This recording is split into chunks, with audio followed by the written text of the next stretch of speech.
4.0 era could be said to be the golden age of web novels. It started in China and is now flourishing in Vietnam. Throughout the years of its development, prominent names have emerged, like Zhen, Mao Ni, and It Will Eternal, which is a representative work of the great author Zhen. The story begins in one of the four great sects, the Ling Kai Tong. Today, the masters are playing chess. One of them is troubled because his worldly ties are not yet severed, making it difficult to achieve the great Tao. Years ago, Immortal Lai owed someone a favor, promising that if their descendants lit a black incense stick, he would accept them as a disciple in repayment. But for the past 3 years, that damn kid lights the incense for a bit, then blows it out. He had no idea where to find him. And right at this moment, the 13th incense lighting has begun, infuriating Immortal Lai, who wants to go and beat the kid senseless. At Mar Mountain, Bhakti Thuin is actually very sincere about lighting the incense, climbing to the highest point, hoping the incense smoke can reach the immortal realm. But every time, the black incense summons lightning. It's truly bad luck, which is why he always runs for his life. This time, Bhakti Thuin is smarter, planting the incense far away and hiding to the side, waiting. Meanwhile, the villagers are praying for him to survive the ordeal and quickly meet an immortal who will take him away. Their wish comes true as Lyth and Hao arrives just as Bhakti Thuin is about to give up. "You brat, are you just playing around with that incense stick?" Hearing this, Bhakti Thuin immediately rushes over and kowtows. "Uncle Lai, you wronged me. I've been waiting for you for 3 long years. If you hadn't come today, I fear this descendant of the Bok family would have already passed on." By being both familiar and mentioning his father, the kind-hearted Lyth and Hao found no way to scold him. He just asked why Bhakti Thuin had lit the incense over a dozen times. He explained that his parents died early, and he was raised by the villagers. Every time he lit the incense, he remembered their kindness and couldn't bear to leave. It's just that he yearned for cultivation and immortality, so he persevered until now. Lyth and Hao was deeply moved by Bhakti Thuin's loyalty and righteousness, wholeheartedly accepting him as a disciple. He told him to say his final goodbyes to the villagers, but that wasn't necessary. The moment they saw the immortal appear, the villagers had already cried all their tears. They beat gongs and drums in celebration because they had finally gotten rid of the one considered the village's biggest menace. Before they could be happy for long, they heard him promise to return someday, and they all ran away in fear. It seems the Ling Kong isn't for some trouble, but an immortal paradise is an immortal paradise, still peaceful for now. However, the moment they arrived, Bhakti Thuin was thrown straight down. Lyth and Hao told him to cultivate peacefully, and then left. Bhakti Thuin was terrified. Looking up, he saw a massive senior brother with a murderous face, carrying a blade, and thought to himself that he was in deep trouble. But actually, Trong Dai Hai was a very kind person. Just then, someone came looking for trouble, accusing the fire stove kitchen of being ungrateful and letting a weak-voiced-looking guy like him join through the back door. Meanwhile, he himself had scrimped and saved for years to bribe his way in, only to be rejected. "That pot is mine. That's for me to decide." A senior brother from the fire stove kitchen was furious that the guy had caused his own problems and now dared to come here and make false accusations. And now, he even attacked Bhakti Thuin. Fortunately, Trong Dai Hai quickly intervened and smashed the guy's head in. Who about I was still not convinced. He cast a blood curse directly at Bhakti Thuin and then quickly fled. This was a way of issuing a challenge to the death. It's either you die or I live. Although Trong Dai Hai comforted him afterward, Bhakti Thuin was still terrified, feeling that cultivation might not be as good as he thought. He just arrived and was already in a feud. However, hearing that the job at the fire stove kitchen was to prepare spirit food for the elders, a very cushy position, helped balance his mood a little. The fire stove kitchen already had 8 brothers. He was the 9th and the youngest, so of course, he was doted on. He was quickly led to choose his divine weapon. Bhakti Thuin was touched. His life was finally looking up. But when the cloth was unveiled, he couldn't even smile. As a member of the fire stove kitchen, he had to prepare a pot as his magical artifact. It was a bit odd, but for a newcomer to the immortal sect like Bhakti Thuin, who needed to prioritize defense, it was actually quite suitable. He quickly and happily chose a pot that looked like a turtle shell, then received his cultivation manual, completing an interesting first day in the immortal sect. That night, Bhakti Thuin couldn't stop thinking about Who About I's challenge. He didn't want to die. In fact, he was so afraid of death that he came to the immortal sect to learn immortality. He decided to quickly open the cultivation manual and begin his training. But of course, cultivation is never easy. Bhakti Thuin struggled until nearly dawn when he suddenly heard strange noises. Overly curious, he went to investigate and accidentally discovered the bad thing that always happened in the fire stove kitchen: stealing and eating the immortal food. "Since you found out, we can't just let you go." A bolt of lightning struck down, covering Bhakti Thuin's tragic scream as a downpour began. Could this be a sign that the series will end very soon? Bhakti Thuin then desperately begged for mercy. I really can't take it anymore. Please. Senior brothers. How can I possibly digest all the spirit ginseng that's stuffing my belly? It was Baekdu Tuan's first time enjoying such a worldly delicacy. From now on, they were all in the same boat. He promised never to reveal that his senior brothers had been secretly embezzling public property. And he also understood the rules of the fire stove kitchen. Only eat the outer edges of spirit grass. Keep 3/4 of the meat when shopping. Cook the kani to mince parts, watery.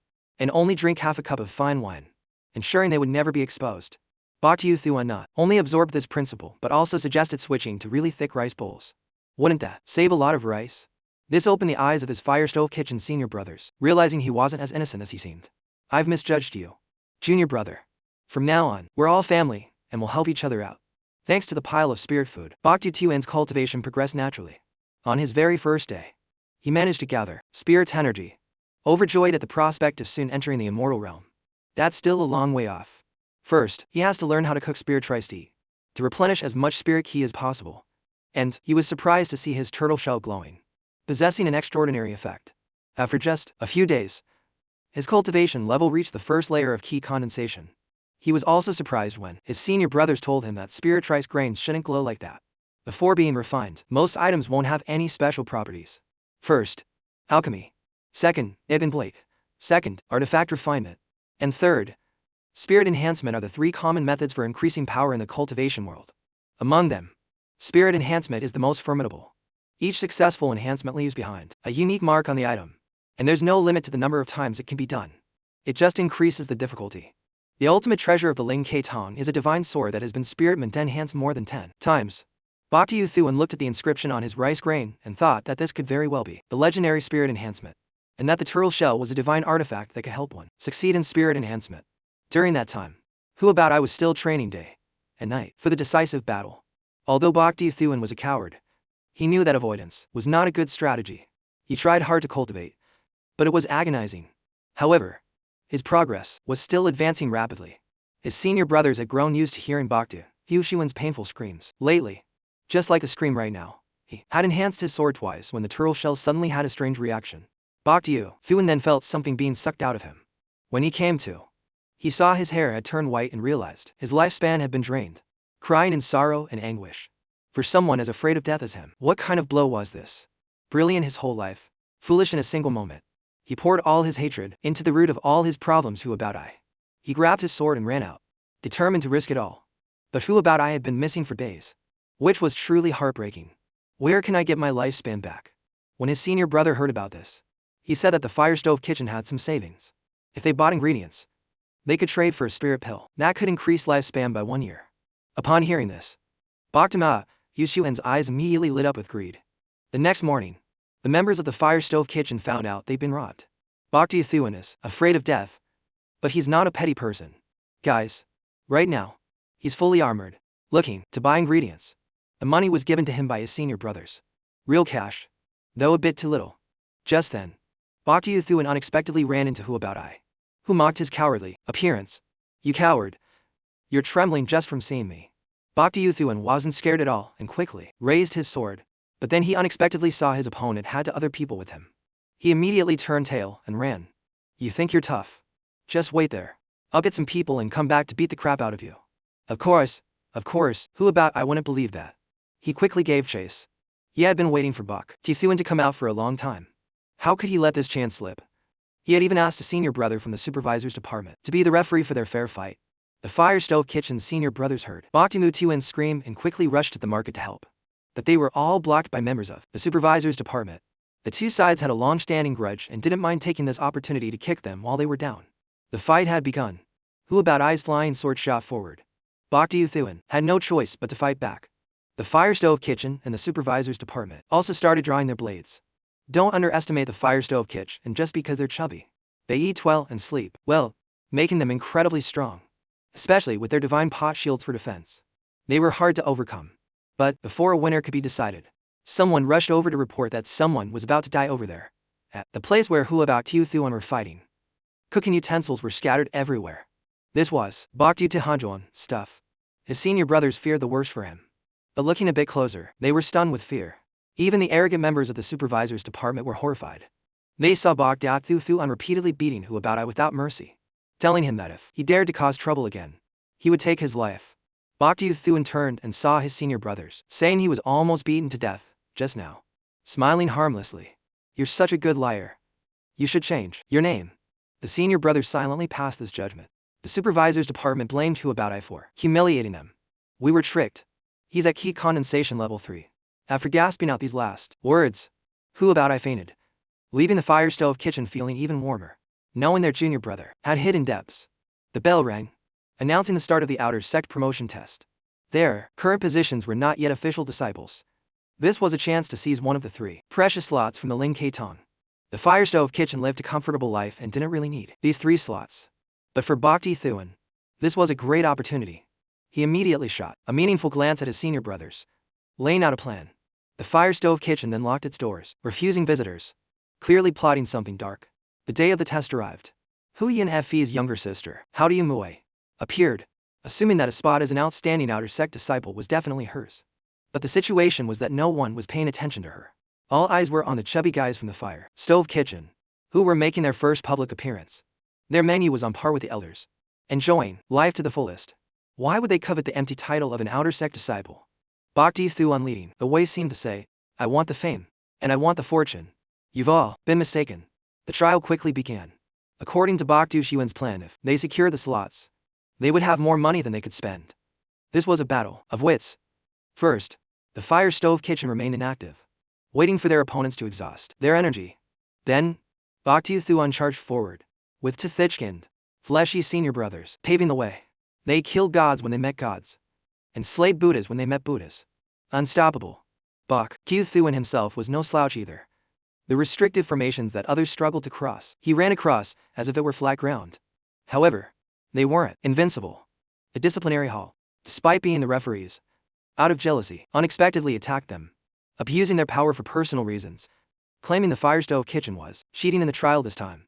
The battle quickly erupted, but this move by the disciplinary hall was also within Bok Thuan's calculations. With his preparations, he helped his senior brothers quickly achieve victory. With such intelligence and cunning, Bok Thuan advanced like a hot knife through butter, quickly leading the group to the entrance gate. Just by passing through, they would become outer sect disciples, truly taking the first step on the path of cultivation. The others who arrived later saw the fire stove kitchen members and were heartbroken. The slots were taken. What could they do? The fire stove kitchen laughed, and Bok Thuan also laughed. But then he quickly pulled his foot back, not taking the final step. In front of the 2 struggling young men, he said he couldn't bear to leave the fire stove kitchen. Couldn't bear to leave the days of brothers struggling and relying on each other. Oh heavens! Heavens! Why do you force me to make such a cruel choice? Oh, heavens! Between sentiment and prestige, Bok Thuan chose the former, deciding to give up his position as an outer sect disciple. But thinking of his brothers, who had worked so hard for this position, to the point of getting sick already. See? It's heart-wrenching. So, please cooperate a little. Guys. Bok Thuan reached out his hand, but the 2 guys didn't react at all. Senior brother. One of them quickly fainted. That's the consequence of starving. Plus all the mental anguish. Anyway, I'm setting the price at 200 spirit stones. Let's just be direct about it. Go rob someone. The others were shocked upon hearing this. But Bok Thuan didn't give up. He told them to reconsider, that this was a chance to enter the outer sect. If you fail this time, you will definitely fail next time. His senior brother was even more skilled, quickly delivering a fatal blow. Brother, don't say that. Everyone has a dream. Let them have the motivation to realize that dream. It's right in front of them. Their future is not here, but in a place much farther, much higher.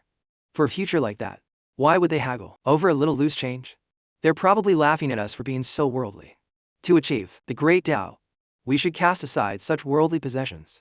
This blow from Bok Thuan seemed even more fatal, moving everyone to tears. They felt as if they could see the pinnacle of glory right before them, immediately tossing out all their spirit stones. Quick! Let me realize my dream. No way. That dream is mine. Let me bribe you first. How bold! You are violating the sect rules. The law enforcement hall was standing right there while he was being so glib.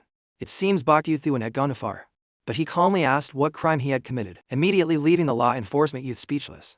Bok Thuan then calmly recited all the sect rules. He hadn't violated a single one. Bok Thuan's preparation was incredibly thorough. He comfortably continued the transaction, and this time, it became an auction. They say hard work leads to success. But if you only work hard, you just become a worker. My friends, you also need capital. The auction Bokta Thuan was holding right now was steeped in the flavors of life. The great young miss, Hao Tamue, by paying 10 times the price, came from behind to arrive first, buying the first outer sect disciple spot, then the second person, and by the time of the last person, the law enforcement hall couldn't take it anymore. Because if they let the Fire Stove Kitchen monopolize the sale of these 3 slots every month, how quickly would they get rich? The law enforcement hall would have no say from now on. So it turns out being smart is that powerful, but so much for being smart. In a moment of carelessness, Bokta Thuan was grabbed by the law enforcement youth and thrown straight through the gate into the outer sect. But when everyone looked again, they saw Bokta Thuan's turtle shell rolling on the ground. It was Tran Phi who had somehow gone through the gate. It turns out that when he threw Bokta Thuan, he was sneak misattacked by the turtle shell. As a result, the last spot was taken by Tran Phi. He was honored to be the first from the disciplinary hall to be promoted to an outer sect disciple in 10 years. Truly admirable. The Fire Stove Kitchen had won a total victory. And what's more, their earnings came to over 2,000 spirit stones. Everyone was overjoyed, dreaming of a new pot, a medicinal powder that would let them eat without gaining weight, and a life-extending pill. However, their joy was short-lived. What goes around comes around. Tran Conhu was unexpectedly lifted into the sky to be registered as an outer sect disciple. Tran, Dai Hai and Bokta Thuan were also taken away by their respective masters. They didn't even have time to bring their money, leaving completely empty-handed. The person who took them was none other than Lythan Hao. He had given Bokta Thuan such a good hiding place, not for him to fool around. This was the inevitable result.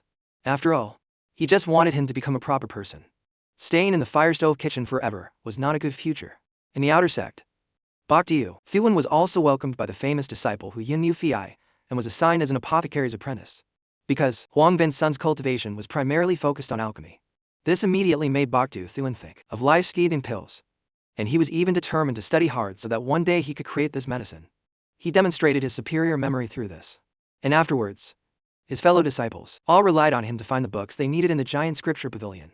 Next was choosing a cultivation technique. Since Bokta Thuan had read all the books, he made a shocking choice of fragmented technique that would later cause a lot of trouble. In the beginning, it was enough to help Bokta Thuan's realm advance quickly.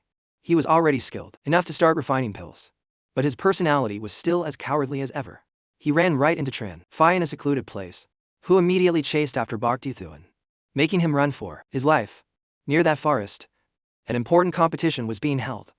Bokta Thuan was running headlong and somehow ran straight into someone else's examination room. Since he couldn't get out until the exam was over, he had no choice but to pick up a brush and draw his own symbol. The most famous person in this competition was Senior Sister Shou.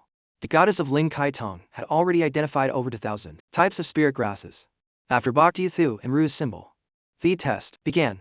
It involved assembling a complete herb from numerous illusory fragments of various herbs, demonstrating a deep understanding of alchemy. Despite the difficulty, Bokta Thuan still tried his best to show off his talent. After a while, he was so tired he almost fainted. Cultivation is not as easy as it seems. Senior Sister Shou completed the test with a score of over 7,000. Bokta Thuan also finished his test. Stepping outside, he saw Hao Yumue, who asked if he came to witness the Onesium Millennium event. Meanwhile, Shou Tam Kwai was being hailed to the heavens.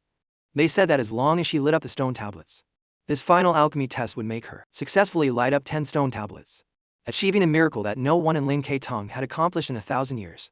Bokta Thuan was very impressed upon hearing this. Everyone else was also very impressed, watching with bated breath for the miraculous event. But the result left everyone dumbfounded because the pattern displayed was not Shou Tam Kwai's, but just a turtle shell. Ranking first on the tablets not only brought glory but also a huge reward, which would help Shou Tam Kwai solidify her position as an intersect genius of Huang Bin's son. Fan Fong's son also had Shang Wan, Tianyu, and Lu Yanlei of Tadin's son were to other geniuses. With these three, the Ling Kai Tong believed they could wash away their shame in the great battle between the north and south banks. That was the plan. But, right now, Shou Tam Kwai was shocked to her core by the little turtle crawling on top of her name. Bokta Thuan, standing nearby, kept rubbing salt in the wound, saying, "Whose turtle is this? It's so cute. The person who drew it must be someone extraordinary." But Shou Tam Kwai's fans found it outrageous. How dare this turtle audaciously compete for rank with Senior Sister Shou? One crazed fan even flew up and carved a poem with his sword a once in 1,000 years talent, topping 10 tablets. This glory belongs to the prodigy Shou Tam Kwai alone. A very gentlemanly way of confessing, but it was no different from slapping her right in the face. Being ugly is not a crime, guys.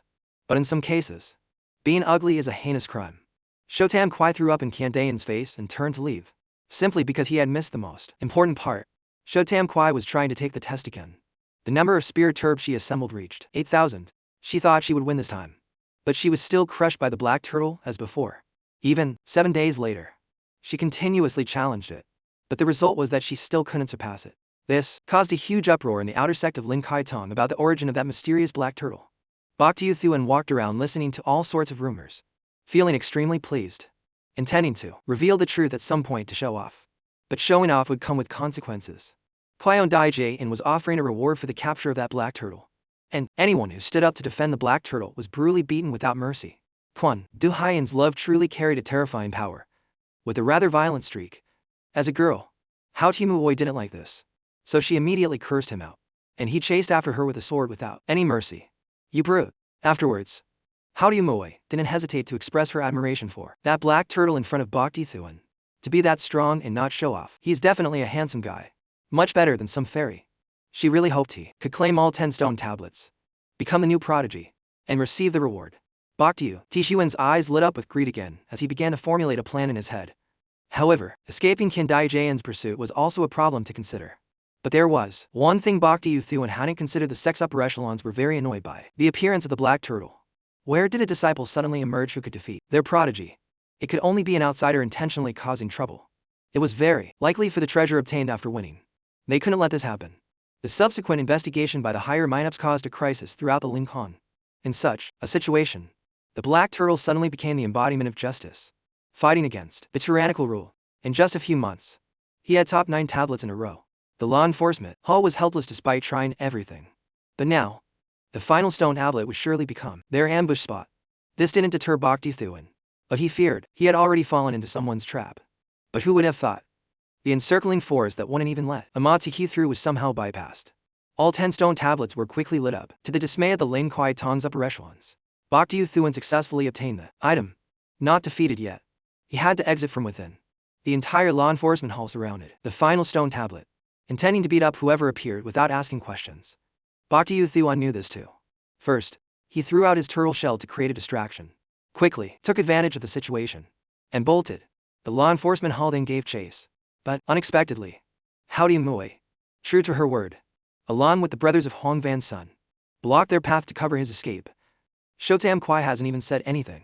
Don't you guys have any shame? Over time, the black turtle had become their immortal spiritual leader. How could they let him be harmed? The two sides quickly lunged at each other, trading merciless blows. Boktu Thuan wanted to intervene. But seeing swords flying at him, he got scared. Luckily, Lithan Hao finally appeared and quelled the chaos. Boktu Thuan then unluckily fell off a mountain. With his high cultivation, he was fine, but he lamented paying such a high price for this top spot. Now, it was time to enjoy the fruits of his labor. The spirit pill was so beautiful it left him staring in a daze as it slipped from his grasp. Big Brother Chicken appeared from nowhere and thought it was a worm. I'm begging you. Please show mercy. Spare it with your mouth, please. Boktu Thuan had never wanted to speak chicken and become one with nature as much as he did at this moment. Because Big Brother Chick and didn't understand and swallow the spirit pill. A shocking pillar of light erupted, turning it into a peacock, which left him even more petrified. That should have been me flying up there. That night, Boktu Thuan cried a lot, the biggest cry since the day he was born. In the following months, everyone's attitude towards the black turtle changed from a manhunt to admiration. As if for a legend, Boktu Thuan peacefully carried on with simple sect tasks like planting bamboo.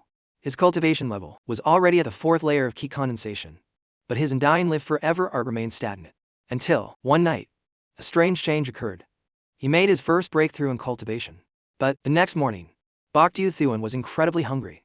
So hungry he was gnawing on a tree. This was a side effect of practicing the divine art. Okay. Since it's come to this. Remembering the heartbreaking theft of his pill, Boktu Thuan decided to make those spirit-tailed chickens pay the price. That night, he snuck out of the house. No. Thuan went out on the town. While Big Brother Chicken was catching crickets, they fell into the enemy's trap. By the time the security forces arrived, only chicken feathers were left. After that, Huang Van's son was filled with rumors of a chicken thief. A chicken thief who was ruthless with these many precious ingredients, especially since they belonged to the Peak Lord. Lithan Hao. That took some guts. Boktu Thuan was truly disrespecting his master. The direct disciple responsible for watching them didn't want to get beaten by his master. While Lithan Hao was in seclusion, he wanted to resolve this matter. He gritted his teeth and took out his ancestral jade pendant as a reward, attracting many disciples determined to catch the thief, to sacrifice for the cause, especially Bhakti, whose eyes lit up at the sight of profit, planning to be both the robber and the one crying thief. But luckily, Shotam Kwai was helped by her fans, who suggested dividing the remaining spirit-tailed chickens into many groups for different people to watch over. Whoever lost one would be considered the thief. That scoundrel. Bhakti Thuan immediately stood up and exposed this technique. You can't do that and let the real thief get away with it. As a result, Huang Bin's son became a place of unrest, with everyone living in fear. Instead of this, Ethan Blink, why don't we truly unite as one? Old or young, as long as we work together, we can definitely help senior sister find the thief. That fan was incredibly impressed. Bhakti Thuan could pacify the world with his glib tongue, snatching the position of captain of the anti-thief patrol, personally entrusted to him by Shotam Kwai. Combined with the Black Turtle incident, she was completely sold on Bhakti Thuan, even helping him count the money. What a poor thing. That night, he snuck out again. I misspoke. Bhakti Thuan again abused his power for personal gain, comfortably catching chickens in a perfectly legitimate way, no longer fearing what anyone would say. Truly disappointing. I was patrolling the mountain and didn't expect to see this. But those who walk by night will eventually meet a ghost. After hearing that, Bhakti Thuan reeled back his pineapples. He's been discovered. He's definitely going to be kicked out of the sect. Is his path to immortality going to be cut short by these chickens? He deeply regretted what he had done. At this point, he could only beg for forgiveness, or maybe play dumb. Bhakti Thuan turned back, intending to confess, but unexpectedly saw that the person being scolded wasn't him. He immediately dropped the chicken in his hands. I'm a step too late. Bhakti Thuan, I haven't caught the chicken thief yet. I've lost sleep and appetite, coming here late at night to stand guard. But I couldn't fight him off and was seriously injured. Shotam Kwai was very concerned and was about to help him up. No, I'm not worthy. As the captain of the protection squad, I was careless about a broken spot in the fence, giving the thief an opportunity. My crime is worthy of 10,000 death. What he said made the other to feel very guilty. The naive Shotam Kwai was even more moved, telling him not to blame himself because he had already been so dedicated. The thief is cunning and unpredictable. Tonight, as I patrolled the chicken coop, you were the only one so diligently protecting it. Even if you didn't catch the thief, I hope you'll accept this jade pendant. Shotam Kwai was truly sold out and even helped him count the money. Bhakti Thuan was happy, and in addition to his internal injuries, he was now faking a limp. He was helped away to rest, appearing in Shotam Kwai's eyes as a pitiful and extremely righteous person. And so, under the brilliant leadership of the wise Captain Bhakti Thuan, all sorts of dishes chicken stewed with herbs, ginger fried chicken, chicken curry, tamar, and fried chicken all continuously found their way into the stomach of this wise captain.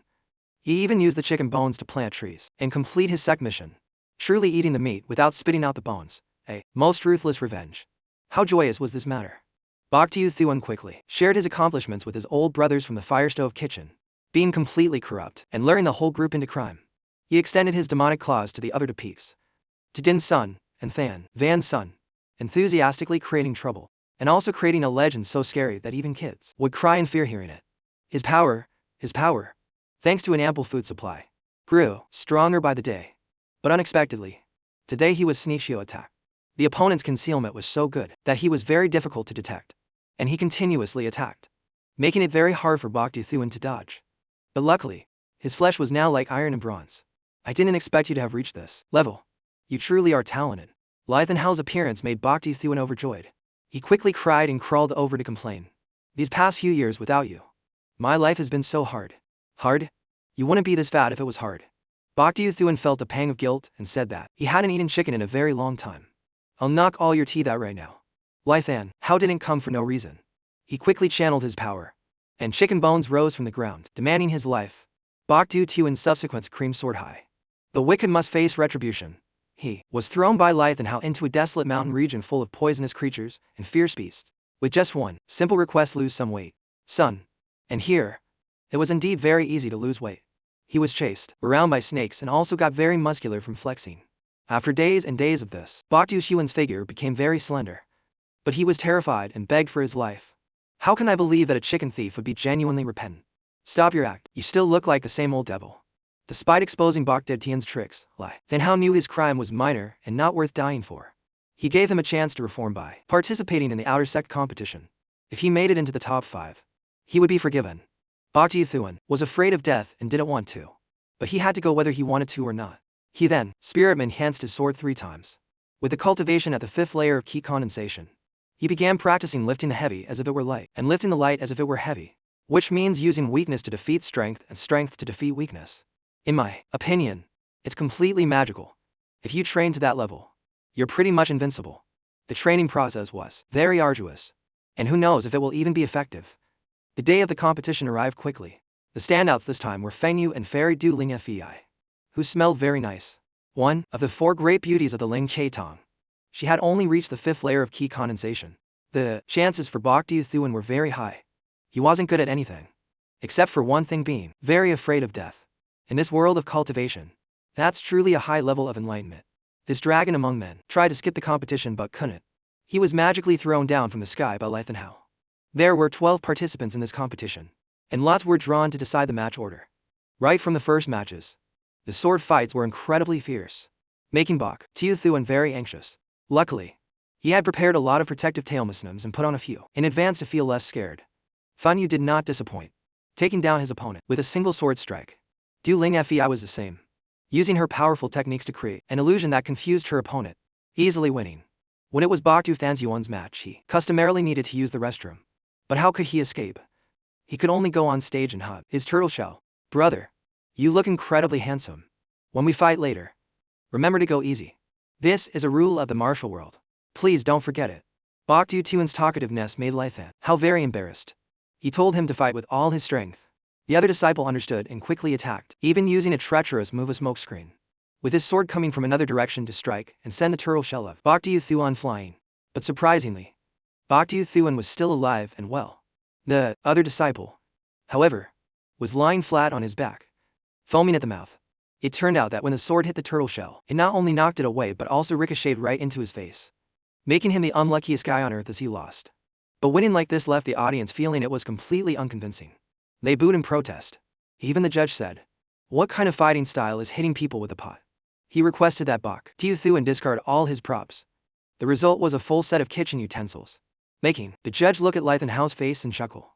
But Feng Yu knew that Tran Fai had lost to Bok Du Thuan, so he thought he wasn't simple. And in the second round, he met him. When Bok Du Thuan faced Feng Yu, he thought the heavens wanted to destroy him, and that this life was over. He even turned his back, not daring to look his opponent in the face. But, under the pressure of the audience's insults, he felt too ashamed.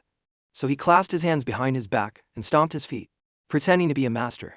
He just hoped the show of bravado would prolong his life. In life, even a brief moment of delusion is precious. Better than rushing up now to be tossed around like a ball and beaten to a pulp. Who could stand that?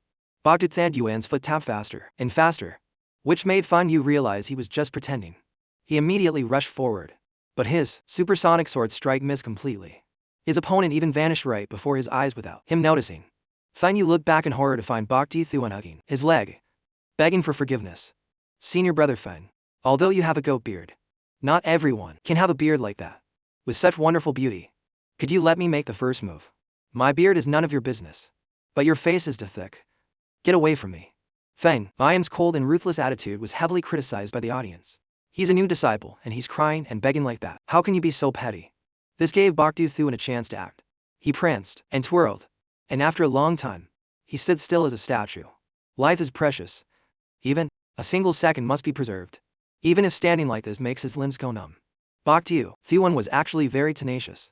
He stood on one leg like that for 4 hours, which even the elders greatly admired. But his hand betrayed him. His sword fell, which counted as making a move. Feng Yam, who had been suppressing his anger for a long time, immediately rushed forward and attacked like a storm. "It's okay. Our Bok Du Thuan still can't die." Every one of his opponent's sword strikes was blocked by his protective talismans, which made Feng Yam even more furious because he couldn't seem to cut this black turtle. And with Shou Tam Kuai's jade pendant, Bok Du Thuan even emitted a protective spiritual light that sent Feng Yam flying back, seriously injured and spitting blood. Feng Yam was humiliated. No opponent had ever made him struggle like this. He immediately used his blood curse to activate his twice spirit man sword, unleashing an incredibly terrifying power, launching his strongest ultimate move straight at his opponent. Bok Du Thuan really didn't want to die. He could only swing his sword randomly with all his strength, creating a beam of light with no less power that blew away the blood curse. Lithan Hao immediately recognized that Bok Du Thuan's sword had been spirit man's 3 times. Bok Thuan then became the most controversial winner. A victory that was extremely unconvincing. The next and final match, in contrast, was incredibly intense. Du Lingfei and Hua Tungnang were both experts, fighting with earth-shattering power to a stalemate. The audience couldn't even clearly see their movements. They decided to settle the match with just one move. Hua Tungnang said that. But then he unleashed a barrage of palm strikes, one after another, enraging the crowd. But his palm techniques were indeed incredibly powerful, kicking up a cloud of dust and creating an opportunity for Du Lingfei to launch a surprise attack and claim victory. The final match was up to Bok Thuan. He had just watched the intense battle, and, knowing himself and his opponent, told Du Lingfei to rest well. When it was time to get on stage, he would immediately forfeit. He hoped to gain some goodwill from the beauty, figuring it was still a win even if he lost. But no. That's life. Du Lingfei was exhausted from the tough fight. Being looked down on and insulted by someone who only got to face her through sheer luck was something she couldn't tolerate, and she spoke harshly. Based on both their performances, Bok Thuan was now seen as an arrogant beast who was about to get his comeuppance. How unfair.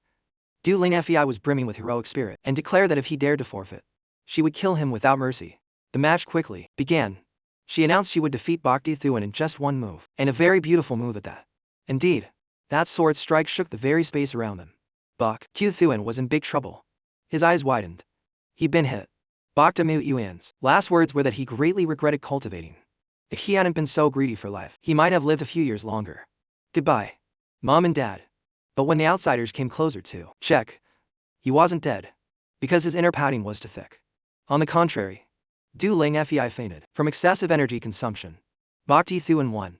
This made all the outer sect disciples shout in unison, demanding to boycott the tournament and not participate anymore. Du Lingfei also refused to accept the result after she woke up. Bok Thuan didn't want to fight again and was willing to concede victory to her. But she adamantly refused, which was a pain. So, they decided to compete in herbology instead. Lithan Hao threw out a seed, which grew into a spirit herb composed of many different types. Whoever could identify more would win. Both quickly went to examine it, even smelling it to differentiate the types. Actually, that wasn't necessary. You could tell just by looking. And in the study of pharmacology, Bok Thuan naturally won, and it was a landslide victory. He not only listed them all, but also explained which type was combined with which. This made all the peak lords very satisfied. They looked at him in a new light and quickly declared Bok Thuan the winner. Who about I also later joined the intersect. Hearing that Bok Thuan was now a major figure, he came looking for him. Bok Thuan thought he was there for revenge and beat him with the broom. Luckily, the guy was just there to suck up to him after his promotion. Times change. Thuan was different now. He happily shared drinks with his new junior brother. During their drunken conversation, he heard about the Foundation Establishment pill, which increases lifespan by 100 years, and found a new goal. Bok Thuan then participated in the apothecary disciple trials. He succeeded in all 10 batches of pill refinement, even creating high-quality pills that not everyone can make. Indeed, being afraid of death helps a person in many ways. Thus, Bok Thuan became more and more famous in the outer sect, gaining many fans and a better life, but also attracting the envy of many people. It's unknown if Hao Mui guessed his identity as the Black Turtle, but she was his most loyal fan and frequently met him in private. Their feelings were obvious, but they were still shy. They were caught by Hu About I, holding hands right on the spot. But he disregarded the danger to grab Bok Thuan and run. But unfortunately, they couldn't escape. The supervisor's department set up a formation in the sky, bluntly announcing they were here to ambush him today. Du Lingfei and Feng Viam were then sent out on a mission. The person accompanying them, who arrived late, was surprisingly Bok Thuan, which shocked them both. What was most shocking was that his senior brothers and sisters from the fire stove kitchen even brought a giant pot for his protection. First, he used it to bash Feng Viam's head as a warning. The pot was too big, though. Bok Thuan couldn't carry it. Hao Mui was more thoughtful. She came to give Brother Thuan many pills, hoping Brother Thuan could stay alive. The fact that Brother Thuan was afraid of death was one thing. But most importantly, she was very worried about her own brother, hoping his disappearance was just due to him playing around and not anything dangerous. Brother Thuan, if you see him, please give him a punch for me. Bok Thuan patted her head and said that he would definitely bring Hu Yunfei back safely. But seeing him hugging a pillar, afraid of being blown away by the wind, it seemed that keeping himself safe would be difficult enough. Actually, he didn't want to do this mission at all. He was forced into it by the law enforcement all, and the purpose was to let Feng give him a hard time along the way. Before they even arrived, he used the excuse of running out of spirit stones to stop the flying boat, making everyone walk. This forest was dark and eerie, Moreover, passing through the mountain would put them in the territory of the demonic bloodstream sect. This information was told to Du Ling Fei to keep her informed. But it was told to Bok Thuan to scare him to death. Truly despicable. Fortunately, just as Bok Thuan was about to be eaten by a tree spirit in the forest, the good-hearted Du Ling Shard Du Ling Fei yelled to save his life. They then discovered many dead first animals, victims of the extremely dangerous two-headed bats. And this time, real danger struck. Bok Thuan was saved once again by Du Ling Fei. The monster that appeared was enormous. All they could do was hide. Just then, a snake slithered out. If it made a sound, they would lose their lives. At this moment, Bok Thuan suddenly became incredibly brave, grabbing the snake and saving Du Ling Fei. It seems he's quite reliable in critical moments. It seems he and Du Ling Fei have officially teamed up. Separately, Feng Viam had already begun his assassination attempt, secretly smearing a strange powder on Bok Thuan without him knowing. Bok Thuan's figure then became extremely conspicuous in the eyes of the two-headed bats, and they quickly attacked Feng Viam. Of course, pretended to help fight them off. Then said there were too many of them and they should split up, which was, after all, a reasonable tactic. Du Ling Fei's techniques were powerful, and she was not afraid of these monsters, quickly opening up an escape route for herself. Just as Feng Viam's script dictated, Bok Thuan was subsequently lost.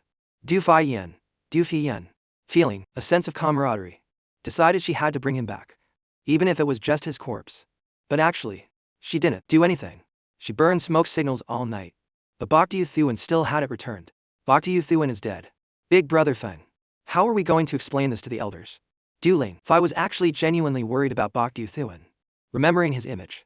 He was, after all, a kind person. She even started hearing his voice in her head, even though she wasn't on rugs. So after a while, Bok Thuan really did come running from a distance. He hadn't lost a single hair, because he ran too fast. Bok Thuan then, as usual, complained about his hardship, seeing the dark circles under Du Ling Fei's eyes from waiting up for him all night. He was very touched, but he still hugged Feng Viam, not yet realizing his true face. Anyway, seeing Bok Thuan return, Du Ling Fei was also happy, feeling a bit strange, but she was furious that he was busy collecting beast materials instead of regrouping. Just then, the group was suddenly ambushed. A pair of giant eyes looked down from the cave ceiling, pinning Bok Thuan and rendering him immobile. Once again, it was Du Ling Fei who saved his life. They, fortunately, managed to escape. In the forest, Feng Viam used a compass to discover the whereabouts of Hu Yunfei. The jade slip he left behind indicated a problem at Lacton's son, and that he had gone to the Lactran family in these mountains to investigate. Following the clue, they all immediately set off.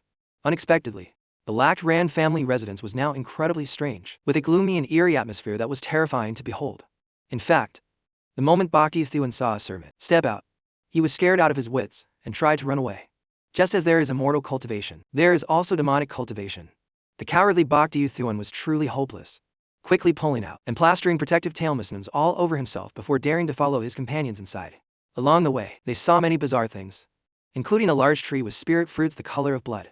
For a moment, Bok Thuan was entranced by the tree's fragrance and felt a high, hallucinating that someone was attacking him and screaming loudly. Everyone immediately went on alert, but saw no one. Feng Viam didn't hesitate to tell him not to embarrass their group. There were still people from the Lactran family here. But when they looked up, there was no one in sight. A melancholy song suddenly soared through the air. The spirit fruits revealed their true forms, bearing evil faces. A piece of red cloth swiftly attacked Bok Thuan and then quickly moved to surround all of them. Indeed, something was truly wrong with the Lactran family. Despite the perilous situation, Feng Viam remained calm. Hearing laughter, he questioned the Lactran family about Hu Yunfei's whereabouts. You'll be reunited with him after you die. With this answer, the Lactran family's betrayal of the Linghua sect was made clear. Feng Viam didn't hesitate to charge forward and attack. But an opponent who dared to do this couldn't be simple. They quickly used a wood formation to trap him, making it incredibly difficult for Feng Viam to escape. Grasping the situation, Du Ling Fei slashed the red cloth to pieces. Feng Viam then seized the opportunity to break out of the encirclement and flee. Bok Thuan tried to use his jade slip to notify the sect and call for reinforcements, but unfortunately, the formation here prevented it from working, and even blocked the entrance, leaving them with no way out. This was a formation from the Hu Yunfei sect. The Lactran family's years-long conspiracy was finally exposed, and danger quickly closed in on the three of them. Perhaps they would soon become just more spirits on that tree. Under this pressure, Bok Thuan quickly fled, earning Feng Viam's utter contempt, who then told Du Ling Fei to try and break out with him. But for powerful combatants like them, escaping was not so easy. It was understandable that Bok Thuan was scared. In such a beautiful world of cultivation, why would good people even be cultivating in the first place? After a chaotic battle, an explosion helped Du Langfei spot Hu Yinfei, but the blast also revealed the demonic beast. At this moment, Bok Thuan acted decisively. Although it was just a sneak attack before running, he was blocked by the beast as the formation's gate finally closed, cutting off all hope. With nothing left to lose, Bok Thuan unleashed astonishing power, dragging the beast into the sky and using his spirit sword to destroy its clone, even tearing a hole in the formation. Hu Yinfei was in a miserable state, but luckily, he was still alive. The wood formation rose up to attack again. The path Bok Thuan had opened was their only chance. Du Langfei quickly carried Hu Yinfei and ran ahead. Under the cover of her teammate, she escaped, with only Bok Thuan and Feng Viam left. Feng Viam revealed his true colors, trapping him beneath the demonic trees to eliminate the thorn in his side. But evil begets evil, and Feng Viam couldn't escape either. His last hope was pinned on the explosive pill in his hand. But upon seeing Bok Thuan use his spirit sword to cut a path and fly into the air, he couldn't bear it and threw his life-saving item straight at him, determined to take him down with him.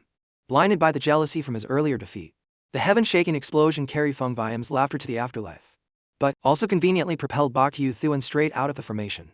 He was overjoyed and vowed to remember this favor. Afterwards, Bok Thuan shamelessly put on a tragic act for Du Langfei, claiming Feng Viam had sacrificed his life to save him. What a kind person. At the Lac Tran family's treasured land, Tran Viet was being scolded for his incompetence in letting Bok Thuan's group escape. He resolved to pursue them to the end for the sake of his family's grand plan. Du Langfei knew their situation was dire. Her messages to the sect went unanswered, and she felt helpless, shedding tears for the first time. Bok Thuan lamented. The flying ship was buried with Feng Viam. The road back is too far, and we can't avoid being hunted. But being afraid of death has one advantage: you'll do everything you can to find a way to live. Together, they refused to give up, resolved to fight to the end. Hu Yinfei had recovered 30% of his power. Bok Thuan treated him with affection, as if he were Hu Moy. But the moment of joy was short-lived as the enemy arrived, striking with lightning speed and sending them all flying. Leaving so soon. Fellow Taoists, as the host, I have been remiss. If you want to fight, then fight. No need for words. In this moment of crisis, Du Langfei provoked the enemy and told Bok Thuan to run. The Lac Tran family's rebellion is urgent. You must survive for me. After that, she held nothing back, activating a forbidden art that burned her life force. Determined to fight to the death in this battle. Thanks to her, Bok Thuan escaped, determined to complete the mission. But the enemy eventually caught up to him. He remembered the images of his comrades falling one by one. Feeling pained and helpless, he cried. His roar of anguish echoed to the heavens. Just as Du Langfei was about to be cut down, the sound of a weapon piercing flesh was unexpectedly absent. Bok Thuan had appeared, blocking the blow despite being wounded. Are you crazy? You came back to die. I can't be a coward anymore. From now on, I'll protect you too. After speaking, Bok Thuan crushed the sword. The opponent, high on his victory, was fearless and still charged at him. Bok Thuan caught the blade with his bare hand and fiercely clashed with him and another enemy. This left Du Langfei completely stunned. Could this be Bok Thuan's true self? He had quickly taken down both of Tran Viet's subordinates, but Tran Viet launched a despicable sneak attack from behind. However, Bok Thuan didn't die. He walked forward coldly, unleashing a relentless assault, then used a technique to blast him away. Without even blinking, fearless in the face of death, Tran Viet realized Bok Thuan cultivated both his body and his ki. But alas, his cultivation was only at the 5th level of ki condensation. Yet now, he was charging forward like a madman. Knowing full well he was no match for Tran Viet, he used the most direct tactic, trading blows, exchanging his own flesh and blood for wounds on Tran Viet, whose body was as hard as steel, catching him off guard and unable to defend. However, Tran Viet's cultivation was much higher, and his determination for his family was not to be underestimated. He decided to use a secret art to transform into a demon. As long as he killed everyone here, even if he died, the plan would not be exposed, and the Lac Tran family would still win. Each fought for their own reasons, but all fought tenaciously. Bok Thuan also unleashed his trump card, a powerful move that obliterated his opponent. Afterwards, he collapsed from exhaustion to the sound of Du Langfei's mournful scream. News of Tran Viet's death through a secret art quickly reached the Lac Tran family, drawing out another, even more formidable expert. Their danger was not over yet. Bok Thuan woke up in the arms of the beautiful girl.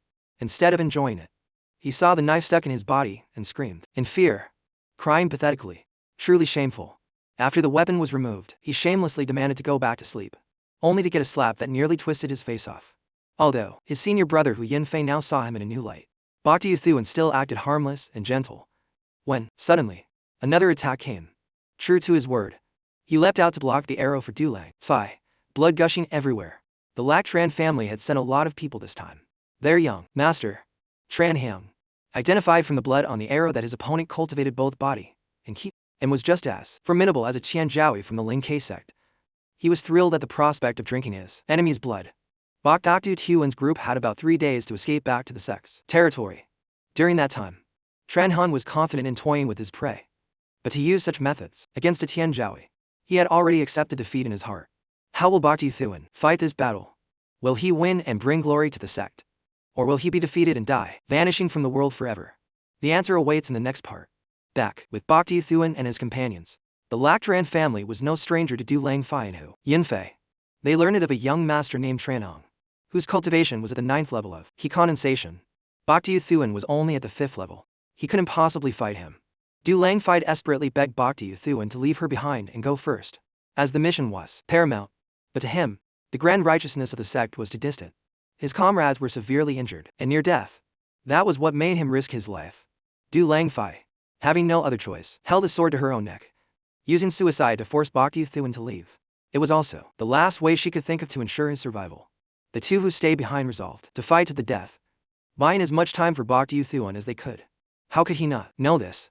He ran and cried, determined to find a way for all of them to survive. For the first time in his life, he acted arrogantly, shouting, "Granddaddy Bok of the Lin Ke sect is here. Where are you dogs from the Lac Tran family?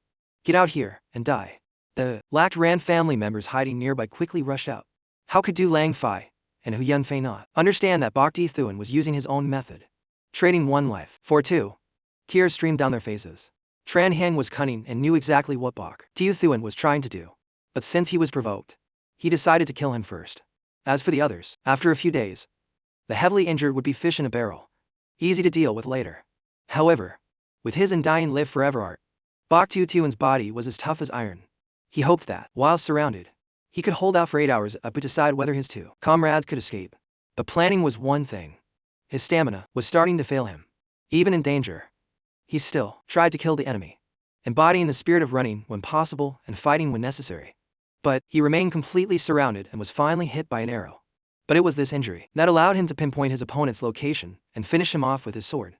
He then used this method to escape the encirclement, but not without sustaining heavy injuries, which also made Tran Hang reevaluate him. When it came to escaping, no one could match Bok Thuan.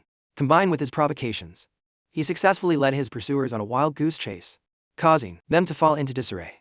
However, Tran Hang was a step ahead, stationing men at the forest border, a place any prey would have to cross to escape, thus forcing Bok Thuan to show himself and execute his plan to lure the enemy. This left him with not a single moment to rest, fearing he would die of exhaustion before even meeting Tran Hang. Just then, through a jade slip left by a fallen enemy, he heard that Du Lang Fai's group had been discovered and quickly rushed to their rescue. But he had fallen into the enemy's biggest trap. They had deliberately announced and ambushed the other's location, waiting for Bok Thuan to appear. He looked at her and whispered 2 words. "Run away." The words unspoken to avoid seeming too awkward. The final image of Bok Thuan was forever etched into the beautiful senior sister's mind. Even if it's futile, what's wrong with trying your best and living life to the fullest just once? Death is death. Bok Thuan chose to die now in the most heroic way, making his life worthwhile. One by one, the enemies fell. Killing one meant breaking even. Killing two was a profit. Granddaddy Bok is going on a killing spree today. Come on if you've got the guts. Soon, all the Lac Tran family members were dead. But Bok Thuan was also exhausted and was sneak-attacked by a snake spirit. "Mom, it hurts so much. I won't cultivate in the next life." Tran Hang appeared. His plan had succeeded completely, and he casually moved to capture his prey, who no longer had the strength to resist. Bok Thuan felt like he was sinking into a lake, his limbs bound. He had a dream. A real dream of his mother. Good people always get their wish before they die, passing away with a smile. But his mother told him he had to live on. Tran Hang's snake spirit suddenly overate, its stomach swelling up before exploding into pieces. Bok Thuan then appeared, erupting with terrifying power. He had broken through to the 5th level of Qi condensation. Tran Hang was astonished. "You're quite interesting." He quickly charged forward, attacking like a storm. Even with a body as tough as iron, Bak Thuan couldn't withstand so many blows. His spirit's sword attack was shattered, and his most used ultimate move, the throat-crushing grasp, was blocked by his opponent, his hand mercilessly broken. Fortunately, the Undying Live Forever art had incredible recovery prowess. After being beaten to a pulp, Bak Thuan could still struggle to his feet. This is the last battle of my life. For everyone's sake, I have to make it a good one. He hung his strongest ultimate move with terrifying destructive power. But when he looked, his opponent was still completely unscathed. In truth, however, Tran Han was severely injured. But he had acknowledged Bak Thuan as a worthy opponent and also used his ultimate move to meet the attack. Channeling demonic hearts, his power transformed into a blood saber. Thunder roared, and dark clouds swirled. This saber was forged from the essence blood of countless people and possessed terrifying might. It's over. Not if I can help it. Bak Thuan also had a toy, the turtle shell he always considered a divine artifact. Amazingly, it boldly blocked the blood saber. But Tran Han channeled his power once more and pushed down harder. The rain then stopped. The battle was over. That is, until Tran Han said he would go find and kill the other two. Bak Thuan, already exhausted, used his remaining brute strength to fly over and grab Tran Han, pushing him straight off the cliff. Bak Thuan was in a miserable state after falling from the cliff. But he only hated that he was too weak. His opponent was perfectly fine, calling Bak Thuan a mad dog and giving him another painful beating. After much hardship, Du Langfei reached the sex boundary stone. She had no strength left, struggling to crawl forward, constantly praying for Bak Thuan to hold on. He was holding on. Even if he couldn't, he had to pretend to. He cursed inwardly. Why the hell did I practice the Undying Live Forever art? Why am I not dead after taking such a beating? But out loud, he said, your fists aren't even as hard as my bones. 9th level of ki condensation? What a weakling. Tran Han was furious. If you're not convinced, then die. However, after he struck, Tran Han was completely stunned. Even though that demonic saber had pierced his opponent's body. Even if I die, I'm taking you with me. Bak Thuan, who had been taking the hits, suddenly sprang up. One hand gripping Tran Han tightly, the other punching and breaking his enemy's throat. After the rain, the sky clears is a very good movie. It's about situations like this. Bak Thuan had finally accomplished the first great deed of his life. He felt that sacrificing himself was truly worth it, but being alive was still much better. At the same time Bak Thuan fell, his fate unknown. Du Langfei's message finally reached the Lin K sect, informing them of the entire situation, with special emphasis on Bak Thuan fighting the enemy alone. The order to assemble was immediately issued. The immortal realm of Lin K was like a surging sea as forces were immediately dispatched to eliminate the traitors and save their fellow disciple. The forces of the Lin K sect covered the sky and blotted out the earth, quickly surrounding the Lactran family. The Lactran ancestor roared, I'll fight you to the death. But before he could even execute his move, he was beaten to a pathetic death by the sheer numbers. Another group arrived and rescued Du Langfei. As soon as she regained consciousness, she called out Bak Thuan's name, wanting to save him despite her own injuries. But Brother Thuan couldn't. Wait, Bak Thuan, you must live. When Lythan Hao arrived, he could tell from the traces left behind the cultivation levels of the Lactran family members who had attacked. Understanding the ferocity of the battle, all he found was a scrap of cloth in a pool of blood. He was heartbroken for arriving too late, believing Bak Thuan could not have survived this calamity. Du Langfei's tears fell like rain. Get out here. You're a cowardly turtle, so afraid of death. How could you possibly die? Lythan Hao clung to every possibility, ordering a continued search of the 10,000 and 20,000-mile forest. But even after many days, they couldn't find any other trace of him.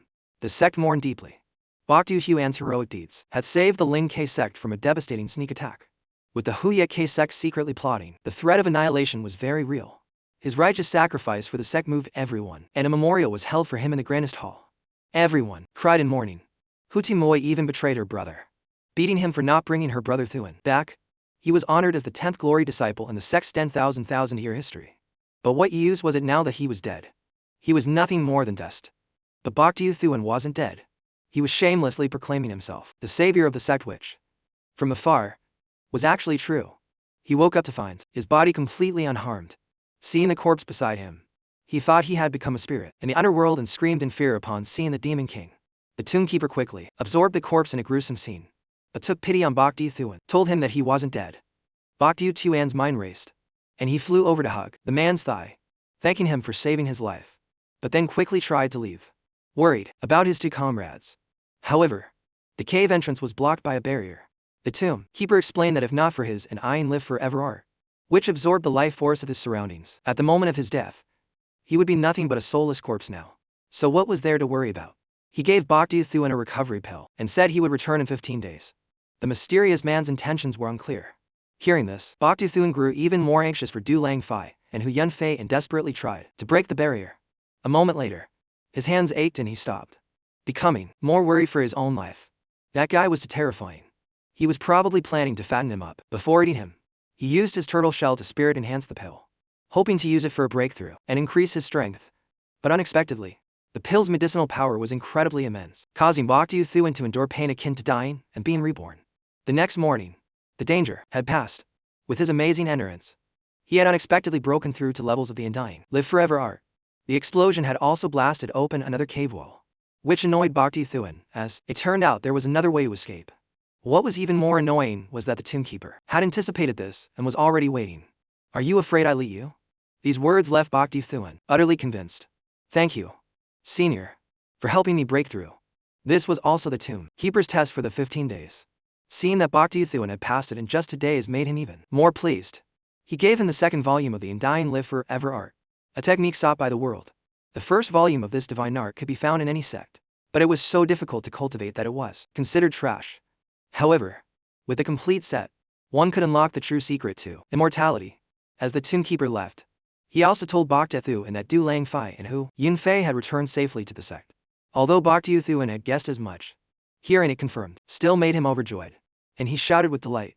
Unfortunately, Du Langfei, blaming herself for Baekdu Thuan's death, had exiled herself to the border, deceiving her own conscience in the hopes that she could wait for his return. Truly a tragedy. Every day, Deacon Du went on patrol, frantically completing missions. During this time, a beggar was eyeing someone's steamed bun. Don't dirty my buns. How can I sell them? The bun was then tossed aside as an eyesore. Was the shop owner perhaps a sentimental person? Deacon Du was certainly a sentimental person. Seeing this, she had someone give the poor beggar some food. That silhouette was somewhat familiar. She received a word of thanks, just a casual politeness. But it suddenly jolted Du Langfei. She hastily ran down, but the beggar was already gone. How could I mistake that silhouette? That was your voice. I could never forget it in my lifetime. It's hard to be sentimental, hard to be emotional. But the beggar couldn't have gone far and was caught. Senior sister, are you well? Baekdu Thuan cried and laughed. And your great hardship wandering to the city. Du Langfei's tears fell like rain. A sentimental person is happy because of true love. Senior sister Du then took the pretty face Thuan back to eat well and dress nicely. You were missing for half a year. Do you know how worried I? No, we were? You're so afraid of death. How could you possibly die? Just rest easy now. Baekdu Thuan cried at their reunion, unaware of her feelings, still joking around as usual, which made Du Langfei extremely embarrassed. He even asked Du Langfei why she was in this border city. Because I was waiting for you. I believed you would definitely come back. As the senior sister, Du Langfei gathered all her courage, and despite her embarrassment, spoke her true feelings. I feel that you have a very good heart, and I really wanted to see you again. Just to say thank you. Baekdu Thuan is a dog, pretending to be heartless. But his hesitating arm was proof enough. He said, I'm very afraid of death. I promise you, as long as I don't die, I want you to never die either. Was this a promise for 100 years? The shoulder Du Langfei leaned on at this moment was so warm. 3 cups of fine wine, sleeping on a beauty's lap, was also very comfortable. Sister, don't go. Don't leave Tu Thuan alone. My parents died when I was young. Sometimes, moments like these become an eternity. When Baekdu Thuan sobered up, he thought the kiss was just a dream. But she was gone. What did the scented pouch she left behind mean? At the Ling K sect, a hero statue had been erected. During the solemn moment, everyone was mourning. But suddenly a flying ship from the sky crashed right into the statue's head, destroying it. It was none other than that monkey. Baekdu Thuan. All his acquaintances were overjoyed to see him alive. Baekdu Thuan himself had an audience with the sect master and learned he had been promoted to an intersect disciple, and a glory disciple at that. He was taken as a disciple by the previous sect master, becoming a peer of the current sect master. But all of this was empty vanity and unimportant. Our brother Thuan, given an inch, took a mile, recounting his heroic deeds to everyone to demand rewards. So, and dignified. But when Lai Thanhao rushed over, his tears flowed freely. He quickly knelt down and called out Uncle Lai, overjoyed to be reunited. Afterwards, Lithe and Hao fully equipped Bok Du-thuan with toys to prevent a repeat of, and having no way to save his own life. He searched for traces of Du Lang Fai but found none. During this time, he visited the entire sect. Because of his merits and glory, he became arrogant and haughty. The admiration he received gradually turned to dislike. But he was still unaware, strolling across the 3 mountain peaks, showing off his status as a martial uncle to his peers. When his old enemy Trambiet bad-mouthed him, he couldn't stand it and stepped out to confront him, stopping his attempt to teach him a lesson. Thung Chang Thiu blocked him with his sword, appearing with the demeanor of one of the 3 great Tian Jiaoyi of the Lingka sect. He paid no mind to martial uncle Bok Du-thuan. A duel quickly broke out. But Bok Du-thuan was the one defeated. His opponent's cultivation was very close to foundation establishment, so he could only stare resentfully at Thing Quan Thinu, hurl some insults, and then leave. The next day, Bok Du-thuan resolved to wash away this humiliation, concocting pills day and night to earn money for foundation establishment. But high-level pills weren't so easy to make, and he failed many times. Unexpectedly, a mysterious figure provided him with medicinal ingredients to continue his research. 3 months later, Bok Du-thuan participated in an auction. He had concocted 3 pills and hoped they would help him escape his poverty. The auction began with many rare items. While trying to flirt with the girl, Bok Du-thuan exposed his identity and location, and a group of strangers immediately devised a plan to deal with him. His pills were then brought to the stage. The first, a low-grade trade tier, to pill, started at only 100 spirit stones, but no one bid, which broke Bok Du-thuan's heart. For the second pill, he was forced to bid himself to doctor up the price. As expected, someone, drawn by his reputation, thought the pill must be miraculous and followed his bid. But when the price got too high, besides Bok Du-thuan, no one else was interested. Thus, he ended up buying his own pill and had to pay a commission to the auction house. He wanted to bash his head against a wall. But the third pill unexpectedly drew everyone's interest, as this pill had been spirit enhanced 3 times, raising its quality to the optimum level. However, after a moment of shock, a torrent of curses erupted, calling the pill refiner insane. How difficult was a third spirit enhancement, yet he wasted such luck on a low-grade pill. It was like planting a beautiful flower in a pile of dung. They decided not to buy it out of spite. But when they saw the black turtle symbol on the pill, the situation changed. Everyone gasped when they realized who the owner of the pill was. An immortal legend, one of the most mysterious figures in the Ling K sect. Shotam Kwai, in particular, was on the edge of her seat upon seeing her rival, an idol, display his divine might. Bok Du-thuan seized the opportunity and quickly flew out to boast, praising the little black turtle and the pill to the high heavens, causing even more of a stir. The initial disdain for the bizarre spirit enhancement turned into awe, believing it to be a sign of a master's skill, even seeing it as a gift from the little black turtle to his fellow cultivators. A spirit-enhanced pill had never appeared in the world before. Its effects, though unknown, were now unanimously declared to be absolutely wonderful. The bidding exploded, eventually turning into a competition between 2 beauties, Shotam Kwai and Hu Tiu Muwei. Hu Tiu Muwei was used to a lavish lifestyle and, determined to get the pill, bid up to 100,000 spirit stones. After all, the auction house was owned by her family. Shotam Kwai angrily withdrew. Hu Yin face cold at his sister. But what was the point of scolding? Brother, hurry up and pay. This little sister was used to being spoiled, and Hu Yunfei, doting on her, had no other choice. Bok Du-thuan was overjoyed, but also deeply ashamed for taking Hu Mui's money again, implicitly thanking her on behalf of the black turtle. He felt even more ashamed when Hu Mui shyly said she bought the pill as a gift for him. Bok Du-thuan felt that if he continued to deceive her, he would be worse than an animal. I want to tell you a secret I've kept hidden in my heart for a long time. His impending confession made Hu Mui blush. Seeing Bok Du-thuan stand up and declare that he was the little black turtle made her face turn even redder. Discovering that her longtime idol was also the person she liked made her heart flutter even more, anticipating his confession of love. But everyone else thought it was a joke. The little black turtle cared nothing for fame or fortune. How could his character be compared to their martial uncles? Let's disperse. These words deeply humiliated Bok Du-thuan. He only had time to hear Hu Mui say, "I believe you," before watching her run away. He chased after her, but she had transformed into a yaksha, terrifying him.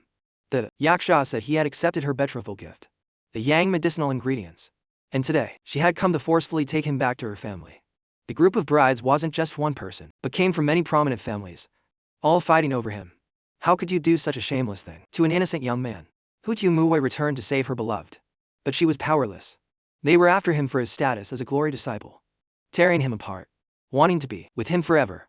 A kiss left Bok Du-thuan's legs trembling. This was his first time, and he hoped the traumatic experience wouldn't make it his last. Bok Du-thuan, seeing the benefits, now felt that they were well worth enduring that kiss. However, when the sect came to his rescue, demanding the family show some self-mind respect and imposing a rule that Bokta Thuan could not marry for the next 100 years, he collapsed and cried his eyes out. His path to riches and his future descendants were now cut off. But it was because of this that Bokta Thuan entered secluded cultivation to concoct pills. Glory was just fleeting smoke. His fear of death and desire for immortality were his true nature. But concocting until the cauldron exploded was truly hopeless. Kicked out of the pill refinement room, he realized immoral cultivation was not easy.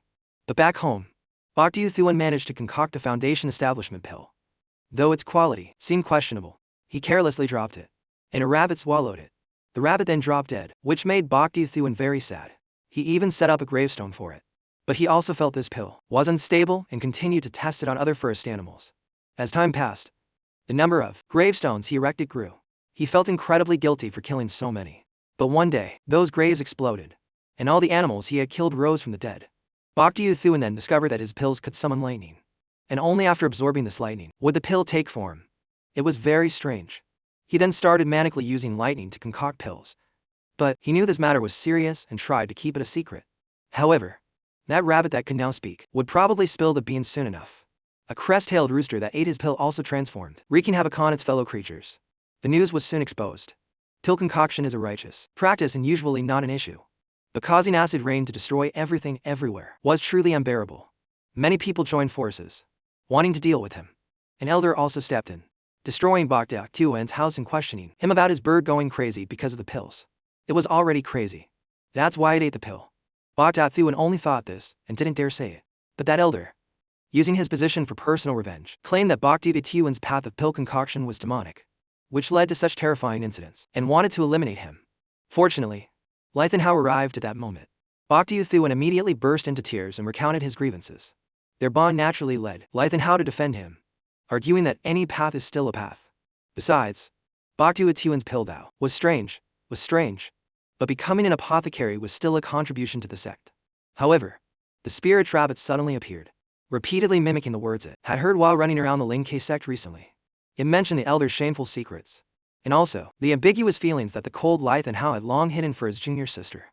Bokta Thuan pounced on the rabbit, but it was too late. Lythanhao angrily growled, "You better explain this to me." The sound of Bokta Thuan being beaten afterwards echoed to the heavens. In the Ling K sect's forbidden area, the sect master's own master unexpectedly came back to life. All because he ate one of Bokta Thuan's pills that a monkey had found and brought to him. Bokta Thuan was then severely punished. Do you think that rabbit was telling the truth? It was. Kneel for another 3 hours. A few hours later, Bokta Thuan had accepted that the spirit rabbit was lying and was rewarded with a new cultivation art to improve his realm, because only with the higher realm could he concoct better pills. From then on, Bokta Thuan entered seclusion for several months, making his close friends very worried. During this time, he was lost in the illusion of the dragon-elephant ocean forming art, absorbing the power of the elephant as his body and seeing the gold and dragon as his spiritual energy, breaking the chains that bound him. His entire cultivation progress was witnessed by Lythanhao. He led him to a strange place where many people were tied up and screaming for help. Even he faced imminent danger, and was quickly swallowed by a deadly swamp. Fortunately, Hu Yanfei saved Bokta Thuan, telling him this was the competition ground for the battle to become a Ling K sect Jiaohui. A battle that was incredibly dangerous, causing both of them great difficulty. The traps were already like this, not to mention facing the other contestants. Thiet Niaoui of Tadin's son, Lu Thien Loi, had spotted them and was rapidly pursuing his main target, Bokta Thuan, attacking as he passed him. The near miss infuriated Bokta Thuan, who cursed loudly, and just like that, he became the other Yan Zhao's target, getting chased until he fled in a panic. Straight down the mountain, he once again stumbled into a snake pit and screamed in terror. But of course, at his current realm, Bokta Thuan wasn't worried about his life, though getting bitten was still very painful. Bokta Thuan quickly ran, passing by that mysterious ancestor, and used a strange pill to scare off the snakes. But the ancestor suddenly snatched it, remarking that his pill Dao was truly marvelous. Thin Quan Thien Hu and Lu Thien Loi had now confronted each other. A fierce race ensued while Bokta Thuan was still hugging a tree to escape the snakes. He quickly threw his medicine, creating a thick fog, but from within it emerged a gigantic monster. While the battle between Quan Thien Hu and Lu Thien Loi was at a stalemate, the Snake King that had been chasing Bokta Thuan ran past, using its incredible speed to overtake both of them and surprisingly cross the finish line first. The first place finish left Bokta Thuan stunned. He and 9 others would represent the South Bank a month later in the Tianzhuai competition against the North Bank, from which the 5 strongest would be chosen to enter the Foundation establishment Mystic Realm to cultivate and increase their power. Although Bok Thuan wasn't afraid of a fight now, hearing the North Bank's fearsome reputation made him want to investigate. Know yourself and your enemy, and you will never be defeated. On the North Bank, there were for great Tianzhao Kong Tuai Kong Tianhi with her 7-colored fragrance. Kong Tan Van, who specialized in controlling insects. Bak Han Lia with his knife-faring beast. And Qian He, a ghost cultivator, even stronger than the other 3. Just after learning this, Bok Thuan ran into Kong Tan Van and fled in a panic. He later returned to continue his search, and came across a beautiful woman bathing naked. This was a good opportunity to scout the enemy. But, before he could get a good look, Bok Thuan was pestered by the spirit rabbit. And before he could shoo it away, he was fighting over clothes with the girl. He was dragged into the water and slapped so hard, his mouth swelled up. After fleeing, he ended up in a forbidden area where his flight was nullified. And he fell straight into a deep chasm filled with scorching fire, strange insects, and demonic beasts everywhere. Bok Thuan used his knees to think and understood this forbidden area was extremely dangerous. He was quickly attacked by a powerful beast that caught him and dragged him into the sky, opening a pair of terrifying eyes. It was a giant dragon, which quickly scared Bok Thuan into submission.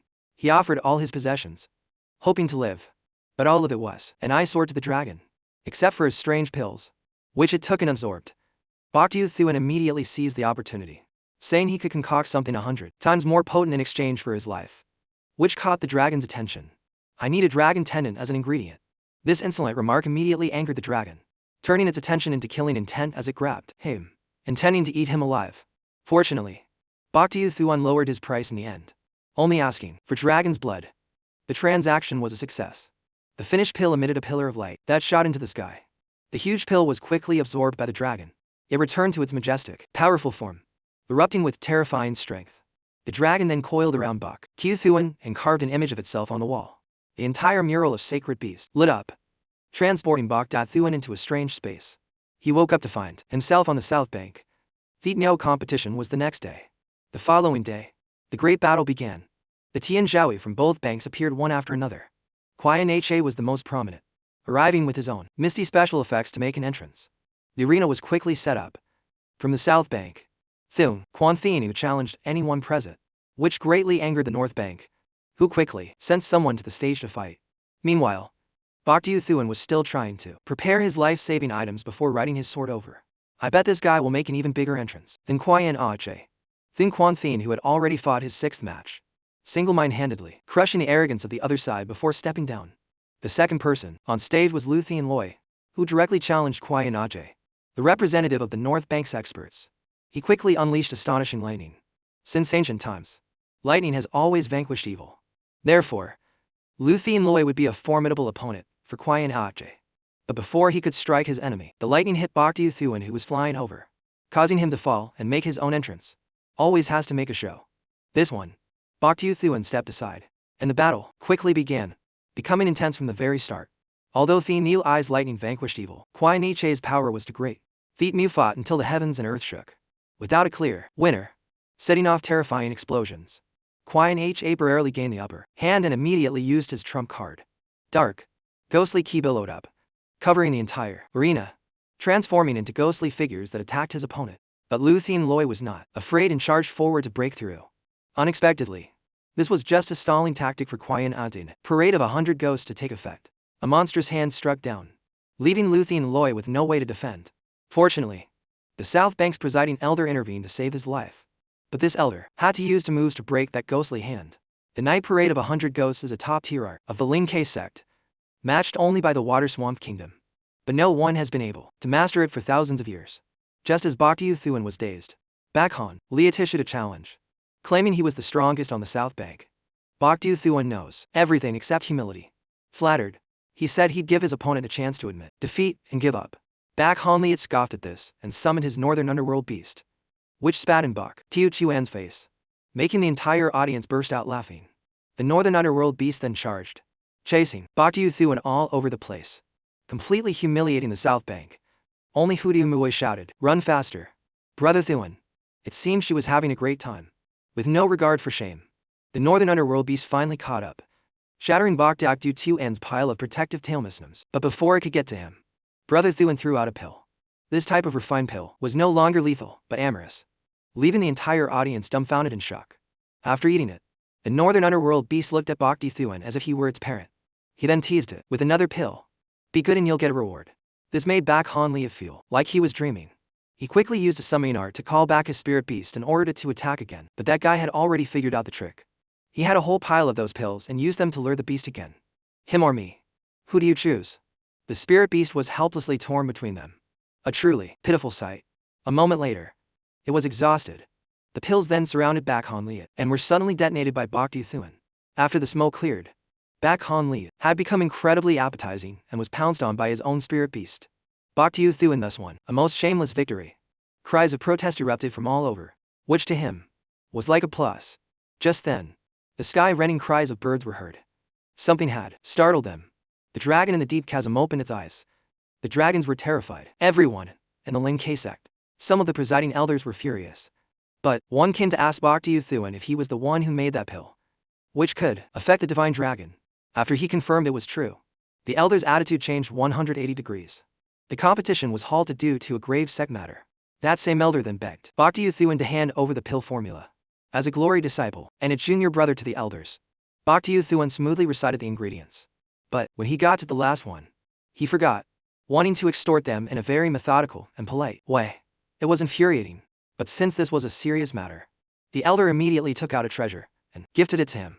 Lythan how did it mind adding to the fun, offering the most precious secret art, the Water Swamp Kingdom, and yet, the old woman still agreed. Because the North Bank's guardian beast lifespans were dwindling and they were on the verge of extinction. And they were the foundation of the North Bank disciples' combat power. The difference was clear. The secret art was immediately handed over. After Bok Thuan opened the scroll, he saw it was very similar to the drawings in the deep chasm and curiously went down to investigate. Unexpectedly, the secret art tree acted in this place, causing a strange phenomenon that made him see countless images. A moment later, he found himself on a seashore similar to the scene from the Dragon Elephant Ocean Forming Sutra. The ocean wave surged, and the two arts merged into one. The sect competition continued the next day. Thiet Nyon Jowie defeated their opponents one by one to advance. The final match was Kong Tun Van versus Bok Thuan. He had arrived just in time. Kong Tun Van quickly summoned and his flying insects, but they completely disobeyed his commands. In fact, they meticulously obeyed Bok Thuan's words, studying all the elders and spectators. Bok Thuan could finally show off, quickly turning the tables on his opponent and entering the top 5 with his incredibly mysterious power. The top 5 would naturally receive the right to enter the mystic realm, seeking the opportunity for Earth Pulse Foundation establishment or the even higher Heaven Trails Foundation establishment. As for Mortal Pulse Foundation establishment, which offered no chance of advancing to Gold Core, all the Tian Jowie here looked down on it. Afterwards, under the curses of the crowd, Bok Thuan Ru got a bye, allowing him to skip the next ranking match and advance directly to the inner circle, where he could happily watch the show. The 7H Colored Phoenix of Kong Tunai was much stronger than the Backman Beast, attacking like a storm, but it couldn't touch Kwai Nha's ghostly movement technique. Instead, the dust cloud it kicked up gave him an opportunity to strike. Quickly, claiming victory, Thin Quan Thin He's King Kong movement technique was incredibly profound, allowing him to overwhelm his opponent and use the Severing Flow Slash to advance. These two, along with Bok Thuan, had now secured the top 3 spots, because he got a bye in the previous round. For the top spot, Bok Thuan would go first.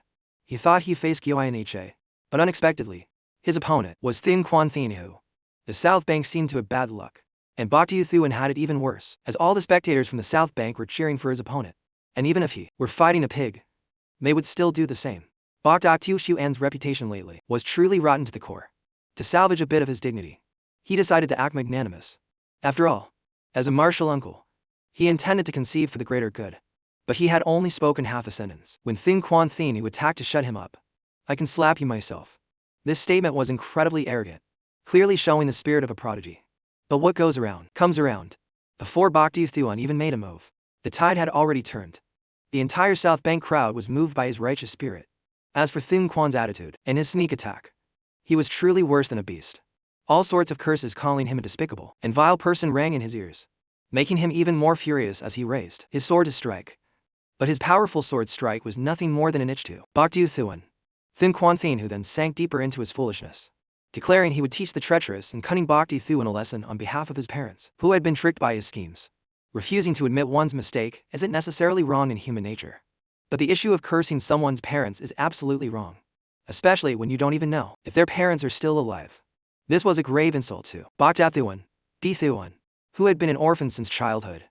And so, amidst a shocking storm of screaming swords, Bok Thuan calmly stepped forward. You are not worthy of insulting my parents. No one in this world is worthy of that. Bok Thuan charged forward, throwing a punch. Fresh blood spurted out as Thing Quan Thien, who was sent flying off the stage with a single blow. Just as the victory cry was heard, Quian Ai appeared like a phantom, attacking from behind, forcing Bok Thuan into a desperate evasion. He was quickly knocked into his own statue, shattering it. But thanks to his protective tail mechanisms, Bok Thuan was still not defeated. He confidently issued a challenge, letting his opponent rush in and land a barrage of heavy blows, as if there was no tomorrow. Everyone realized that Bok Thuan had yet to make a serious move. He was observing his opponent's techniques and determined to find a weakness. Finally, against that demonic speed, he successfully blocked a blow, quickly countering with a heavy punch of his own. The South Bank crowd erupted in cheers. But that wasn't enough for Bok Thuan to win. It only made him more confident in dodging the famously dangerous soul-snatching art. Quian Ai was hit again, and could no longer hold back. To show respect for his opponent, he once again unleashed his trump card, the Ghost Night Parade, the most powerful technique of the Lin Kuei sect. But Bok Thuan saw the patterns of myriad beasts within that demonic claw and realized this was the final catalyst he needed to comprehend his own secret art. He used Death Key to form a cauldron and attack, blocking the powerful move of his enemy. But the power levels of the two techniques were completely different. The Ghost Night Parade pressed down harder. Bok Thuan took a step back, planting his feet with the sturdiness of an elephant as he threw a punch carrying the might of a dragon, once again unleashing immense power. But the Ghost Night Parade also had a variation. The seal within Quian Ai broke, causing his lifespan to instantly shorten. The Ghost Night Parade pressed down, crushing the dragon elephant ocean, forming scripture and creating a terrifying explosion. The destructive power of this move was on the level of foundation establishment. Oh, the spectators feared that Bok Thuan wouldn't survive this. Just as Quian Ai arrogantly said to announce the results, an extremely fast sword shot out, nearly slicing off his head. Bok Thuan appeared, declaring that defeating the South Bank wouldn't be so easy. These heroic words even made Liathan smile. Bok Thuan then unleashed his secret art, gathering the countless weapons he had refined over the years. After breaking his seal, Quian also had nothing left to hold back. 100 Ghosts Extermination was the final form of the Ghost Night Parade. It quickly descended to clash with Master Tian's wealth mass-breaking grand formation. Those weapons were all spirit-enhanced and incredibly valuable. The collision quickly erupted. The act of breaking wealth was a terrifying thing to behold. Naturally, it defeated the 100 ghosts. The storm of weapons chased after Quian Ai relentlessly. But against his speed, they were useless. A moment later, Quian Ai found an opportunity to rush toward Bok Thuan. But our brother Thuan still had one thing he couldn't bear to break. And that was the Golden Crow Sword, a personal gift from Liathan. This clash was a contest of spiritual power. Bok Thuan used the sword, intending to drain his opponent's strength. The moment the Golden Crow Sword was knocked away was also the moment his opportunity arrived. He quickly unleashed the Water Swamp Kingdom with a terrifying phenomenon. The water surged as if the apocalypse was coming. A single wave heavily injured Quian Ai. By using the Water Swamp Kingdom, Bok Thuan naturally gained the upper hand. But the fact that he mastered the secret art in just a few days shocked everyone. Even so, Quian Ai was unwilling to accept defeat. Bok Thuan's life-bound spirit had not yet condensed. But with his high comprehension of this realm, Bok Thuan would surely achieve it once he reached foundation establishment. Just as everyone was celebrating, his spiritual energies suddenly turned black. Liathan sensed that something was wrong and was the first to rush forward and intervene. The other honored elders also quickly provided support. However, the power from awakening the Water Swamp Kingdom was too great. Even with many people working together, they couldn't suppress the spiritual energy backlash. In the next incensed time, if Bok Thuan couldn't force himself to wake up, he would surely die. One by one, they were knocked away, some even heavily injured. Liathan ignored this and decided to act again. You promised me you would cultivate diligently and try your best to survive. A true man keeps his word. You rotten brat. Hurry up and wake up for me. All the elders were terrified when Liathan burned his life essence. But the result was still failure as he coughed up blood. From afar, Bok Thuan's friends were extremely worried for him. Liathan blamed himself for not being able to protect his disciple. But just then, the heavenly horned dragon unexpectedly appeared in the sky, spitting out its dragon pearl to assist. It turned into a cool stream of water that spread throughout the area, surrounding Bok Thuan and forcefully pulling him out of that backlash state. He reappeared, completely unscathed, and was even surprised to see everyone staring at him. Liathan rushed over and hugged Bok Thuan tightly. The pain of life and death separation is always heart-wrenching. So to overcome such a situation is an incredibly moving experience. Furthermore, Bok Tae-Thuan successfully broke through because of this. After the storm, the sky truly did brighten. Most importantly, Bok Tae-Thuan had successfully achieved enlightenment, and what he awakened caused an incredibly terrifying phenomenon. What would his future life-bound spirit be? It's definitely worth looking forward to. The Foundation Establishment Mystic Realm, which opens once every 60 years, was about to begin. The Ling Kai sect would compete against the Dan K sect, Han Che sect, and Hu Yet K sect. It was a battle that demanded blood and lives, but it was also a battle that would decide the fate of every participant. Amidst the thunderous cheers, the Grand Transport Formation was quickly activated. Countless flying ships from the four great sects flew towards the Mystic Land. An even more epic battle was about to begin. How will Bok Tae-Thuan perform in that battle? What challenges will he face? Please stay tuned to find out. On the continent of Vinhang, there are many sects along the Tongthien River. The lower reaches are controlled by four sects: Lin K, Hu Yet K, Han K, and Dan K. The four great sects keep each other in check, and if any one side tried to avoid war, the other three would bring upon them a disaster of annihilation. Talents who can reach Foundation establishment are precious assets that decide the future of each sect. On this trip, Bok Tae-Thuan carried a heavy responsibility. To live in this world, one needs a heart to let the wind carry away. But our Bok Tae-Thuan didn't like that at all. He was terrified of falling off the flying ship. Truly an unreliable character. The Ling K sect's contingent arrived at the Fallen Sword Abyss, a place where 5,000 years ago, a sword from beyond the heavens descended with terrifying power. Since then, the Mystic Realm opens every 60 years. The danger in each contest is extremely perilous, especially since Bok Tae-Thuan's current status as the strongest disciple of the Ling Kuro sect made him the center of attention. The most important opponents he needed to watch out for were Siu Yu Dao of Hein K, Fuang Lam of Dan K, and the strongest from Hu Yet K, who killed the Foundation Establishment cultivator with a key condensation cultivation base. His name was Tong Chi Yet. The four sects had now gathered, ready to begin the battle for cultivation resources, and through it, kill and suppress each other's growth as they jointly open the Mystic Realm. The prodigies of each sect then quickly rushed forward. Right from the start, the battle was incredibly fierce, with fights breaking out everywhere. This was just the contest for the right to enter the Mystic Realm. One can only imagine how bloody it would be inside. Bok Tae-Thuan wasn't interested in fighting, adopting the mindset of finding an entrance in a remote area. But with the crowds of people, he still hadn't found a chance. Just then, he was ambushed by people from the Hu Yet K sect. Three ugly guys set up a barrier to trap one handsome guy, confident they could eliminate him from the competition. Using three ordinary disciples to hold back a prodigy seemed like a good deal for the Hu Yet K sect. But how could Bok Tae-Thuan let that happen? He burned a talisman formation, causing a massive shockwave. A brilliant golden light shot up, launching him at lightning speed, straight into the face of that barrier. His thick face shattered it as he flew straight into the sky. That face is probably so thick that even a nail couldn't pierce it. The spot where Bok Tae-Thuan landed just happened to have an entrance. He felt that the heavens were treating him well and quickly slipped inside. Within a celestial fallen sword, one cannot fly. Luckily, Bok Tae-Thuan had anticipated this and landed safely. Quickly searching for an earth vein, he immediately encountered a monster with the form of a poisonous snake, and after a struggle, he killed it and obtained the first drop of earth vein key. Once he filled his bottle, he could use it for Foundation establishment. However, for a long time after that, he couldn't find any other killing beast. Foundation establishment is a major event. If it were simple, this place wouldn't be considered the most brutal battlefield. Bok Tae-Thuan then discovered that his junior sectmates were injured, poisoned by someone. They were bait to lure him into an enemy's trap, a poisonous fog. Despite this, Bok Tae-Thuan gritted his teeth and found a way to teleport the two out for treatment, staying behind to face his first opponent. Surprisingly, it was the prodigy Fuang Lam of Dan K, whose knowledge of pharmacology was no less than his own. However, Fuang Lam slaughtered others, using them as bait, a truly despicable method. He quickly attacked, and Bok Tae-Thuan didn't hesitate to retaliate. But it was just for show, as he quickly found a way to flee.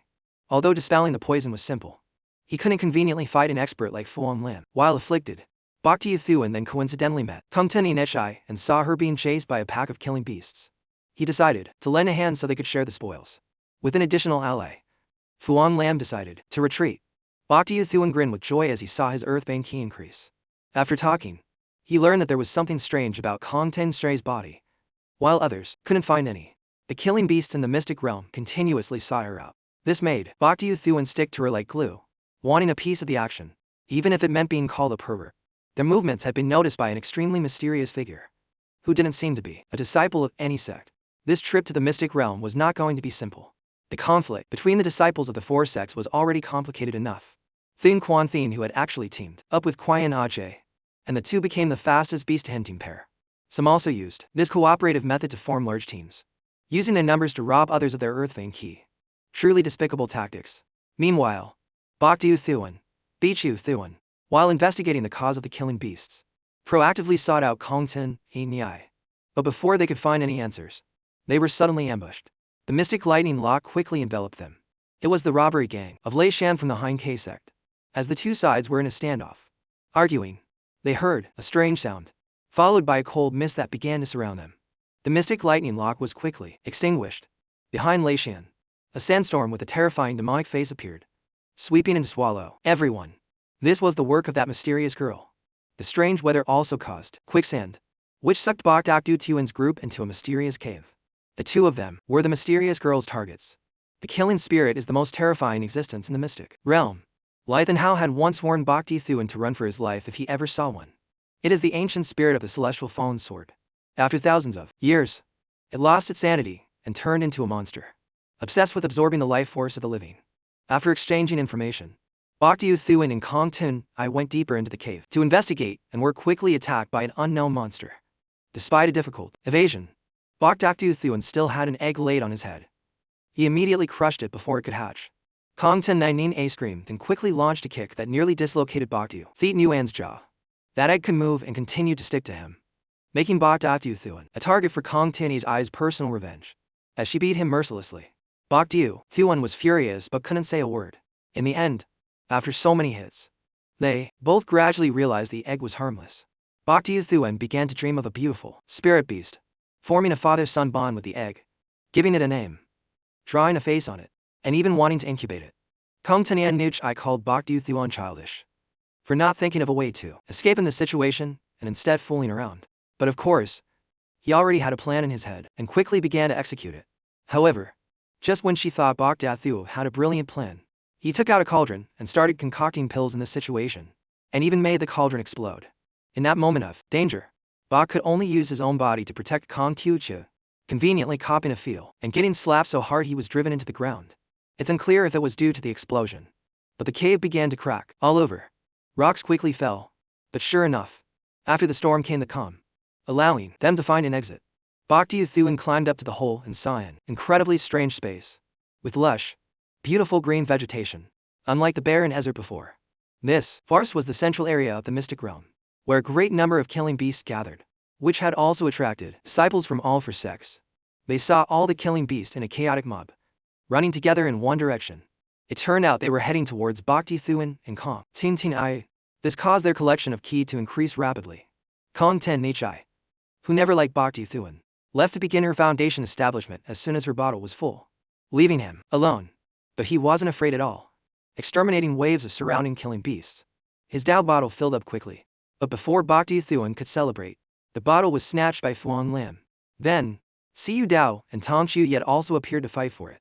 The battle between the four great prodigies quickly erupted, while the other three fought intensely. Bokdu Thuan hid to the side, enjoying the show. After a long while, he became the fisherman who reaped the benefits, and the bottle returned to its owner. But what Bokdu Thuan faced next was an even larger swarm of killing beasts. The dream lure pill he had refined earlier was even more potent at attracting beasts than the strange phenomenon on Kongtin I Nichai. Speak of the devil, and he shall appear. Kongtin I Nichai, who had just left, rushed back in a panic, because she saw something incredibly terrifying. The other three prodigies temporarily stopped fighting. For the first time, they all faced the killing spirit. Surprisingly, it was just a little girl, who headed straight for Kongtin Hi and Bokdu Thuan, expressing her desire to play with them. The killing spirit quickly charged forward. Bokdu Thuan detonated a pill to escape, but because the pill was interesting, he was chosen by the little girl as her first playmate.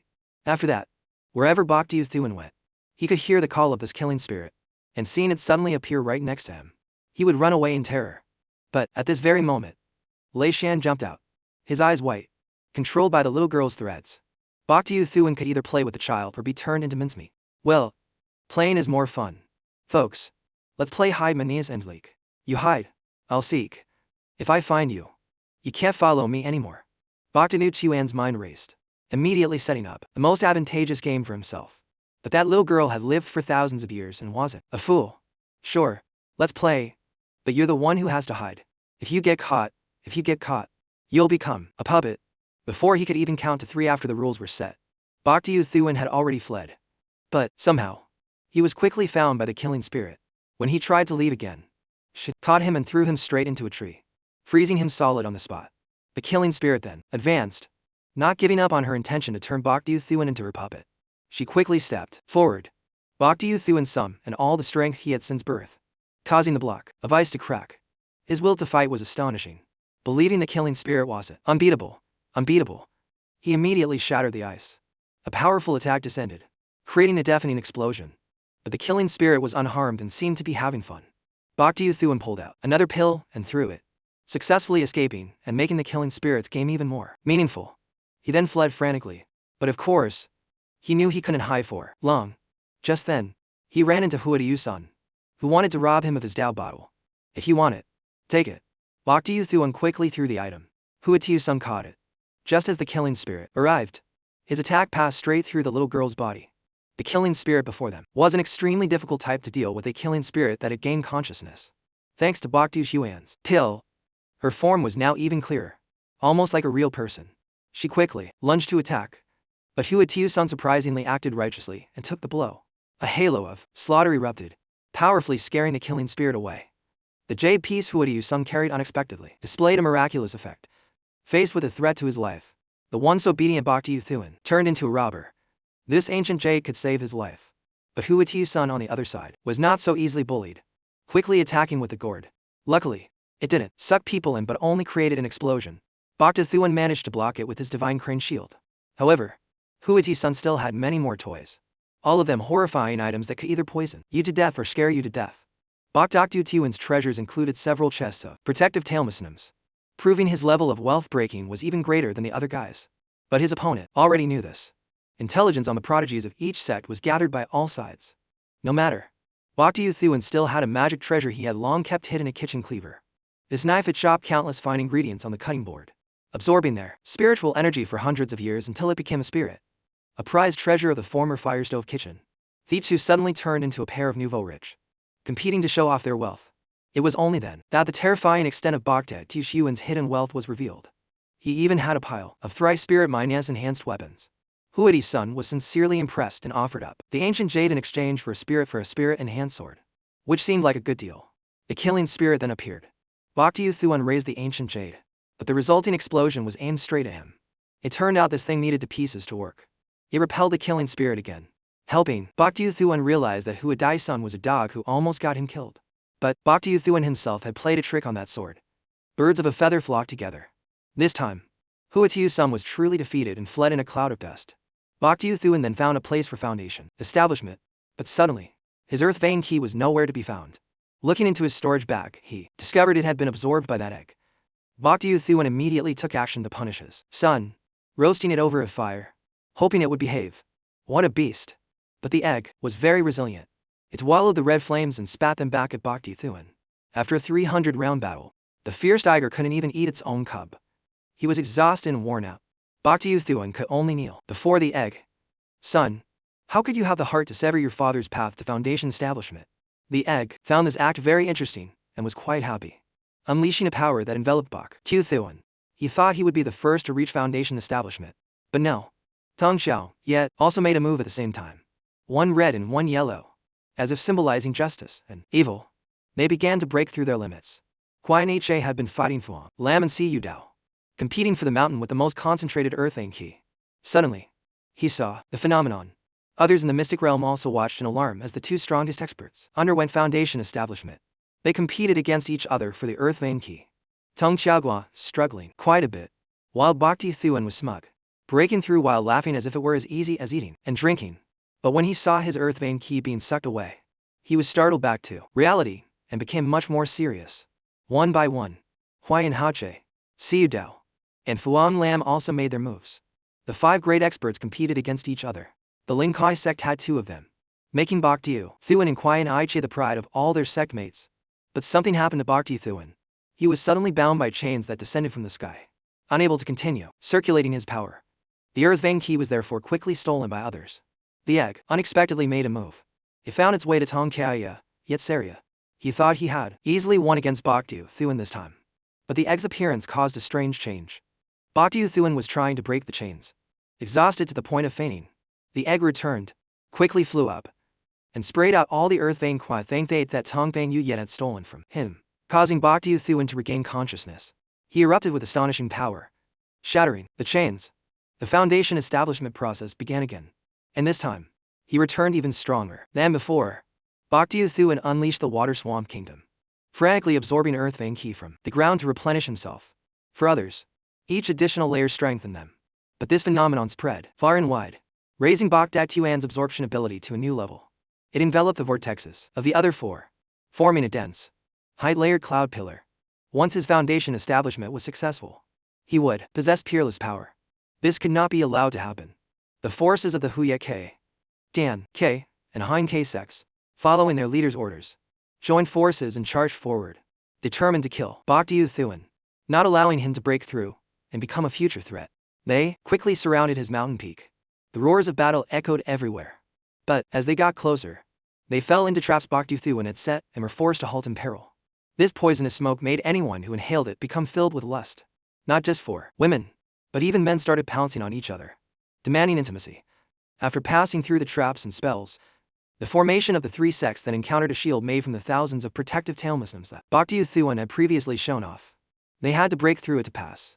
Bokdu Thuan had prepared, but to avoid further complications, he increased his speed of transforming spiritual power, using the undying art to erupt with the 9th cloud layer, reaching the peak of Earth Vein Foundation establishment. The 7th cloud layers of Siyu Dao and Fuang Lam shattered due to the increased suction, filling them with bitter resentment. At that moment, Bokdu Detective's screen was broken. The three sects quickly entered. Siyu Dao and Fuang Lam also charged in for revenge. But Hao Van Phi knew Bokdu Thuan was the future hope of the Lin Kuai sect and had gathered his sect members, determined to protect him. Even Kong Teni and Nichai, who detested Bok, was now sacrificing herself for righteousness, attacking to stop Fuang Lam. But he was the #1 prodigy and charged forward without fear, shattering the 7-colored phoenix. Even Hao Van Phi was about to be defeated by Siyu Dao, who broke his sword and sent him flying. Through his own ki, Bokdu Thuan sensed everything that his brothers were on the verge of being killed. He saved my life. Today, I will repay that debt with my own. After saying this, Hao Van Phi immediately used a secret art, burning his life force to erupt with astonishing power. But Siyu Dao quickly rushed forward before the secret art was complete, thinking he would kill Hao Van Phi. But luckily, Bak Han Li also unexpectedly appeared. Kong Nen Hai was also risking her life for her sect mates, determined not to let the enemy have their way. Even in death, she was controlled by Fuang Lam's poison, who asked if it was worth it.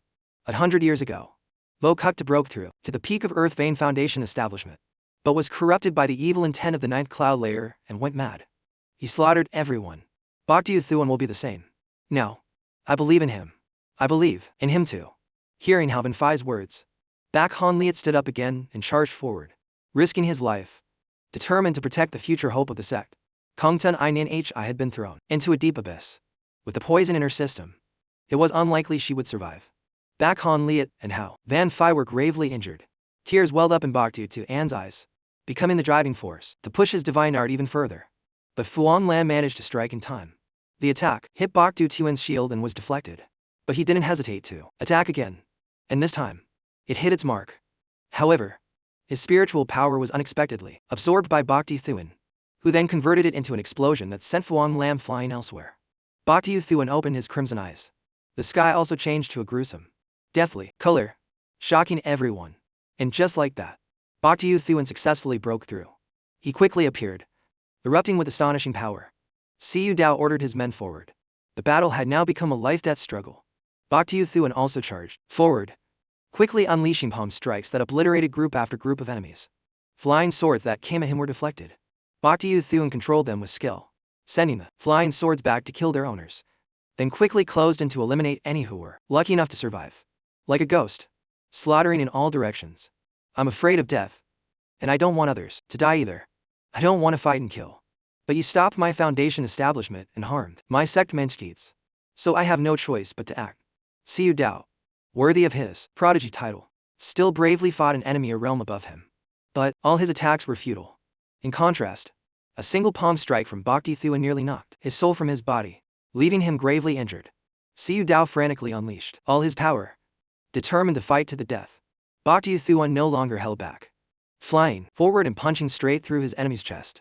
This heavy blow caused the mountain to tremble. Siu Dao collapsed.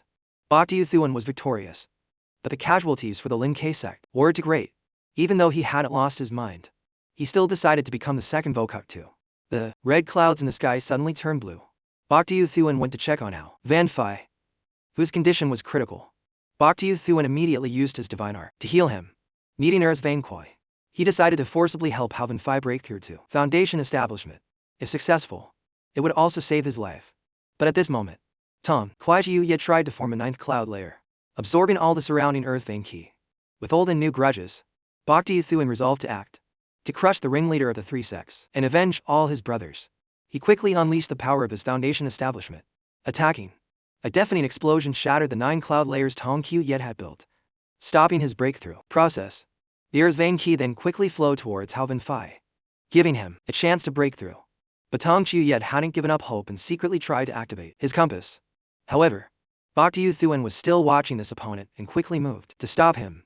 The compass flew away, suddenly projecting a Dharma formation that hovered in the sky, summoning the legendary Heaven Dom Blang Fang key. It was a key that could help achieve Heaven Foundation establishment, something that even the peak of Earth Vein was no match for. Bhakti Thuan was determined to seize this Heaven Vein key and fought with Tong Keyet. A world-shaking battle quickly unfolded. Surprisingly, Tong Keyet lived up to his reputation, as he was able to fight on par with Bhakti Thuan, who was now realm higher. The two quickly clashed, unleashing fierce techniques. In terms of both power and speed, Tong Chad was not inferior at all, but his weakness was his haste to seize the treasure, allowing Bhakti Thuan an opportunity to land a hit. However, a single blow like that wasn't enough to defeat him, and he continued to attack, choosing the right moment to close in and unleash his ultimate move. Bhakti Thuan struggled immensely to defend. What kind of peach key condensation was this? He was too tough. However, Bhakti Thuan, with his divine art, still managed to escape. The highest secret art of the Huyet K sect was activated by Tong Kachiyet. The demonic sword phantasm kill's power reached the heavens, coldly slashing straight down. A world-shaking explosion erupted. It seemed Bhakti Thuan had been defeated, knocked down the mountain. Tong Kachiyet quickly flew up to grab the compass, but just as he thought he had succeeded, Bhakti Thuan unleashed his ultimate technique. The water swamp kingdom transformed into a torrent that swept everything away, including Tong Kachiyet's hopes. The power of the heavenly Tao had now been successfully channeled down by the compass, shining directly on Bhakti Thuan. He immediately absorbed it, undergoing a complete metamorphosis. No one could stop his breakthrough process, but it also caused the mystic realm to shake violently, as if its purpose for existing had been fulfilled. Now, Bhakti Thuan had to get everyone out, while he himself would stay behind to search for Kongtun Ein Thungchai. This was the right decision, but the terrain had now changed. Finding a single person in this vast space wouldn't be easy. Instead, Bhakti Thuan encountered that killing spirit again. The summoning of the Heaven Vein had freed her, and she once again wanted to attack Bhakti Thuan. This time when she charged, not even the ancient jade could stop her. Bhakti Thuan was sent flying.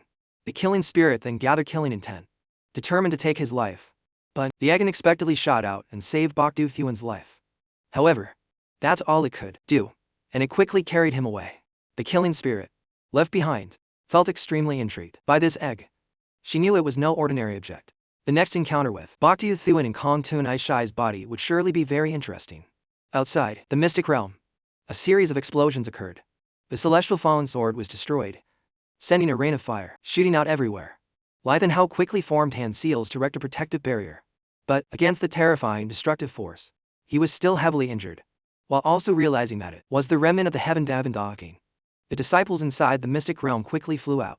Ao Van Phi reported the situation inside the mystic realm. Bhakti Thuan's storage bag was transported out, but after waiting for a long time, he still didn't appear. The Ling Kai sect then announced to all disciples that Bhakti Thuan's fate was unknown after saving his sect mishmates, and he was now missing.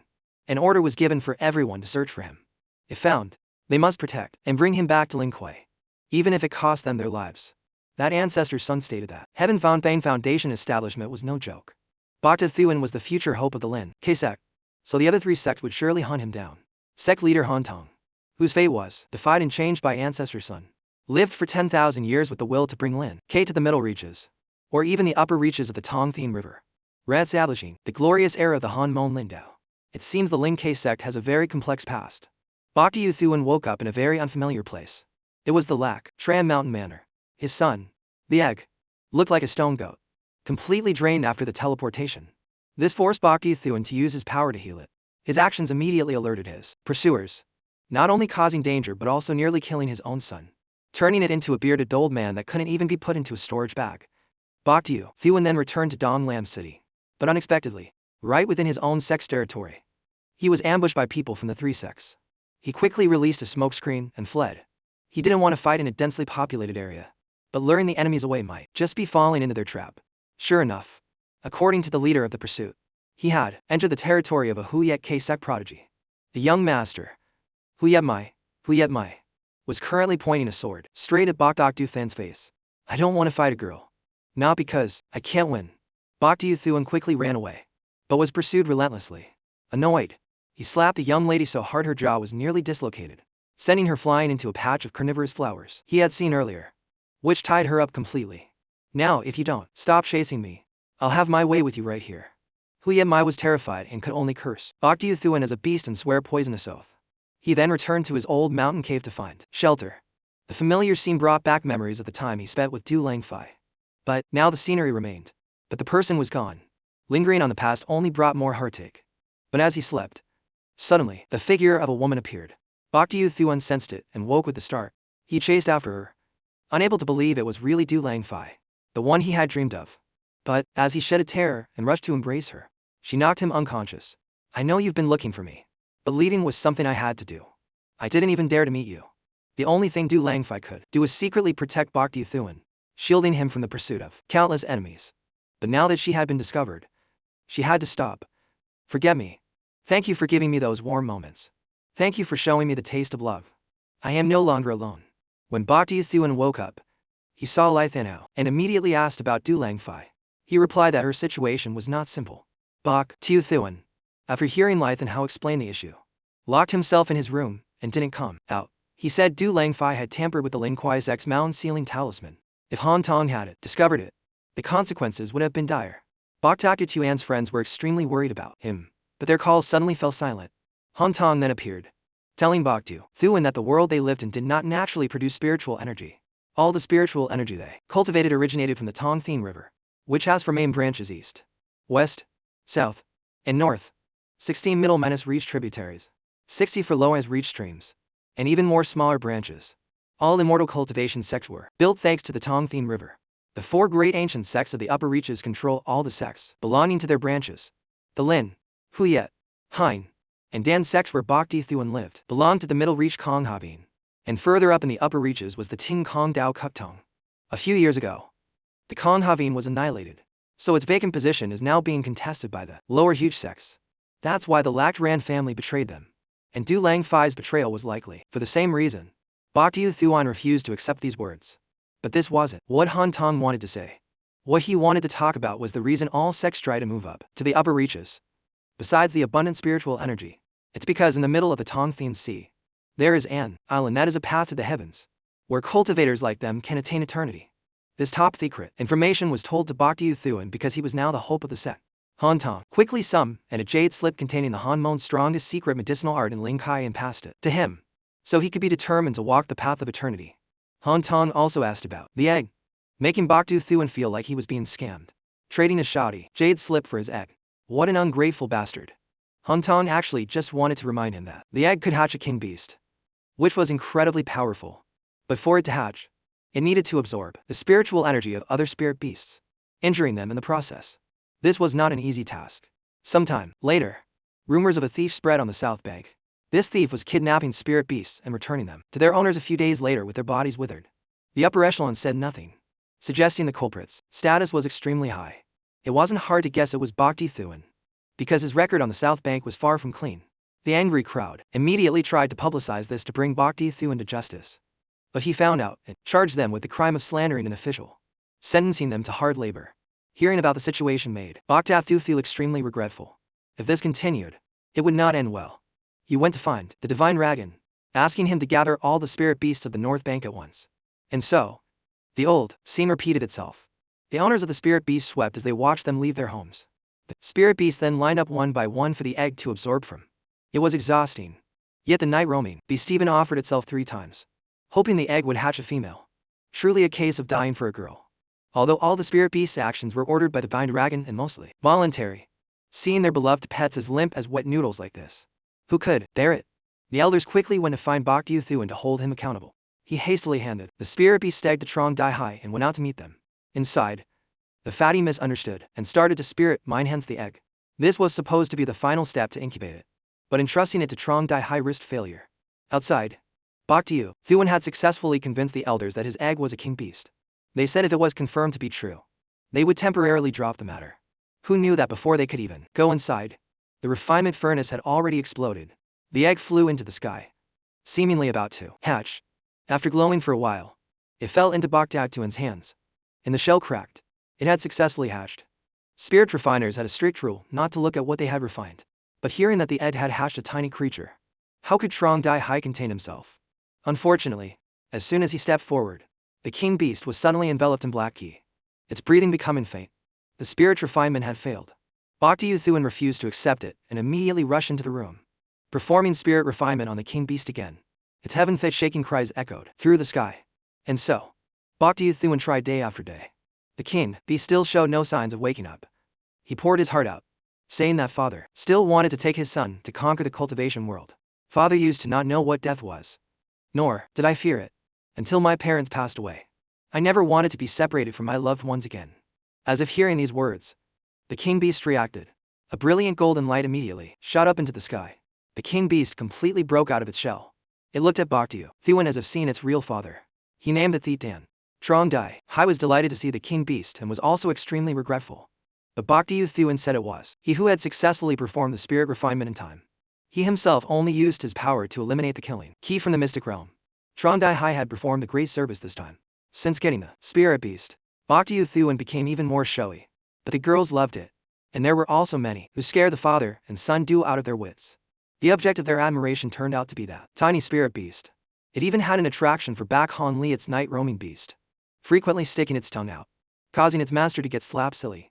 Thiet Dan then went to the Myriad Serpent Valley to cultivate, while Boktu Thuan went to the ancestral Forbidden Land to receive his inheritance in baptism. This was the reward after he achieved foundation establishment. The ancestral Forbidden Land was the oldest forbidden area of the Lin Ke sect. Inside, Boktu Thuan bowed continuously before the statues of his predecessors. The jade slip unexpectedly flew up on its own, splitting into many pieces and activating the surrounding formation. Pillars of light shot up one after another, spreading throughout the Lin Ke resured land. It far surpassed the 20 that Qian Ha once had, reaching a total of 100, the maximum level. However, of these 100 pillars of light, Boktu Thuan could only take one. How he would choose made even the ancestor feel curious. However, Boktu Thuan was incredibly greedy and blurted out that he wanted all 100 rewards. This left the Lin Kai ancestor a bit shocked. He retracted all the halos of light. He immediately chased after them, trying to grab them, but it was too late. Truly, greed leads to ruin. But Brother Sha Yuan's life was still lucky. The retracting light activated a mechanism, and a stone tablet rose up, startling him.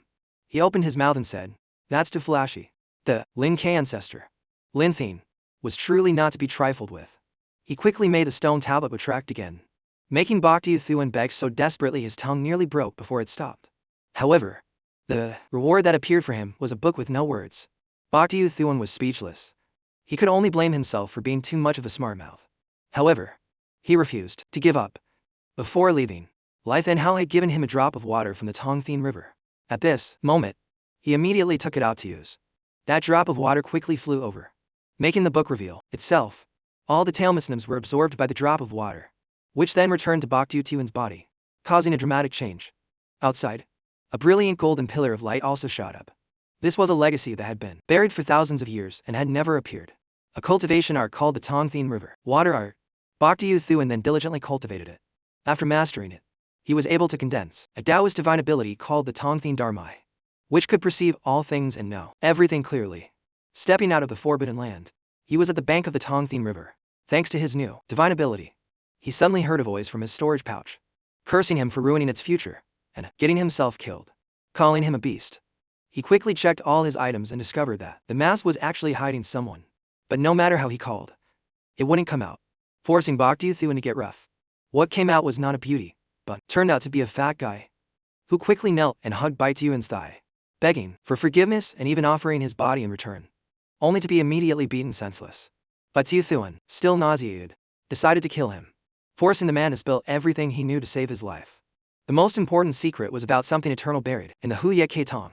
But to obtain it, one must concoct an extremely precious pill to open the gate, with ingredients including the hard fine blood of a king beast.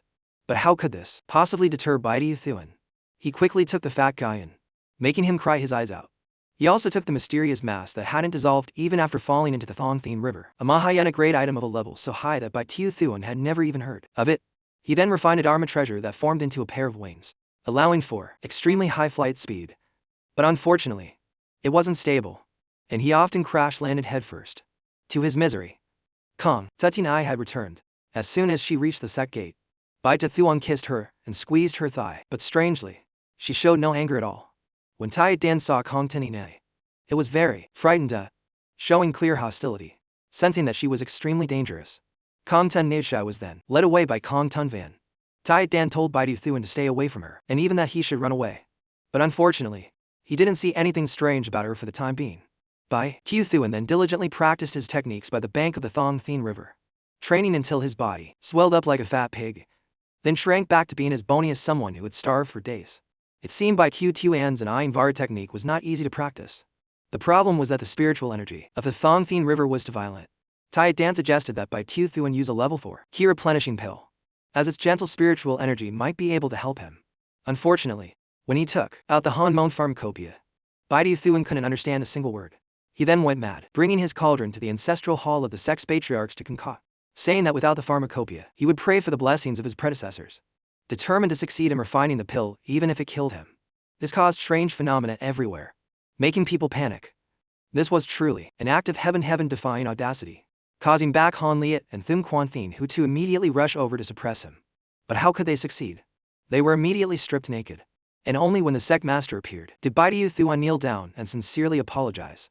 But while he was spouting nonsense, the pill cauldron exploded, destroying the ancestral hall. Sect master Lo Tran, a man who had been a vegetarian for years, flew into a rage, determined to cleanse the sect. Suddenly, Tai Dan shot out to save its master. Tai Dan, my child, wake up. We've been together for so many years. How could you bear to leave me? Its arm dropped, and Bai Tian's whale's sword. The sect master was so regretful, he wanted to smash his own head in. But those two rascals were just acting like father, like son. As they fled the ancestral hall, they hugged each other, laughing with delight. Suddenly, the heaven binding rope shot out and quickly tied up Bai Tian. The sect master and two disciples in sharp uniforms appeared, saying that Bai Tian's crimes were heinous, that his blatant and deceitful use of a self-made employee had to be punished. Before they could decide on a punishment, he used his merits to ask to leave the sect, thinking they would feel sorry and ask him to stay. To his surprise, the sect master was overjoyed, telling him to go right now. I'd be delighted. The three of them even willingly offered spirit pills and precious treasures to bribe him to leave quickly. During Bai Tian's time here, chaos reigned, and they hadn't had a single day of peace. On the day Bai Tian set out on his journey, the sect master imparted many life lessons, saying that a fledgling must one day leave the nest for its wings to grow stronger. The two who hated Bai Tian the most, Bak Han Liet and Thum Quan Thien Hu, suddenly appeared, crying a river, along with the 500 brothers of the Ling Ke Tong, giving a send-off for a village jet-destroying menace. Bai Ta the detonation on this trip was actually predetermined. It was the Hu Ye Ke Tong. He wanted to learn about the item that held the secret of eternity. According to the fat guy, the mask could change one's appearance, aura, and everything about a person to become someone else, allowing Bai Tian to perfectly disguise himself as Dadang of the Hu Ye Ke Tong and infiltrate them. Through the fat guy, Bai Tian also had a clear grasp of the situation in the Hu Ye Ke Tong over the years, allowing him to perfectly infiltrate the sect without fear of being exposed.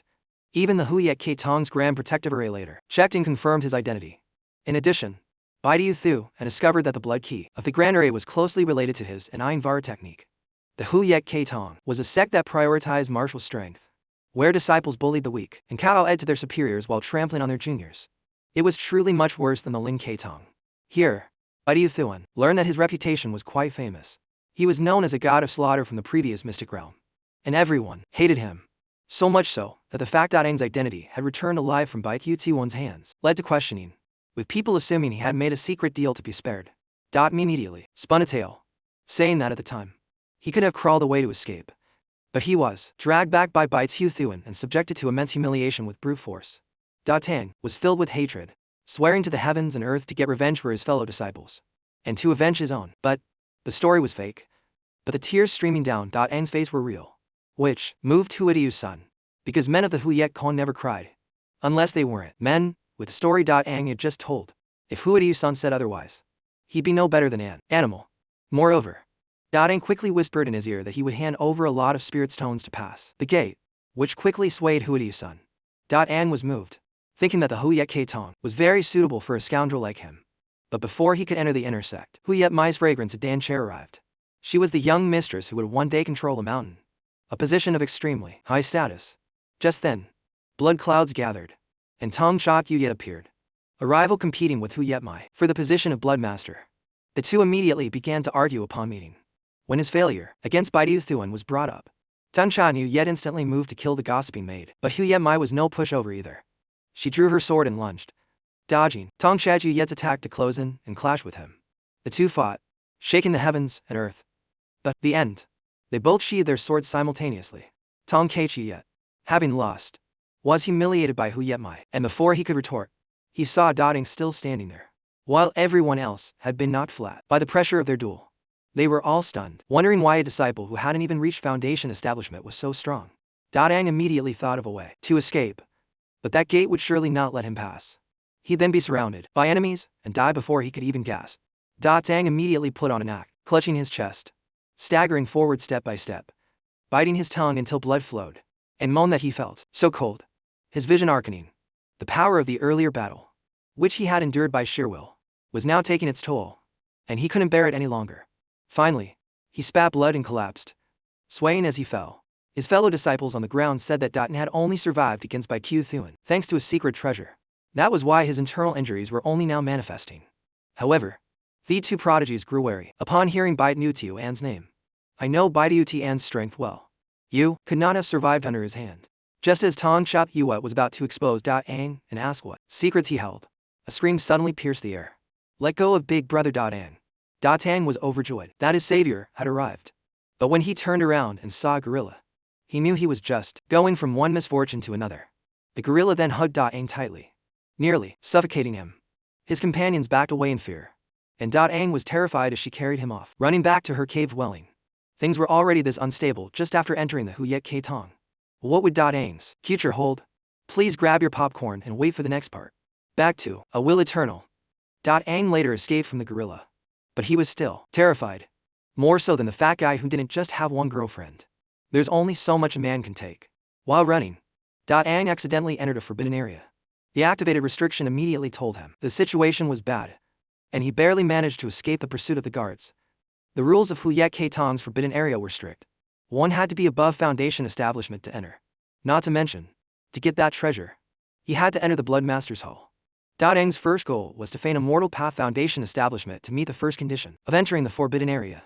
The second condition was to complete the sect mission assigned to Ang's identity, which was to refine a corpse into a puppet. Ang quickly went to learn about the mission, but refining this puppet would take at least 6 to 8 months, causing him great distress.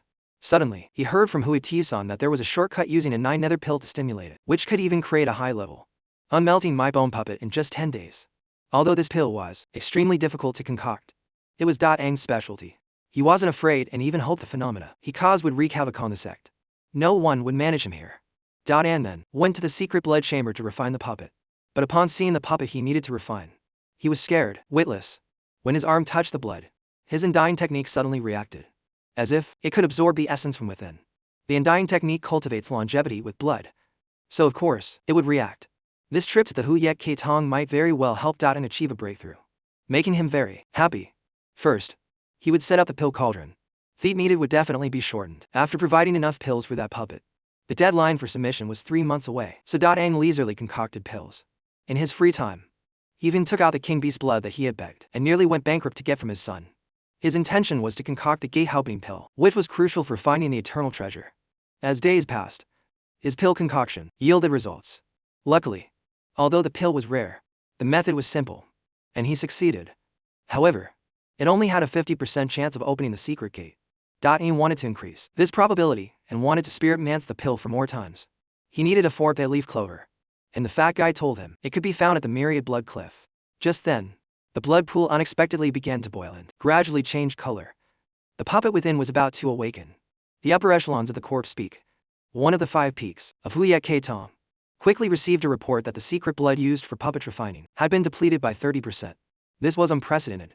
That puppet even broke through a wall, sucking away blood, absorbing the blood from other refining rooms. It then appeared, its body now gigantic. While the corpse peak was in chaos, Ang burst out, causing a series of explosions that destroyed countless corpse nurturing rooms. Huidi's son was heartbroken. And when he saw Ang get up, his eyes were filled with tears. He decided to send his own puppet to kill him. But no. Ang's puppet appeared with a ghostly green glow, quickly breaking the arm of the other puppet and punching it away. But it didn't stop there, continuing to charge forward and attack relentlessly. After a bout, the black Maya-armored puppet of Huidi's son lay still, unable to move. He was furious and immediately accused Ang of trying to rebel. The only answer he got was the terrifying roar of that puppet. Following its lead, other puppets suddenly crawled out from the ground, as if heeding a command. What a move by Ang, destroying the corpse nurturing rooms, consuming the corpse speak's secret blood, and secretly creating a green puppet to control the puppets of his fellow disciples. He truly had guts. Ang knew when to yield, quickly kneeling and handing over the jade pendant that controlled the green puppet, fearing that, if he failed, he would die in the Awakens. But surprisingly, the great elder burst out laughing, saying that he had performed a great service for the sect. He took the jade pendant, rewarded him with 5,000 spirit stones and 30,000 contribution points, and also declared he would protect Ang from now on. Although Ang had passed the great elder's test, he still hadn't passed Huidi's sons. He was secretly scheming. The other guy was also afraid that Ang, now with backing, would seek personal revenge. So when they faced each other, they suddenly shook hands warmly, becoming best friends from that day on, swearing to share everything through thick and thin. Ang then participated in the trial for Moral Path Foundation establishment, harboring a sinister plot to prevent anyone from successfully advancing their cultivation, because he was a spy. Tong Chechi Yet Sant, Tong Shen 9, quickly appeared in the sky, saying the bottle contained 10 foundation establishment pills. She tossed it down, causing all the disciples to rush forward to fight for them, with Ang being the only exception. This made Tong Quan quite surprised. To avoid becoming the center of attention, Ang also quickly jumped down. The ensuing battle was quite fierce. You hit me, I hit you. It was a total free-for-all. With Ang's abilities, he could naturally win easily. He was only afraid of exposing his identity. Just then, Ning saw a group fly past and pretended to be harmless, calling out to them. He wanted to team up, taking only a single foundation establishment pill, luring the other 3 into using the same ultimate technique that had one strapped by Q Thuan. The barrier they created forced their targets to fall, unable to use spiritual energy, naturally becoming easy prey for the waiting Ang. Alright, junior brother Ang, come up and share the pills. But no one flew up. The 3 idiots then realized they'd been tricked and quickly gave chase. Ang had another target, the 4-leaf clover. He pretended to be scared and got hit, falling straight into a deep abyss. The 3 fools still thought that from this height he would surely die, and went to look for his body. Meanwhile, in the sky, eagles with a secret art had captured the entire battle in their eyes. They were the eyes and ears of the elders. Some thought Nan was truly foolish, but the great elder Tong Quan found it interesting. She waited to see the next good show. Meanwhile, Ang had already found the 4-leaf clover and quickly rushed to grab it. But as with all precious items, there was a powerful beast guarding it. It wouldn't be easy. He was forced to unleash his true power. After the blood beast fell, all of its blood ki was absorbed into Ang's palm. He discovered that the blood ki at Myriad Blood Cliff was primordial and unrefined, perfectly suitable for practicing his and Ayin technique. He immediately seized the opportunity to cultivate this technique, making rapid progress. For some reason, Tong Quan remarked that among the Dharma protectors of the Zom Peak's forbidden area, none were skilled in medicine refinement. If only one of them were like that by Tiu Thuan, it would be great. 2 months later, no one had found Ang yet. He had now spirit mans the gate now opening pill for times, creating a terrifying earthquake at Myriad Blood Cliff. The volcano there had awakened. As Ang left his hiding place, he was immediately discovered and attacked by a large group. But of course, he easily unleashed his foundation establishment cultivation and defeated them all. He was then cursed as a dog by an elder for ruining the future of his fellow disciples and severely injuring them, causing a volcanic eruption and a beast rampage. Unafraid, Ang presented a level 3 pill, claiming it was the result of combining the leftover Foundation establishment pills he didn't use. A level 3 pill wasn't the main point. The point was that no one in the Huye K Tong could refine a level 3 pill. And even spoke of a future where he could refine a level 5 spirit pill as a contribution to the sect. For such a noble goal, what's a little negativity?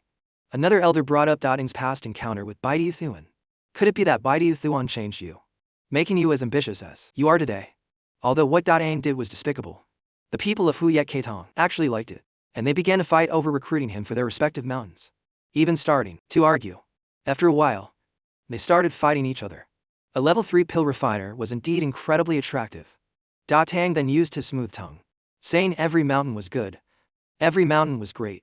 Suddenly, Tong Quan made an offer. How about joining my team? She then took Ing's hand, gave him a command token, and whispered in his ear, tickling him with pleasure, coaxing him to agree to join Big Sis Tong's team. He called her so sweetly and intimately that even Tong Qin was surprised. And then took the command token to the Zong Peak Forbidden Area, where he was led by Tong Fei Xie to meet Tong Quanin, calling her sis this and sis that basically made Tong Qiuye his nephew. He was so mad he wanted to knock his teeth out. But Tong Quanin quickly shooed her good nephew out, leaving the bad boy behind, which terrified Ing, revealing his true face of being all talk and no action. He said he only admired Tong Quanin as the most beautiful and powerful person he had ever met. But she told him that on Zong Peak, there was also a Huye Mai. Huye Mai and Tong Quanin were competing to nurture newly recruited talents. She then gave Ing the Blood Kill World's secret art, hoping he would serve her wholeheartedly. Ing had not actually fallen for her beauty trap. His only goal in coming to Zong Peak was to steal the treasure and leave. That night, he snuck into the Bloodmaster's Hall. This place, as far as most knew, contained nothing and was easy to break into. But once inside, Ing was suddenly attacked by a masked girl. Luckily, he was unharmed, but his presence had been discovered, so he immediately fled. Unfortunately, his opponent didn't let him go. The two then fought, with the opponent wanting to kill him to silence him. Indeed, during the fight, they accidentally knocked over a vase, and both reached out to catch it to avoid alerting the guards. The girl's goal for being in the Bloodmaster's Hall was also extremely dark. Ing took out a black pill, continuously throwing things to make the girl exhaust all her strength to catch them, leaving Ing to casually walk away. However, he didn't expect that the girl could land those objects safely and use his moment of carelessness to attack Ing. He wasn't careless either and quickly found an opportunity to counterattack. Unfortunately, to hide his Ling K Tong techniques, he had to take the hit. The sound it made alerted the guards, who quickly gathered outside the Bloodmaster's Hall. But because of the rumors of ghosts inside this place, a little noise wasn't enough to make these lazy guys venture in. Inside, the fight resumed. Since Ing couldn't use his techniques, he could only play dirty, turning into an octopus and wrapping himself tightly around the girl, whispering in her ear, "So you're this big." This was an extremely despicable line, causing the girl to quickly control her flying sword from a distance. With the situation getting dicey, after getting his feel, Ing resorted to a dog bite move, and was sent flying by the girl into the Bloodmaster's Hall, hitting a restriction and being thrown back out. The existence of a restriction here was unexpected for both of them. The girl quickly escaped, and the Huye K Tong disciples, alerted by the alarm, surrounded the area, but in the end, they found no one. Ing escaped but didn't run away. Instead, he wanted to follow the girl's trail, because knowing yourself and your enemy leads to 100 victories. He quickly found her fleeing figure, but was suddenly blocked by someone using a secret art, preventing him from further scouting the situation. A master. Ing sensed immense danger from this mysterious figure and was determined to master the Blood Kill World secret art as a life-saving measure. Huye Mai's current identity was actually not ordinary. Back when the real Huye Mai was captured and tied up by Baidu Thuan, someone took advantage of the opportunity to impersonate her, with extremely dark motives. A few days later, Ing continuously made breakthroughs. Tong Quanin told Tong Then Yet that a lecherous man like him was the easiest to control. After their grand plan succeeded, whether to kill him or spare him would be up to her nephew to decide. Na Tran was still training hard, unaware that the moment he retracted his spiritual energy, someone suddenly ambushed him. Tan then found himself in a strange space, his power completely suppressed. The mysterious person appeared and told him to participate in the Bloodmaster trial and that he would prepare everything for him. The room then returned to normal, but a passage suddenly appeared from the void, delivering several bottles of pills, enough for Ing to advance to the mid-foundation establishment stage, which were incredibly valuable. Ing was terrified, and understood that this person was the master of the mask. This character posed the greatest threat to him, but for the sake of longevity, he had to risk it all and fight. Ang then went to the waterfall he had seen on his first day in the sect. The blood key there was dense, and cultivating there would surely be twice as fast. The Blood Master trial was a trial used to select the head of a peak. It was extremely brutal, forcing Ang to urgently increase his strength. Ang passed through the water and discovered a grotto behind the waterfall, a perfect place to cultivate. The blood kill world was quickly opened.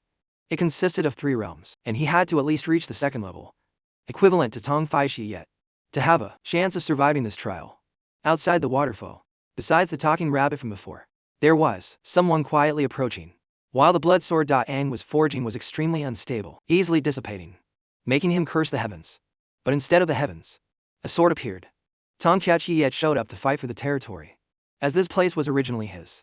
Ang had to yield, but he cheekily addressed him as uncle, prompting Tong Yet to call him back, determined to punch him so hard he wouldn't have any teeth left to eat porridge.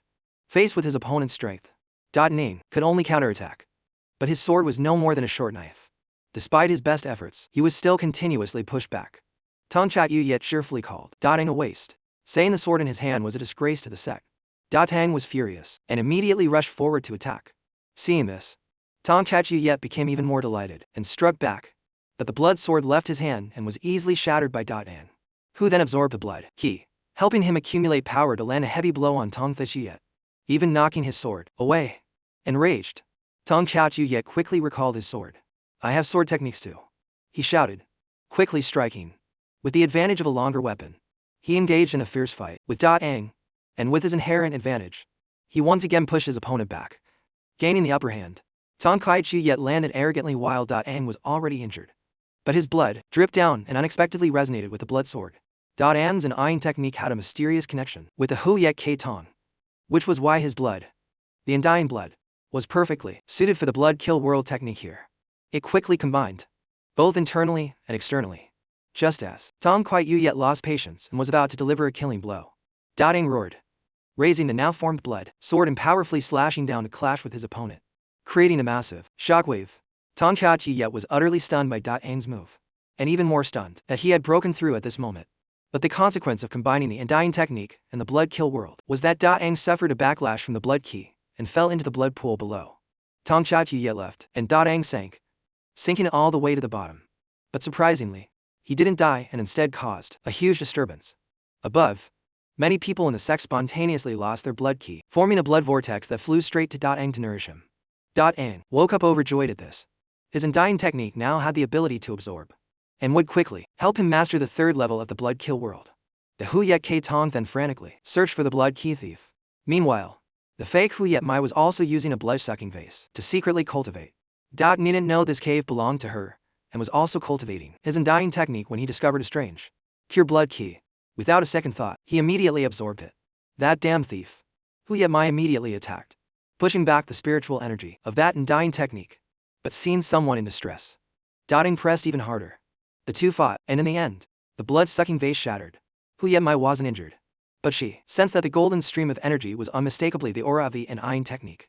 She realized his identity as Baichu Thuan, and also revealed her own identity as Du Lang Fai. The blood key of Zong Peak went berserk due to Ang's disturbance, automatically aiming straight for him and converging frantically. Although this would be extremely dangerous, time waited for no one. Ang madly absorbed it all, finding himself back in the illusion of the abyssal sea. From the depths, a hand rose, appearing with an extremely ferocious appearance, helping Ang successfully master the 3rd level of the blood kill world. The blood progenitor's curse immediately unleashed terrifying power. "Now, no one is a match for me, Baidu Thuan." While Ang was gloating, he suddenly looked up and saw the talking rabbit and chased after it in a panic. But it was too late. It took the boastful phrase it had just heard and repeated it all over the Hu Yet K Tong, even reaching the ears of Du Lang Fai, who was on a mission. Du Lang Fai belonged to a mysterious organization and was not her own master. Many things she did were to protect Baidu Thuan from the organization behind her. But what was she to do now? It turns out Baidu Thuan was behind it all. Ang shouted this line, then summoned his blood sword, claiming that Baidu Thuan was the mastermind behind the blood key absorption in the sect. The rabbit was just a distraction. He continuously attacked it, repeatedly mentioning Baidu Thuan's name, which scared the rabbit into silence. It then changed the subject and revealed the secrets of the others present, causing their already fragile brotherhood to shatter as they prepared to fight to the death. Just then, Ang flew out and hypocritically said that members of the same sect must unite to catch the real culprit. But, as soon as the others circulated their blood key, it flew into his hands. So it was you all along. Ang then quickly fled. But the news that he had stolen the blood key had spread throughout the sect, and he was being hunted down, with shouts echoing through the sky. Even a tiger can't fight a pack of wolves. Ang could only run at this point. But where could he possibly run? Well then, might as well take advantage of the situation. I'll run and absorb. And keep absorbing until you all give up. Tong Chatuyet, who was cultivating, was affected by the suction force. Ang emitted and spat blood, severely injured and filled with resentment. After the recent events, Tang knew he shared the same roots as the blood ancestor, which was why he could absorb that blood key. But, unfortunately, no one in the sect knew, and they all relentlessly surrounded and tried to kill him, forcing him to run east and west in a miserable state. Even when he returned home, he fell into an ambush. The opponents quickly attacked, beating Ang to a pulp and even stabbing him with a sword. Unfortunately, it couldn't pierce the tough flesh of his and iron technique's defense, and they were all sent flying. The crowd was extremely wary of Ang's defensive ability, but the stronger he got, the harder it would be for them to live past today. Their only choice was to attack together. Blood swords quickly condensed, aiming for Ang and attacking like rain without any mercy. He could only grit his teeth and endure. As the dust settled, Ang was surprisingly still alive, declaring he would not hold back any longer. Those who wish to kill will be killed. You've pushed me too far. The encirclement formation immediately spread out, and someone quickly rushed forward to attack. But besides sword techniques, Ang's fist and palm arts were also extraordinary, and he easily struck down his opponent. The fight then became like a tiger among sheep. The summoned blood sword made his combat power even more terrifying as he fiercely cut down and eliminated them one by one. You really think I'm afraid of you? Ang took the initiative, charging forward and sending a series of opponents flying, dodging attacks and effectively countering his fists and kicks unstoppable. In this situation, someone naturally played dirty. But that person couldn't withstand Ang's frenzied power and was sent flying. He then cruelly broke his opponent's limbs. Having entered a bloodlust, he unleashed his divine might, becoming unstoppable. He fought until his hands and feet trembled, his killing intent rising to an uncontrollable level. Watching him approach, those still standing could only step back, and hearing his savage laughter, they dropped their swords in fear. Ang's worst sword, hi! Just then, Tong Chatuyet arrived, declaring an irreconcilable feud and quickly unleashing a terrifying power, forming 3 great swords. This was the peak of the second level. Refining blood into formations, he quickly sent them down, wanting to kill his opponent. I have sword, key too. Ang fearlessly gathered his own sword to counter that powerful move, but that created an opportunity for the others to rush in. But Ang fearlessly bent Tong Chatuyet's sword path, flinging away all those who tried to ambush him, leaving Tong Chatuyet above utterly terrified. He claimed what Ang was using was not the blood kill world. Oh really? Then witness the true blood kill world. The blood key of the entire mountain was then drawn up, with no exceptions, forming a giant vortex that gathered entirely into Ang, making all the spectators think he had been possessed by a demon. But after the destruction passed, the true demon god appeared, in the form of the blood ancestor totem that this mountain had always worshipped. Since you all wanted to kill me, today, I am determined to annihilate you all. All the disciples immediately unleashed a barrier, hoping to withstand death, but against Ang's true blood kill world, it seemed it wouldn't last long. One by one, they fell, the barrier cracking. Enough. Blood key. Disperse. A voice from the sky intervened, dissipating all the blood key Ang had accumulated. On what grounds? But surprisingly, he pulled it all back again. On what grounds can they try to kill me? But when I fight back, you step in to stop me. Tong Chatuyet finally realized this was the 3rd level. Blood reversion ancestral return. But the demon god's great sword had already slashed down, shattering the barrier and sending everyone flying. When the storm passed, bodies were strewn everywhere. Only Tong Chatuyet and a few others with high cultivation levels were lucky enough to survive. But their opponent, Nan, was still there. He approached with a crazed laugh, the shadow of a demon looming behind him, making everyone tremble in fear, even wetting themselves. This was truly a disaster. Have you killed enough? Suddenly, a savior appeared in the sky. It was the legendary Vokuk ancestor, the strongest person in the Huyet Ketong, the only one who knew of the sect's secret of eternity. The Vokuk ancestor then made his move. His power poured down and surrounded Ang. But it was actually to confirm the blood reversion ancestral return. Ang had indeed mastered this demonic art, and there was even a hint of demonic nature to it. The only regret was that his cultivation was only at the Mortal Path Foundation establishment. The Vokuk ancestor then healed Ang, granting him a spirit blood pill to enhance his sensitivity to blood ki. so that he wouldn't absorb it randomly anymore. Da Tang then became famous on Zong Peak as the wild demon, who killed people like flies, stabbed his father, slashed his uncle, raped his sister Ma Tia La, and pushed an old lady into the river. There was no evil deed he wouldn't do. Ordinary disciples would run at the mere mention of his name. His house had been destroyed, so today he went to the deacon's hall to find a new place to live, wanting to choose a spot close to the blood master's hall for easier access. But all the good spots were already taken. According to the rules of the Huyet K Tong, go and snatch one. He'd never seen a real estate manager speak like that. But Da Ang was overjoyed and did as he was told. Without a single fight, he exposed then to Anta's secrets, making him so angry he almost coughed up blood. Looking outside, that bastard Da Ang was already shouting it through a megaphone. Anta N2 was furious but couldn't defeat him, so he resorted to his ultimate move, dropping his weapon and kneeling to his backer, who was none other than Hu Yetmai. This guy had the ability to divine an opponent's location and was a useful talent. But when she heard Da Ang's name, Hu Yetmai was startled and ran off, saying she was busy cultivating and he should handle his own problems. And so, Da Ang successfully robbed him, and from then on, rumors of Hu Yetmai hooking up with him spread far and wide. One rumor became 10 became 100, until the story was that they were passionately in love and even had a child together. Hu Yetmai was misunderstood by Tong Kuan-Yin to be seducing her man, and she decided to get revenge. Da Tang was then summoned by Tong Qian late at night, feeling very nervous.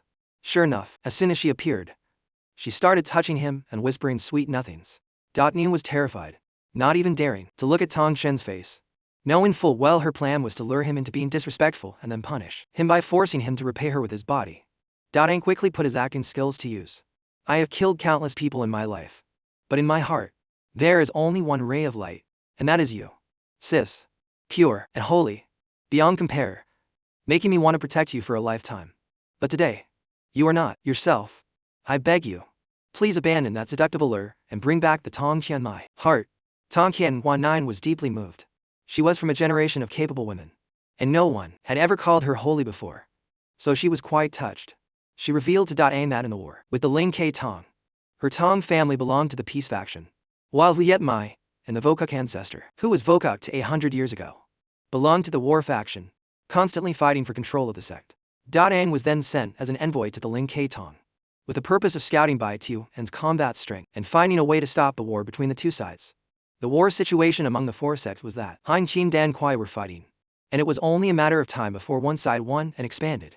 At that time, if they attacked the Huyet K Tong, while they were still entangled with the Ling K Tong, it was very likely they would be attacked from both front and rear and be annihilated. Because of this situation, the path of peace was highly advisable. Although war was inevitable, it was best to find a way to be the last one standing. Da Tang was then invited back by Tong Qian 9, along with an explanation that although she was beautiful and enchanting, she had never seduced any other man besides him. The envoy team didn't just consist of Da Ning, then to An Tu was also there. Tong Qian 9, who claimed to be so proper, wore a skirt slid up to her thigh, acting suggestively and sending signals to Da Ang, winking at him without missing a beat. A red tornado appeared in the sky, and a streak of blood shot out from it, landing on the boat with immense pressure. It was the ancestor of the Huyet K Tong, even stronger than Vokuk too. After the flying boat reached the Ling Kuai territory, their people came out to greet them, led by Thun Quan Thinu. Their purpose was to monitor the Huyet K Tong delegation all the way to their destination, to prevent them from causing any trouble along the way. Kong Tinkin also appeared, and surprisingly, she could see through the mask and recognize Da Ang's identity, sending chills down his spine. The vast river below suddenly surged, causing the Huyet K Tong's flying boat to shake violently. Fortunately, their ancestor was there to suppress it. In the sky, a spatial passage appeared. Lai Damaki merged and invited the Huyet K Tong's ancestor to an unknown location. Because of this, Tong Kuan-Yin took charge of the situation. While she was in a war of words with the Ling Kai Tong faction, Da Ang greeted his own former comrades, leaving them all completely bewildered. The Huyet K Tong members were then led on a tour of the South Bank. Tong Shan's main goal was to meet Bai Tu Thuan and see what kind of person he was. But unfortunately, the Ling K side informed her that he was in seclusion and could not appear.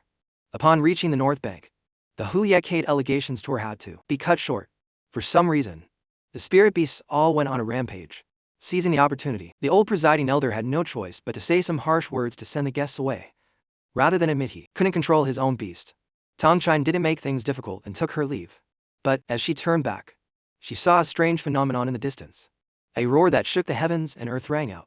Tong Kuan-Yin recognized that such power could only belong to a king beast. Titan then appeared. Its body, enormous. Its combat power now comparable to the early Foundation establishment stage. It quickly recognized its father and rushed over, terrifying the presiding elders of Lin Ke. Go back. After I'm done with this, I'll find you. Tai Dan was indeed obedient. But seeing the beautiful Tong Kuan-Yin, it couldn't help but give her a wink. What a beast. Suddenly, a sound echoed from the sky. The negotiations between the two sects had taken a turn for the worse. As the one suing for peace, the Huyet Keitong was demanding control of the midstream. Although they offered a large amount of resources as compensation to achieve such a leap in status, that price was nothing anyone couldn't afford. So, on what grounds should the Ling Kai Tong let others walk all over them? Han Tong appeared to show he played fair, promising not to take the opportunity to attack the Huyet Keitong in exchange for a fair fight. How could they accept a condition that was no different from surrender? When a war of words failed, it came down to a war of fists. The two ancestors unleashed their terrifying power. The presiding elders below shouted for war, and the disciples' morale surged, chanting in unison, which terrified the Huyet Keitong. Their ancestor knew that anger was not beneficial. He withdrew his demonic power and told the Ling Kai Tong to continue considering their offer. The Huyet K delegation quickly retreated. Nian was deeply troubled after that. War was something he didn't want to see. To deal with the situation, his only choice was to train diligently, focus on researching how to obtain the eternal thing, and return to his sect as soon as possible. Winter passed and spring came again. An successfully broke through. His cultivations soared to the mid-foundation establishment stage, like a cicada shedding its shell, at least 10 times stronger than before. However, Tang thought about hiding his true strength. After all, this identity was only a mortal's path foundation establishment. A sudden qualitative change would arouse suspicion. Instead, he would use another way to make himself an indispensable figure in the Huyet Keitong. Ning then asked Tong Kuan-Yin for permission to go to the sacred pill remnant wall to comprehend the Tao of medicine. He wouldn't shy away from any hardship or danger, hoping only to become talented and repay her for her kindness. Tong Qian was extremely surprised to hear this. The sacred pill remnant wall was an item from the Dan Kai Tong that the Huyet Keitong had obtained long ago. Since then, only one person 8,0 years ago had successfully comprehended it. Now, Tong Kuan-Yin bet everything on Ing, acting as his Dharma protector and setting up a barrier so he could comprehend the Tao in peace. In the blink of an eye, half a month passed, and this news had spread throughout the Huyet Keitong, becoming a tale of love. In front of Tong Kuan-Yin, Tong Kuan-Yin said she was humbling herself to seek talent, but in reality, it was just a symptom of her boyan craziness. Just then, someone reported a change on Ing's end. The scene of him and the surrounding rocks floating in the air stunned the many onlookers. Ing was just putting on a show as if he had successfully comprehended it, smoothly revealing all his medicine refinement talents without anyone suspecting a thing. But as he looked back in his exhausted state from depleted spiritual energy, the remnant wall suddenly showed a strange phenomenon.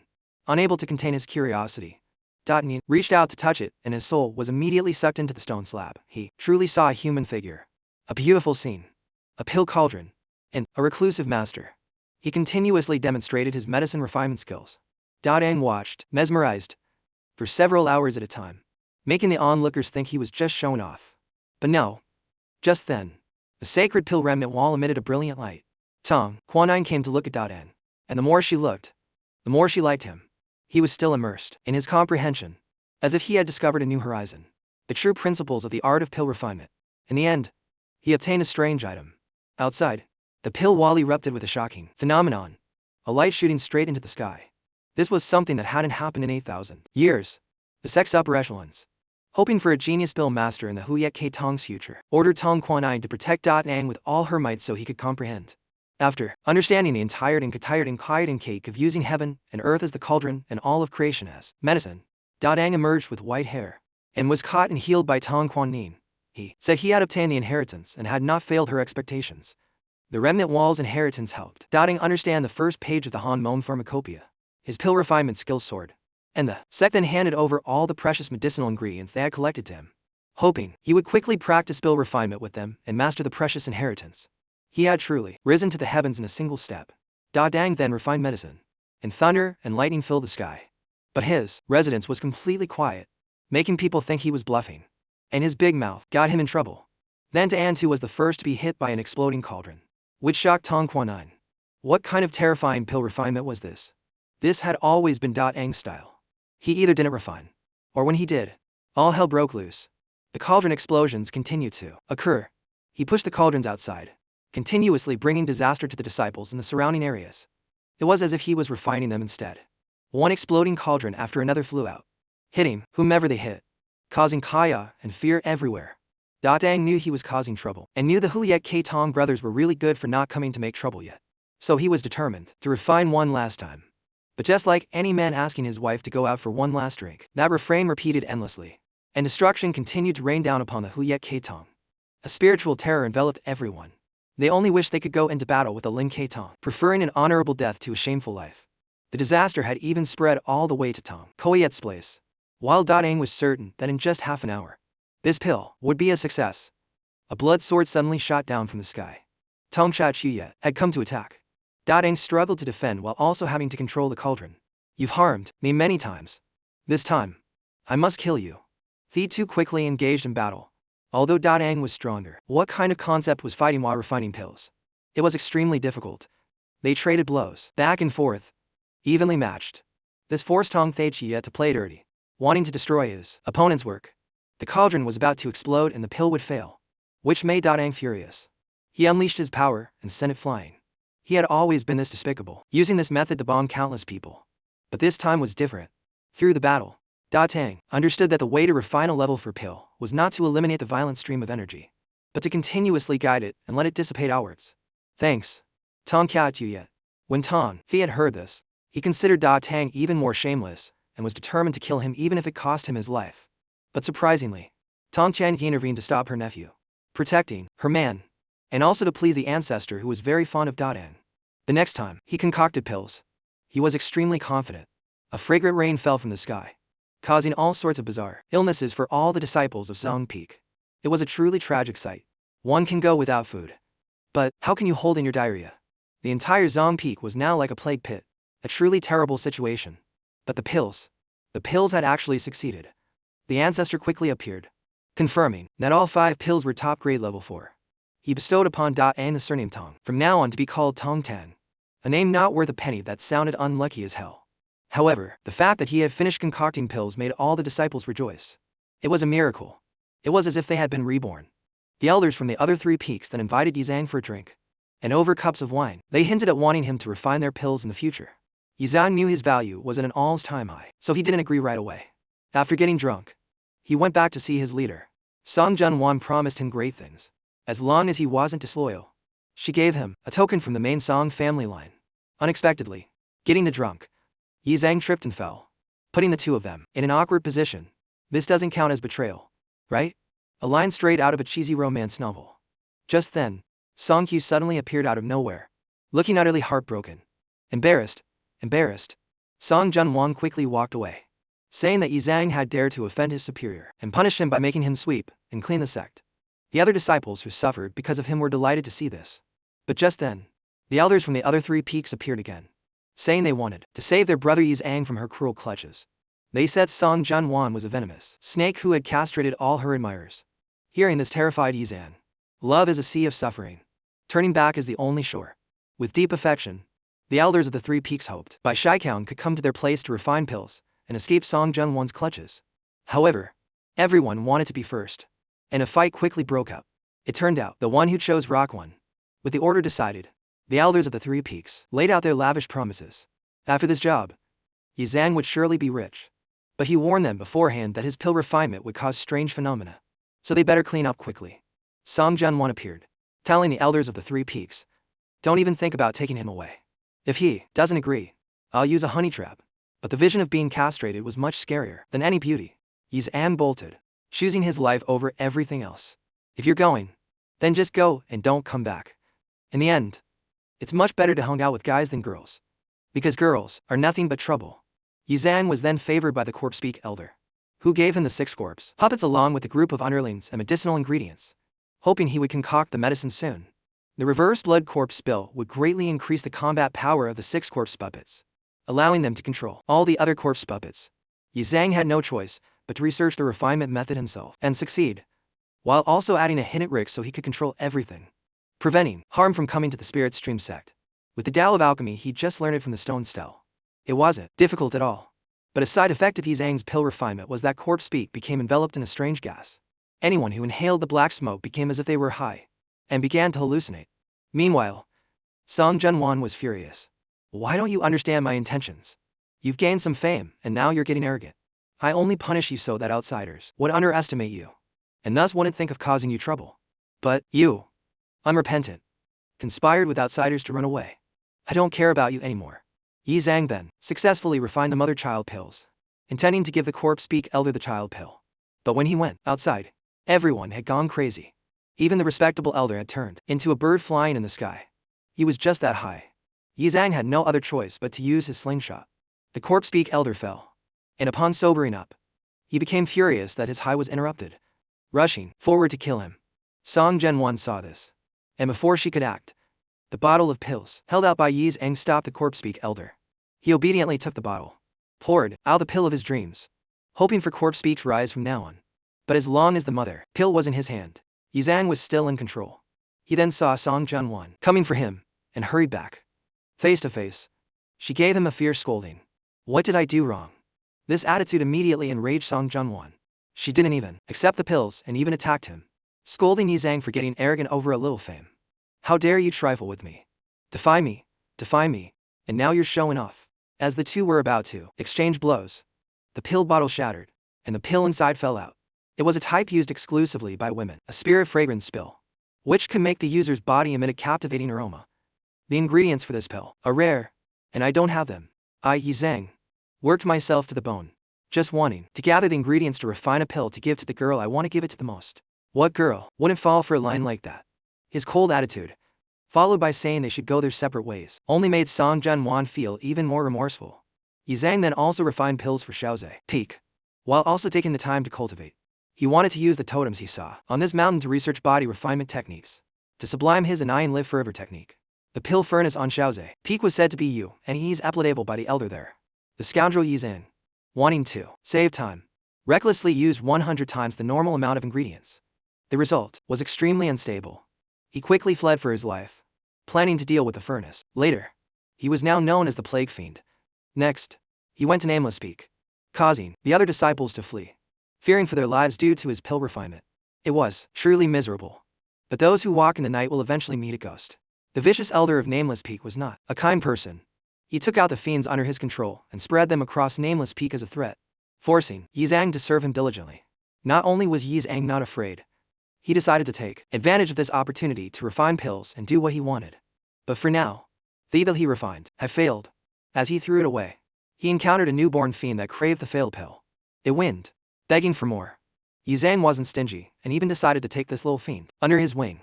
But the fiend wouldn't behave. Indeed, every fiend has a rebellious nature and isn't easy to control. But Yi Zhang wasn't intimidated, quickly performing a blood pact to claim ownership, naming the fiend Zhao Heiqi, and telling it to guard him while he worked. Yi Zhang then continuously researched pill refinement, producing failed pills that were increasingly powerful and closer to the finished product. Magi therefore grew stronger and stronger, soon becoming a fiend with considerable power, and immediately thought of rebelling. But it wouldn't be that easy. However, for Yi Zhang to suppress this fiend, it wasn't just a one-move affair. It had an illusory body and quickly dodged the attack, losing only a bit of fiendish energy, waiting for another chance to entangle its opponent. Yi Zhang still dealt with it calmly, and no matter what the fiend tried, it couldn't win. Having exhausted too much fiendish energy, it gradually weakened, and was finally controlled by Yi Zhang, forced to kneel in submission. The sounds of this battle were reported to the elder of Nameless Peak. He immediately came to investigate. As soon as he opened the door, he saw the fiend dash outside and escape, leaving behind a wooden box containing the refined pills. The Nameless Peak elder didn't pay much attention to anything else. Song Zhenwan was now longing for that certain someone, and just as she thought of him, he returned. I miss you, sis. 1,000 words couldn't compare to this single expression of longing. Yi Zhang then took the beauty's hand and gave her the pills. Peach blossoms fell as if to witness their love. But Song Q saw this scene and flew over to be a third wheel, even wanting to kill him. Luckily, Song Zhenwan intervened. Song Q, you've got some nerve. Seeing her lover injured, she immediately flared up in anger. At Song Q's demand to cripple Yi Zhang, she became even more furious, wanting to cripple her own nephew. Don't be mad. Choir. Yi Zhang stopped the beauty, but was secretly stepping all over the guy. I've wronged you. Our business is something outsiders can't understand. This sentence struck Song Q like a lightning bolt. Seeing the couple being affectionate, and his aunt telling him to call his enemy martial uncle, was a dagger to his heart. He screamed, adulterous spare. The explosion from the furnace at Xiaozhe Peak gave his words even more weight. However, Song Jian stepped forward. Song Qiu thought he was being forgiven, but was instead ordered to face the wall. In repentance, he collapsed, lamenting his status as a stray dog. So it's true, my parents really did find me in a trash can. Song Jian had rushed off because of the explosion. It was a good one, destroying half the mountain. This disaster was so huge that Yi Zhang quickly thought of a way to launch a preemptive strike. He knelt before the furnace. Heavens, oh, my precious pills. The elder of Shaoze Peak appeared, roaring with anger, and decided he was going to kill him. If you don't want to die, you better explain yourself. The people of Shaoze Peak quickly surrounded them. But how do I explain? Not only did Yi Zhang not explain, he blamed the Shaoze Peak elder for lying that the furnace couldn't explode. You've turned all my hard work and precious pills to dust. The other party heard this and felt like he'd been slapped, accusing him of a failed refinement. If I hadn't gone in to check, it would have been even worse. What? You went in? Yi Zhang immediately seized the excuse, saying that the furnace required very precise pressure control, and he had repeatedly warned that no one should approach. You, as an elder, why couldn't you even manage that simple task? You are the one who ruined everything. Indeed, Yi Zhang had given such instructions when he left. The Shaoze Peak elder was speechless, but something still felt wrong. He ordered his men to fly over and capture the saboteur. If I don't blame you, should I blame myself? But before Yi Zhang could make a move, Song Jian stepped in to protect him. He is my person. If you want to do anything, you'll have to go through me. Yi Zhang's efforts in wooing her had finally paid off. With Song Jian present, anyone who wanted to mess with him had to reconsider if they were strong enough. The Shaoze Peak elder wanted to test his luck, and immediately powered up. In response, Song Jian unleashed a move that pushed her opponent back. The two fought an earth-shattering battle. Although the Shao's all-body refinement technique was powerful, Song Jian's blood arts were nothing to scoff at either. Their battle shook the very heavens. However, if they continued like this, both would surely suffer heavy losses. Suddenly, the elders from the other two peaks appeared and stopped the fight. Because their pills were successful, they naturally had to protect their precious alchemist. Speaking of pills, Yi Zhang suddenly smelled the fragrance, shouted for everyone to stop, and flew to a distant corner to dig in the dirt, acting crazed as he searched for his precious pills. His love for alchemy made everyone feel pity. And then, surprisingly, he actually dug up pills that radiated a 5-theme-colored light. They were Tier 5 pills. Just as Yi Zhang had said, the two freeloading elders now saw another opportunity, intending to buy those pills at any cost. Get lost. The Shaoze Peak elder's specialty was body refinement, and he was the one who placed the order. He craved those pills more than anyone, and immediately changed his attitude, begging Yi Zhang for forgiveness, wanting to get the pills back at any cost. But Yi Zhang acted arrogant, and Song Jian didn't miss the chance to negotiate for her boy toy, also exposing the secret schemes of each elder here. Their secret pill refinement was all for the sake of competing for the position of blood child. Of course, she couldn't let Shaoze Peak get its wish and interfere with her grand plan. But then, the Song family ancestor appeared. As the one in charge of the sect, he declared that the pills belonged to Shaoze Peak, but Yi Zhang had made a great contribution and would be promoted to blood elder. Shaoze Peak was tasked with creating a blood battle robe as a reward. This was an incredibly precious Dharma treasure. Yi Zhang immediately knelt and thanked the ancestor for his favor. The ancestor then took advantage of the whole sect's attention to announce that in 7 days, every foundation establishment disciple must offer up their blood key to awaken the sect foundations. In 1 month, the competition for the position of blood child would begin. Finally, from this moment on, all internal conflict within the sect was forbidden. Everyone was to focus on increasing their combat power, determined to fight a life-death battle with the Spirit Stream sect. As soon as the order was given, everyone's fighting spirits horde and killing intent filled the sky. What will happen in the life-death battle between the Spirit Stream and Blood Stream sects? What will Yi Zhang do, caught in the middle? Stay tuned for part 2 on this channel. Now, back to A Will Eternal. For those who haven't seen part 1, Bai Zhao Shan is a glorious disciple of the Spirit Stream sect, the sect leader's junior brother. After his Heaven Tao foundation establishment, it seemed he had reached the pinnacle of his life. But the new junior brother he just took in told him a world-shaking secret about a treasure that could fulfill his wish for eternal life. So, Bai Shaikan had to disguise himself and infiltrate the Blood Stream sect, taking on the identity of one of their deceased disciples named Yi Zhang. However, Yi Zhang was only at the key condensation realm. Therefore, Bai Shaikan had to find all sorts of ways to make this guy's cultivation level appear to rise in the eyes of others, to obtain the qualification to enter the Bloodchild Hall. Through the trial, he successfully achieved Mortal Dao Foundation establishment. Though he was very modest, his talent was still noticed by the 4 elders of the Bloodstream sect. For his grand plan of eternal life, Bai Shaikan, now called Yi Zhang, only accepted the invitation from Middle Peak's Grand Elder, Song Junwan. Because the bloodstream sect was still missing a blood child, and the blood child hall couldn't be opened, Yi Zhang could only bitterly cultivate the bloodstream sect's demonic hearts and wait for the day of the blood child trial.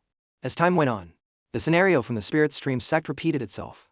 He gradually became famous, was called the plague fiend by the entire sect's disciples, and was valued by the ancestor. Song Junwan also used all sorts of methods to win him over. But just when Yi Zhang thought his plan was going smoothly, an unexpected incident occurred. The bloodstream and spirit stream sects suddenly went to war. In order to prevent the war in the future, Yi Zhang, as the strongest alchemist in the bloodstream sect, made preparations while refining medicine on each peak. By the time he refined a tier 5 pill, he knew his chance to find the treasure, and his time to leave the bloodstream sect was approaching. The general mobilization order from the Song family ancestor was issued to disciples across all 4 peaks. The Dumanite, or Su Dai fighting spirit, of the bloodstream sect soared, and Song Junwan also prepared for secluded cultivation. She made it clear to Yi Zhang that in a few days, it would be time to summon the Iron Bone Corpse and unleash the sect foundations. Something the Song family ancestor would never use unless it was a critical moment. 7 days later, all the disciples gathered and simultaneously released their blood key to open the blood gate. An altar was then erected, gathering 9 of the most talented disciples to contribute their power, including Yi Zhang. Of course, the ritual quickly began, causing a shocking phenomenon. The power of the bloodstream sect foundations was terrifying. After a frightening display, it summoned the corpse piece and Iron Bone, the pinnacle creation of corpse refinement arts. The phenomenon didn't stop there. Thick black smoke billowed out, swirling everywhere, gradually gathering to become the nameless Peak's Thousand Face Fiend. Middle Peak had the blood ancestor sword, and Shao's A Peak had the totem cloth. Assembled together, these were the 4 great guardian treasures of the bloodstream sect. With the seals of these 4 items released, the bloodstream night puppet appeared, incomparably sinister, its power reaching the mid-nascent soul stage. As soon as this foundation appeared, it suddenly emitted a brilliant golden light that shone directly on the chosen ones, pulling them into an illusion. Before Yi Zhang could recover from his shock, he was suddenly attacked. Looking closer, it was an illusion manifested from himself. The 2 sides quickly began to fight. The situation was the same for the other chosen disciples. Yi Zhang possessed the power of 2 sects. Among his peers in the 4 sects, he had few rivals. But here, he was fighting himself. For that reason, to escape the illusion, he had to use extraordinary means. That meant willingly taking a hit to seize an opportunity, quickly counter-attacking without giving his opponent a chance to recover, and successfully escaping. He was the first person to do so, and was judged the strongest of the chosen ones. The others followed suit. Themis was over. The next task for all 9 of them was to refine key into blood to awaken the Iron Bone Corpse King and activate the 3 spirits, with the rest awakening on its own. The final ritual quickly began. Fresh blood gushed out and was quickly absorbed by the 9 disciples, who then refined it, forming a drop of essence blood above their heads to offer as a sacrifice. As a member of the spirit stream sect, Yi Zhang was not as enthusiastic as Zhu Mai just was. He even intended to keep the essence blood for himself to increase his own power. Looking at the other bloodstream sect disciples, they were just as scummy. So, let's play. What's there to be afraid of? Yi Zhang's reckless actions immediately angered his rival, Song Q. Holding nothing back, he immediately used his full power to absorb the blood key. The 2 sides fought without giving any quarter. The situation of them pulling tricks during the mission was something the elders had anticipated, so they turned a blind eye. But at this point, the 2 of them had gone too far. Yi Zhang didn't even bother to form a blood pearl, absorbing it all into himself, wanting to use this to summon the 5th savage ghost in his sea of consciousness. This was unacceptable to everyone. An order was issued that by sunset, anyone who failed to contribute a blood pearl, causing the foundation awakening ritual to fail, would pay with their life. Sunset quickly arrived. The other chosen disciples completed their tasks one by one. In his sea of consciousness, Yi Zhang had also condensed the 5th savage ghost. He could now offer the blood pearl, but this nascent soul-level foundation would be a disaster for the spirit stream sect. Even so, he had no choice. He could only try to leave a hint at Rick for himself. Success or failure would be up to fate. Yi Zhang quickly released the essence blood, but mixed within it was his own, an iron blood. He broke into a cold sweat as it underwent a thorough inspection, then passed and flew towards the corpse king. The corpse king then began to behave very strangely, as if a serious problem had occurred. It then quickly transformed into a beam of light and shot up into the sky, opening a huge vortex with immense pressure. Yi Zhang looked through the vortex, and his spirit was sucked inside. He heard a mysterious voice telling him to find him. It wasn't clear whether the awakening of the foundation was successful or not. The elders didn't say anything. only telling everyone to go back and prepare for the blood child trial in 1 month. This position was currently being contested by Zhu Mai and Song Junwan. The two, evenly matched, and neither willing to yield. Song Q unexpectedly told Yi Zhang to meet him the next morning. This was a task given to him by Song Junwan to gather and share information about the blood trial with everyone she trusted. The rules of this trial had 3 rounds. The first round was to gain the recognition of the blood ancestor, which usually eliminated half of the protectors, their fates unknown. The second round was to fight for resources, right on the spot, to gain an advantage in the next round. Everyone would have to work together to resist, and death was a common occurrence. The third round was a straight path to the center. At this point, no matter who was left alive, they had to use every means to help their master reach the destination, seize the blood essence, and be crowned the blood child. As for information on their opponents, there was Jia Lai, an extremely powerful individual who would be Zhu Mai's protector. His Light Foundation establishment stage cultivation could not be underestimated. Although this man was brave, he was hot-headed and couldn't keep his cool. Unlike the much calmer Yin Shan and Hong Yu, they were at mid-foundation establishment and carried Dharma treasures. The most important person among the opponents was not these 3, but a character named Zhao Qin. At the Great Circle of Foundation establishment, he was a close subordinate of Ancestor Wu Zhi, very close to core formation, and incredibly dangerous. In Song Junwan's camp, the person who received the most attention was Yi Zhang, either as the most cherished or the most envied. The group assigned him the task of facing Zhao Qin, a task everyone believed was a suicide mission. But Yi Zhang wasn't a fool. He was there for a reason and didn't need to risk his life. He passed the hot potato to Song Zhen, the one with the highest cultivation level among them all. In any case, he was determined to participate in this blood child trial. Yi Zhang then cultivated frantically to increase his strength, finally condensing the 6th savage ghost. Just then, Song Junwan emerged from her seclusion, and Yi Zhang went over to flirt with her. She wasn't like she was when others were around. She let Yi Zhang do as he pleased, but didn't hesitate to express her hope that he would do his utmost to help her ascend to the position of blood child. At that time, the position of Grand Elder of Middle Peak could only be his, and many things between them would not be impossible. With our relationship, there's no need to talk about conditions. I will definitely be at the blood child tomorrow. Tonight, I just want to gaze at the moon with my family. The day of the blood child trial arrived quickly, and of course, it began with a war of words. The elders then appeared, followed by Yi Zhang. This scoundrel always loved to make a scene, wearing the blood minus-colored battle robe, a symbol of his status as a blood-color elder that could withstand an attack from a core formation cultivator. However, the price for this battle robe was several extremely important pills, which had become the source of the enemy's sudden power boost. The trial quickly began. The elders performed a spell together, and a cave opened. Stepping inside was the first gate, the endless blood realm. Inside, besides fighting opponents, one also had to face countless blood beasts. The danger was considerable. The formations of both sides quickly charged forward. Zhu Mai and Song Junwan would be waiting at the next gate. Legend says the Bloodstream sect is a giant arm reaching out from the heavens-reaching river. All of the Bloodstream sect's techniques were comprehended from observing this hand. Thus, the giant is called the Blood Ancestor. What everyone was doing now was passing through the entrance of the Blood Child Hall to go deep into the Blood Ancestor's body, follow the blood vessels into the atrium, and obtain the essence of the heart's blood. This was considered gaining the Blood Ancestor's recognition, becoming an existence that could stir the blood key, and earning the title of Blood Child. On the way down, the blood realm circulating within the Blood Ancestor's vessels sought out the trial participants one by one, enveloping them, and then they all disappeared to an unknown location. Song Q told Yi Zhang that within the blood realm, there is a mountain of will. The first person to reach the top of that mountain will be the winner. I hope you don't disappoint me and my aunt. It was rare for Song Q to say something so sentimental. He then left immediately. But when he approached a circulating blood realm, it rejected him and sent him flying. The other circulating blood realms then all gathered around Yi Zhang as if to welcome him. A very strange phenomenon. All of them seemed to want to pull him in. But no matter what, he could only choose one. Inside the blood realm, the scenery was very strange. There was no red color of blood.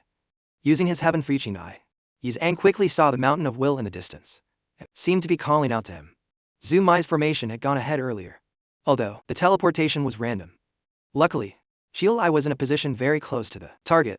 However, before he could celebrate, the ground began to change strangely. An earth dragon emerged from the ground, letting out an angry roar. This made Xiao Ai extremely scared, and he begged for mercy, completely astonished, not understanding why this blood beast had appeared here. It wasn't something a foundation establishment cultivator could deal with. Xiao Ai saw the situation was bad and quickly wanted to run to the target. But suddenly, from the bottom of the river, a monster leapt up and attacked him, quickly spitting out a blood arrow. knocking him into the river. This terrified Jialai. Information about previous blood child trials never mentioned such a situation. It was as if it didn't want him to advance. He then found a way to leap up, but fell into an encirclement of blood beasts. Fighting an incredibly tough battle, Jialai didn't want to think anymore. If he couldn't advance, he would retreat and find a way to deal with the other opponents, not letting them achieve their goal. Yi Zhang's path, on the contrary, was incredibly peaceful.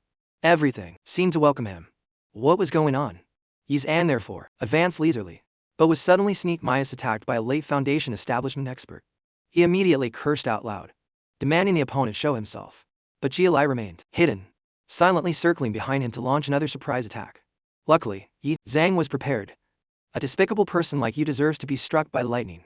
He cursed angrily, and unexpectedly, his words immediately came true. Jialai quickly collapsed, not understanding what happened.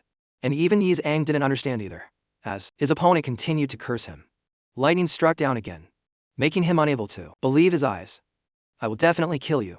Jialai's anger made him let out a threat, which immediately caused the heavens and earth to shift, as if to punish him for daring to offend its favorite child. Jialai ignored everything and gathered his power, determined to fight to the death. But with just a word from Yi Zhang, lightning struck again. Jialai's shield was erected. If you are the son of heaven, then I will defy the heavens. These heroic words immediately made the heavenly lightning even more furious, striking dozens more times, causing Jialai pain that reached his very bones. He quickly fled. Just you wait, I will definitely be back. In the end, Jialai's defeat was incredibly unjust. Yi Zhang felt even stranger about the situation he was experiencing. But since it's advantageous, then I'll just make good use of it. Jialai was now heavily injured, but he was unwilling to admit defeat. He sacrificed some of his cultivation to gain the ability to conceal his life aura, determined to return just as he had promised. Yi Zhang was still enjoying his unbelievable luck, even getting bored and wanting to fight a blood beast. But to no avail. Even if they saw him, they would flee in terror as if they had met their ancestor. Heavens! This is so boring. Yi Zhang was truly bored out of his mind. He was so blessed he wanted trouble, and trouble came immediately. Jialai had found an opportunity to attack and instantly rushed forward, unleashing a devastating blow. Back off. With just a single sentence, Yi Zhang once again pushed back his opponent, then trapped him in a violent vortex with no way to move, forcing him to once again use a secret art to escape. Are you really protecting me? Yi Zhang believed that because he cultivated the Undying Live Forever technique, which was the same type as the blood ancestors, all of this was happening. His confidence in victory soared. Jialai was now on the brink of death. And the most bitter part was that he still didn't understand how Yi Zhang had obtained such great power. The answer that this blood realm was protecting him was hard to accept. Jialai decided to use his final trump card, the Ghost Shadow Body, believing he could withstand his opponent's lightning and violent winds.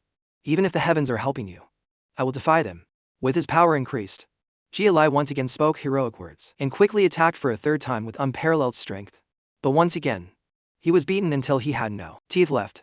Why are there people in this world who enjoy getting beaten up? Yi Zhang's comment was truly cruel. Jialai was now on his last breath, feeling a sense of helplessness that crushed his heart. He felt that he shouldn't have come here and shouldn't have gone against the will of the heavens. He cried, crying over a battle full of humiliation and frustration. He had tried everything and accomplished nothing. Just then, Yi Zhang appeared again. The two had gotten very close to the goal. The blood beast on the mountain path continuously growled, which was a great comfort to Jialai. But Yi Zhang was resolute. He sheathed his weapon and walked straight ahead, and was immediately given way by the blood beasts. Jialai thought that as long as he didn't make killing intent, he would be fine. Unwilling to learn, he continued to follow, and was swarmed by the monsters, leaving him dizzy and making Yi Zhang feel a great deal of pity. In his desperation, Jialai could only curse. Damn you! I won't accept this. Then stop. The blood beasts, of course, obeyed Yi Zhang's command. He said that since they were from the same sect, he would give his opponent a chance for a fair fight. You will be thoroughly convinced of your defeat. I respect you as a man, but you will regret this. Jialai immediately rushed forward, quickly clashing with his opponent. Move after move was exchanged without any mercy. He finally had a chance to vent his anger, revealing his incredibly ferocious power. But Yi Zhang was superior in his agile movement and profound sword techniques, completely controlling the battle. Knowing this, Jialai used his family's Taoist arts, but his attacks on his opponent caused no harm. It was actually just a smokescreen to create an opening. Jialai was determined to fight to the death. Even after his sword was knocked away, he turned into an illusion and completely disappeared. Then from an unexpected angle, he attacked like a storm. When this tactic didn't win, he switched to creating countless clones. The overwhelming numbers forced Yi Zhang to be careful. He quickly used his heaven-huge eye. With this divine ability, he saw through the illusion and, with a single sword thrust, struck his opponent's true body. Yi Zhang then soared into the sky, gathering the power of the reverse blood ancestral awakening. A single palm strike shook the heavens and earth, just like in a kung fu movie. Jialai was defeated and cursed the man for not just winning with his mouth earlier. Why fight me again? Just to trample on me once more. My God, this guy is a masochist. He watched Yi Zhang walk step by step to the peak of the mountain of will, his heart aching as he cried in resentment. At the summit, Yi Zhang touched the stone and was immediately sucked into it. He heard the mysterious voice from before and saw the phantom of the legendary giant. A pillar of light then erupted, shooting high into the sky, declaring that the winner of this blood realm was none other than Yi Zhang. In the second round, Song Junwan was extremely worried about Yi Zhang. Zumai mocked her for her wavering will, asking how she could possibly compete for the title of Blood Child. Don't be so quick to laugh. A light shone from the blood pearl, and Yi Zhang appeared accordingly. He was the first one to pass the stage, making Song Junwan overjoyed. What was even more surprising was that he wasn't injured at all, something that had never happened in any previous Blood Child competition. I just slowly walked through the stage. As for my opponent, he was too weak and was defeated too quickly. I didn't even need to ask for his name. After saying this, the cold and arrogant Yi Zhang sat down and closed his eyes to rest, leaving Zumai utterly horrified, not understanding why. The second person to pass the stage was Xiao King. Zumai reminded him that his opponent was not simple. Song Qiu and the others also appeared one by one. Zumai's side was missing Jialai, which made everyone understand that he had been defeated by Yi Zhang. Yi Zhang thus became the target of the opposing side's attacks. The second stage quickly began. Zumai and Song Junwan's keys, following a secret art, flew up and opened a gate, teleporting the entire group to a strange area, the Blood Mirror, where the sky and the ground each formed a separate world. Here, there were 7 pillars supporting the sky. Every hour, a Blood Ancestor's key would appear. At the same time, one of these pillars would break. After 7 hours, the team battle would end. Only the protectors who had a key could advance to the third round. As for the rest, if they belonged to the losing team in the final battle, they would be buried here forever. The number of people in Song Junwan's formation was now to less than the other side. But both Song Qiu and Yi Zhang were extraordinary, which made her very confident. However, Song Junwan was worthy of being a leader. While the protectors fought for the keys, she and Zumai would engage in a decapitation battle. If she could kill her opponent right here, everything would be over. This bravery immediately earned the respect of her protectors. Song Junwan quickly approached Zumai and erected a barrier, separating her from the remaining protectors, forcing Zumai to engage in a life or death battle with her. But her opponent seemed completely unfazed. The first sky supporting pillar shattered. The second round began. Everyone spread out to search for the key. Yi Zhang was now under the special attention of Zumai's side. He didn't go with the others, because getting the first key also meant carrying a great risk. Instead, Yi Zhang decided to save his strength for the final stretch. The energy signatures of the protectors on both sides suddenly vanished. They turned into red dots and flew off, gathering beside Yi Zhang and materializing into a key right next to him. A beam of light shot up, revealing Yi Zhang's position, followed by the sound of battle cries that shook the heavens. All the protectors rushed over at the same time, determined to seize it. Yi Zhang quickly threw the key away to avoid being the main target, but unexpectedly, he was still targeted by the enemy. That guy quickly descended from above. Yi Zhang didn't hesitate to throw a punch to counter. I will definitely kill you. We'll see who kills who first. The opponent was so confident because he had allies providing support. But the reverse blood ancestral awakening erupted, blocking all of the enemy's attacks, and at the same time creating an opportunity for Yi Zhang to deliver the final blow. He then smashed his opponent's skull with a single palm strike. I, Yi Zhang, am not to be trifled with. The first key once again found its way to him, leaving Yi Zhang at a loss. Just then, Song Qiu appeared and blocked the other side's people, working with Yi Zhang to retrieve the key from the enemy's hands. However, the enemy had more people. Without someone to hold them off, it would be difficult for Song Qiu to keep the key safe. Yi Zhang, with his superior skills, decided to take on this important responsibility. The enemy quickly approached, was controlled and thrown away. The opponent's subsequent attacks were all absorbed by Yi Zhang, clearing the way for Song Qiu. The battle had not yet reached its conclusion when the second pillar exploded. But surprisingly, the key once again flew right to Yi Zhang. Even when he ran, it stubbornly chased after him. His real opponent was still watching his every move, judging that wasting his energy now was a sign of poor strategy, and he would be easily eliminated. The battle between Song Junwan and Zumai was extremely fierce. The fact that they could compete for the position of Blood Child meant that neither of them was ordinary. They were evenly matched. fighting an earth-shattering battle with no clear winner. When Song Junwan saw Yi Zhang running past, she was very displeased, not understanding why her lover was running from the key. She ordered him to seize it. All the others tried to provide cover. Although this disrupted Yi Zhang's plan, he had no choice but to do it. With just a single call, that key shot towards him at a terrifying speed. Song Q's group immediately blocked the enemy, determined to protect him. But things were not normal. The key seemed to have a mind of its own and was trying to enter Yi Zhang's body. After succeeding, like a drop of sugar in water, it immediately caused his entire sea of consciousness to turn yellow, giving birth to a sweet fruit, causing Yi Zhang to scream as he unleashed terrifying power. This surge of power was witnessed by everyone, who also felt the energy fluctuations of the key disappear without eruption. If it became known that the key had been absorbed, Yi Zhang feared that neither side would spare him. He quickly bluffed that he had used a secret art to hide the key. That way, if he hid, no one would know where to find him. Zhu Mai immediately ordered everyone to surround and kill Yi Zhang.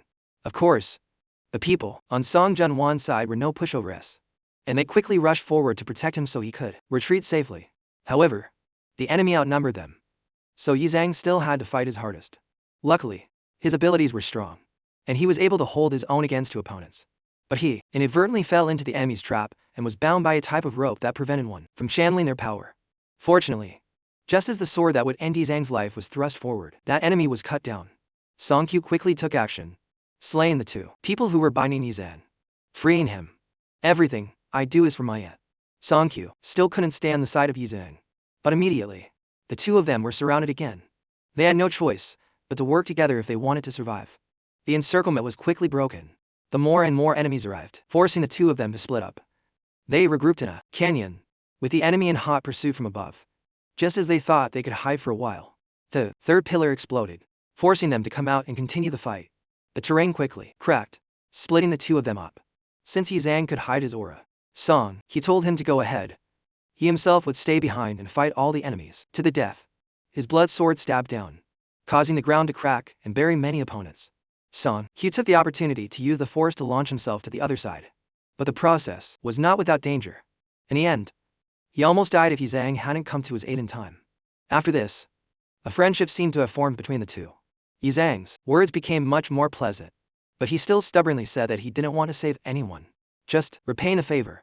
The third key appeared, becoming the new target of contention, but it came right to Yi Zhang instead. This forced him and Song Q to continue fighting for their lives as the enemy surrounded them again. If he continued to absorb the keys, things would not go well. Yi Zhang could only ask Song Q to find a way to take this key, and they split up. The stronger members of Zhu Mai's side hadn't entered the fray yet. With Song Q's abilities, this was not difficult at all. He quickly snatched the third key, but the enemy surrounded him again. However, their attempts to take the key were unsuccessful, only serving to intensify the already fierce battle. Song Q was injured fighting against multiple opponents. One person stepped forward, confident he could win, but the battle was not so simple. The crowd then chased after Yi Zhang. Their powerful attacks forced him to find a way to escape, but there was truly no way out. He even fell into an enemy trap and was almost crushed. He couldn't take it anymore. Faced with this situation, Yi Zhang could only counter the attack, sending his opponents flying. He clashed palms with another opponent, raising a cloud of dust that obscured the sky, and killed him. "You forced my hand." Yi Zhang knew that running forever was not an option. He called for the key and absorbed the second one. This was perhaps the only way he could escape the pursuit. But with the two opponents before him, there was no need to run. The valiant Yi Zhang faced them head-on, sending one flying and forcing another back with his condensed blood sword and sword techniques. Song Junwan was completely confident in her boy toy's combat prowess, but Zhu Mai just smiled. She still had several powerful trump cards she hadn't played. After that, Yi Zhang was no longer pursued, but he wandered into a strange area of smoke that damaged his eyes. Before him was a trap set by the enemy. Although his abilities were superior, he unfortunately had to conceal most of them and could only flee. He had to find a way to heal his eyes, which were now almost blind, before considering anything else. To make matters worse, Hong Yu considered the withered soul incense to be a world-class poison. It seemed Yi Zhang would have a hard time surviving this. His situation was indeed very dire. His vision grew dimmer and dimmer, and his body showed the horrific signs of the spreading poison. On top of that, Hong Yu relentlessly pursued him, quickly attacking. Luckily, Yi Zhang's sharp ears allowed him to dodge the blow at the last second. The situation was extremely critical, because even if he kept defending, he would eventually get hit. For now, the best course of action was to escape and find a way to create an antidote, but that seemed difficult for someone who was now blind. Another wave of attacks came, bringing with it a rain of blood and bones. Hong Yu appeared before Yi Zhang, saying that the withered soul incense had no antidote. Nonsense. Who do you think I am? I am a genius at concocting medicine. With these words, Hong Yu's next attack was deflected. The reason was that while dodging earlier, Yi Zhang had used the time to set up a formation. Now, under the protection of the formation, he could risk refining a pill, using the heavens and earth as his furnace and all of creation as his ingredients. Hong Yu refused to accept defeat and continued to attack. However, a portion of all his attacks was absorbed by those pillars of light, which shocked him greatly. He immediately sensed something was wrong and attacked with his full power. Of course, Yi Zhang still managed to dodge them all, declaring that the medicinal power he had absorbed so far was enough for him to create the antidote. So what if you have enough medicinal power? Hong Yu was still confident in his victory. He used a move to seal off all paths. If Yi Zhang couldn't escape, he would be helpless to refine the pill. But he had thought of this problem from the beginning. Even if his skill level wasn't high enough to use the heavens and earth as a furnace, what was wrong with using his own body as a furnace just once? Yi Zhang immediately took action. Facing Hong Yu, he silently prayed, "Let the furnace explode and kill you, you reckless fool." His prayer was justified, because pill refinement wasn't something you could succeed at just by trying. With this method, just a slight mistake would cause Yi Zhang to be blown to pieces. But he had no other choice. On the contrary, the danger made Yi Zhang's spirit highly focused. The hope of successfully refining the pill was very high. But unexpectedly, before that he was trapped. Hong Yu quickly gathered his power and unleashed his ultimate move in an attempt to finish off his opponent. At that exact moment, Yi Zhang's pill was also completed. A heaven-shaking explosion erupted.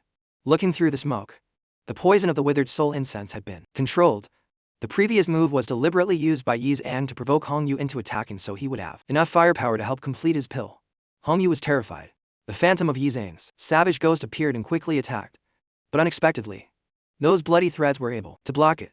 This made Hong Yu stop underestimating Yi Zhang as a mortal Dao Foundation establishment cultivator. But the savage ghost quickly pulled the threads back, yanking him forward and delivering a punch that sent him flying, heavily injuring him.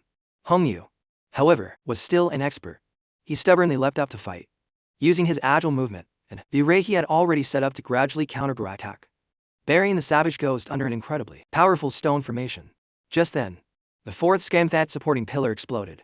Inside the pile of rubble being crushed, Yi Zhang was gritting his teeth and enduring when the light of a key gathered and appeared right at his location, shooting up a beam of light.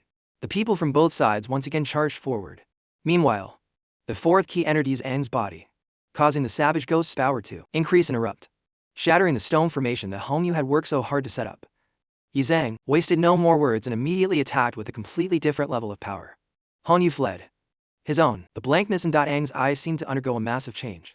Just then, a vortex struck from afar, forcing the demonic fiend to struggle to resist. Another vortex attacked from the opposite direction, trapping both the fiend and Ang in a tight pincer. A third vortex quickly took the opportunity to join in. Van Sun was truly a master on par with Hong Vu. However, Ang's power at this moment was immeasurable. He quickly shattered the vortex, knocking Van Sun away from the formation that located him. In a hand shot straight up from the ground with terrifying force, Van Sun was heavily injured.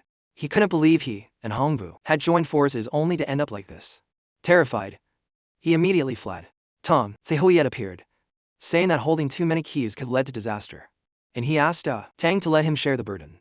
At that moment, a distress signal from the Tong family shot up. Something had happened to the first key. Nan proposed they split into two groups. Tong Chuyet would find the first key, while he himself would snatch the other keys and use a secret technique to hide them. Since the keys' auras would vanish, it would be the safest method. It sounded like a great idea, and Tong Tianwan immediately accepted.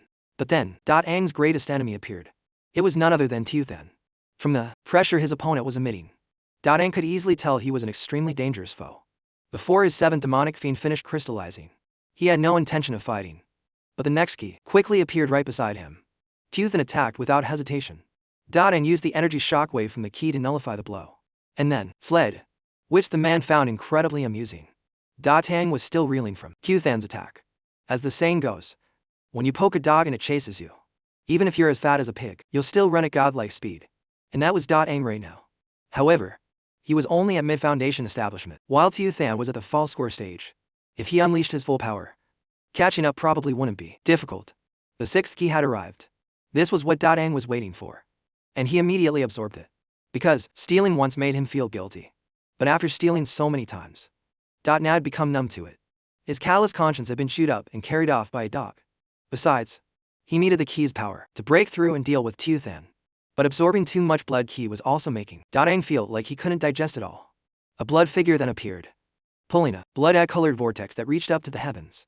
Tang needed to release some of this power, or his body would explode. He quickly yelled out Than's name. "Where is that old bastard?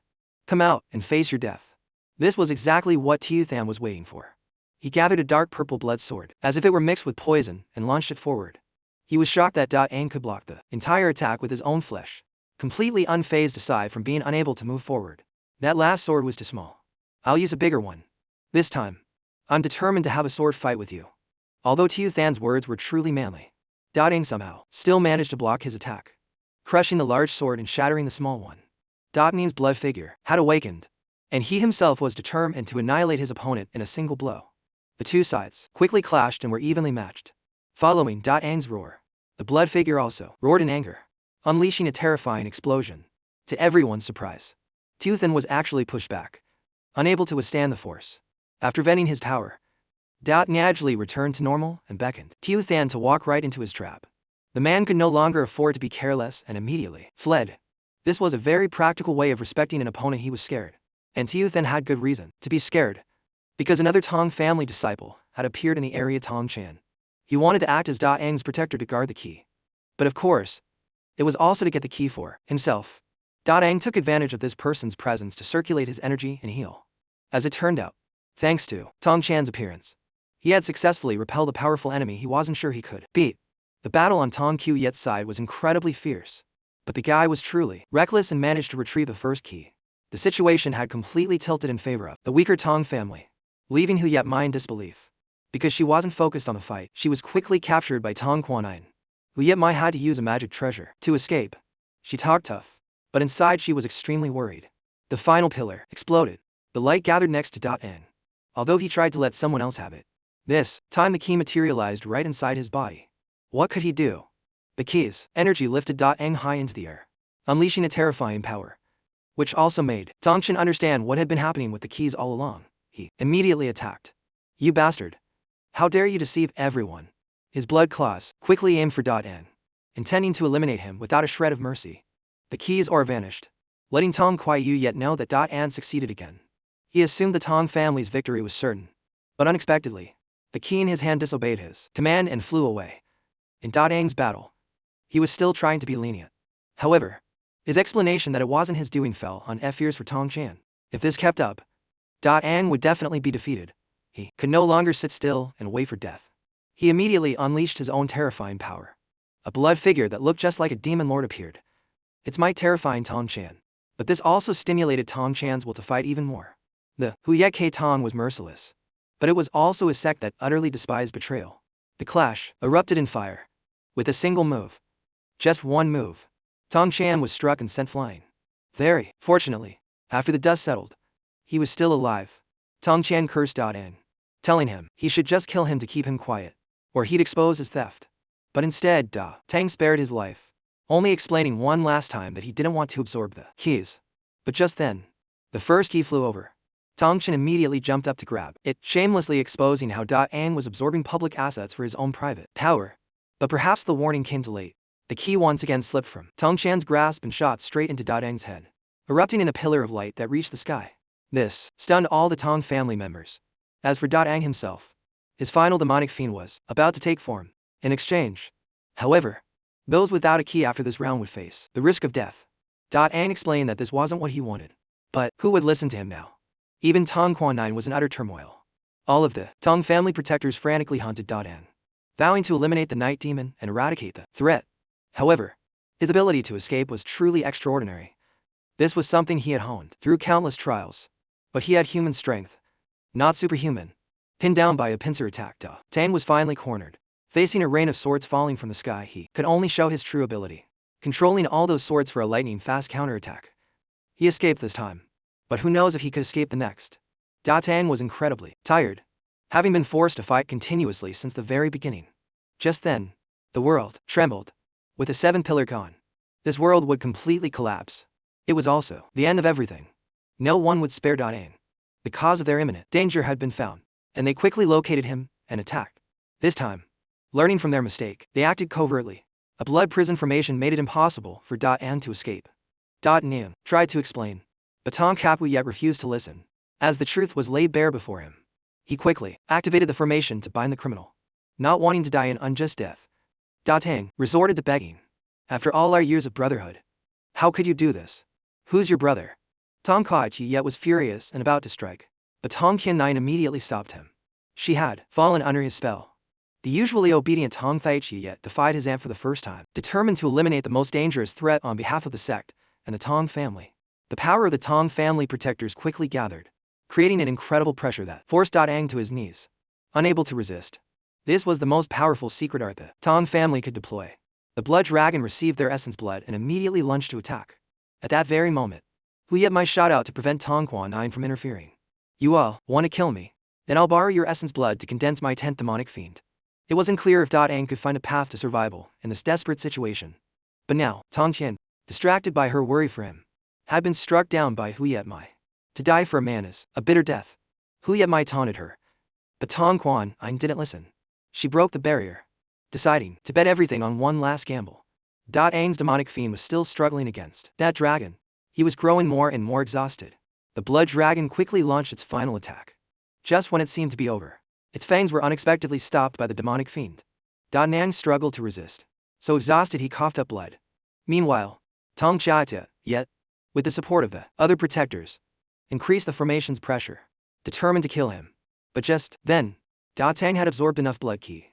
He executed the 10 fiends become one technique, transforming into the heavenly demon body and unleashing a heaven-shaking explosion. However, Tong Kaichi-yet's dragon was no ordinary beast and quickly reformed. Ang himself was in a very strange state. Just as Tong Qiao sent the dragon forward, he erected a shield and blew the dragon apart. A demonic head suddenly tore out of the red fireball, its eyes erupting with a murderous intent that terrified everyone. But Ang held back, and a blood ki was quickly absorbed into his body. The Tong family's strongest formation, the origin blood gold formation, had been broken. Tong Kuan appeared and ordered the Tong family disciples to stop. Though her timing was perfect, she was defending the wrong person, which made Tong Fen more furious and determined to do something. Hu Yetmai, like a scavenger, ordered her people to charge forward. However, how could they possibly be a match for now? His eyes quickly turned red as he shot forward at extreme speed and shattered Tong Kaichi-yet's defenses. Taking that guy out of the fight, he charged left and right through the encirclement of the others, showing no mercy after being pushed into a corner. You want to take my life? Then come here and die. Ang's roar startled Hu Yetmai. Wasn't that what Baidi Thuan used to say? She didn't believe the two could be one and the same, and immediately ordered the Hu Yet family protectors to eliminate the one who was causing her heart such pain. Even if they had to die, killers will be killed. At this point, no one could stand against Ang. Moreover, the sky was already collapsing. Mountains crashed into each other, sending rocks flying everywhere like rain, making the protectors of both families scatter like chickens and dogs. But how could they escape? One by one, those without keys began to turn to stone. Hu Yetmai charged out, laughing mockingly, saying that thanks to Ang swallowing the keys, her victory was now assured in her fight against Hongvu, Van Sun and Youth and Hell Blood Master tokens. But of course, with that many, they were just fakes. This was a grave insult to the rules of the Hu Yet Keitong. But once they won today, everything would just become a secret. Who would know and pursue responsibility? This was the worst case scenario for Tong Qiuan's faction. Tong made Yu Yet, despite his efforts, could do nothing. The giant sealing power was impossible to resist. Tong Kuan looked at her nephew, at the others, and blamed herself for causing all of this. Though she didn't blame Ang, she informed him that her struggle for the Bloodmaster title had failed. Her final wish was for them to die together. Her feelings were so vast. Ang couldn't bear to stand by and watch everything fade away. He told her not to give up. Aren't they just 3 small fries? I'd risk my life to survive this long. If you give up, I'll never forgive you. Go, go. These words reignited Tong Kuan Yuan's will to fight. While Ang couldn't understand why he shared the same fate of being sealed, she had already left, determined to fight to the death. As the light faded, it left behind only devastation and ruin. The world in the mirror collapsed. Hu Yetmai's group was on their way out when Tong Kuan caught up and attacked. Just as she predicted, the other 3 only needed to stop her from advancing, and their mission would be complete. But Tong Kuan wanted to win and avenge her brothers who had fallen. She was willing to risk her life, attacking her opponents frantically witut any defense. Unfortunately, 3 against 1 is a losing battle. Her opponents were to calm and easily found an opportunity to bind her. Tiu Than, unlike the others, had no reservations and quickly moved to eliminate this thorn in his organization's side. Unexpectedly, Tong Qianhuan was unharmed. In front of her was Ang, who had coughed up blood from taking the hit. How he got here was a mystery. But all you need to know is, I will use my life to help you get what you need. Ang then took on all 3 of them. He quickly summoned the heavenly fiend to break the bridge, ensuring no one else could cross. This meant the winner of the Blood Master battle would remain a mystery, which directly enraged Tiu Than's group into attacking. However, having come this far, Tang had no fear of death. In the ensuing fight, he was at a disadvantage against his opponents. Although his sword skills were superb, Tiu Than was no ordinary foe either. He quickly landed a blow on Ang and launched a finishing strike. But managed to block it. Taking advantage of his opponent's carelessness, he counterattacked. His fighting style was reckless, willingly trading injury for a chance to land a fatal blow. He didn't succeed in killing his foe, but he did break the man's arm. This kind of fighting was too brutal, making Tan feel that something was very wrong. He immediately called his subordinates forward. They quickly restrained Ang and summoned a tornado, intending to shred him inside it. Tang had managed to hold on this long thanks to his 9 technique, but if he kept holding back, he would undoubtedly die. The techniques of the Lin Kai Tong were immediately put to use, starting with the Violet Key Cauldron control art, which took his opponents completely by surprise. Ang seized the opportunity to rush forward and grab his opponent's throat, quickly crushing it and eliminating Hongvu. Tiu Than gave chase but encountered his flying wing treasure. His speed couldn't compare. Then Ang, facing Lam Vu's attack, broke through with an extremely powerful strike from the Violet Key Cauldron, which also helped Tiu Than realize this was a Ling Karjti and charge forward. Ang struck with a single palm, fighting 1 against 2. He still forcefully pushed Tiu Than back, while the Violet Key Cauldron pressed down, unleashing a heaven-shaking explosion. Tiu Than managed to escape and yelled out Van Sun's name, but he no longer had the strength to reply. He was then immediately killed by Ang. At this point, his identity had been figured out by Tiu Than. He had no choice but to break his limits and advance to the Golden Core stage. If Tiu Than succeeded, Ang would surely die. He immediately charged forward, but the pressure during a breakthrough is the hardest to overcome.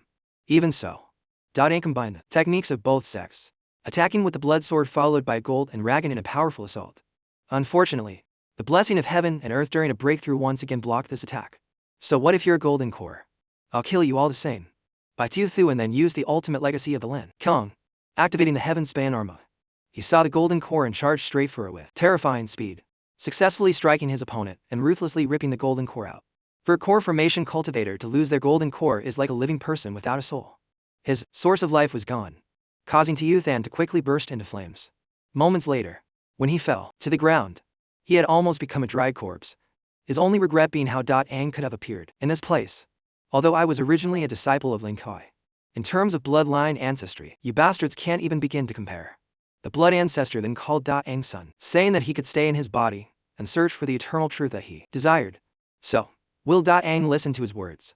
Will he accept a life of eternity, forever bound to the Huyet K Tong, never to return to Lin Ki again? Stay tuned for the next part, right here on Anime Movie Time. Returning to Will Eternal. Let's first talk about Tong Qianhuan, who has caught up to Du Huyet Mai and immediately attacked. Of course, her opponent was no pushover and fought back, luring Tong Qianhuan into a pre-slave formation, suppressing her spiritual power. This was extremely dangerous, as Du Huyet Mai was originally her equal in combat strength. This forced Tong Qianhuan onto the defensive against her opponent's increasingly sharp attacks. However, for Du Huyet Mai to defeat Tong Qianhuan wasn't going to be that simple, because besides her spiritual cultivation realm, her combat experience was far greater than hers. Du Huyet Mai unexpectedly forced Tong Qianhuan into a situation where they had to compete with spiritual power, quickly gaining the upper hand. But faced with a life-death situation, Tong Qian used a secret art to burn her life force, powerfully grabbing her opponent's sword and sending her flying with a palm strike. Are you insane? Du Huyet Mai couldn't believe Tong Qian would be so ruthless. But since the arrow was already on the bowstring, she immediately used her trump card, summoning a nascent soul-level barrier formation, causing Tong Qianhuan to collapse, unable to move. This was a secret treasure that Vokaktu had secretly prepared for his granddaughter. For this blood trial, the two faction didn't hesitate to use all sorts of dirty tricks. Even if you win this time, with what I've witnessed, the Tong family will not forgive you. As if Du Huyet Mai cared. Just like Da Tang, her true identity was Du Langfei. secretly infiltrating the Huyet Ketong for unknown reasons. Dotton had arrived, but that barrier was not something his power could break. At this time, Tong Qianyuan's life force inside the barrier was rapidly being drained. It seemed very likely she would face death. She told Dotang that he absolutely had to fulfill her request. She used all her strength to push the Bloodmaster token out, then collapsed, asking Dotang to take her place in the fight for the Bloodmaster position. Go now. Promise me you'll succeed. A parting of life and death. Dotang promised to risk his life to complete the mission. The future of the Tong family and Tong Qianli and Tong Qian rested on his shoulders. The path ahead was a maze with no clear exit. But the voice of the blood ancestor rang out once more, becoming a guiding thread for Dotang to follow. Huyet Mai, for some reason, also knew the way clearly. But she was still quickly intercepted by Dotang, and the two began a chase and battle. With Dotang's abilities, it was easy for him to dominate this fight. Huyet Mai, on the other hand, relied on a seemingly endless supply of magic treasures to block her enemy. These magic treasures were all extraordinary. In fact, if he wasn't careful, he could very well end up suffering a great loss. But with such determination, how could he let that happen? He quickly realized that a head-on confrontation wasn't the best way. Using a treasure to counter a treasure, with the wings on his back, he quickly surpassed his opponent and reached the target area first. This was the atrium of the blood ancestor. A dazzling sight. Dotang quickly saw the blood crystal. But a moment of distraction allowed Huyet Mai to strike first. However, absorbing the blood crystal wasn't easy, giving the one who arrived later a chance to attack. Fortunately, Huyet Mai, with the secret treasures on her, once again gained the upper hand. But Dotang was resilient, and despite his wounds, he knocked the secret treasure away. His attack forced Huyet Mai to stop absorbing the blood crystal. It seemed that for one of them to succeed, the other had to die. No more holding back. Huyet Mai immediately used the techniques that were truly hers. With a flourish of her longsword, she quickly lunged forward. To Dotang's astonishment, it was Du Langfei's ultimate technique. One sword flying immortal. A flood of memories came rushing back. Though he couldn't believe Huyet Mai was that person from his past, Dotang still didn't counterattack, instead using his hand to block the sword, wanting to ask Huyet Mai why she knew this sword style. The question only made Huyet Mai angrier. Thinking she had been exposed, she immediately unleashed a vicious killing move, a technique that the Du Langfei in Dotang's memory would never use. Without needing any more confirmation, he immediately counterattacked. A sword formation, like a torrential storm, rushed forward, making it extremely difficult for Huyet Mai to defend. During that time, the stone containing the blood crystal suddenly opened. Dotang quickly seized the opportunity, but how could Huyet Mai give up? Her secret treasure emitted an incredibly terrifying suction force. Although Dotang tried to resist, it seemed to have little effect. Huyet Mai's eyes shone brightly as she used point stone into gold, an extremely powerful spell, pointing straight at Dotang. He knew he couldn't block it. His only path to survival was to attack first. Dotang did just that. Wings sprouted from his back as he shot forward using the ultimate technique, throw-crushing grasp, stunning Huyet Mai. Her mask shattered. Du Langfei recognized Baidu Thuan, just as the throw-crushing grasp was about to hit. He also saw her face. He ruthlessly broke his own arm, accepting the point stone into gold. Its power tore through his body, shattering everything inside. In agony, Du Langfei immediately rushed forward to catch Baidu Thuan. He was lucky to still be alive. Her unfamiliar face had caused him to make a wrong decision, but he didn't blame her. She, however, couldn't stop blaming herself. Seeing you again, I'm contented even in death. Little Dudu, don't cry. From now on, please let me call you that. After speaking, Baidu Thuan collapsed, fresh blood continuously pouring from his mouth. To die among peonies makes for a romantic ghost. But wouldn't it be better to live? How could Du Langfei let the love of her life die at her own hands? She quickly wanted to save him, but the mysterious figure behind her spoke through the secret treasure, warning her that what she was doing was futile. All his internal organs were crushed. No matter how hard she tried, he couldn't be healed. The mysterious person's words weren't enough to persuade her. So he took action. But Du Langfei fought back fiercely. Young master, how dare you forget the master's mission? I will accept my father's punishment later. If you insist, then don't blame this subordinate for being impolite. The mysterious person was both a subordinate and likely a monitor that Du Langfei's father had placed by his pawn's side. He quickly struck and injured her. But of course, from such a long distance, Du Langfei still had the upper hand. She crushed the secret treasure, leaving the mysterious person unable to interfere any longer. Thuan, I just need you to live. I'll accept any price. Du Langfei then unleashed her full power. She transformed back into her old form and took out a jade of unknown function and merged it into Baidu Tuan's body. I thought I would never see you again in this life. The meeting you now only brings me more pain. Du Lang Fai cried for her fate. Baidu Thuan opened his eyes and said, stop doing foolish things. Her efforts caused Baidu Tuan's blood to fly straight into blood crystal. It reacted, shooting back into his body, powerfully healing all his shattered organs and regenerating his flesh and blood. Little Dudu. Lil Thuan.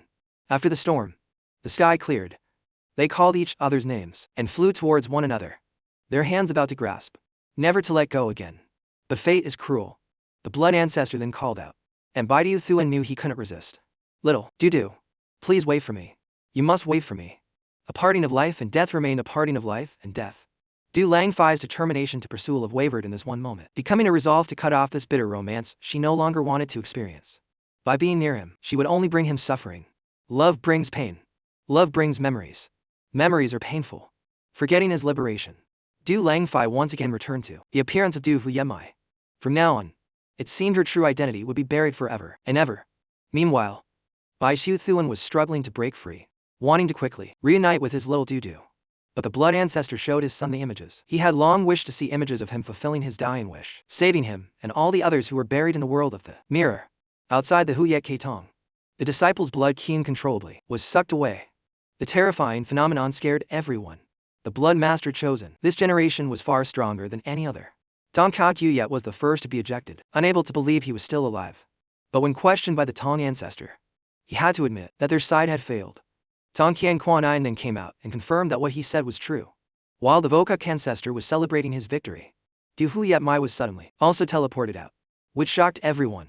At that moment, a storm brewed in the sky. Tong Yet was furious, unable to believe his eyes, because the image of the blood master appearing in the sky was none other than Bai Tu Thuan. To be gifted jade is to be guilty of a crime. Bai Tu Thuan asked the blood ancestor why he had always helped him. There was no answer. Only the blood ancestor's final transmitted memories, saying that he would hand them over to him. The undying live forever technique was then transmitted in greater detail and with greater power. Besides the second scroll, Inayin Vara, there was also the third scroll, Inayin Bone, the fourth scroll, Inayin Blood, and the fifth scroll which fused all of these into a world-shaking divine technique. Everything became clear. The reason for the blood ancestor's obsession with Baidu Thuan was the undying live forever technique. With no more worries, he cheerfully shouted as he accepted the unique inheritance. At the same time, his consciousness followed the blood ancestor's body out into the entire Uyek Ketong. He could feel the authority of the blood master, and could even suppress half the cultivation base of everyone in this place, holding absolute power over life and death. This was completely different from other blood masters. Because of his fate with the blood ancestor, he now considered himself a blood devil. And a blood devil holding control over the entire sect was something the ancestors of the Huyet Ketong could not accept. Baidu Thuan, or Da Ang, knew very well that if this were discovered, with his foundation establishment cultivation, he would surely become a target for assassination. He decided to keep it a secret. For now, he had other things to do. The blood clouds then dispersed, but the blood master did not appear. Du Huyet Mai was currently being scolded by Vo Kuk Tu. After this failure, the Du family would likely find it difficult to contend with the Tong family again. Du Huyet Mai wanted to correct her mistake. But opportunities don't just appear out of nowhere. Years ago, Vok had to pay a great price to obtain the treasure containing the Heaven Vein Key. He used that item to trade with the Tong family just to have the right to compete for the Bloodmaster title, which had always belonged to them. Now that they had failed, it was all over. Du Huyet Mai couldn't bring herself to explain why she didn't complete her mission. As she tried to remember, she suddenly saw a faint image of herself with her face completely gone. She was terrified. Vo Kuk to quickly notice the problem and was even more shocked because the memory seal on Du Huyet Mai couldn't be broken even by his nascent soul realm cultivation. The blood master arrived at that moment, but was not allowed inside. They even attacked him. Du Lang Fai was too important to Dadang, so he had to see her, no matter the cost. Vo Kuk too was informed by Du Huyet Mai that, in the final moments of the trial, she and Dadang were together. He immediately suspected that his granddaughter's memory loss was his doing. How could he let them meet before the investigation was complete? Words failed, and the two sides quickly came to blows. Dao Tang, because he was only here to see her, allowed the guards to beat him mercilessly.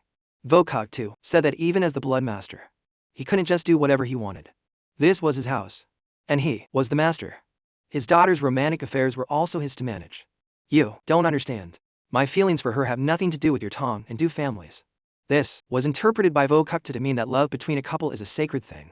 Da Tang, however, thought the old man was prioritizing the rivalry between the two families to prevent their meeting. He became enraged and immediately attacked. Against Vokuk's realm. It seemed like a joke. He was immediately countered, and the nascent soul's attack was as powerful as a storm. You think just because you're the blood master, I wouldn't dare kill you? Vokuk wasn't joking.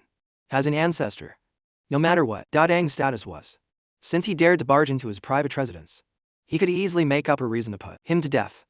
He's driven mad by love, and in his madness, he risked his life, unleashing the power of the heavenly fiend. Unfortunately, with a single wave of his hand, Vokuk easily shattered it. Da Tang didn't die. He made a request, begging for Du Fu yet might just say one word to him. Fine. Consider it your last words. Vokuk was about to kill him for real, but just then, Du Fu yet might burst out of the door, saying that everything was her own choice. Love's sorrow, love's pain. Words that tore at each other's hearts were spoken on that rainy night. Even the heavens wept. Da Tang, on his way back, was heartbroken. Whatever happened in the past, let it end here. I never want to see you again. I understand. Seeing your sister Du, I've never resented the fact that we share a name so much. Even Du Fu yet might didn't understand. She should have been resentful for having her glory stolen. As she said these words, she couldn't understand why her heart ached. Nen befriended wine, thinking and thinking, and thinking. But he couldn't understand what the author wanted. The idea that the other person has their own hardships is the best reason for a lovesick fool to deceive himself, and also to hurt himself. In this situation, perhaps the pain will last forever. Tong Quanine appeared and stopped An, stopping him from destroying himself. She didn't dare speak of her personal feelings, only saying that the Great War between the two sects was approaching, and as the Blood Master, Da Tang had a responsibility to bear. You. Shut up. A lot of people are going to die. Those harsh words earned Da Tang a slap across the face. This was the first time Tong Quanine had been so forceful with him. Angered, for the sake of the many disciples of the Huyet Ketong. Her own heart had long been shattered seeing the one she loved suffer so much for another girl. Da Tang yelled that if they fought, no matter the outcome, no one would be a winner given the price to pay. There was no need for war. So what did they need him for? Can this situation still be stopped from going to war now? You may think war is meaningless. You can hide here, using wine to numb yourself and forget the days. But have you ever thought about whether the people you care about will survive this war? Pull yourself together. Be strong to protect the ideals in your heart, to protect the person in your heart you want to protect, whoever that may be. These words from Tong Quanine came from the bottom of her heart. The rain then stopped, and the world was still beautiful and colorful. Da Tang left all his past behind, buried deep in his heart, and stepped into the grand hall of the middle peak. He was not, in fact, welcomed. The Tong family ancestor said Da Tang was guilty of daring to compete for the Blood Master position without permission. But Da Tang, with the reason that he was recognized and given the inheritance by the Blood Ancestor himself, argued that his claim was legitimate. This immediately enraged the Tong family ancestor, and dark clouds filled the sky. This anger was not an act with what Da Tang had done. The Tong family's control over the Huyet K Tong for generations was in danger of wavering and collapsing. The responsibility of a Blood Master. The responsibility of shouldering the lives of so many. Can you handle it? I swear I will not falter. Even in death. Da Tang gritted his teeth until his mouth bled, saying that although his cultivation was not high, his comprehension was superb. First, he presented his own value. Then he showed his determination to die for the cause. Finally, he expressed his loyalty to the Tong family through all the merits he had achieved. Of all his answers, the last one was perhaps the most important. The nascent soul's old age pressure from the Tong family ancestor retreated. He repeatedly said good, proving that what Da Tang had just done was right. The Tong family ancestor then personally healed his injuries, saying that he had his reasons for testing him. This defiant spirit of yours is somewhat like me in my youth. How about becoming my adopted son? This was an incredibly skilled move by the Tong family ancestor to win his loyalty. Da Tang skillfully knelt and called out adoptive father. But on the outside they were like family, while on the inside they were still wary. This was something both of them understood well. The investiture ceremony then proceeded happily without anyone daring to object.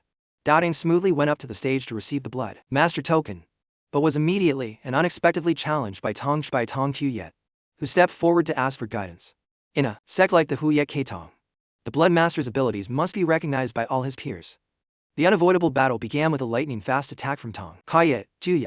He also immediately launched flying swords like rain, relentlessly pursuing his opponent. But Da Tang easily knocked away all the attacks and closed in for combat. After a few exchanges, he knocked Tong Quyet's sword away, forcing him to admit defeat. But after the formality was over, Tong Xiaoqiu yet still resentfully said that the road ahead was long. And one day, he would be the winner. Tong Qiu yet actually bore no ill will. He just truly couldn't accept someone else stealing the position that should have belonged to his aunt. As for him, that was one thing. But Tong Quan was also not convinced and demanded a 1 Yan and a Han 1 fight.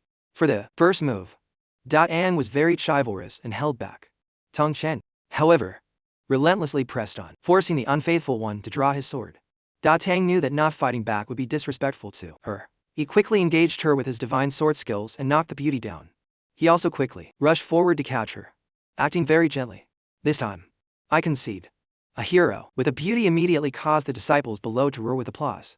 Tong Quan then personally presented the Blood Master's robe. The disciples simultaneously chanted their oath of loyalty, vowing to dedicate themselves to the Blood Master for the great war with the Ling Tong that was approaching. The order to lock down and prepare for war was issued by the Tong family ancestor. Tang hoped that before then, he could return to Lin Ke and find a path to peace for both sides, so that no blood would have to be shed.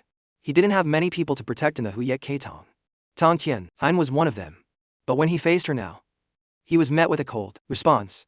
Her address of Blood Master creating a great distance between them. You never treated me poorly when I was a nobody, so why are you distancing yourself because of this status? It's just that I don't yet understand the Blood Master. True, many things happened during the blood trial that, in Tong Quan Yuan's eyes, still remain a mystery.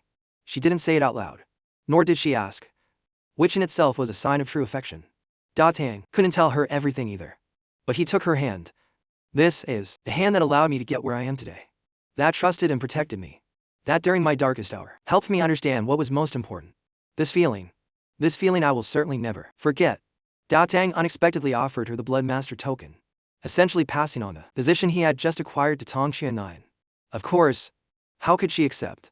Please don't refuse. I still remember my promise. For you, I am determined to protect the Tong family, to protect the Middle Peak. No matter what my status is in the future, Sister Tong will always be the Sister Tong that I adore. Tong Qian felt a great sense of relief after these words. This was probably what she was needing. The feelings were simple, but also clear enough to warm one's heart. The Huyet Ke Tong then went into lockdown. No one in, no one out. But the demons of Nameless Peak were now in an uproar. It was instigated by the old demons that An had once incited, determined to overthrow the yoke of slavery that the demons had endured for so long. They quickly spread out everywhere, attacking the disciples of Nameless Peak. The sounds of slaughter echoed to even the other mountains.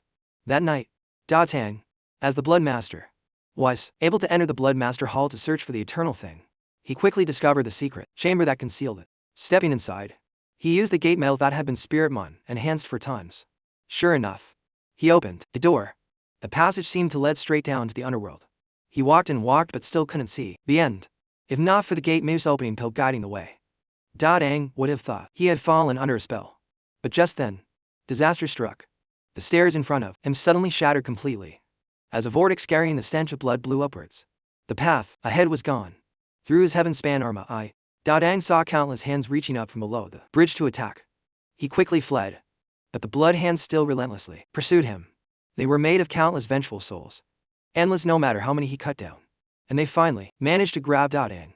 The situation was extremely dangerous.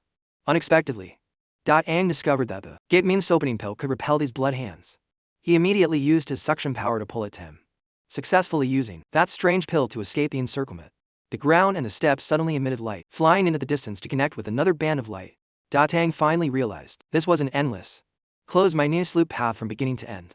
The crumbling stairs caused him to fall straight into the deep abyss. Opening his eyes, Tang found himself in the Blood Ancestor's secret chamber. He stepped onto the altar and saw a treasure box. Opening it, the thing inside was surprisingly a turtle shell along with a very strange and unimpressive minus-looking leaf. Even so, an item hidden so deep couldn't possibly be ordinary. Then tried all sorts of ways, hoping to activate the treasure. But no, it remained inert, making him weep because the past 5 years of his life felt so meaningless. The fat rabbit was very smart, saying that since it was no longer needed, it hoped to be set free. It ended up getting beaten until its face was swollen. The mysterious person said that it was the Eternal Thing, saying this while looking at the treasure. No one would believe it. Well then, Tang had no choice but to return to the Ling Ke Tong. Don't ever expect me to come back to this cursed place in my lifetime. He wasn't resentful of his dark fate, but his feelings for the lands of Huyet Ke were difficult to put into words. Although he had succeeded in obtaining the item, the process had left his heart full of bittersweet turmoil. Friends, beauties, fame, status, blood and tears. Everything that had passed felt like a lifetime. Now he had to turn his back, burying it all. Burying even the memories that were once deeply engraved. Da Tang then headed straight for the Ling Kuai Tong.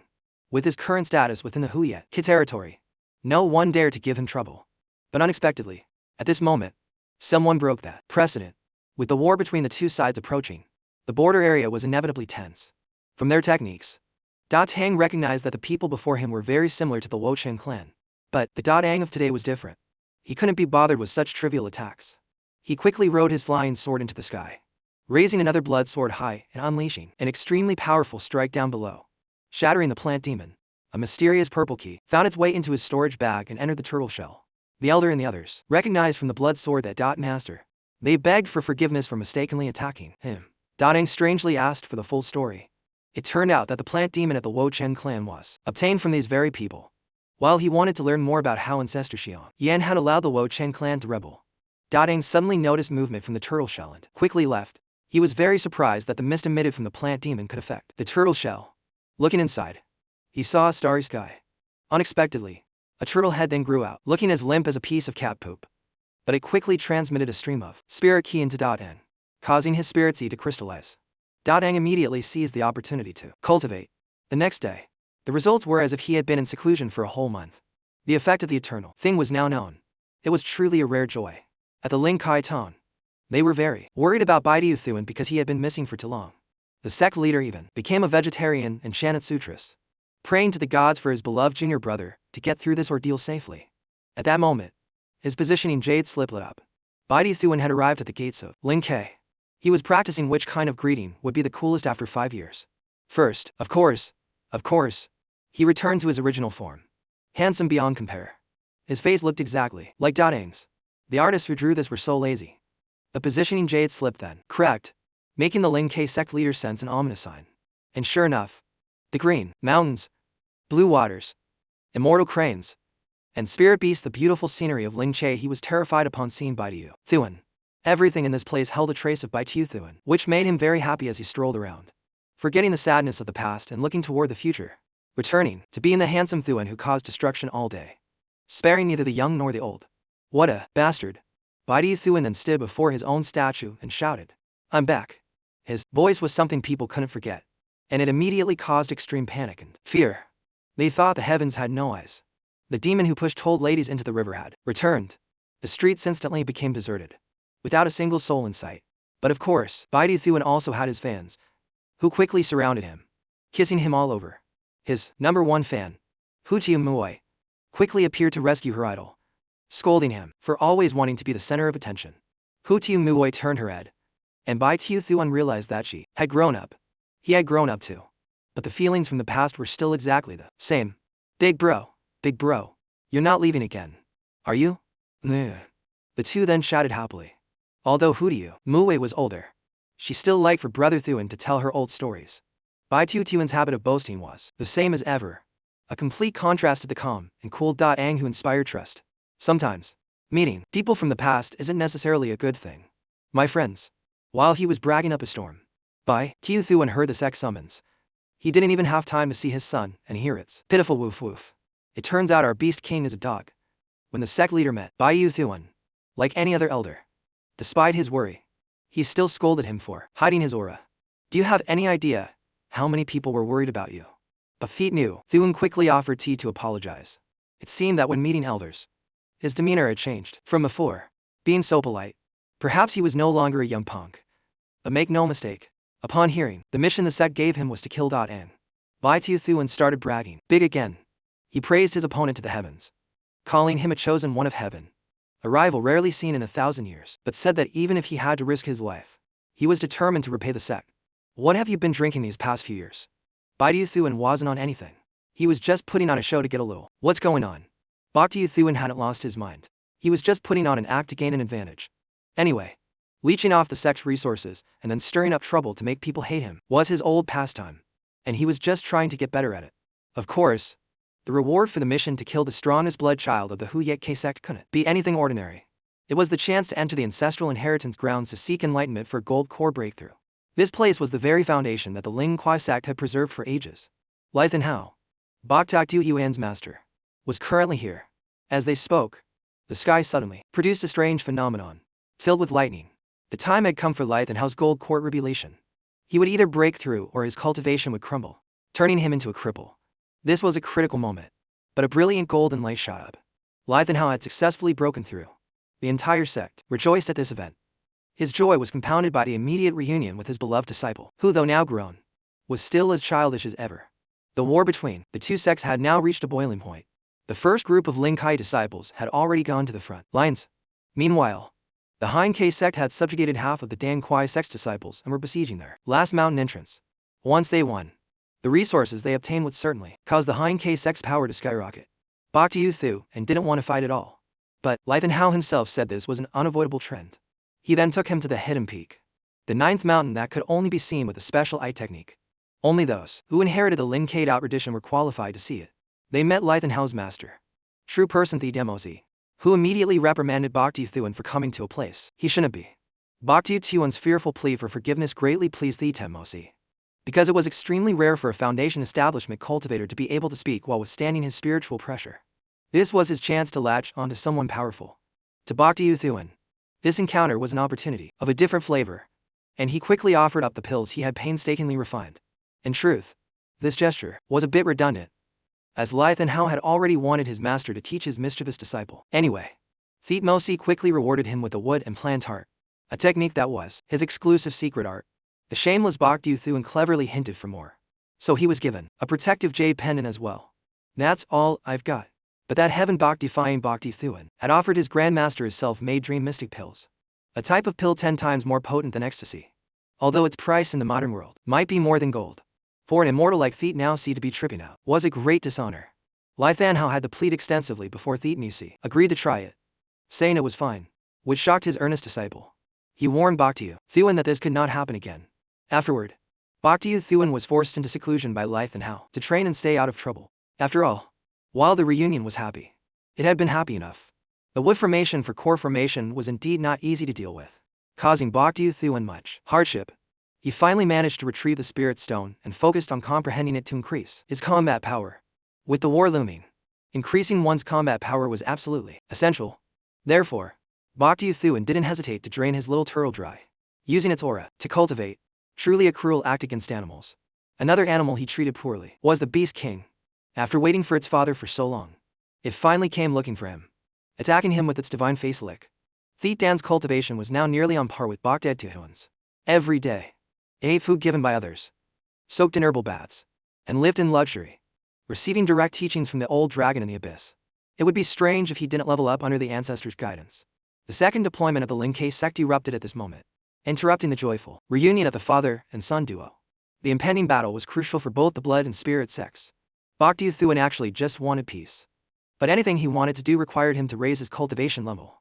From Honmon's pill formula, he found a way to refine the reverse river pill, which could help him.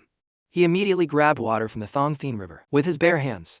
A single touch of this water could dissolve those with weak cultivation, leaving the jealous disciples completely stunned.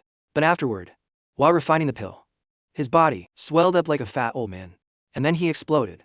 Fortunately, Bhakti Thuan was fine. And speaking of that, his senior brother Trong Daihai and the others came to visit, welcoming him home. They later drank together, and the liveliest topic of discussion was Dang, saying that if they met him again, they'd definitely smash his face in, which made Bhakti Thuan extremely nervous. The stories drifted on and on into the past years. Everyone had happy memories together. Lythanhow didn't blame him for stealing chickens. Today he even specially brought chickens to celebrate the reunion of his disciples. Little sister Hao also came to join the fun, and together they vowed that in the upcoming battle, they would fight side by side to protect the sect. In the Huyet K sect, the ancestors guessed that Ang had been captured by the Lin Kai sect. Originally, the reason he left the sect was to eliminate Bhakti Thuan. The person most worried about him was Tong Kuan-in. She thought of him day and night, while he was currently looking heartbroken at the third teleportation array, where his senior brother Trong Daihai had gone to the front lines. Although Hao Tumue was terrified of the upcoming events, she still tried to hide her emotions. That was what she could do to keep from adding to Brother Tian's burden.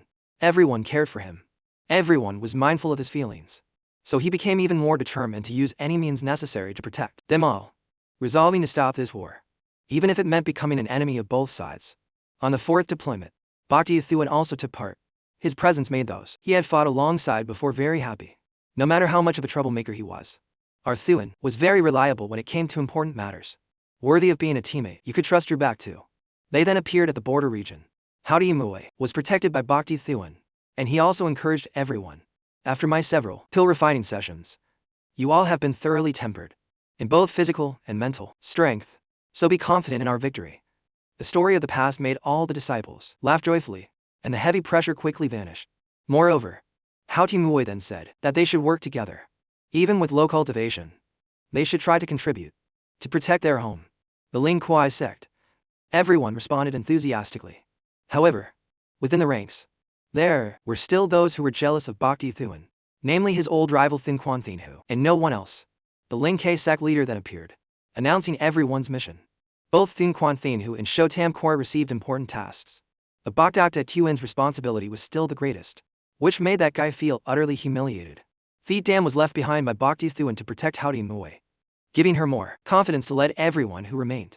He then followed the sect leader Tan Altar, which was the core of a critically important defensive formation. The Blood Sea of the Huyet K sect quickly surged forward. Inside were all the top masters of the younger generation, while the ancestors observed the entire situation from a large ship above. With Dotang gone, the position of Bhakti Thuan's counterpart in the Huyet K sect was vacant. The task could only be given to Tongxia 9. The Huyet K's corpse puppet forces quickly leapt down from the ship, letting out roars that shook the heavens. Meanwhile, Bhakti Thuan had already activated the formation. His Heaven Dao Ki really did not disappoint, making the upper echelons of the sect, especially Lithenhao, extremely pleased. Bhakti Thuan controlling the formation was the first obstacle the Huyet K army had to overcome. Bhakti Thuan suddenly discovered an area with an extremely dense concentration of spiritual ki. Suspecting something was wrong, he used his Heaven Span Arma eye to see through it and discovered a pre-planted ice blast formation. Once activated, it could blow the entire sect to pieces. This was a trap, and also the price the Ling K sect had to be willing to pay to ensure victory. The price to pay. What about Trong Daihai? What about Howdy Imue? What about all his other sect brothers and sisters? Before Bhakti Thuan could get an answer, the Huyet K sect's forces had arrived. The ancestors quickly unleashed their demonic power, gathering together as a beam of light shot into the sky, forming a dazzling formation. From it, a green speck descended. It was the Huyet K sect's foundation, the Undying Bone, the Blood Demon Knight puppet, and other foundational powers. The Ling K side was no less powerful. Both sides had equally deep foundations. They quickly summoned a bronze cauldron from the sky, along with the divine sword. The sword was the Heaven's Horn Sword. Spirit Man's enhanced 10 times. A heavenly flood black dragon shot up from the abyss. At that moment, startling the Blood Demon Knight puppet, the two sides quickly faced off. The battle erupted instantly, with the Huyet K sect attacking first. The Ling K side immediately raised a shield to block the blow. The heavenly flood black dragon spat out a lightning arrow that collided with the Blood Demon Knight puppet, erupting with astonishing power. The Ling K formation was not in disarray.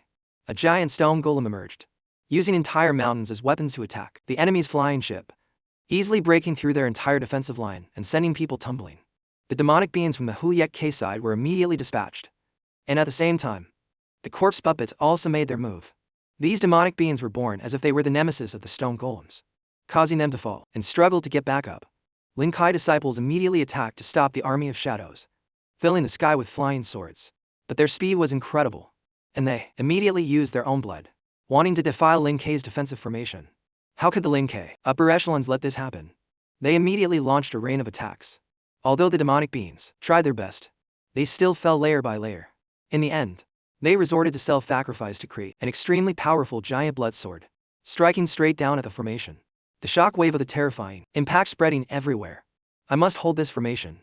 If Huyet K keeps attacking without success, then stopping the war might still be possible. Bhakti Thuan thought to himself. Then, unleashed all his strength, temporarily helping the formation balance against the blood sword, preventing it from breaking through. But at this very moment, the Undying Bone appeared from the sky. This was something that made all the Ling K upper echelons wary. They were trying to stop the blood sword with Bhakti Thuan, but with the help of the Undying Bone, that would be very difficult. Even with the help of the Sect's Guardian Treasure, the formation quickly began to tremble and was about to collapse. Bhakti Thuan couldn't accept this, but a sudden loud explosion rang out. Blood-colored spiritual power erupted everywhere. The Undying Bone had successfully created a breach in the formation. That breach was the opening the Huyet K sect needed to attack. Very quickly, the demonic beings took the opportunity to enter. breaking through the protective shields of the flying ships, continuously shooting them down. However, even as these flying ships fell, they were determined to crash into the corpse puppets below. The battle was incredibly tragic. The Lin Ke sect immediately used all its strength to defend the breach. The fighting between the two sides was evenly matched across all battlefields. But the Undying Bone was still too terrifying a weapon. It had already taken the opportunity to get inside the formation, and it headed straight for the mountain that Trong Dai Hai was defending. A massacre unfolded everywhere. Bok Du Thuan was in great pain. He didn't understand why people didn't seek the Tao of eternal life and a peaceful existence, but instead kept fighting, leading to countless sacrifices on both sides. He was determined to stop this meaningless war. He sprouted wings, which helped him rush forward at an unprecedented speed. On the other side, the four sect leaders were using the evil-suppressing cauldron to resist the Undying Bone. Suddenly, Bok Du Thuan appeared, using the drop of undying blood he had absorbed before to intimidate the powerful enemy into retreating. He then continued to charge outside, causing Lithan Hao to become extremely worried and chase after him. Bok Du Thuan, I'm a coward who fears death. But right now, I'd rather die than let this fight continue. The ancestors on both sides were astonished to see him unleash his Heaven Dao Qi and shout for everyone to stop. Please, listen to me. Bok Du Thuan was doing something incredibly foolish. As the spiritual leader of the Lin Ke disciples, when Tong Che Yu Yet, Tong Chen Nin, and countless others saw him, they immediately rushed forward to attack without hesitation. I said stop. On what grounds? Who do you think you are? On what grounds? On the grounds that I am the Middle Peak's Bloodmaster. After replying to Tong Klaye, Yet, a wave of Bok Du Fan's hands suddenly erupted with powerful blood qi, pushing back countless demons. This was the blood reversion ancestral awakening that no one in the entire Huyet Ke sect had managed to cultivate. All the disciples, up to the elders of Huyet Ke, were utterly shocked. Bok Du Thuan stepping forward in his identity as Ang left everyone stunned and in disbelief. Returning to the arduous battle of a will eternal, Bok Du Thuan had now restored his identity as the Bloodmaster. You see your Bloodmaster, yet you do not bow. Following his words, the terrifying pressure of the blood demon was released, forcing disciples of the same generation to kneel in ceremony. The upper echelons of both the Huyet Kai and Lin Ke sects were so shocked by this event that they forgot to fight. Are you Ang? Or are you Bok Du Thuan? Who are you? Really? Tong Quan asked a very profound question. Bok Du Thuan said that he was both. Recalling their parting, Tong Quan now understood everything, although she had her suspicions. Hearing Bok Du Thuan officially confirm it still made the disciples on both sides gasp in amazement. He said he would never forget the kindness and affection of both sects. He stood here only hoping to end this meaningless war, because fighting wasn't the only way to solve problems. Don't you all need a turning point to trust each other? I am that bridge. Unfortunately, things weren't as simple as Bok Du Thuan thought. Hatred blinds people, and the power gained by advancing to the middle reaches also blinds people. The war now became a struggle to win the most outstanding disciple over to their side. The Huyet Ke sect charged forward. Lithan Hao appeared to block the enemy and told Bok Du Thuan to retreat first, but was immediately attacked and gravely injured by Vokuk too. The Lin Ke side quickly sent reinforcements. From the very beginning, this war was destined to be a fight to the death. Theet Melds and Vokuk were both ancestors.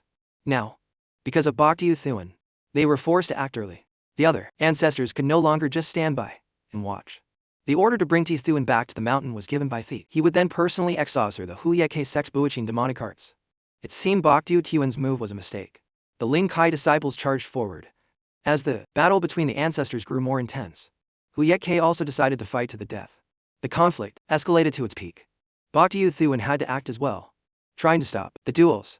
But one person can only do so much. What could he do in a battle of hundreds and thousands of people? Tong Takyu Yet was ruthlessly slaughtering Lin Ke sect disciples. Upon seeing this, Bok Du Thuan immediately rushed over to stop him. You are too naive. You think you can go against the will of heaven with just your foundation establishment power. This. And true person Theet Nelsi also said that he understood Bok Du Fan's intentions. But at this point, how could the war possibly be stopped? Caught between the paths, powerless, as he watched people fall one by one, Bok Du Thuan could do nothing but apologize to the Huyet Ke sect and use the trump card he had prepared, ordering Huyet Ke to submit. The corpse puppets suddenly stood still, and the demon's ferocity was unexpectedly suppressed. Even the cultivation of every disciple, including the elders, was suppressed at once, preventing them from using their full power. If the Huyet Ke sect wants to destroy Lin Ke, they'll have to step over my dead body. Tong Chiat Yu Yet was completely shocked. How could Bok Du Thuan do that? But a Huyet Ke ancestor explained that this was the power of the blood demon's inheritance, also known as the Blood Lord. which made it impossible for anyone who cultivated using the blood ancestor's body to resist. With the Hu Yet K sect subdued, Bhakti Yu Thuan then said, "With everything I have, I can represent the Lin K sect. The two sides can definitely resolve our hatred and join hands. But no. The world is full of dogs. And that is Thin Quan Thinu." He took this opportunity to attack, quickly leading others to loot a burning house. The Lin K sect's forces quickly advanced. Their most powerful weapons were brought out, firing upon Yet Kian, causing a terrible disaster. "What, Bloodlord? You're clearly helping the enemy. You're clearly a traitor." Following the heaven-shaking shouts, all the Lin K disciples advanced in unison. The number of deaths in Yet K continued to rise.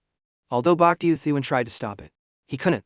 It seemed the infamous reputation of betraying his sect would be hard to wash away this time. But no, he couldn't give up. He had to do something. Not to clear his own name, but because he didn't want to see any more people die. He summoned his 9 heavenly demon body to endure all the attacks. Has he gone mad? Bhakti Yu Thuan had indeed gone mad. But he was determined to be completely mad today, even if it cost him his life. Blood had been shed. Tears had fallen. Yet the battle showed no signs of stopping. Bhakti Yu Thuan had no other choice but to play all his trump cards in the Lin K sect. Using his close bond with the heavenly flood black dragon, he sent a telepathic message asking it to descend and unleash its dragon's might to suppress all the fighting ancestors, forcing them to retreat. Theet Dan, from afar, also received the order and immediately transformed into the Beast King. Its resounding roar made all the fighting spirit beasts submit and retreat. Because of this, the Lin Kai sect's power was reduced by half. The Great War had only just begun, but tragedy was already everywhere. Bhakti Yu Thuan said that having been on both sides, he knew that neither Hu Yet K nor Lin K wanted to fight, but they were forced to risk their lives for the grand plan of advancing to the middle reaches. But even if they won, it would be a Pyrrhic victory. After advancing to the middle reaches, whichever side it was, with such heavy losses, how could they possibly defeat the Konghavin there? Furthermore, there wasn't just one sect in the middle reaches. With their weakened strength, they would just be swallowed up. This analysis from Bhakti Thuan instantly sent a chill down the spines of the ancestors from both sides. Bhakti Thuan said he knew no one here was afraid of death. That sacrificing for the future development of the sect was worth it. But what future is there when you're watching everyone beside you fall in the present? Without a present, there is no hazy future. These words moved all of Bhakti Thuan's brothers who had once fought alongside him. They were indeed just following orders, sometimes dying in confusion, not even knowing why. I, Bhakti Thuan, just don't want to see any more wrongful death. Neither Lin Kane or Hu Yet K deserves to be sacrificed meaninglessly. We are all cultivators of the East Pulse. To put down roots in the unfamiliar middle reaches, we can only unite, gather our strength, and become a single, unprecedentedly strong sect. These words were truly from the heart, silencing the entire field. But heartfelt words turned to nonsense. If that's just a distant dream, who will be in charge of this new sect? An ancestor from the Hu Yet K sect acted immediately. Before his disciples' minds could be brainwashed by Bhakti Thuan, a hand of red flames quickly descended. Under the terrifying pressure, he seemed to have no way to defend himself. A worried Lythan Hao rushed forward, and a worried Tong Quanine rushed forward. Even Theet Dan flew as fast as it could, hoping to help its master. A Hu Yet K ancestor with a different idea made a move, trying to pull back the terrifying attack. Han Tong from the Lin K side also tried to slow down the advance of the flaming hand. Bhakti Thuan himself threw out countless protective tailmisnams, hoping to reduce the power of Han Vin's palm strike. But it was all too late and not enough. This was all incredibly strange. A terrifying explosion erupted, catching Tong Quanine and Lythan Hao in the blast. Bhakti Thuan took out the magic treasure the ancestor had given him. But these things could only block a gold core cultivator. Buying even a little time was already a great feat. Next, he had no choice but to use all his own strength, transforming into a heavenly demon to hold up the sky with one hand. But he was finding it harder and harder to withstand. Han Vin increased the pressure, causing a world-shaking explosion. A pillar of fire shot up, seeming to connect heaven and earth. Countless people grieved as Bhakti Thuan's heavenly demon fell, and he himself fell as well. Tong Qian cried. The crowd watched as Bhakti Thuan's figure fell straight from the sky. It was unlikely he would survive the impact. Sure enough, the cultivation of the Hu Yet K disciples returned to normal. Han Vin then gave the order, demanding his disciples to blood-wash the Lin K sect. But Fang Than to appear with immense pressure, asking, "Who is Han Vin? Why could you use a full-powered palm strike without being suppressed by the Bloodlord?" He quickly tried to flee, but the ancestors of both Lin Kai and Hu Yet K understood what was happening and tightly surrounded him. Demonic apparitions poured out of Han Vin's body, eventually gathering into a strange figure. It was Thien Dine too. a spy from the Hein K sect. He quickly fled. Of course, Lin Kai and Hu Yet sent people to pursue him. They now understood the enemy's dirty scheme against their sects, which had caused them so much damage. They decided to join forces, just as Boktu Thuan had wished, to destroy the enemy. He was now being hastily treated by Lithan Hao. In a hazy space, he kept hearing the calls of his master and his fellow disciples. Boktu Thuan woke up to find Hao Timue taking care of him. Tong Quanin also quickly entered, only to be called Ani by Hao Timue. Ani Tong, get out. Don't interfere with our business. Since you know to call me Ani, you must also know the relationship between me and your Uncle Thuan, right? Tong Quanin proved that the older the ginger, the spicier it is. But Hao Timue was not afraid and argued back relentlessly, forcing Tong Quanin to grab her hand. And so, a fierce struggle broke out between them, even breaking their prey's arm. The poor guy. The two then prepared to fight, knocking over an incense burner and nearly setting Boktu Thuan's blanket on fire. Putting it out nearly sent him into thermal shock. Unable to bear it anymore, he stepped outside. There, Boktu Thuan was greeted by countless people bowing and hailing him as the Blood Lord and Young Ancestor. These titles were honors he had just received from the Lin Kuei sect's own ancestors. Both sides continuously brought him heavenly treasures for his recovery. His status was incredibly revered. However, a talent like Boktu Thuan also became a target of contention for both sides, which gave him a huge headache. It was similar to the situation with Tong Quanin and Hao Timue. It was enough to drive a person mad. So he immediately went into seclusion to cultivate. The phenomenon he created afterward shocked the ancestors even more. The key of the heavenly Taoist world throughout the sky. Inside Bokden's spiritual sea, it was now gradually crystallizing. How much would his cultivation level increase after this battle? How would the war with the number one of the four sects, Hanke, unfold? Please stay tuned for the next part. Right here at Anime Cinema. The Dharma idol of Boktu Thuan's heavenly demon body slowly descended from the sky and then dissipated. But it was judged to be even stronger than the Hu Yet sect's grand elder of body cultivation. The ancestors of both sides hoped this phenomenon, as advancement to the late Maya stage foundation establishment, would boost the entire army's morale. They praised Boktu Thuan as a cultivation prodigy rarely seen in 10,000 years. But in reality, he was just leveling up like crazy thanks to the pills he was given, and was about to reach the great circle of foundation establishment. Boktu Thuan dreamed of the day he would form his core and stepped outside. The hope of gaining 500 years of longevity was within reach, making him smile happily. But as soon as he got outside and saw those two girls still waiting, he froze. He couldn't smile anymore. The two girls, who were talking and laughing happily, suddenly glared at each other with daggers in their eyes. But the upcoming victim, Boktu Thuan knew for sure, was him and no one else. He quickly dropped to his knees, faking a cough, and nonsensically spat out a mouthful of blood, demanding to return to his room to recuperate. But his wish for peace did not come true. The two girls followed him. One tried to feed him medicine by mouth, while the other, more skilled, gave him candy, full of experience. Her fragrant breath made Boktu Thuan blush and gulp. Saya, Boktu Thuan's overcating made Hao Timue lose her patience. She immediately grabbed his hand, whispering words of love and affection, which made Tong Quanin so angry she instantly turned into a furious she-demon. A fiery argument erupted. When the sides fight, the one in the middle suffers. And not only that, but at the meal later, the Narrows laid out all sorts of delicious dishes. But did Boktu Thuan have the right to choose which dish to eat? I'll eat everything.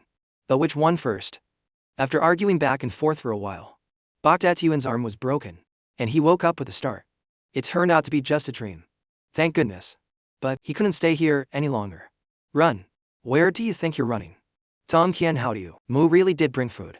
Boktu Thuan was so scared he fainted. I want to die. Just as he was about to be annoyed to death, the ancestors came to summon him. Boktu Thuan quickly fled, abandoning all thoughts of women for the sect's great cause. He decided to go to the battlefield to forget these painful days. It was too much to bear. Romance is just a worldly possession. For a man, how can it compare to a great career? This impulsive statement made the two girls behind him radiate a thick murderous aura. Before his entire life went up in smoke, Boktu Thuan hastily demanded to leave, not even needing the teleportation ray, and just ran straight off. At the border of the Hein K sect, Boktu Thuan heard a plea to release the fat guy and also discovered a Din Kuei sect cultivator who had fallen in battle. He quickly ran towards the sound. In the distance, a fierce battle was raging. A group of three was ganging up on two, but suddenly, the opponent who was being ganged up on attacked from behind, stabbing all three of them. But with a loud laugh, the young man quickly dashed forward to block the blow for his senior sister, only to be bound and pulled back by a cold chain. the one called senior brother, then mercilessly crushed the poor junior brother's throat without a second thought. The girl charged forward in anger, a slash landing on the evil senior brother. But it had no effect at all. On the contrary, another person rushed forward and sent her flying with a powerful palm strike. Bok Thuan realized their cultivation level was gold core. They were not ordinary disciples. These people were all from the Dan K sect but belonged to the faction's traitors and loyalists. Of course, the villain Lam Mo belonged to the former. He was a disciple of Thien Dine too, planted by the Hein K sect in Dan K long ago. The girl named Ma Jia just laughed. Hein K, with all your schemes, weren't you also pushed back by the combined forces of the Lin and Huyet sects? Losing half your territory, Lam Mo laughed as well. That so-called alliance was only formed because of Bok Thuan. If he dies, given the hatred between the Lin and Huyet families, they'll surely turn on each other again. Back to square one, right? The enemy of my enemy is my friend. Bok Thuan knew his life was being targeted and prepared to make a move. Meanwhile, Ma Jia had decided to fight to the death. As Lam Mo sent his clone to attack, a strange ball was thrown out, blowing it to smithereens. Everyone was completely shocked. Bok Thuan then continuously threw out more of those balls. This made the enemy think there was a massive army in ambush. He quickly grabbed Ma Jia and fled, but being pursued was unavoidable. Just when Bok Thuan thought he had escaped, his path was suddenly blocked, and he was even recognized. Well, damn, he didn't learn his lesson back home. Now, out in the world, Thiet Nguyen's weakness for girls was about to get him killed again. But it wouldn't be that easy. As soon as the Hein Kai team charged, they were sent flying. Two extremely cool protectors appeared on the orders of the Lin and Huyet sect's ancestors to protect Bok Thuan. What Hein Kai knew, they of course knew even better. The Hein Kai group quickly fled. Of course, protecting meant protecting. Seeing the enemy before them, the Lin and Huyet masters quickly gave chase. Ma Jia, who stayed behind, quickly knelt and paid her respects to Bok Thuan. From what Lam Mo had said, he knew he was now a famous idol. Of course, Ma Jia had her reasons for following him. She didn't hesitate to say that she had tried to break through the Hein Kai encirclement precisely to find him, hoping he could speak to the upper echelons of the Lin and Huyet sects and send reinforcements. The Dan Kai sect was in imminent danger. The current war situation was grim for the Hein Kai sect. They quickly bought off a family, set up a mountainous ceiling formation, and demanded that these people defend their rear, wanting to use it as a solid foothold for a long-term battle. On the Lin Huyet side, Bok Thuan was highly regarded by the ancestors, who decided to concentrate their manpower to break that formation and avoid future trouble. Of course, with his reputation, Bok Thuan easily fired up the disciples of both sects. Dak Han Liat quickly charged forward, and Jia Liat also contributed. But the attacks of the two of them on the Han Van clan's mountain ceiling formation didn't even scratch it. Faced with this situation, Bok Thuan tried to persuade them to surrender, thinking he could use the prestige of the Lin and Huyet sects to intimidate the Man clan. But unexpectedly, they showed no fear and even provoked them, which infuriated the two sex forces. However, using brute force would be counterproductive and could easily lead to a collapse in morale. Bok Thuan ordered them to set up camp, as he had other plans. The Han Van clan was naturally aware of Bok Thuan's movements. Seeing him refining medicine at a time of great battle like this, everyone sneered. But, on the contrary, the Lin Pai Huyet disciples were terrified, who didn't know that Bok was the plague devil, whose pill caused heaven and earth to shift and kill people with all sorts of diseases. Now, as poisonous and miasmatic gases escaped, Bok Thuan was researching how to gather them into one type of pill. If thrown at the Grand Formation, the poisonous gas could penetrate it and attack from within. Seeing that the poison pill was effective, Bok Thuan set up cauldrons for teams of 3 to mass produce it. The next day, a large quantity of poison pills had been refined. Bok Thuan quickly loaded them into repeating crossbows and fired them in a massive volley, aiming straight at the Han Van clan's protective formation. News that the clan was filled with miasma quickly reached the clan leader, also driving the people of this clan completely insane. The thing Bok refined was basically ecstasy, getting everyone high and causing chaos in every household. The clan leader had no choice but to kneel and shout, "I beg the great Lord Plague Devil to spare us." Bok Thuan then appeared in the sky above the Han Van clan, sternly calling them to account. But when he learned that this clan was just following the tides of war and had mistakenly chosen the wrong side, he considered recruiting them. However, at that moment, Hein Kai's elite soldiers emerged from the ground. Their formation was almost complete. They just needed to link up with the vanguard, and they could surely turn defeat into victory. A battle erupted. Incredibly fierce, Hein Kai temporarily gained the upper hand due to the surprise attack. But Bok Thuan had already reached the center of the Han Van clan, quickly landing on a stone stele which, once activated, could provide rapid teleportation, allowing the Hein K forces to move easily. In battle, then I'll just smash it. Bokti Thuan immediately did as he said, instantly shattering the stone stele. Just as the Hein K elder rushed over, he also used the throw-crushing lock to restrain him. Why do you all insist on this meaningless war? The elder laughed and replied, even if we have to sacrifice the lives of all our disciples, we are determined to complete the great cause of our sect. In the end, all the Hein K disciples lost their lives. This was an unavoidable outcome. Sometimes, there is no room for mercy in war. Bokti Thuan still understood this. However, regarding the Han Van clan, he still wholeheartedly recruited them, promising to protect their safety if they decided to advance and retreat together. The promise of the young lord of the sects was naturally as heavy as a mountain, which moved the Han Van clan's patriarch to kneel and swear loyalty. In this chaotic war, all they needed was such a promise. Thus, Bokti Thuan's mission was completed brilliantly. Standing on his blood sword, hailed by all the disciples of the two sects, he was worthy of the title Young Lord. News of the Han Van clan being breached quickly reached the Hein K sect, making them furious. They resolved to eliminate Bokti Thuan. Meanwhile, the morale of Bok's team soared, with the help of his heaven-defying pills, allowing them to charge straight into Hein K's rear with unstoppable momentum. Furthermore, Bokti Thuan also used this opportunity to help the Lin and Hu Yet disciples stop fighting amongst themselves. Through each battle, they gradually harmonized, joining hands in combat and successfully subjugating clans until the very last one. Just when they thought their mission was a complete success, a sudden clamor rose. For some reason, Hu Atu's son had appeared here, being fiercely pursued. Fortunately, just as he was about to be hit, Bokti Thuan appeared and blocked the attack. Rest easy. Your blood lord is here. Run, now. Their target is you. Bokti Thuan looked over, but it was too late. The enemy had tightly surrounded the area. The leader was surprisingly his old foe, Siyu Dao, who was thought to have been killed by Bokti Thuan in the previous trial.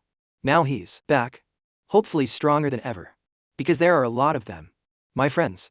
But Siyu Dao had endured the pain of a Hein K secret art to be revived. His strength was likely immeasurable. You walked right into this. You will definitely die today. Let's see how the Lin Hu Yet alliance can possibly survive. How could Hu Atu's son let the two-sect alliance collapse because of him? He immediately stepped forward. I will protect you. All of you. Leave. Quit your bragging. Old man. Bokti Thuan immediately gave the order. Grenades from behind were quickly thrown like rain. The Hein K side saw this and quickly tried to block them. But how could they? The bat bombs instantly exploded. The entire group of Hein Kai disciples, under the brilliant leadership of Siyu Dao, immediately got their asses handed to them. Although he possessed special skills and wasn't harmed, he was furious, facing the siege of his own sect members. He quickly unleashed his power and sent them all flying. Not being affected by this poison proves you're not a living person. Siyu Dao didn't deny it, quickly releasing Black Key to control the unconscious disciples and make them attack. On the other side, Bokti Thuan wasn't scared either. Summoning his blood sword, the two sides charged at each other, clashing fiercely. The fight between Bokti Thuan and Siyu Dao was evenly matched at first, but after activating his demonic heart, Siyu Dao could unleash a terrifying power that sent his opponent flying, forcing Bokti Thuan to run. Of course, he wasn't afraid of death anymore. Fleeing was just a tactic to lure his opponent into a chase, after which he summoned in a sword formation for a surprise attack. But since he wasn't human, Siyu Dao fearlessly charged forward. One sword strike, so fast and powerful that Bokti Thuan couldn't resist it, was forced back repeatedly. But he also summoned his blood sword to attack from behind, stabbing straight into the enemy's back. I'm already dead. You think that'll have any effect? Bokti Thuan wasn't intimidated, not afraid of death. Then have a taste of pain. Bokti Thuan suddenly attacked, fiercely and continuously striking Siyu Dao, sending him crashing to the ground. His counterattack was also powerful, suppressing and shattering his opponent's spirit sword. How is this possible? I've always been stronger than you. Following these words, Bokti Thuan continued to attack ruthlessly. Siyu Dao was hit repeatedly with no way to defend himself. I could kill you once, and I can kill you again. Siyu Dao's final struggle surprisingly managed to knock Bokti Thuan back. He activated a secret heart, hoping to escape. But Bok quickly rushed forward with his blood hand, instantly piercing through the formation, grabbing Siyu Dao's hand and breaking it. The other Hein K disciples in this battle were also completely wiped out. Hu Atu's son reported that Siyu Dao had returned to Hengthan, which was Hein K's final stronghold, and the three sects were currently in a stalemate there. The Lin Hu Yet ancestors requested Bokti Thuan to proceed to the front lines urgently. Hein K's Hengthan was difficult to attack because it was their final stronghold. Concentrating all their forces, all their trump cards, and their determination to fight to the death. So, are you scared? We swear to follow the Blood Lord to the death. We are not afraid. Returning to A Will Eternal. Part 2. The great elders of the Tu Lin Hiet sect were also having a major headache. Their main sects above them had run out of patience and could wait no longer. Very soon, they would attack the Kong Havin. This war in the lower reaches needed to end quickly. However, to break Hein K's solid defense, their only hope was the spiritual leader of the two sects, Bokdu Thuan. His forces arriving at the battlefield would break the stalemate there. But because of that, the danger to Bokdu Thuan would increase. Despite being heavily protected, he urgently needed to increase his combat power. But absorbing from the little turtle to this extent was as vicious as it gets. Bokdu Thuan was even surprised that it wasn't dead. Although that turtle was small, its abilities were not to be underestimated. It quickly played the victim, with tears welling in its eyes. Big brother, don't cook me. When it failed to get any sympathy, it resorted to a sneak bite. Bokdu Thuan's scream immediately drew his bodyguards over, but all they received was his cold, mumbled order to leave. Out of curiosity, they looked again and saw him cultivating a rather strange technique. It turned out the little turtle had planted a passionate kiss on his lips, clamping down and not letting go, robbing him of his ability to speak. After a struggle, Bokdu Thuan finally pulled the little turtle off. It could actually talk.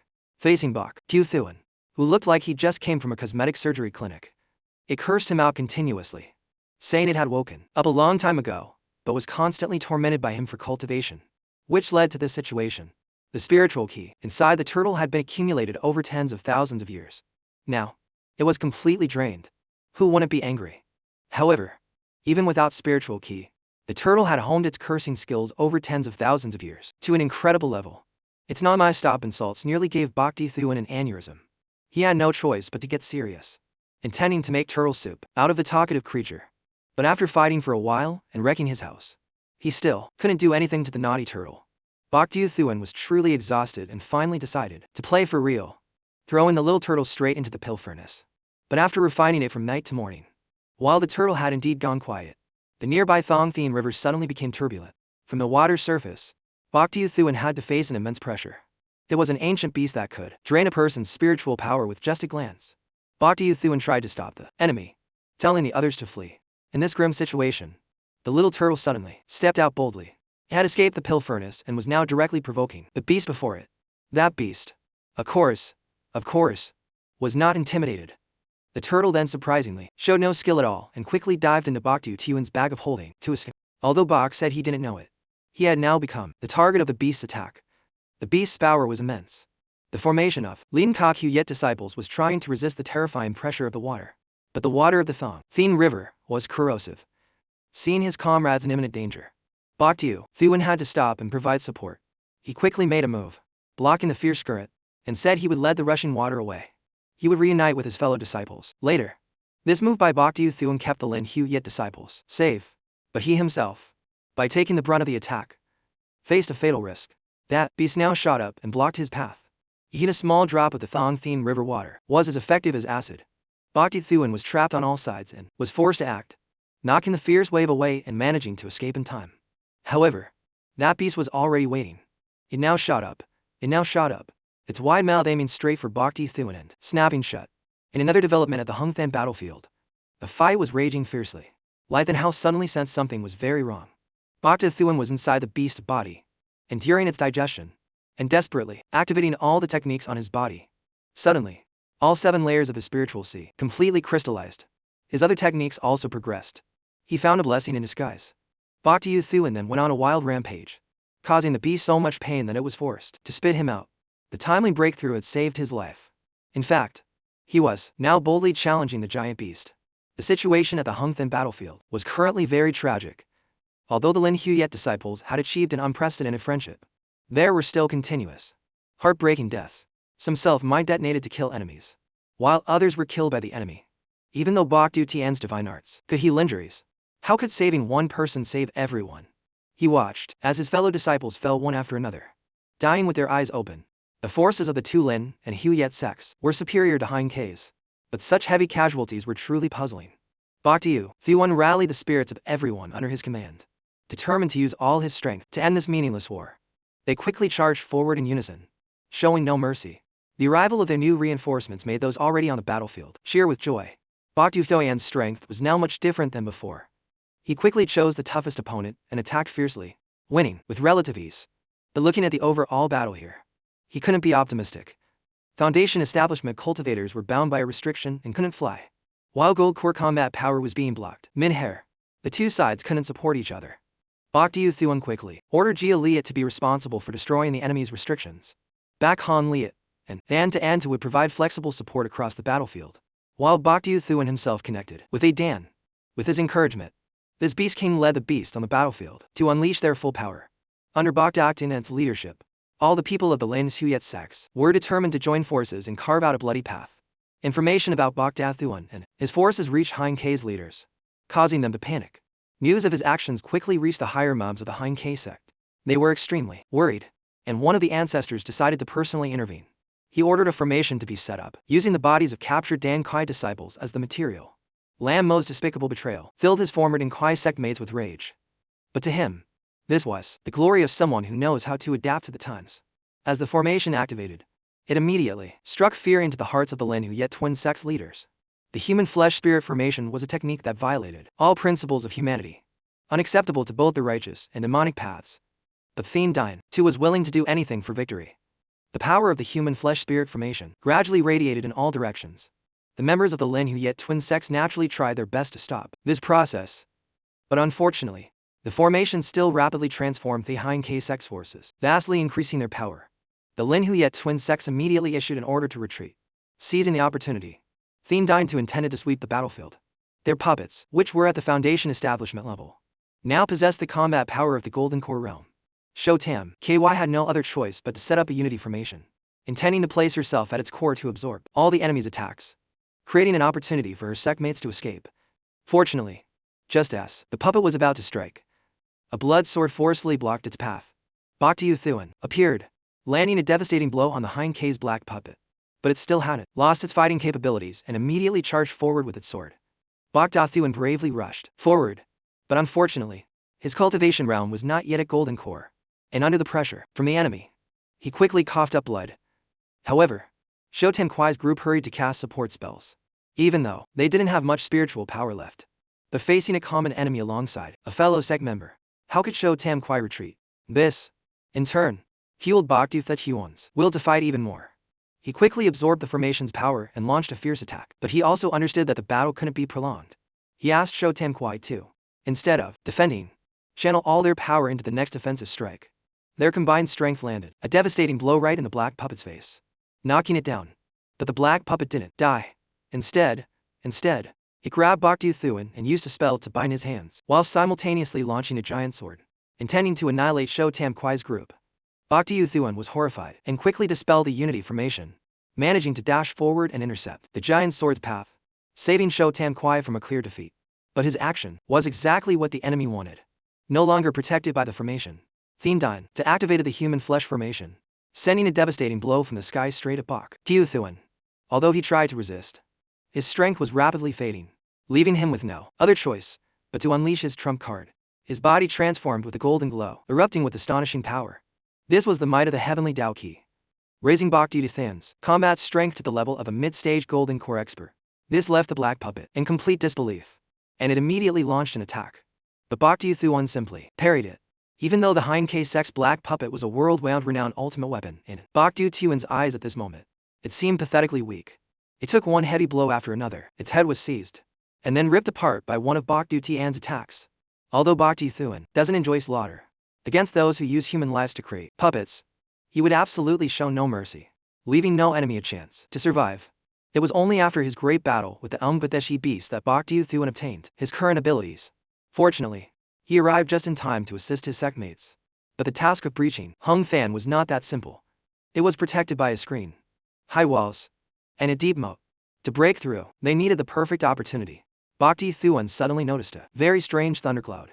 This cloud was greatly assisting the Hein K members in eliminating their opponents. Bok Du-thuan therefore quickly approached it. Inside the thundercloud, he saw the silhouettes of people.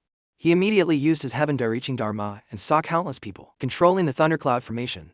He launched a decisive attack, eliminating those who were using this nascent soul ejection technique. The Hein K sect's formation quickly collapsed. Bok Du-thuan then descended with his blood sword, Seeing their savior arrive, the people of the Lin Huyet twin sects were immediately fired up, determined to follow him, to reinforce other battlefields. With Baekdu Thuan leading the charge, things were relatively easy. Baekdu Thuan must have had a fateful encounter with the Enjar beast to gain such enduring combat strength. At another location, a Huyet K sect member was about to be killed by a black puppet, when Baekdu Thuan's violet key cauldron transformation appeared, bringing with it a ray of hope. He quickly enlarged the cauldron and knocked the black puppet down. The Huyet K disciples rose up and, along with Baekdu Thuan, gradually took control of the battle. Under their leadership, the eastern battlefield was gradually stabilized. This flank would soon reinforce the main army. The Hein K's sacrificial grand formation was still in the process of being completed. Baekdu Thuan's actions absolutely needed to be stopped to prevent any unforeseen dangers. Hein K's main forces were quickly dispatched. On the other side, the diviner Tong Kaiye was fighting with all his might. Still unaware of the perilous situation, Baekdu Thuan knew that he couldn't avert the coming crisis with his strength alone. What was he to do? Huyet Mai's group was also being ambushed by another team. Baekdu Thuan decided to use the power of everyone to break through the encirclement. He quickly unleashed an astonishing blood key, using the power of the blood ancestor. The cultivation of everyone from the Huyet K sect on the battlefield increased dramatically. Baekdu Thuan ordered them to quickly gather around him, causing the blood key to erupt even more powerfully. This was an unexpected blow to the Hein K higher one. Baekdu Thuan was becoming an ever bigger thorn in their side. The Huyet K ancestor had also noticed the situation over here. The blood ancestor's power was truly terrifying. The Hein K forces quickly charged forward, wanting to stop Baekdu Thuan. Of course, the opposing Lin Huyet twin sects wouldn't let that happen, immediately joining the fray to buy more time. Finally, Baekdu Thuan succeeded in summoning the heavenly demon god.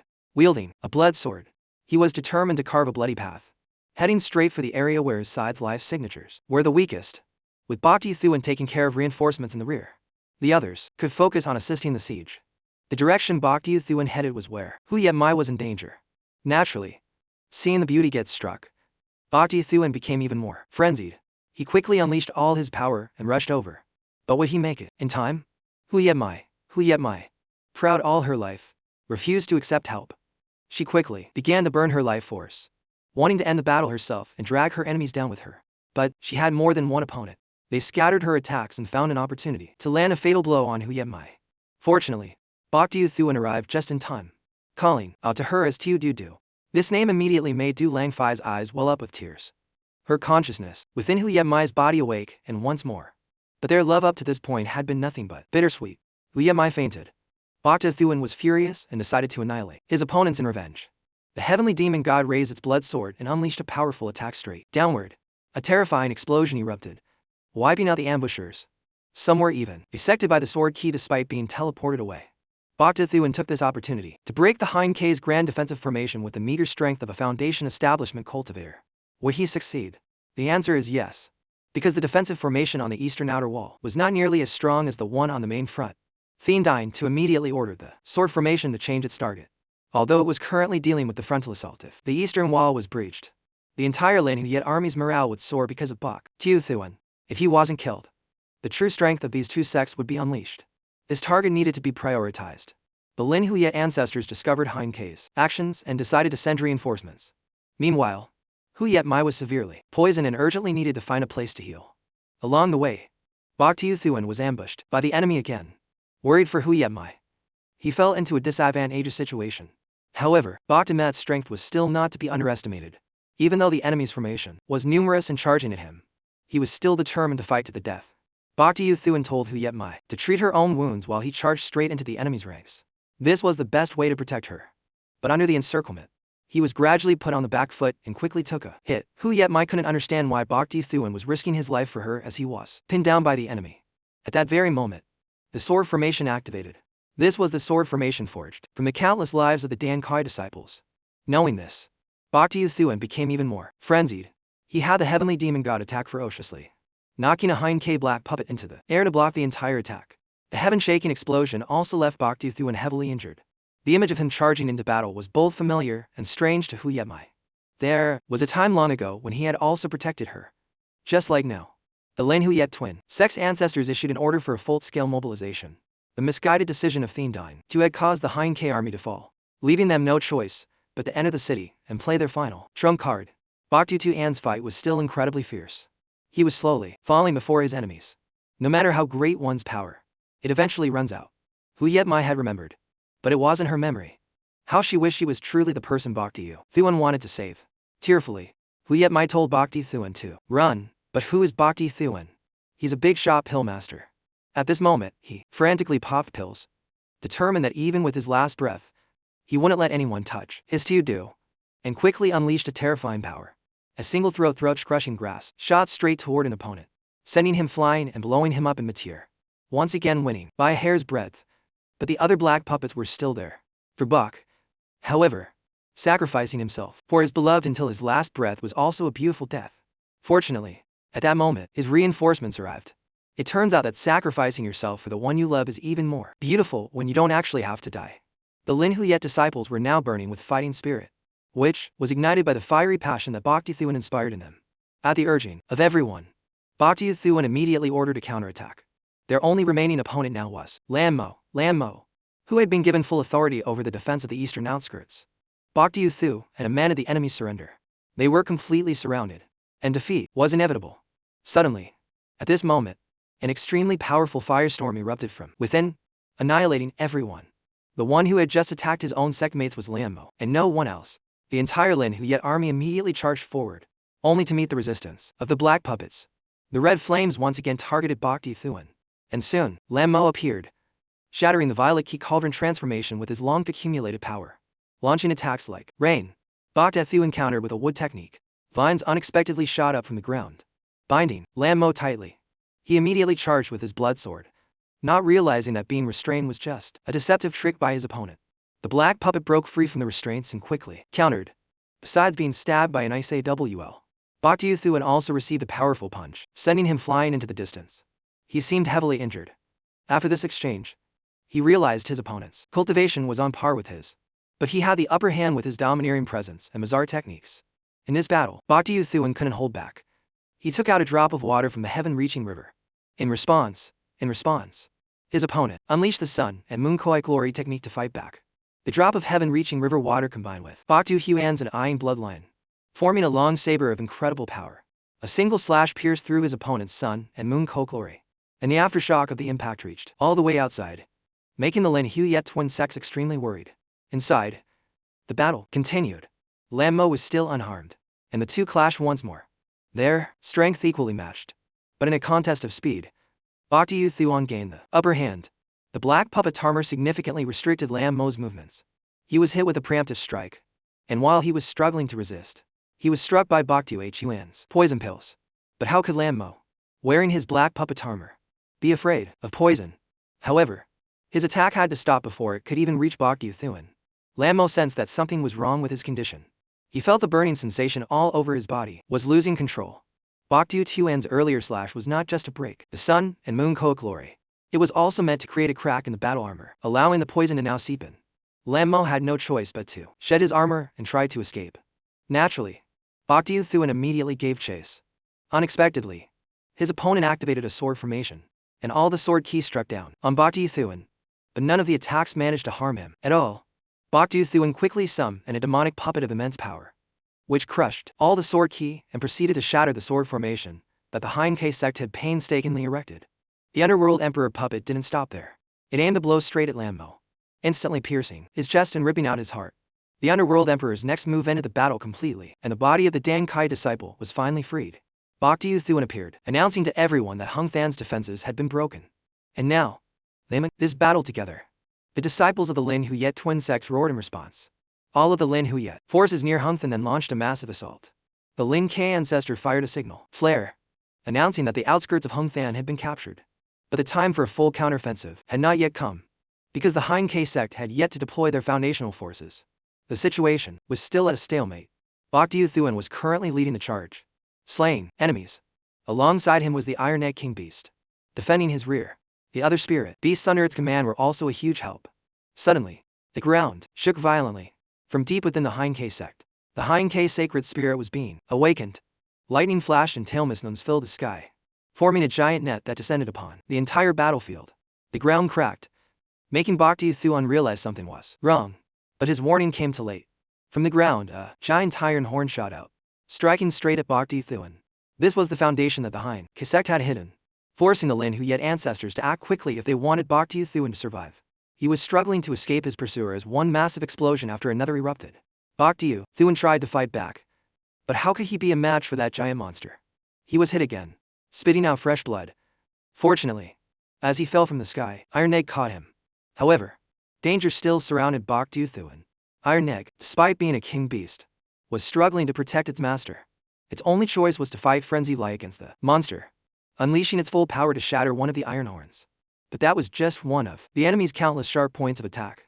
Just as another iron horn was about to strike, a Lin Hu Yet ancestor fortunately intervened in time, shouting for Bok Thuan to get out of the attack range. But how could the Hein K ancestor let that happen so easily? He immediately chanted a spell, shaking even the Green Mountains. The Hein K Foundation appeared. It was a giant beetle, which quickly advanced. Although Bok Thuan was a priority target to be killed, he had no choice now but to charge forward and lure the enemy. If he left, his secmates behind him would be in danger. He quickly unleashed his full combat potential, using his flight ability to dodge a series of attacks. A rain of flying swords struck the beetle's eye, but its subsequent rampage was too unpredictable. Iron Egg was hit. Bok Thuan quickly flew over to help. It had reverted to its true form and was heavily injured. But luckily, it was still alive. The beetle let out a heaven-shaking roar. The sky filled with dark clouds and rumbling thunder. The Ling K-Sec's ultimate treasure, the Heaven's Horn Sword, appeared, creating immense pressure. A fatal sword strike came straight for the beetle's head. When the shockwave passed, the beetle had been pierced by the Heaven's Horn Sword. Having lost this foundation, the Hein K-Sec's defeat was certain. Seeing the divine sword that had been spirit-enhanced 10 times, the Hu Yet K ancestor secretly sighed in relief. If not for Bok Thuan, the conflict between the Lin Hu Yet twin sects would have erupted. Bok Thuan himself greatly admired the power of the Heaven's Horn Sword, intending to use his own treasure, the Turtle Muck, to perform 100 spirit enhancements in the future. Its power then could split the heavens and earth. Iron Egg suddenly ran to the beetle's corpse and from within it called out the King Beast's essence, which contained 10,000 years of cultivation essence, an extremely rare find. After absorbing this, its cultivation would surely soar. This made Iron Egg extremely excited. But the Lin Kai ancestor noticed an extremely evil aura within the King Beast's essence. Bok Thuan also realized something was wrong and called for Iron Egg to come back. But Thien deigned to let out a savage laugh, saying that it was too late. He summoned his ultimate treasure, the Heavenly Bow, which gathered several hundred years of the Hein K-Secs, accumulated spirit ki into a single arrow, and shot it straight at Iron Egg.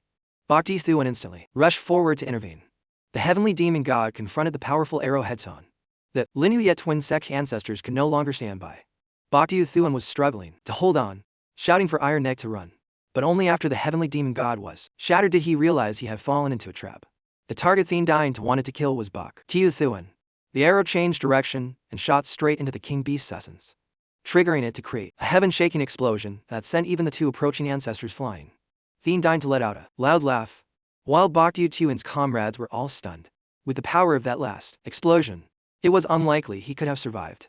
But Bok Thuan's death thoroughly enraged the Lin Hu Yet twin sex ancestors. The spirit ostrich Black Crow was summoned, ruling the sky. The Hu Yet K-Sex night puppet then appeared, letting out a savage laugh. The spirit ostrich Black Crow quickly flew forward to attack. But this spirit bird and another from the Dan Kai sect were a pair. Now that it was conveniently in Thien deigned's hands, he immediately unleashed the pale white phone to counter its power.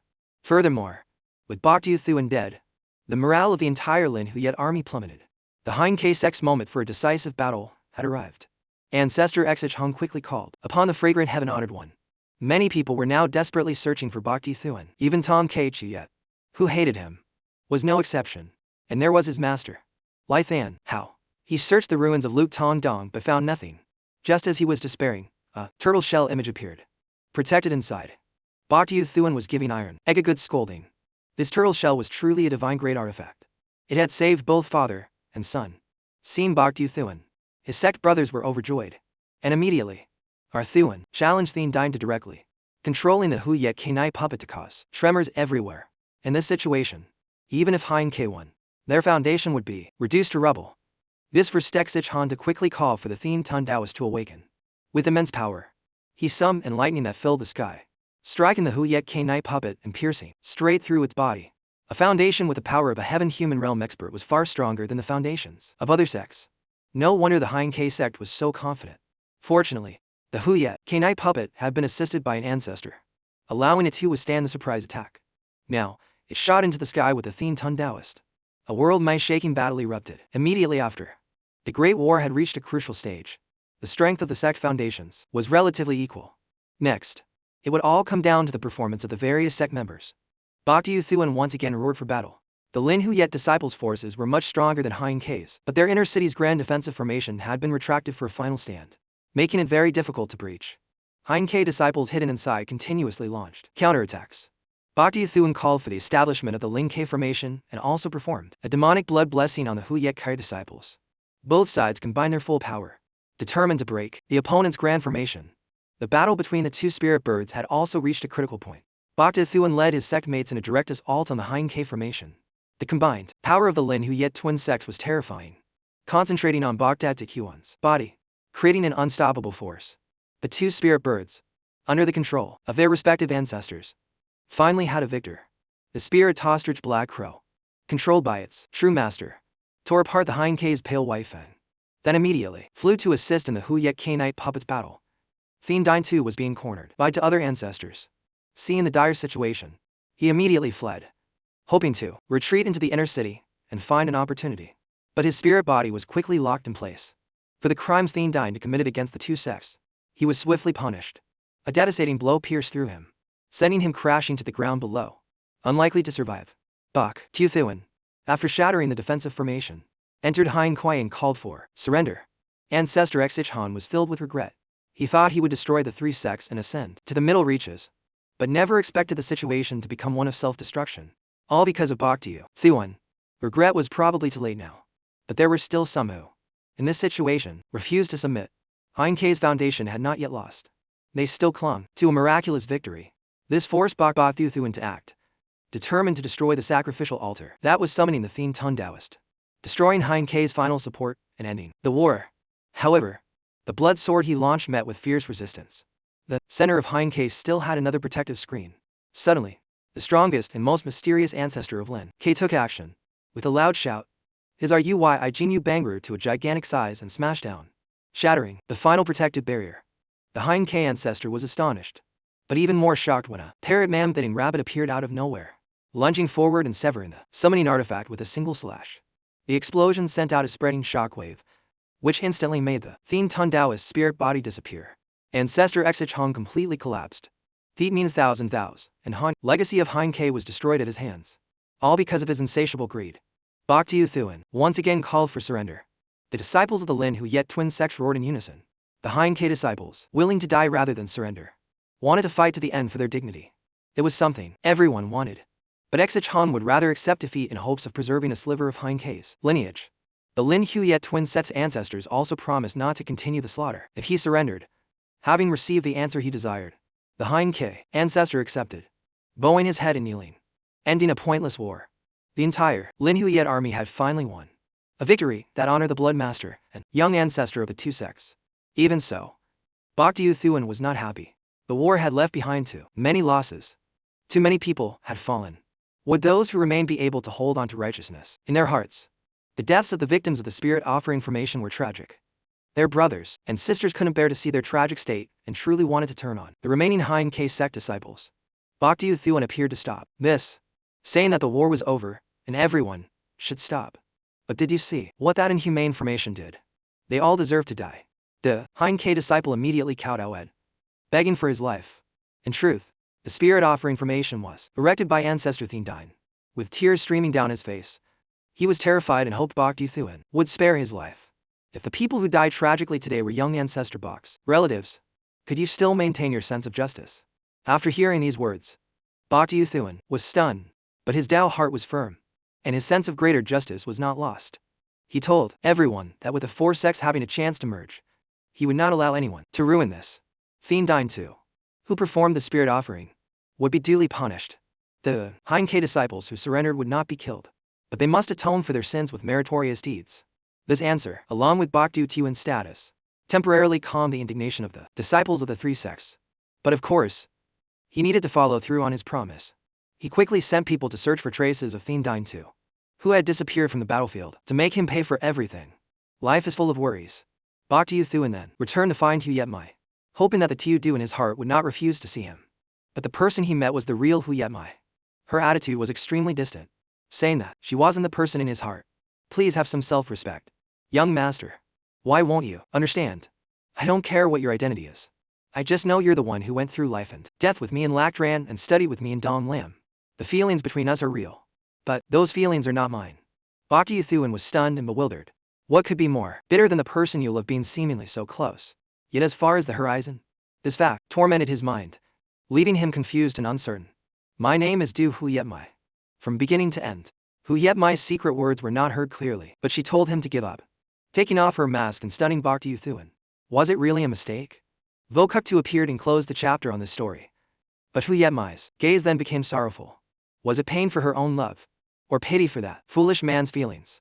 Bokta Yuthuan still didn't want to let go. Vokuktu told him frankly that his illusion was just a result of his daughter being manipulated by someone else in the past.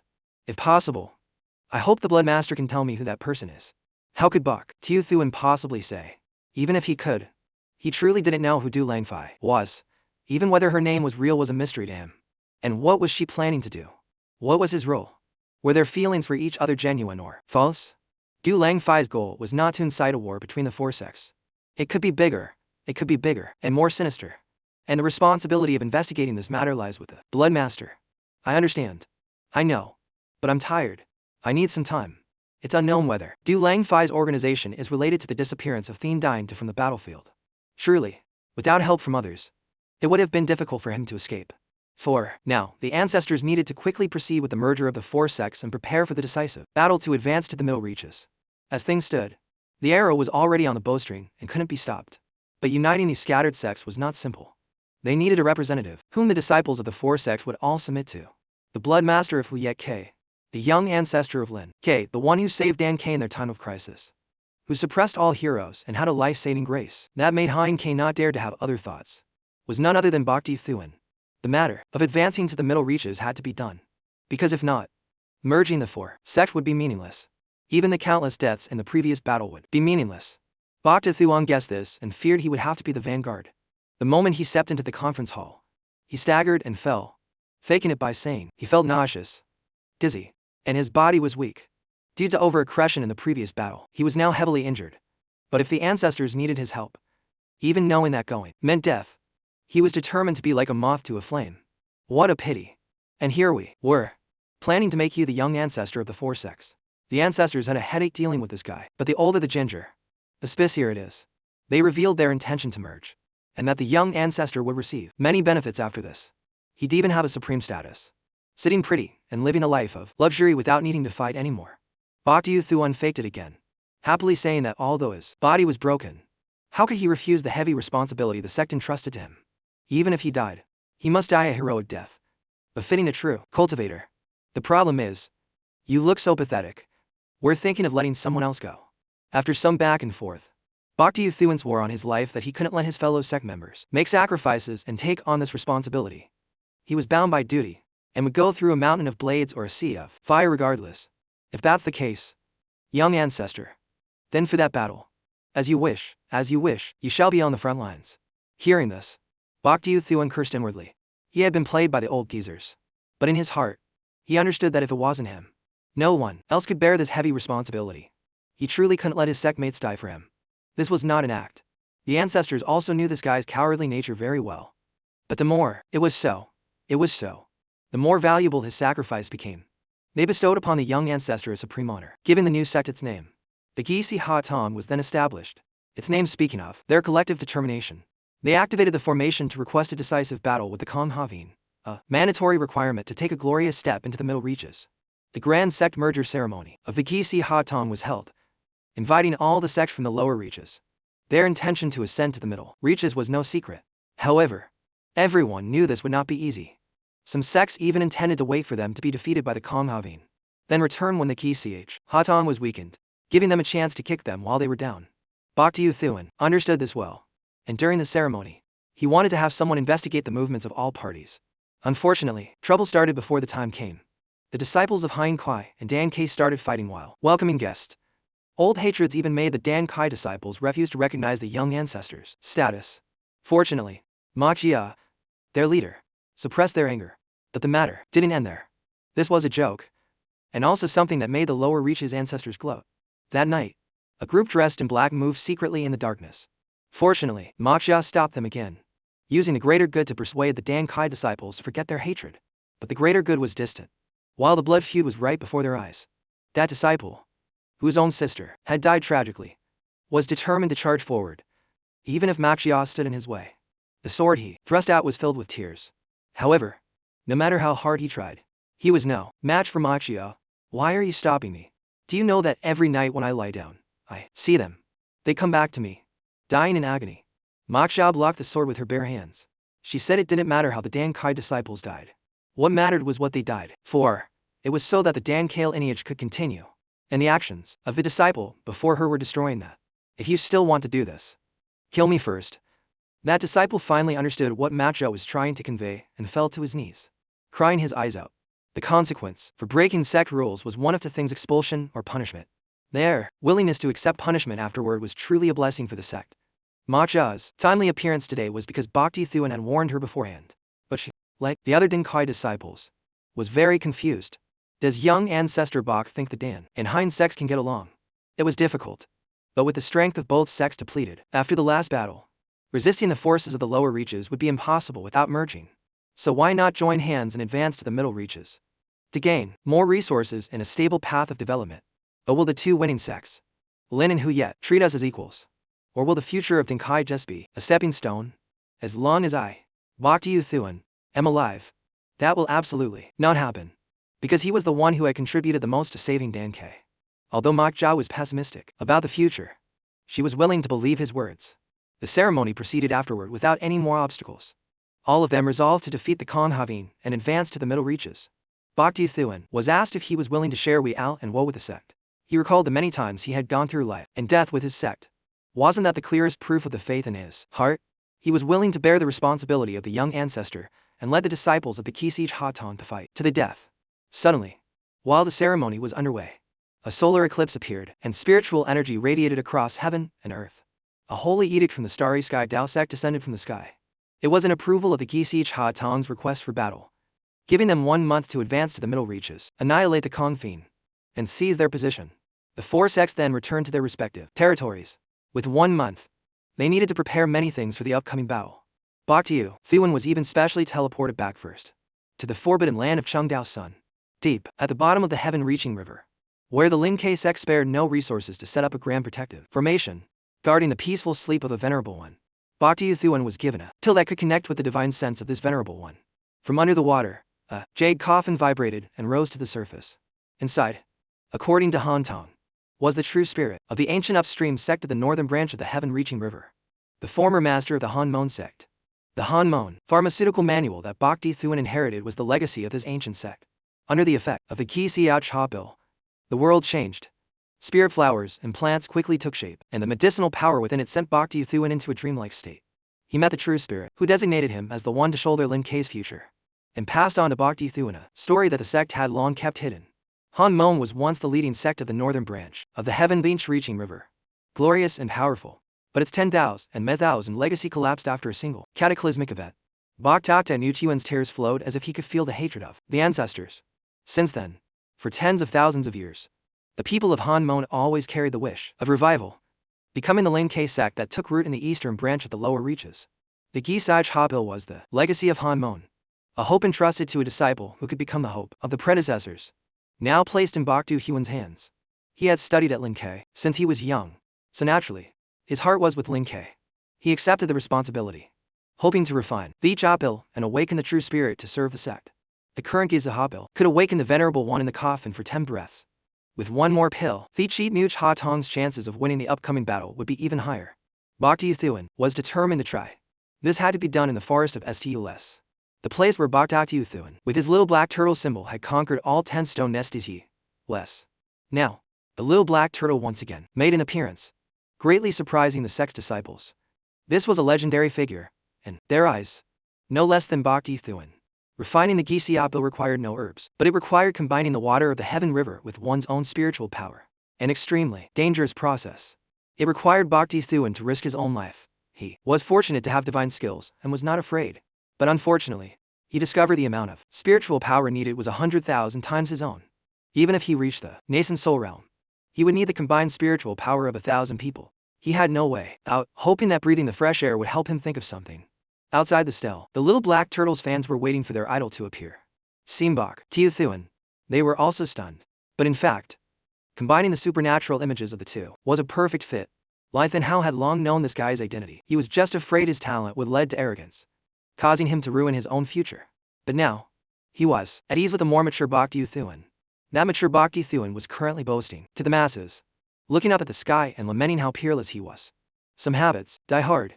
He boasted so much that the stone stele actually cracked, creating a shocking explosion that shook the entire Lin K sect. With the war fast approaching, Bhakti Thuan needed to quickly advance his cultivation. Lai Hao, along with the Lin K ancestors and the Thinjiao Maklong, opened a secret realm to help him. It was a secret realm connected to ancient ruins, containing countless treasures and even unexplored hidden caches. But the trip was naturally dangerous. The Thinjiao Maklong blew a stream of dragon ki into Bhakti Thuan, saying it would protect him when needed. Together, the master and disciple entered the secret realm, and inside, besides them, there were other terrifying enemies.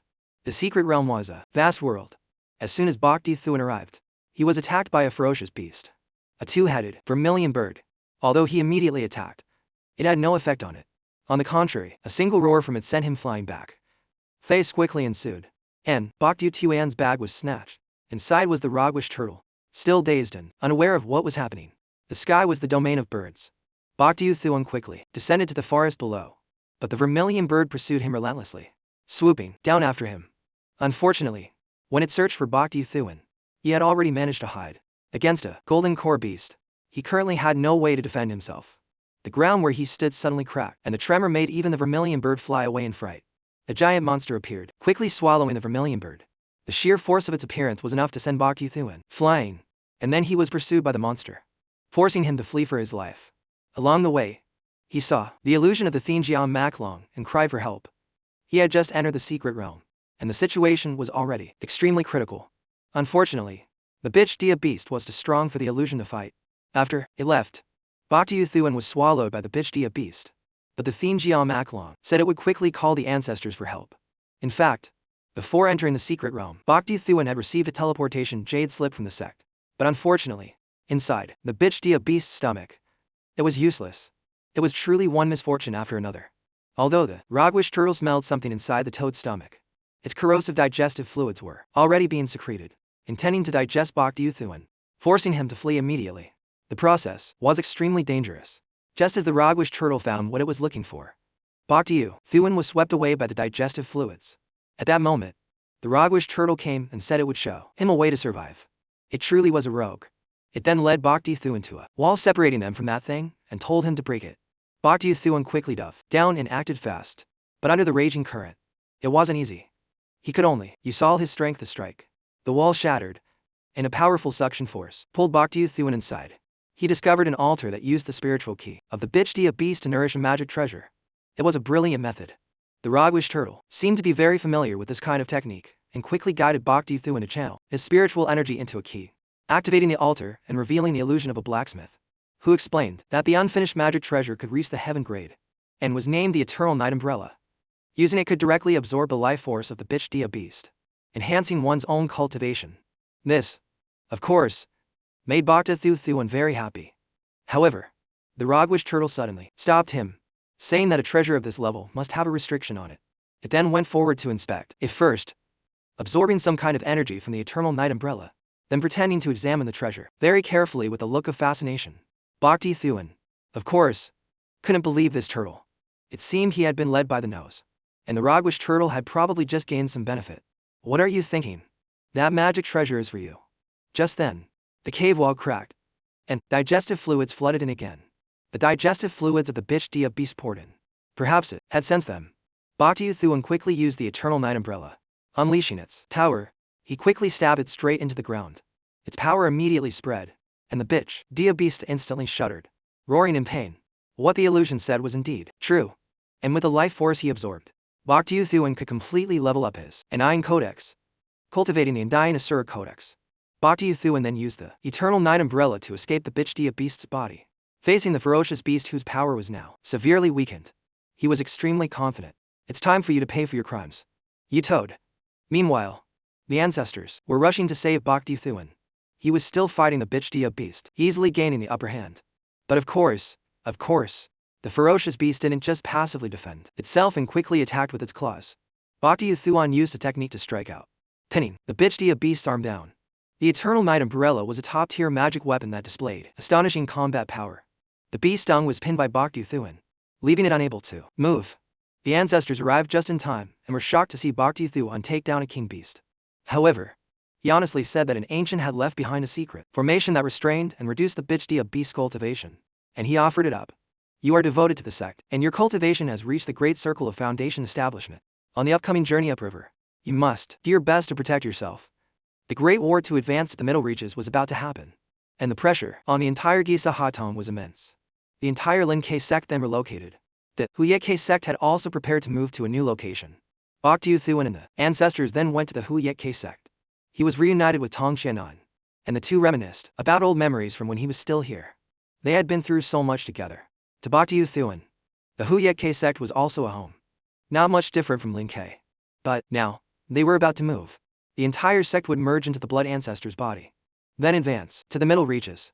But if they couldn't win the war against the Kong Havin, it would mean Huyet K would lose its foundation. This was a gamble with no turning back. But Baekdu Thuan, as the young ancestor of the Ki Siege Hatong, would of course protect Tong Quanine completely. The next day, the great ceremony to awaken the blood ancestor's body began. As the blood master, Bai Zhao Shun rallied the disciples of the bloodstream sect for the upcoming battle.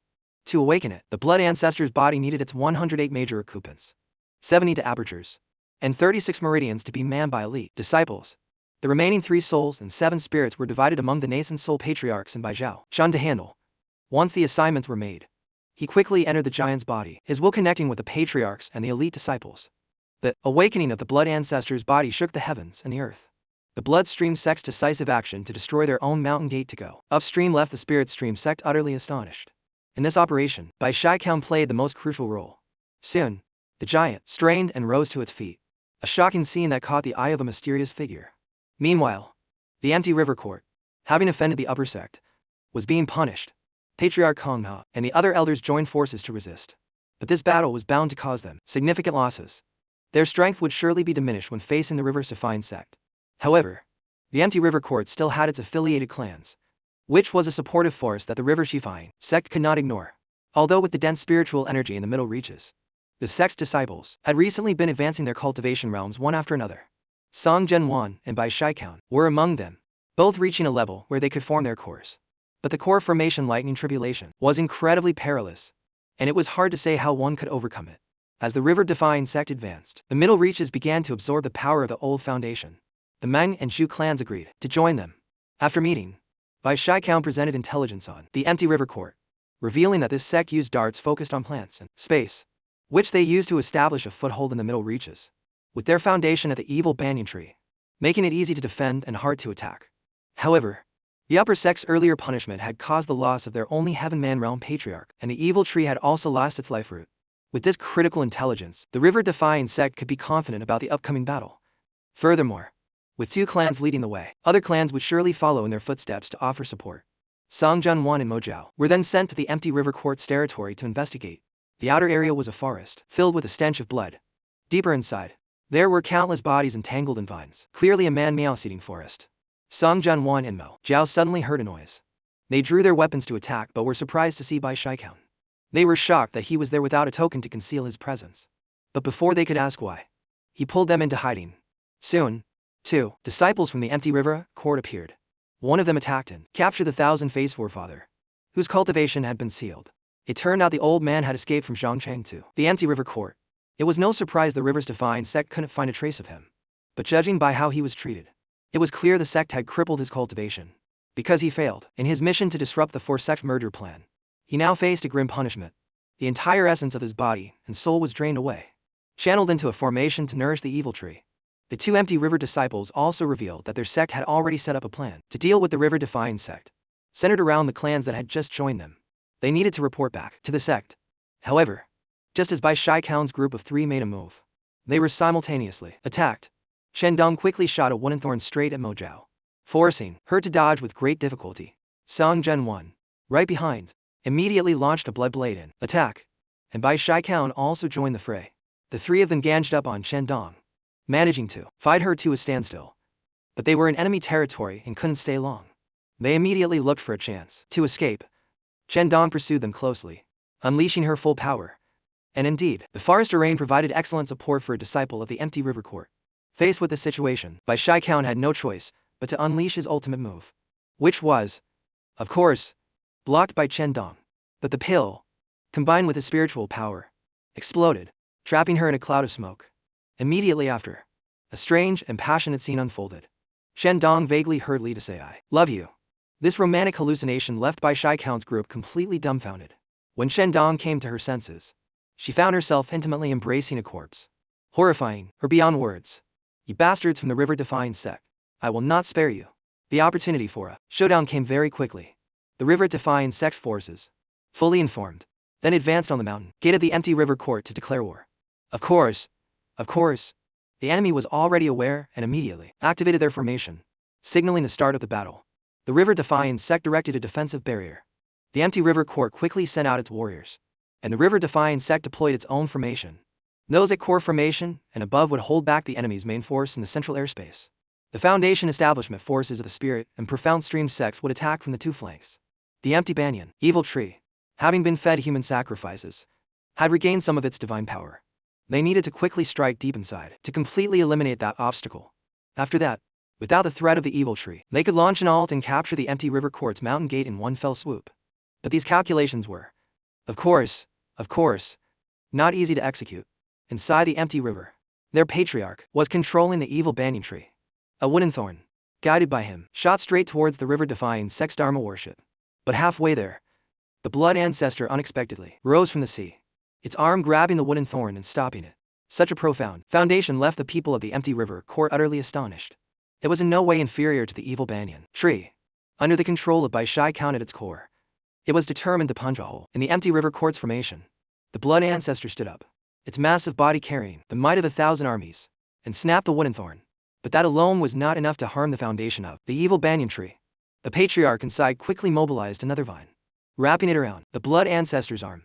The vine pierced inside, its poison corrupting the bodies of the disciples stationed within. The root was then pulled out by the blood ancestor. The spirit stream patriarch ordered the warships to attack the main meridian of the evil banyan tree. Bai Shaikan was still trying to control the blood ancestor to break free from the evil tree's grasp. A main meridian was then shot through, freeing the blood ancestor's arm. But the empty river patriarch quickly controlled other vines to attack with terrifying power. Bai Zhao Shen also realized that the forest within was the empty river mountain gate and decided to force a path. This infuriated the empty river patriarch, who quickly played his final card. The sea churned, and the main root of the evil tree shot into the air, impaling the blood ancestor's body. The shockwave inside injured Bai Shaikan. While other disciples were thrown out, the blood ancestor fell and was corroded by poison, severely affecting the disciples inside, including Song Qiu and Song Junwan. At this rate, everyone would soon suffer from the backlash. Bai Shaikan hastily counterattacked, but the evil tree's vines were not yet removed, and more roots continued to strike, binding the blood ancestor's entire body, forcing the spirit stream patriarch to order the warships to provide support again. But the main meridian of the evil tree was not easy to damage. To protect everyone from the poison, they needed to leave the blood ancestor's body immediately. But without this giant body, how could they possibly deal with the evil tree? Patriarch Haimi channeled his spiritual power, telling Bai Shaikan to steady his mind and not miss this crucial opportunity. He was shouldering the most important position inside the blood ancestor's body. The bloodstream disciples quickly gathered their blood ki to support him, creating a force that flowed to Bai Shaikan, pulling on the evil banyan tree. He then shouted, asking the spirit stream patriarchs to clear the river path for him. They immediately ordered the disciples to retreat under the protection of the core formation and nascent soul experts. Among them, Li King, who led everyone, using a barrier to block reinforcements from both banks. The blood ancestor now had the best conditions to pull the evil banyan tree sideways. With Bai Shaikan's determination and the support of the entire bloodstream lineage, the evil tree was about to fall. Victory was drawing very near for the river's defying sect. However, many bloodstream disciples were gradually succumbing to the corrosive poison and collapsing, forcing Bai Shaikan to decide to shoulder this battle alone. Despite the patriarchs and bloodstream elites trying to stop him, in his capacity as the blood master, he commanded the entire bloodstream lineage to teleport out, causing him to absorb the evil tree's poison even faster. But Bai Shaikan still fought desperately, charging straight into the mountain gate. The Empty River Patriarch mobilized the evil Banyan Tree to counterattack, determined not to let him have his way. But with a mighty roar from the Blood Ancestor, Bai Shaikan used all his strength and ripped the roots of the evil Banyan Tree right out of the ground. The Empty River Mountain Gate was left exposed, forcing the Empty River Court disciples to rush forward and protect it. But Bai Shaikan's next attack was aimed at shattering the mountain gate, opening a path for those behind him to advance. Unfortunately, before he could succeed, the Blood Ancestor's body froze, the poison spreading throughout its entire body. The giant was now unable to move. All the Bloodstream disciples were extremely worried for Bai Shaikan, but he emerged perfectly unharmed, announcing that the threat of the evil Banyan Tree had been eliminated. The Bloodstream lineage had completed its mission. The battlefield now had an opening. The river-defying patriarchs immediately ordered the disciples to advance and attack, gathering at the enemy's mountain gate. The Blood Ancestor's body was immortal and indestructible. Unfortunately, the Bloodstream sect couldn't fully utilize its miraculous properties. Only through Bai Shaikan's Blood Devil inheritance could the mountain gate be opened. However, the path forward met with fierce resistance from the Empty River Court disciples. Even Li King, who faced difficulties. The nascent soul patriarchs of the River Divine sect advanced to draw the enemy's attention. The two sides clashed with earth-shattering force, showing that the gold current, nascent soul forces of both sides were currently balanced. The path opened by the Blood Ancestor's arm was not enough to create a breakthrough. To win this battle, they had to go one step further and gain an advantage. On the Foundation Establishment battlefield, the order for the Foundation Establishment disciples to charge the riverbanks and open a path for the main army was immediately given. Bai Shaikan was once again leading the charge.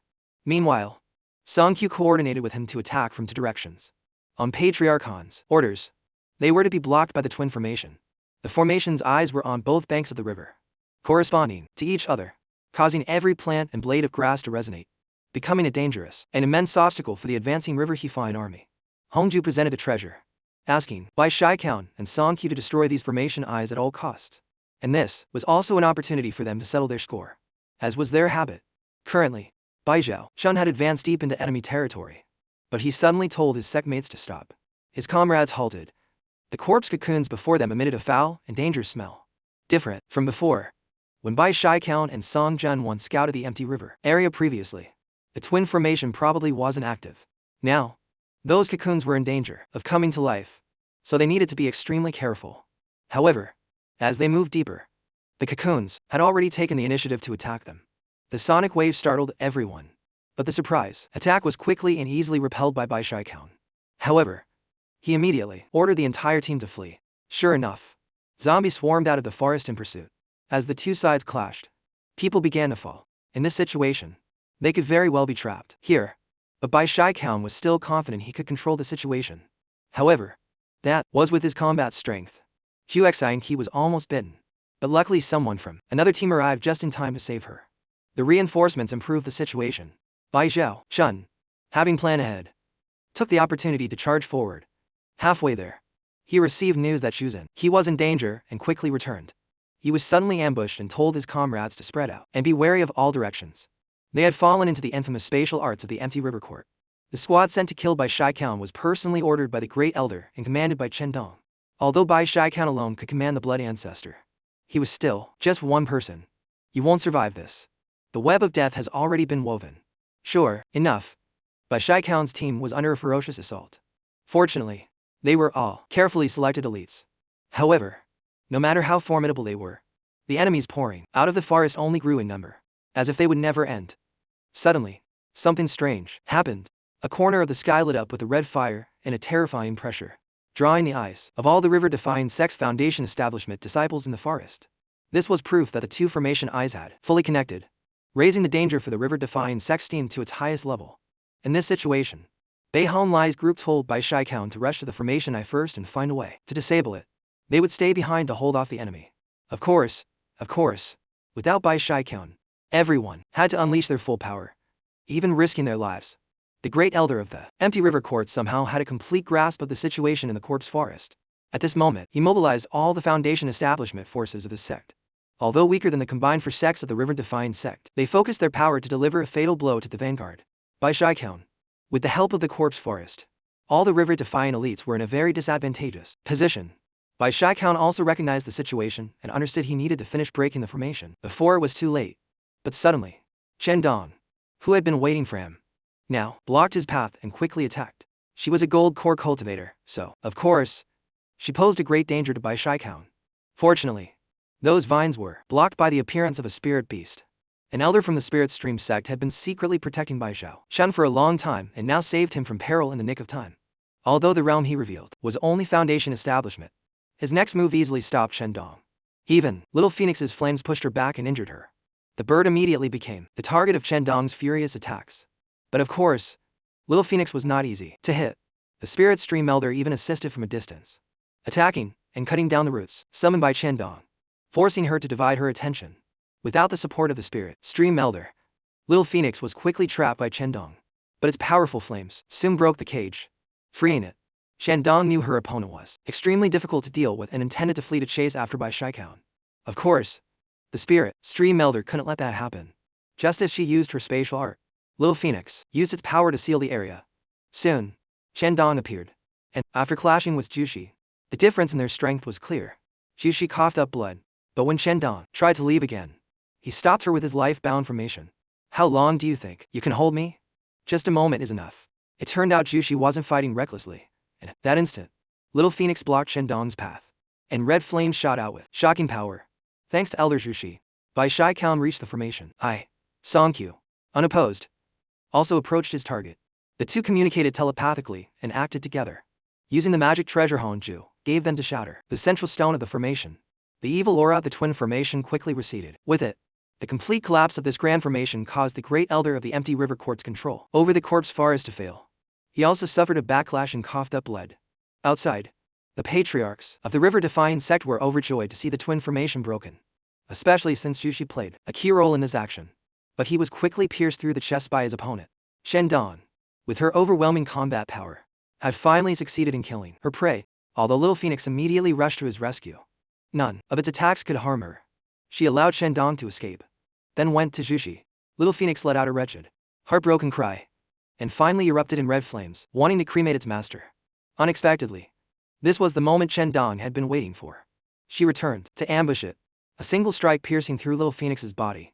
With such a severe blow, it likely would not survive. Little Phoenix's tragic cry was heard by all the Spirit Stream disciples. This was a spirit bird they all adored. Bai Shaikan followed the crying, witnessed the scene of Elder Jushi's sacrifice, unable to believe his eyes. And although every war has sacrifices, the first losses are always the most heartbreaking. Bai Shaikan rushed to Jushi's side, hoping he could save him. But Jushi quickly told him it was a trap. Unfortunately, at that same moment, Chen Dong appeared. She had been waiting for Bai Shaikan for a long time, and now she challenged him to save Jushi, whose meridians were already severed. And despite the threat of his opponent attacking at any moment, Bai Shaikan did not give up, trying to transfer his spiritual power while also encouraging Jushi that the battle's outcome was already decided. The Foundation establishment forces were currently storming the evil banyan tree. Victory for the River Defiance sect was near. These were likely the final words of comfort for Jushi before he closed his eyes for the last time. Bai Shaikan then brought Little Phoenix to rest with him in the same place. Only then did Chen Dong appear. She had taken advantage of him healing Jushi to weaken Bai Shaikan's power. Now she attacked him like a raging storm. But Bai, with his pseudo-core cultivation, was not afraid. He quickly tore through her attack and engaged Chen Dong in close combat. With the power of his body refinement technique combined with his equally strong spiritual power, he sent his opponent flying, causing her to slam into a tree, severely injured. But Chen Dong quickly counterattacked. The wood spirit grand formation was cast in an instant, surrounding Bai Shaikan and attacking him relentlessly from multiple sides. And it wasn't long before Bai Shaikan was hit. But he refused to give up, quickly activating his an Iron Art and Heavenly Dao. And before the next attacks landed, he easily evaded them. He aimed straight for Chen Dong and launched a fierce attack.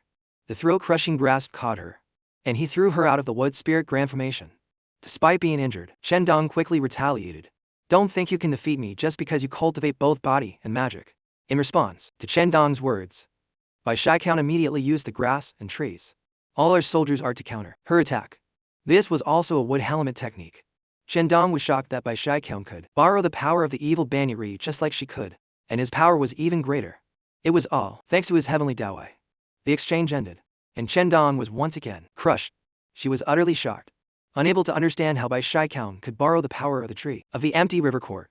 But in response, he said he wasn't borrowing its power, but controlling it. Chen Dong, whose gold core realm was higher than her opponent's, was outmatched by his dual cultivation, defeated in the wood helmet arts she specialized in, completely unwilling to accept it. She unleashed the full power of her gold core and sent Bai Shaikan flying. Soon after, he realized she was sacrificing her gold core. This was a desperate, life-risking secret art. Chen Dong mustered all her strength, wanting to kill her opponent. She unleashed the wood soldier art, bringing the entire forest under her control. In just a moment, Bai Shaikan was tightly bound.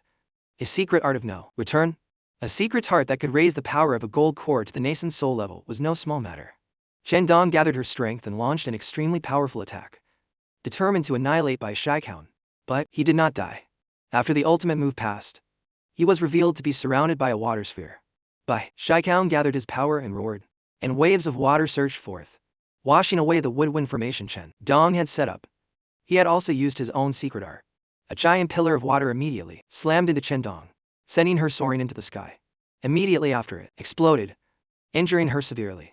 Just then, she saw a strange phenomenon appear above her. From within the swirling red clouds, the claw of some unknown giant beast emerged, making Hanju ecstatic. The two mysterious figures observing the battle between the two sects also held a high opinion of the beast being summoned. If its entire, true form could be successfully summoned, it would put pressure on the entire eastern branch of the Heavenspan River. The giant beast was summoned and by Bai Shaikan using the Spirit Stream sect's ultimate treasure, the Water Swamp Kingdom technique. A single strike slammed Chen Dong down to the ground. A terrifying explosion occurred. With this level of power, it was unlikely she would survive. As the dust settled, Chen Dong was barely breathing. Bai Zhao Shun intended to finish off his opponent. But Lita suddenly appeared and sent him flying. Lita then held Chen Dong.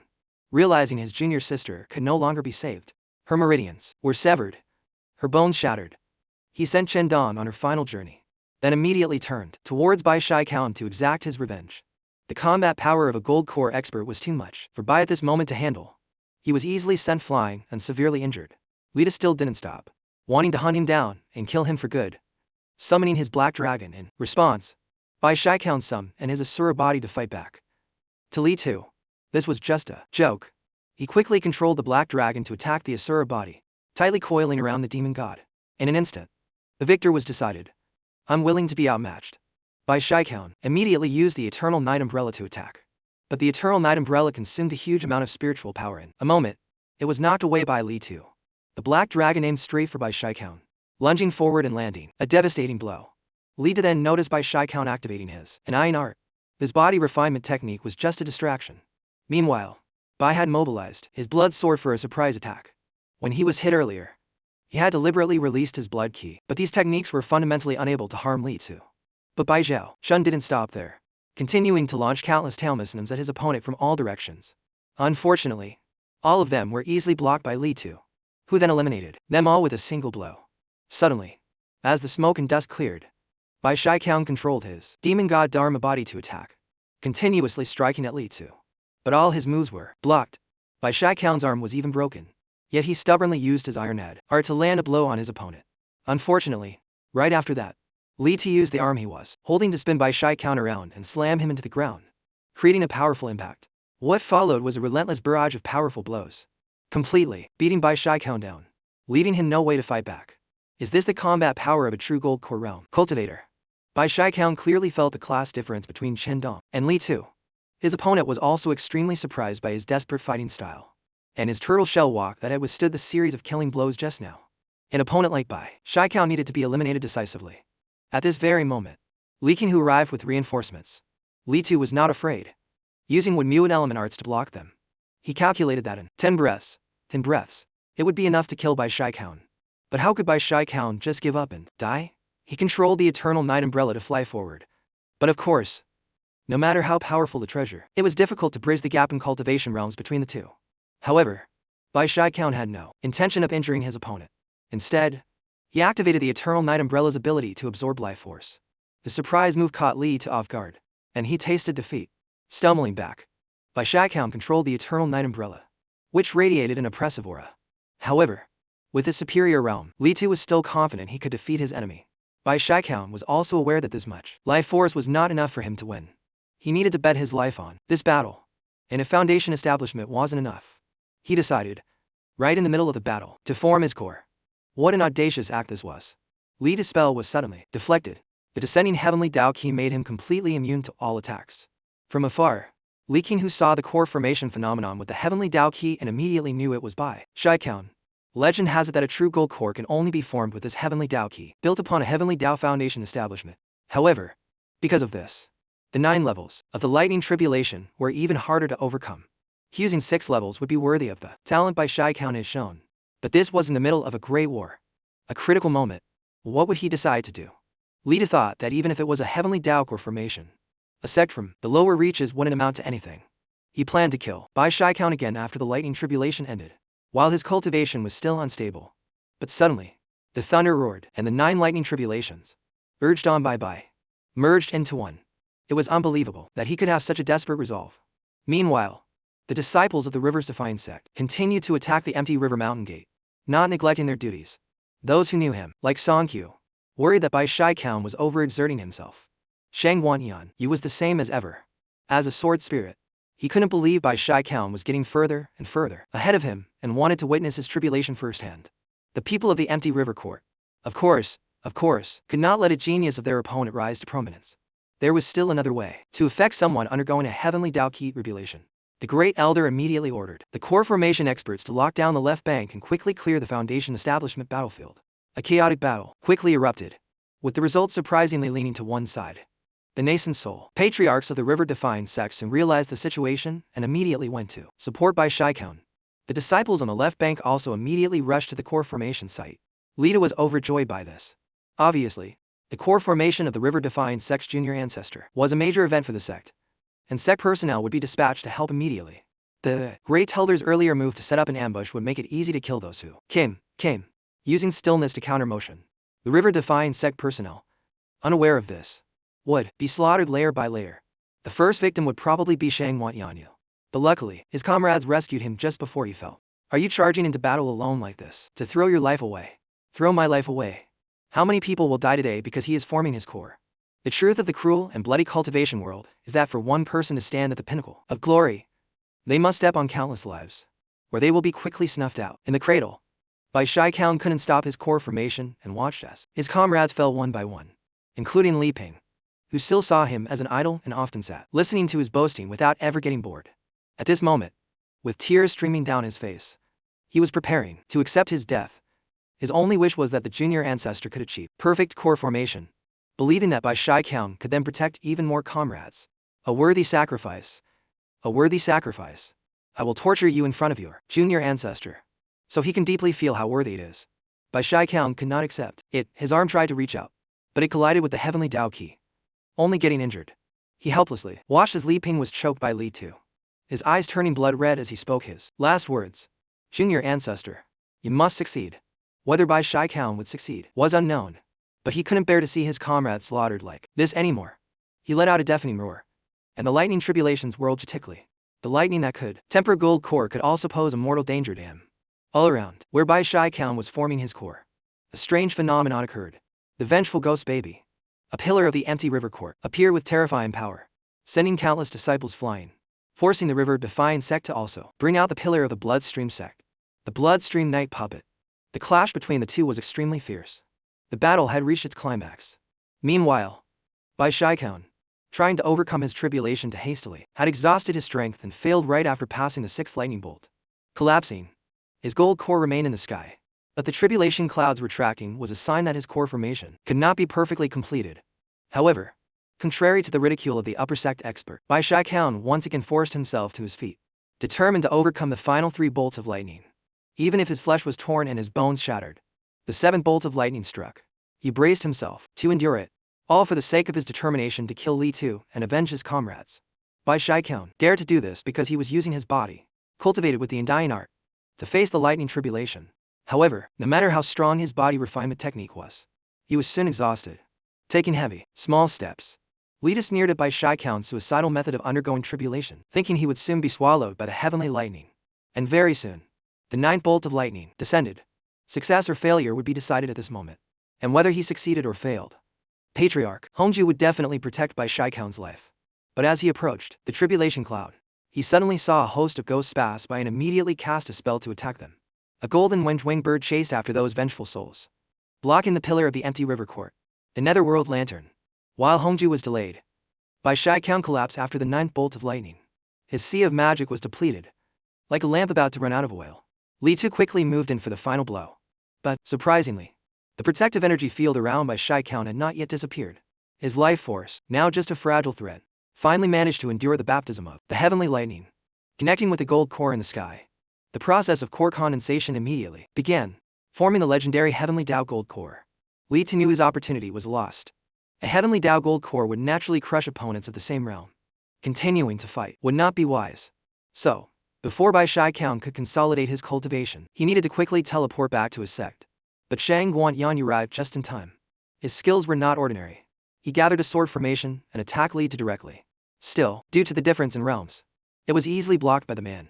Even though the sword formation continued its relentless assault, Li Tu could still easily break through it, landing a devastating blow on Shang Guanyanyu. He then immediately left without a second glance at his opponent. But Shang Guanyanyu, seemingly driven mad by jealousy, clung to Li Tu, refusing to let go, and decided to use his life-bound sword. He was determined to settle the score once and for all, challenging someone above his realm. And surprisingly, he broke Li Tu's defensive energy field, forcing him to respond seriously.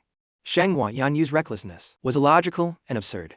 He was at Foundation Establishment. The other was at Gold Core. What was he thinking? Charging in headfirst. But as his sect mate, how could Zhu Xenqi abandon Shang Guanyanyu to fight to the death? She immediately moved to join forces. The silk ribbon she unleashed wrapped around Shang Guan's life-bound sword, providing support. The arts of Kan Dahai Jade also quickly joined the fray. With the strength of 3 people, they temporarily held off Li Tu without being at a disadvantage. Bai Shai Count saw their battle, and though he wanted to intervene, his undying art, following his realm advancement, had broken through its final limit, causing Bai Shai Count to continue forming a body core. A dual minus core cultivator was unheard of in the lower reaches, and even in the upper reaches. It was a 1 in 10,000 case. Realizing the terrifying danger of Bai Shai Count, Li Tu had no more time to wait and immediately unleashed his full power. Shang Guanyanyu's life-bound sword then shattered, bearing the brunt of the attack. He was immediately blinded. Pitiably, he thought that he was indeed no match for Bai Shai Count, but the person he was fighting was clearly Li Tu. It's unclear what that Shang Guan fellow was thinking. Being blinded was a tragic waste. Luckily, Zhu Shangqi launched a rescue attempt, pulling Shang Guanyanyu back, but she herself struggled to block the attack Li Tu sent her way. Qian Dahai Jane, as he had promised before, suddenly appeared to shield Zhu Xenqi, using his body to block the blow without regard for the danger. His feelings for her, though impulsive and seemingly shallow, were proven today. Kaio Jain had shown his mettle as a man. Unfortunately, that was also the last time he would do so.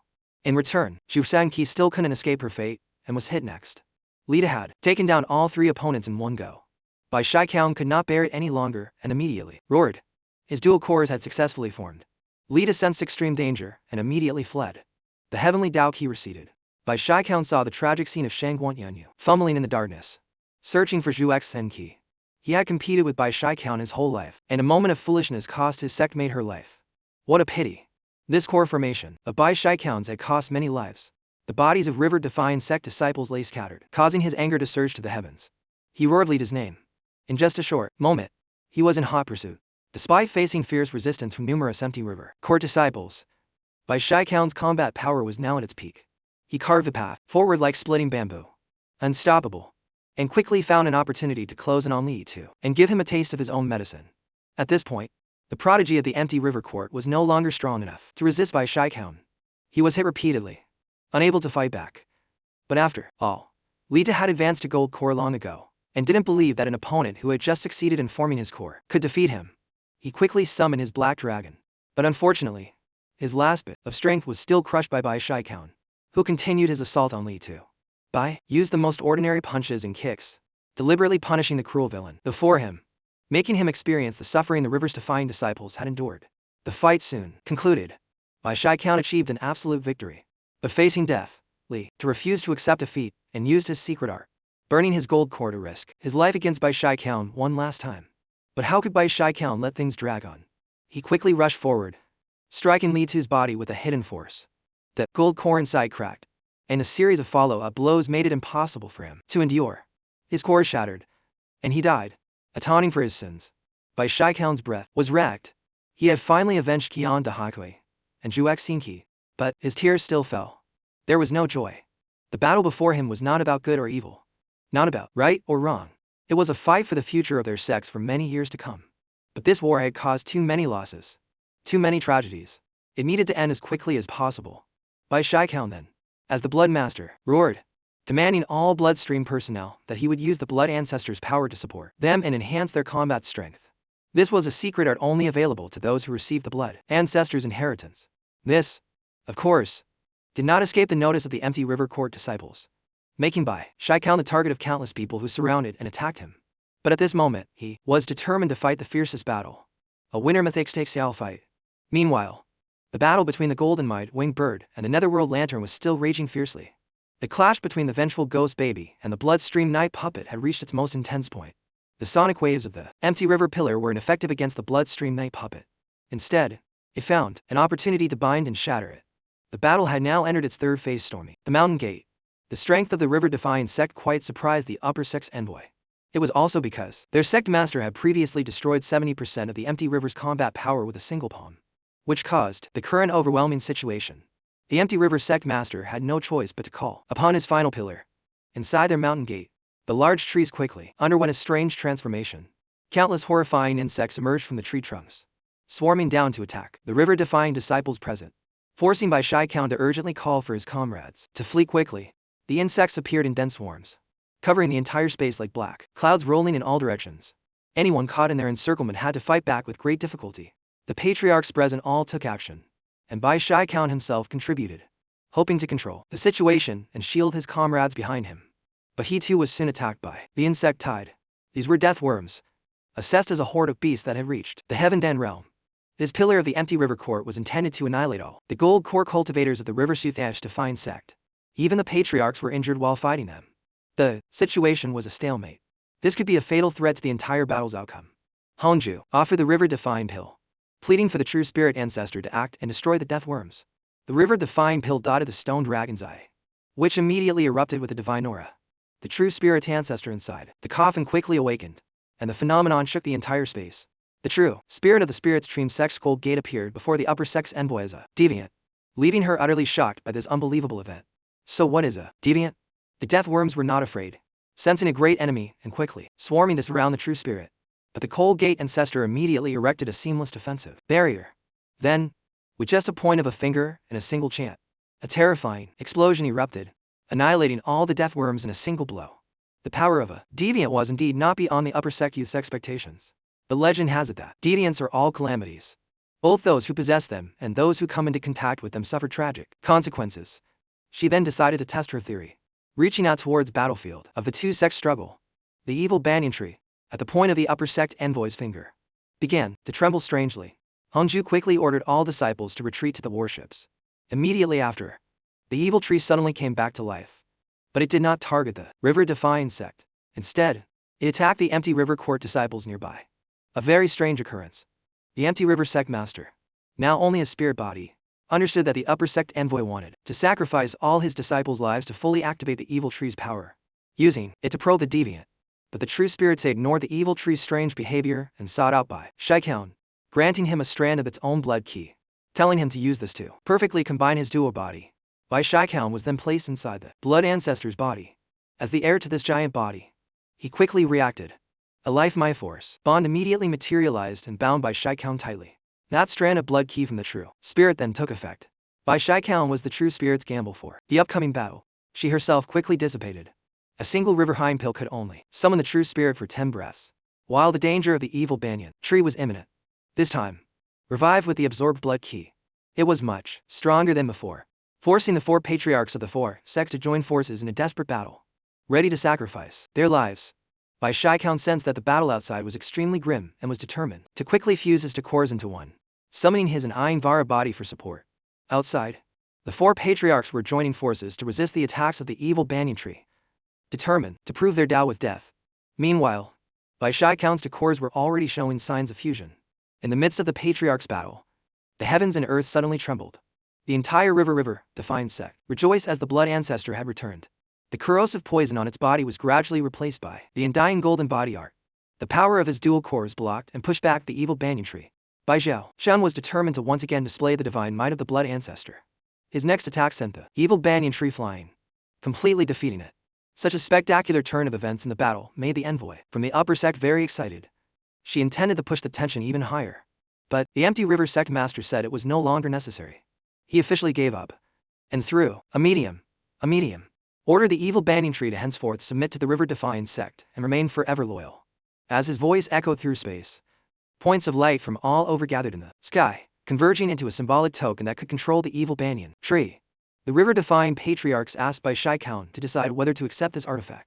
After so much loss and so much sorrow, this was the moment for the river-defying sect to reap the rewards it had long sought.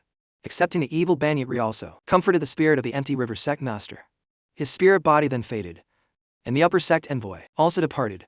The victory came so suddenly that all the river-defying disciples were a bit stunned. What followed was a sky-shaking roar of cheers. They had succeeded in bringing their sect into the middle reaches. What a great success this was. What glory. Everyone was overjoyed, cheering the name of junior ancestor by Shai Khan, who led them all to this historic achievement. The promotion battle ended, and the river-defying sect then successfully absorbed the lower reaches cultivation world, achieving a great undertaking and ascending to the middle reaches. Now, 100 tasks awaited in the sect. Every 200 years, management would rotate among the four branches, starting first with the Spirit Stream sect, under sect masters Ang Yuan Dong. In another development, Gong Sun Wanner, thanks to the spiritual energy of the middle reaches, advanced her cultivation and unlocked memories sealed by the fallen sword. Long ago, memories from a terrifyingly ancient time. She broke free from the seal thanks to Bai Shai Khan's strange pills and the influence of his heavenly Dao Qi, which now made him a target for the evil spirit within her to uncover all its secrets. Before that, the corpse forest around the river defying sect's mountain gate suddenly began to act strangely. Du Zhao Khan's group was the first to encounter it. They returned terrified to report to the patriarchs that they had encountered ghost. A newly established sect could not let such evil things happen. So, Bai Shai Khan was immediately dispatched to resolve the problem. While Bai was feeling extremely lazy after having gone through the war, he was still begged by Zhu Zhao Khan's with an adoring gaze. This was clearly a case of passing the buck. Damn it. Bai Shai Khan knew very well that Zhu Zhao Khan's had no good intentions. But he immediately agreed to carry out the mission, but called him to lead the way. Good friends share both fortunes and hardships. The fact that a cultivator can be afraid of ghosts is really something I can't understand. It's one thing for Bai Shai Khan to be a scaredy cat. But Zhu Zhao Khan's is the same. His method of exorcising ghosts and protecting the Tao. These to first lit some incense and prayed, praising the aggrieved souls. After all, they had fought heroically. This life is over. But in 18 years, they'll be reborn as handsome heroes. Please don't linger in the mortal world. We're scared of ghosts. Big brothers. After the prayers, the patrol still had to be done. The corpse forest surrounding the former Kong having buried countless bones, making it dark and chilling. Perhaps it would take many years for that negative energy to be cleansed. But these new bones were extremely suspicious. The dead from the recent battle were already buried. This needs further investigation. Bhakti Thuan was indeed full of responsibility. After speaking, he immediately told Hua Tiu's son to go first and clear the way. I'll cover the rear. Your safety is guaranteed. That's what good friends are for. Folks. Soon after, the two ventured deep into the fog. In a flash, Bhakti Thuan lost sight of Hua Tiu's son. Suddenly, he discovered a set of clothes in a coffin by the road, the flesh and blood inside completely drained. Meanwhile, Hua Tiu's son was looking for Bhakti Thuan when he was startled to find a tombstone with his name on it. He tried to flee, but the image of the tombstone followed him, and he quickly fainted from fright. Around Bhakti Thuan now, the fog swirled, and ice blades shot towards him from all directions. But they were all blocked, leaving the mysterious figure utterly shocked. Bhakti Thuan immediately used his heaven-reaching Dharma to try and see through the fog. But a sudden flash of light rendered the eye ineffective, something that had never happened before. A familiar cold key approached. Bhakti Thuan threw out some defensive pills, and in response, a laugh that was both strange and familiar rang out. The evil spirit from the abyssal sword appeared, greatly surprising Bhakti Thuan. The haunting memory of her was still vivid and deeply etched in his mind. She was a truly terrifying opponent. Bhakti Thuan immediately stepped back, offering up pills, the evil spirit's favorite thing. While secretly planning to use Hua Tiu's son's jade pendant, it had controlled this spirit before, but his lower body was instantly frozen. Compared to pills or anything in his bag of holding, the evil spirit was now more interested in him. She quickly formed an ice hand and struck. Faced with a threat to his life, Bhakti Thuan summoned his an iron live forever technique to counter. And this was the very aura the evil spirit had been searching for. She sent Bhakti Thuan flying, closed in, and told him to live well until she achieved her goal. He was not to speak of today's events to anyone, or the price would be the lives of every disciple in the Gisi H. Hatong. After speaking, the evil spirit vanished. Her cultivation level was too terrifying. That threat was no joke. Afterward, the strange phenomena in the corpse forest ceased. Boktu Thuan secretly hoped the evil spirit wouldn't return, but he feared that was unlikely. Boktu Thuan really didn't dare tell Han yet about the evil spirit. And indeed, as the young ancestor, there were many other secrets he had to keep for the good of the sect. Just then, the remnant soul of the Kong Ha founder revealed a secret to the two of them. The upper sect always enjoyed seeing the middle reach sects under its control fight amongst themselves. This helped maintain the ruling authority of the Tin Kong Dao Kuk Tong. Kong Havin was made an example of precisely because it tried to swim against the current. These words made Boktu Thuan and Han Tiet realize that despite all their efforts, peaceful days were not yet ahead for the Go Sha Tong. They needed to strive harder and become stronger to face the coming storms, which would likely arrive right after this momentous grand ceremony. The ceremony soon began. Boktu Thuan, as the young ancestor, represented all the disciples in conducting the great ritual, recounting the past filled with pain and loss. Finally, their Glisha Ta Tong had achieved the impossible by ascending to the middle reaches. Now, Boktu Thuan gave the order to establish the sect gate. Immediately, around the Gisi architecture, a series of mountains rose up, forming a sturdy protective wall. The Jej Ha Tong was officially established. To reach this day, the four sect spirit, blood, elixir, and profound had shed so much blood and tears from countless disciples. Today, they would be honored and remembered forever. Their names, carved on stone tablets as a testament to their historic journey.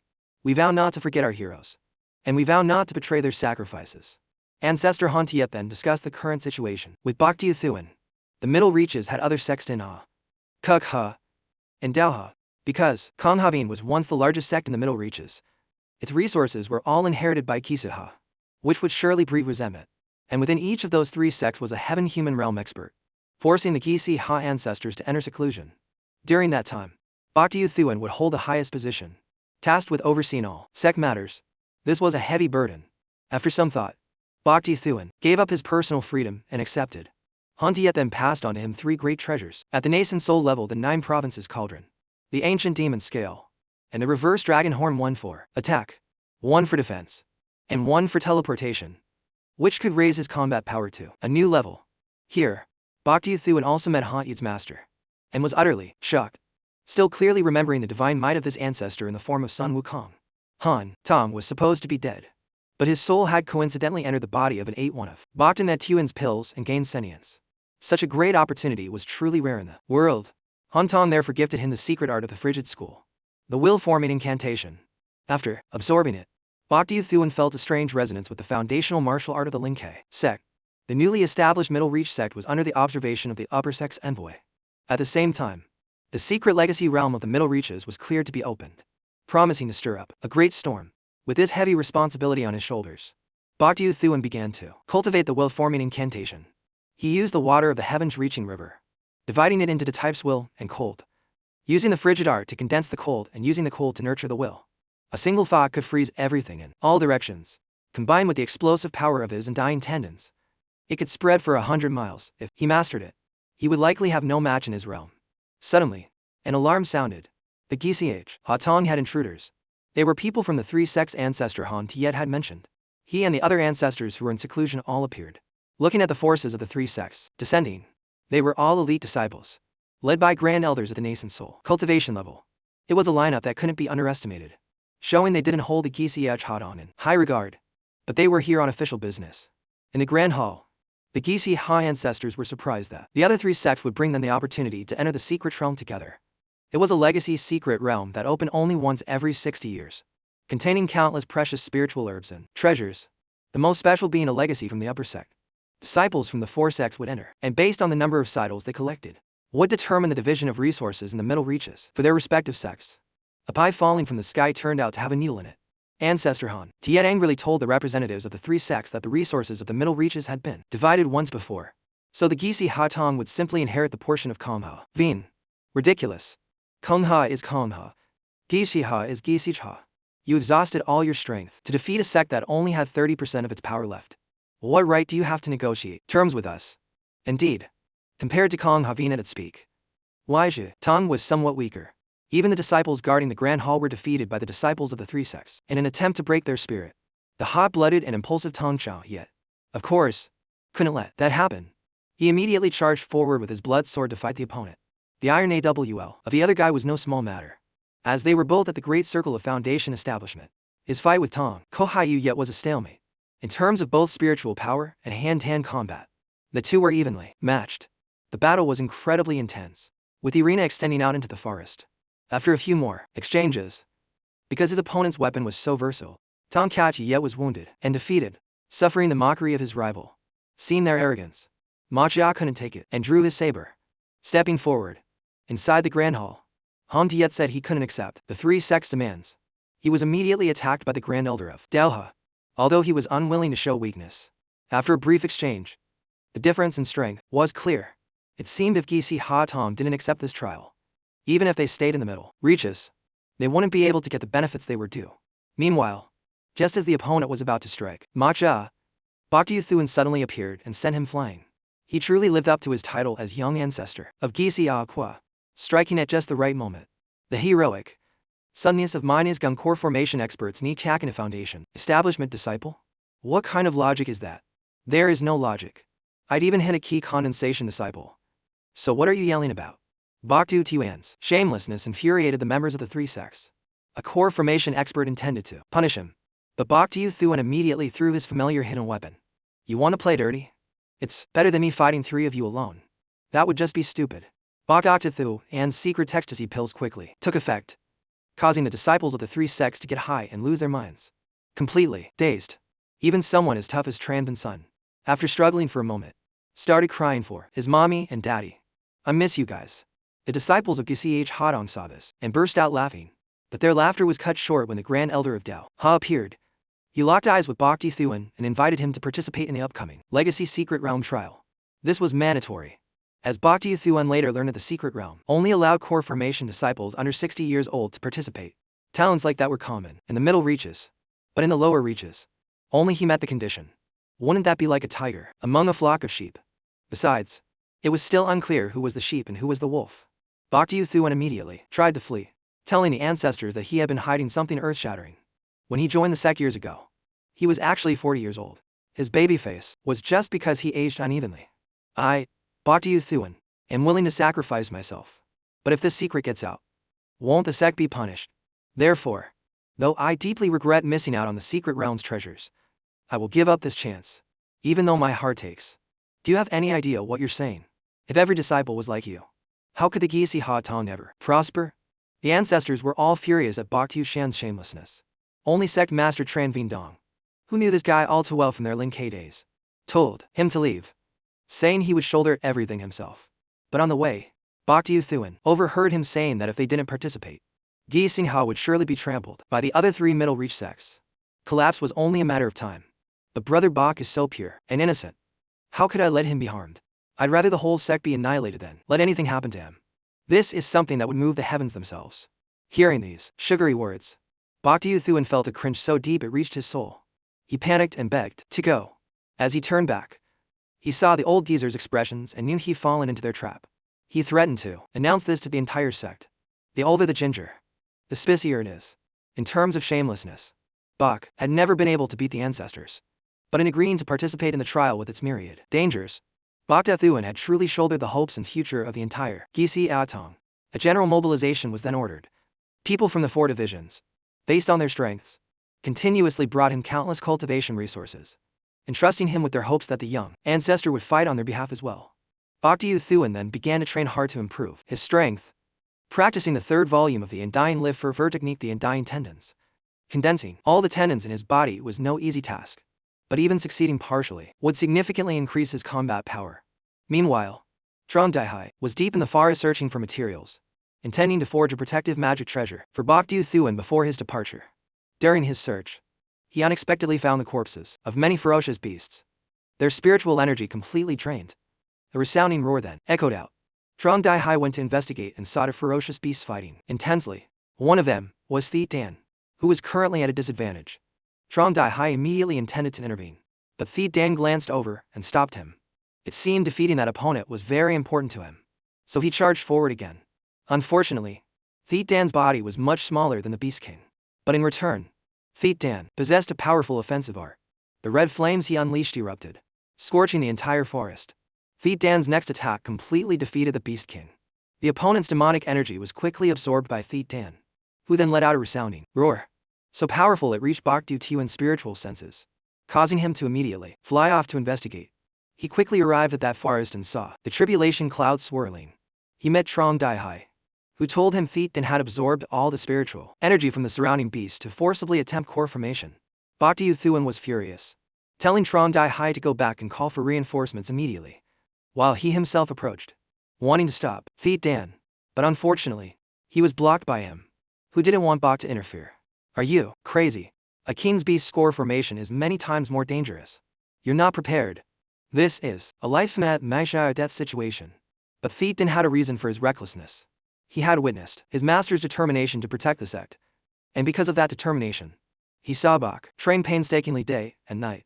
So now, he was doing all this just to help Bok Do-Tuan in some small way. Understanding this, Bok Do-Tuan was deeply moved. The bond with the spirit pet can sometimes be stronger than that with humans. The tribulation lightning descended, and Thiet Dan braced himself to endure it. He also had to face the danger of other beasts coming to steal his core, so his foster father, Bok Do-Tuan, would help his son overcome this difficult trial. His earlier call for help was not without reason. The phenomenon of a king's beast score formation had attracted some strangers who wanted to take advantage and steal the treasure. Meanwhile, Han Tiet received the news and swiftly summoned and all the sect's disciples to go and support our king's beast score formation. This was an extremely important event. The king's beast's heaven potential meant that every step of its growth laid the foundation for a future super-class ferocious beast. The next tribulation, lightning struck, and Thiet Dan was still able to withstand it. Bok Do-Tuan charged left and right through the swarm of beasts, encouraging him. There's only one last tribulation. You must get through it. Suddenly, the aura of the nascent soul stage appeared. It was from a powerful Quasi-Manaz king's beast. But stealing Thiet Dan's core wouldn't be so easy. Bok Do-Tuan quickly flew over to help, successfully blocking the flood dragon's attack. The eternal night umbrella then appeared in his hand, and he channeled all his power. Although the flood dragon was at the nascent soul realm, it was seriously injured by his explosive power. His worry for Thiet Dan made Bok Do-Tuan unleash unprecedented combat strength. But this difference of a whole realm was not easily overcome. The flood dragon quickly counter-mina attacked. Bok Do-Tuan blocked the attack but was forced into a contest of strength. Of course, he was at a disadvantage, and fresh blood spewed from his mouth. Thiet Dan, just focus on your tribulation. Your father will take care of everything. The bond between Bok Do-Tuan and his spirit pet was not shallow. It dared to take risks for him, and in return, he would risk his life for it. The final tribulation lightning struck. Thiet Dan could completely resist it, and his violet core gradually began to manifest. But the final, ferocious lightning tribulation made Thiet Dan start to feel fear. His confidence in forming his core began to wane. Thiet Dan, the final tribulation lightning is incredibly strong, but I believe you can definitely overcome it. Who wouldn't be cowardly in the face of their destiny? But you need to pass this tribulation not just for yourself, but also for our bond. Those words of encouragement helped the despairing Thiet Dan regain his determination. He let out a resounding roar and unleashed his power to face the final tribulation. Just then, the flood serpent was suddenly sent flying. Ancestor Taiatemosi appeared and told Bok Do-Tuan to protect Thiet Dan. With me here, this vile beast won't act so brazenly. The forces of Kisich Ha Tong had also arrived. The beasts that came to steal the core were blocked by the disciples, and with their protection, the violet core began to take shape. All Thiet Dan had to do was merge it into his body to successfully advance. But, suddenly, from a distance, Bok Do-Tuan saw a figure approaching at extreme speed. He immediately rushed to protect the violet core, and was instantly struck by the opponent. The core was then fought over by the two. The opponent was also at the nascent soul cultivation level. Compared to a beast, a cultivator a realm higher was someone Bok Do-Tuan had little chance of fighting. He was quickly defeated, and the violet core was about to fall into the opponent's hands. His hands. But, just then, a black sword descended from the sky, forcing the strange cultivator to focus on defending. Ancestor Han Tiet appeared, demanding the opponent pay with his blood for daring to ruin the Kisich Ha Tong's great affair. The strange cultivator, in turn, looked down on Gazao as just a small, lowest reach his sect. He wasn't scared at all, trying to fend off the attack with one hand while reaching for the violet core with the other. From afar, how could Bok Do-Tuan let this happen? His undying tendons were newly formed, and now they showed their surprising effect. The tempered tendons in his legs allowed Bok Do-Tuan to move at an unbelievable speed, snatching back the violet core in time. At that moment, Han Tiet also struck with extreme force, giving the strange cultivator no chance to turn things around. Having been in seclusion, Ancestor Han Tiet's power was extraordinary, forcing the opponent to flee. He declared himself an enemy of Guxiao from now on. But his identity was still a mystery. With its core stolen, Thiet Din had fallen into a death-like state. Now, Boktu Thuan returned it. Along with hope, Thiet Din's body then floated in midair, emitting powerful waves of energy. A resounding roar then rang out, announcing that a powerful core formation king's beast had been born. Thiet Din then went with Boktu Thuan to the four-sex trial, carrying the hopes of the entire Guxiao tongue, with Han Tiet as his escort.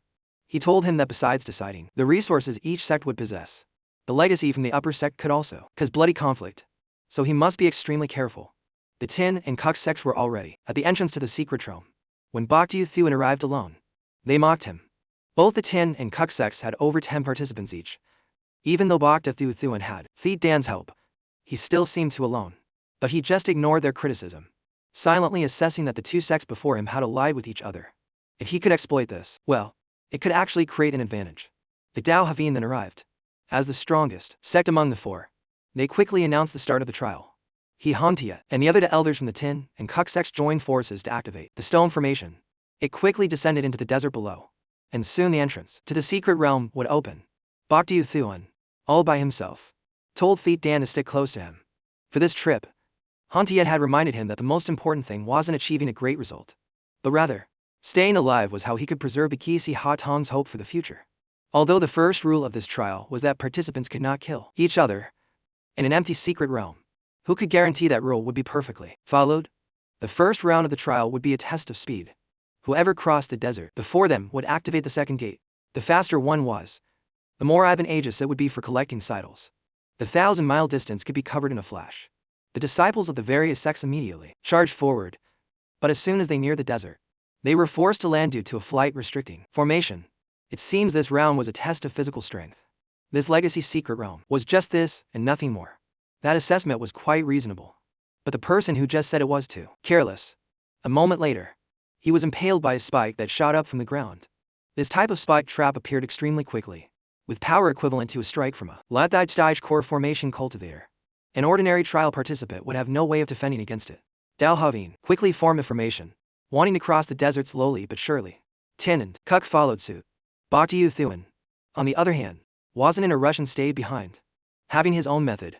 Deeper into the desert, the traps appeared more frequently and their power increased, killing countless trial participants. Although Tran Van Sun was a master, he was still extremely alarmed. Yet, when he looked ahead, Boktu Thuan had already surpassed him at some point, and he had no idea how he did it. Tran Van Sun, who had previously inhaled Boktu Tian's ecstasy pills, was furious. He was the first to break the rules and attack. Although his attack didn't trouble Boktu Thuan, he could use the spike traps to deal with him. But the more he fought, the more amazed Van Sun became at Boktu Thuan's ability to predict when the spike traps would appear. Or perhaps, his body was just too sensitive. The moment a trap activated, before it could cause any harm, he had already used his speed to move past its range. A speed far superior to that of an ordinary core formation cultivator. As expected, Boktu Thuan was from the new sect.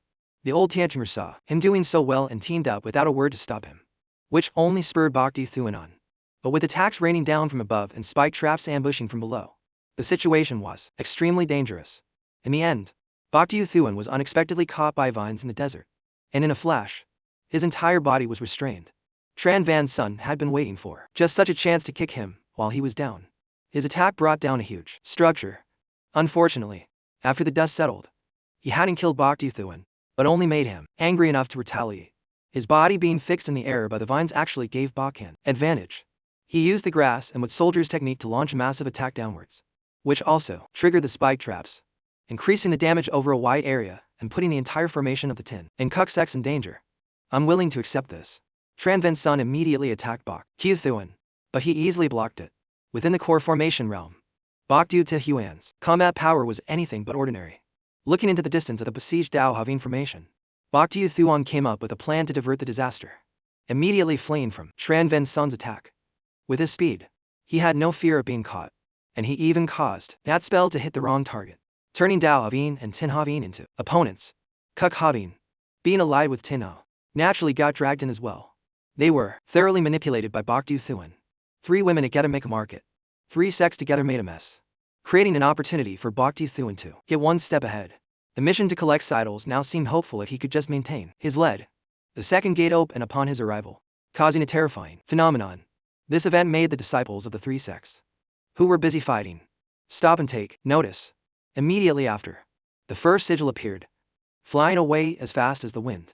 Everyone present in the secret realm immediately rushed forward to fight for it. Boktu Thuan suddenly sensed that something unusual was happening. The Dao Hadong formation had now caught up to his position, but surprisingly, Boktu Thuan yielded the path. As soon as they passed him, not long after, they were struck by lightning from the sky, suffering who knows how many casualties.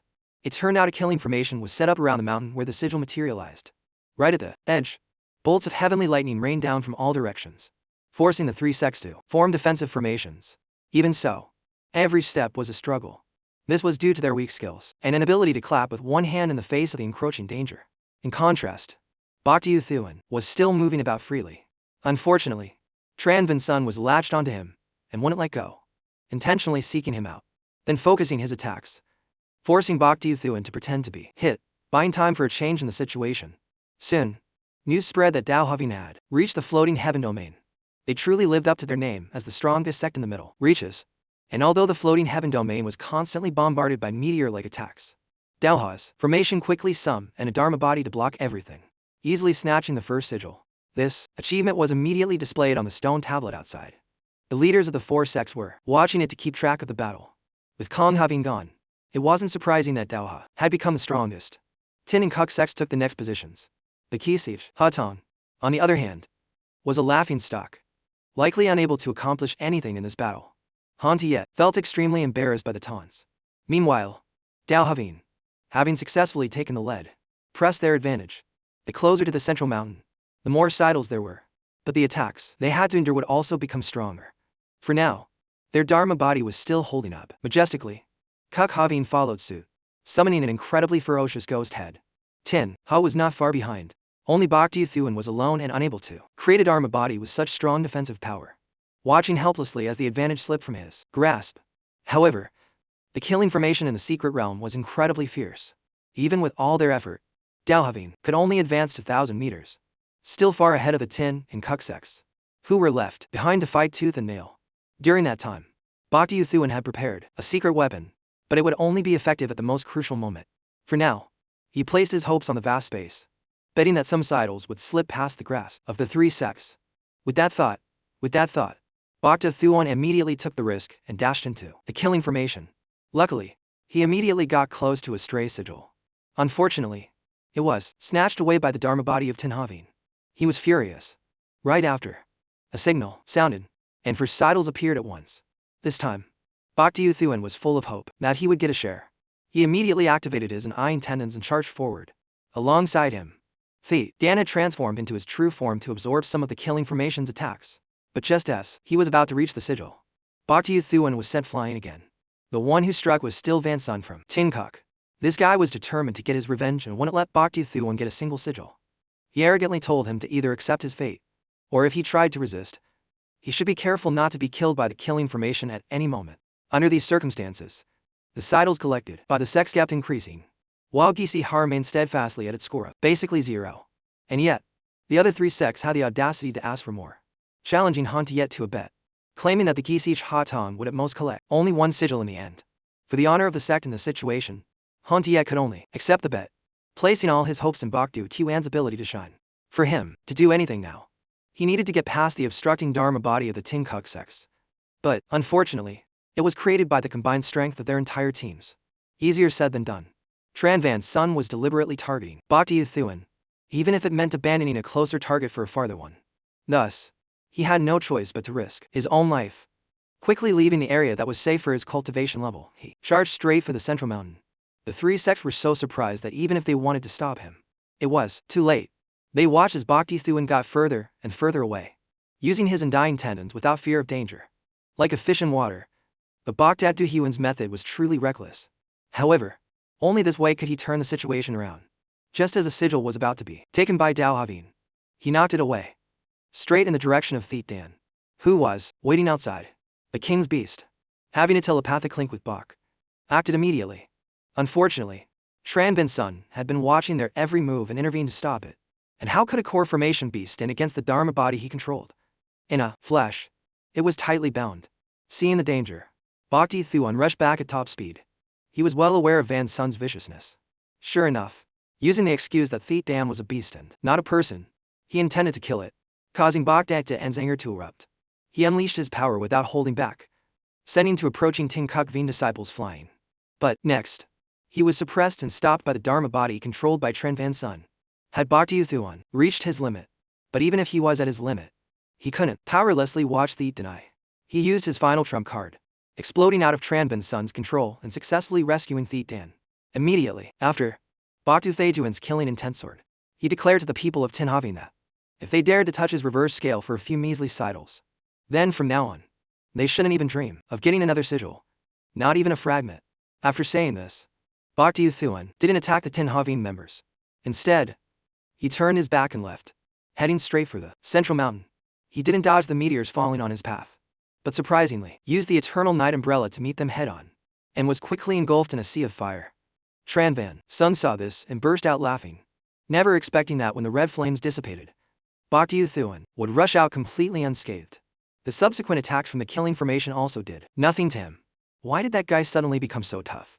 No one had an answer for Van Sun. Bok Thuan rode the momentum and took his first sigil. Outside the secret realm, Han Tiet and the elders of the three sects were all extremely shocked. Thetan Havin elder mocked Han Tiet, saying that the last sigil was just the Gisi Ha Tong's last gasp. He never expected the spirit pillar to then repeatedly report that more sigils were being collected by Bok Thuan. Han Tiet proudly said that even though he was alone, this disciple of the Gisi Ha Tong could fight 100 men. Inside the secret realm, Bok Thuan and Thiet Dan were indeed giving Tin Havin a hard time. He collected all of their sigils, quickly reaching 19. Tran Van Sun angrily claimed that Bok Thuan was cheating to be able to move through the killing formation like a fish in water. Is that so? Then let's settle this with the next wave of sigils. Just as Bok Thuan finished speaking, for more sigils were created, shooting off in all directions. The people of Tin Havin rushed forward, but unfortunately, they were still a step slower than him, and the sigils were collected by Bok Thuan again. For the entire time after, Tran Van Sun, despite trying to mobilize his forces and using every trick he had, couldn't change the situation. Bok Thuan left him empty-handed. With the sigils of two sects now combined, Bok Thuan had nearly caught up to the Dao and Kuk sects. How could Tran Van Sun accept being a stepping stone for someone else? He decided to go for the kill. Forgetting the sigils, he focused all his power, wanting to cripple Bok Thuan. The powerful Dharma body of Tin Havin attacked.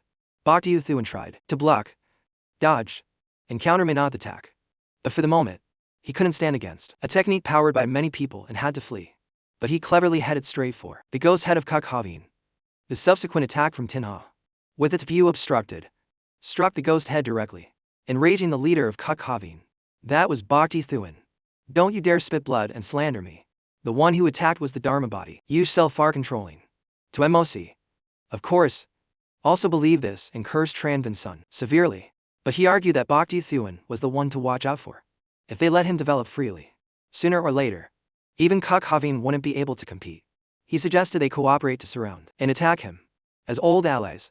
To MOC immediately agreed. The Dharma bodies then aimed for Bok Thuan, making him realize the situation was now against him. It wasn't wise to stay, so he fled straight towards the central mountain. 2,000 meters was still the area dominated by Dao Havin. Seeing Bok Thuan moving freely within the killing formation, Tan Duong immediately realized he was a potential threat and ordered his sect mates to attack in unison. Countless spells rained down, making it very difficult for Bok Thuan to defend. The shield created by his turtle Wok, a peerless treasure, actually began to crack. Luckily, Bok Thuan had prepared a backup plan, which he immediately activated. It was none other than his famous Supreme Fantasy pills, which he had secretly planted from the very beginning. Now, they all exploded at once, hitting the disciples of all three sects.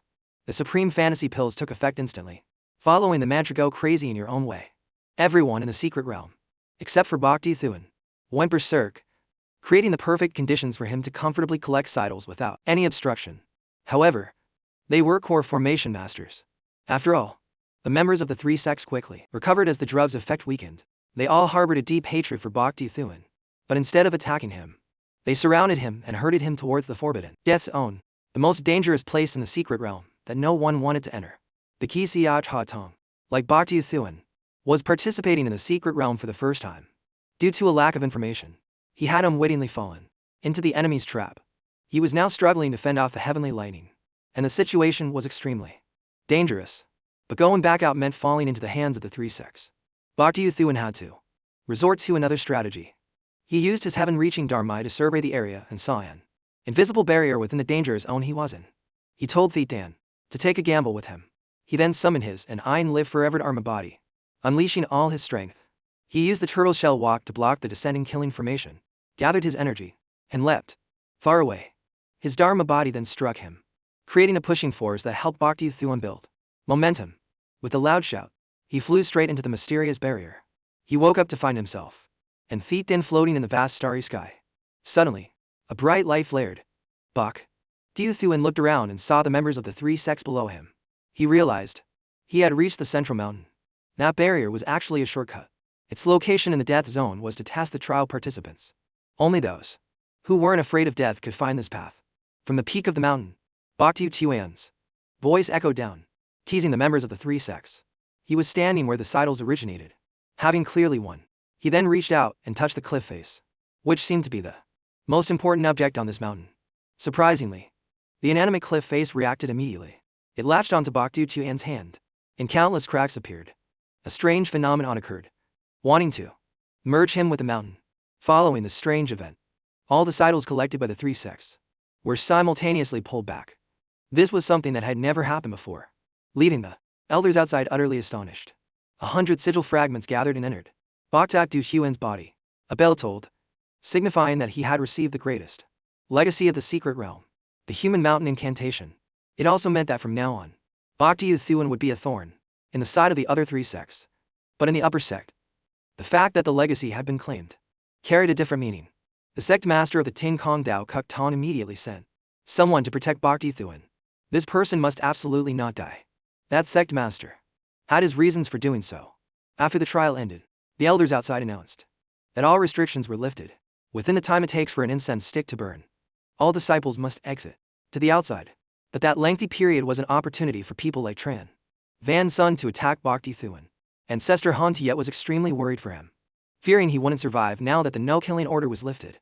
The elders of the three sects made the announcement so quickly because none of them wanted Bok to monopolize the resources and receive the legacy from the upper sect. Inside the secret realm, Bok Thuan was indeed being surrounded and attacked, simply because he had done too well.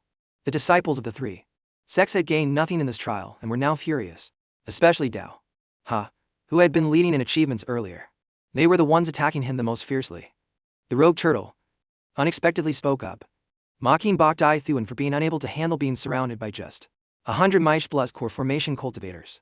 Bok Thuan was furious but could only try his best to dodge with all his might, telling the rogue turtle to use whatever trick it had.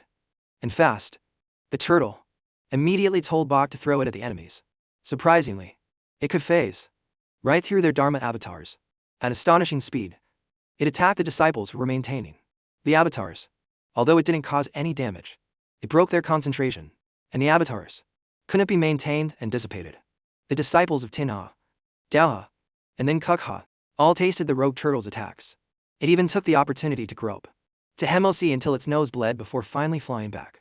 But without their avatars, the disciples of the three sects still swarmed Bok Thuan to kill him.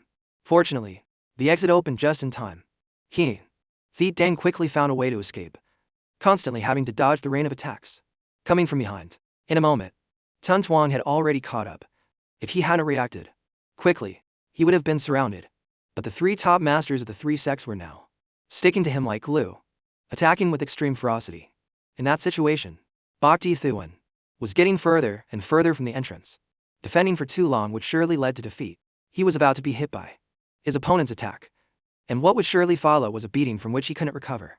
Unexpectedly, Thit Dan, who had already escaped, returned and took the blow for its master.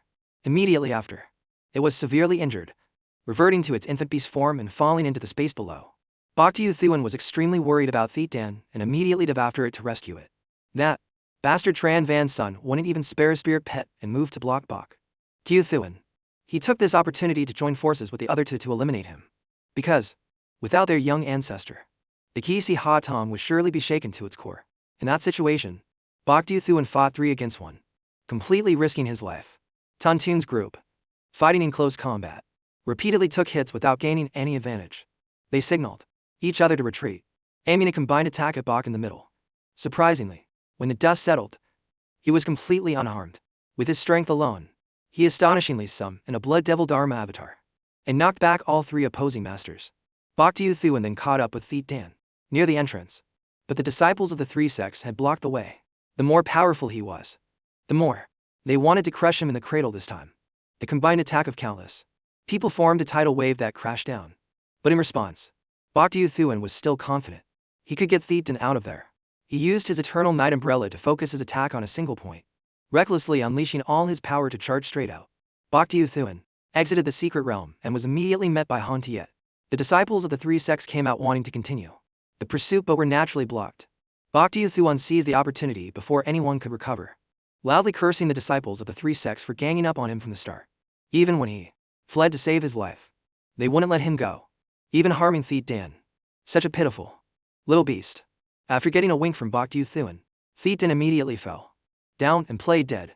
But instead of feeling remorse, the elders of the three sects believed the slander of their disciples, claiming Bak Thuan cheated to monopolize the titles in the secret realm.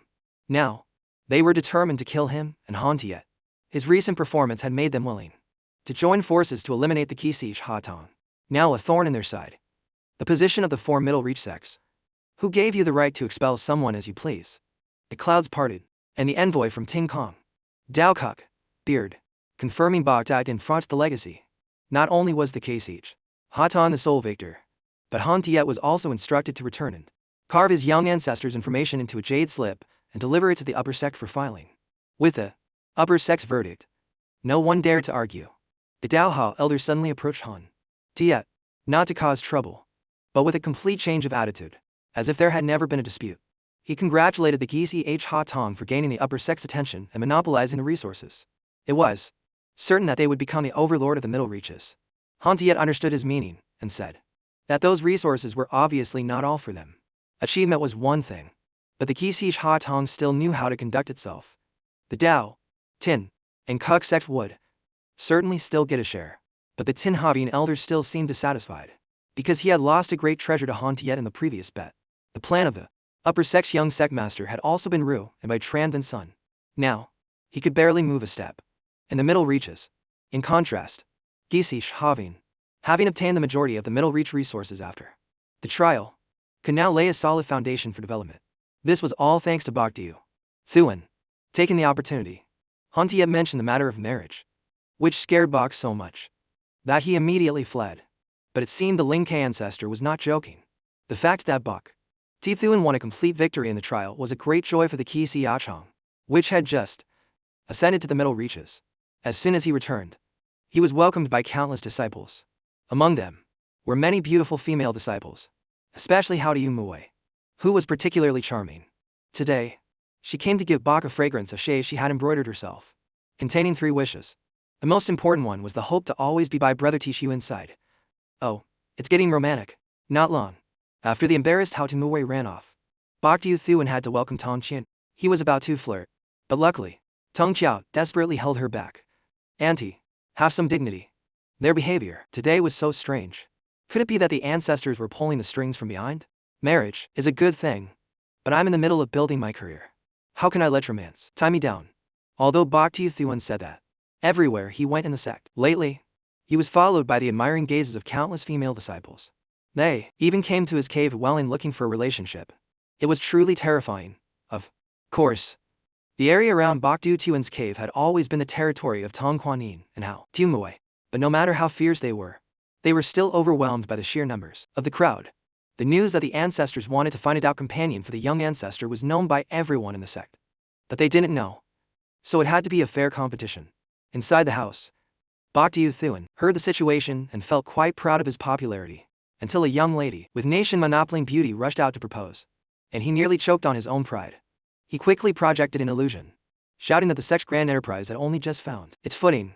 So, why weren't the disciples cultivating hard to contribute, instead of letting matters of romance distract them? Anyone who hindered this young ancestor's cultivation would be punished by kneeling according to sect rules. Bak Thuan was truly the greatest showman in the river-defying sect. That performance was truly moving. So much so, that the ladies cast aside their fear, accepting the punishment, rushed straight toward him, wanting to take him into their arms, though it was more likely into a grave. Seeing the crowd go into a frenzy, Bokdu Thuan immediately fled in terror. A classic case of a single tiger being no match for a pack of wolves. Afterwards, his only choice was to go into seclusion. But the ladies vowed to enter seclusion with him, spending every day outside dancing, singing, and reciting love poems. Their declarations of love became noise pollution, making it impossible for Bok to concentrate on his cultivation, to the point he nearly suffered a cultivation deviation. Thus, his only choice was to flee. But as soon as he opened the door, countless letters flooded in like a torrent.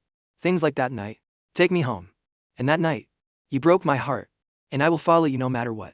In short, it was an endless stream of complaints about being ignored, which made the falsely accused Bokdu Thuan scream in frustration.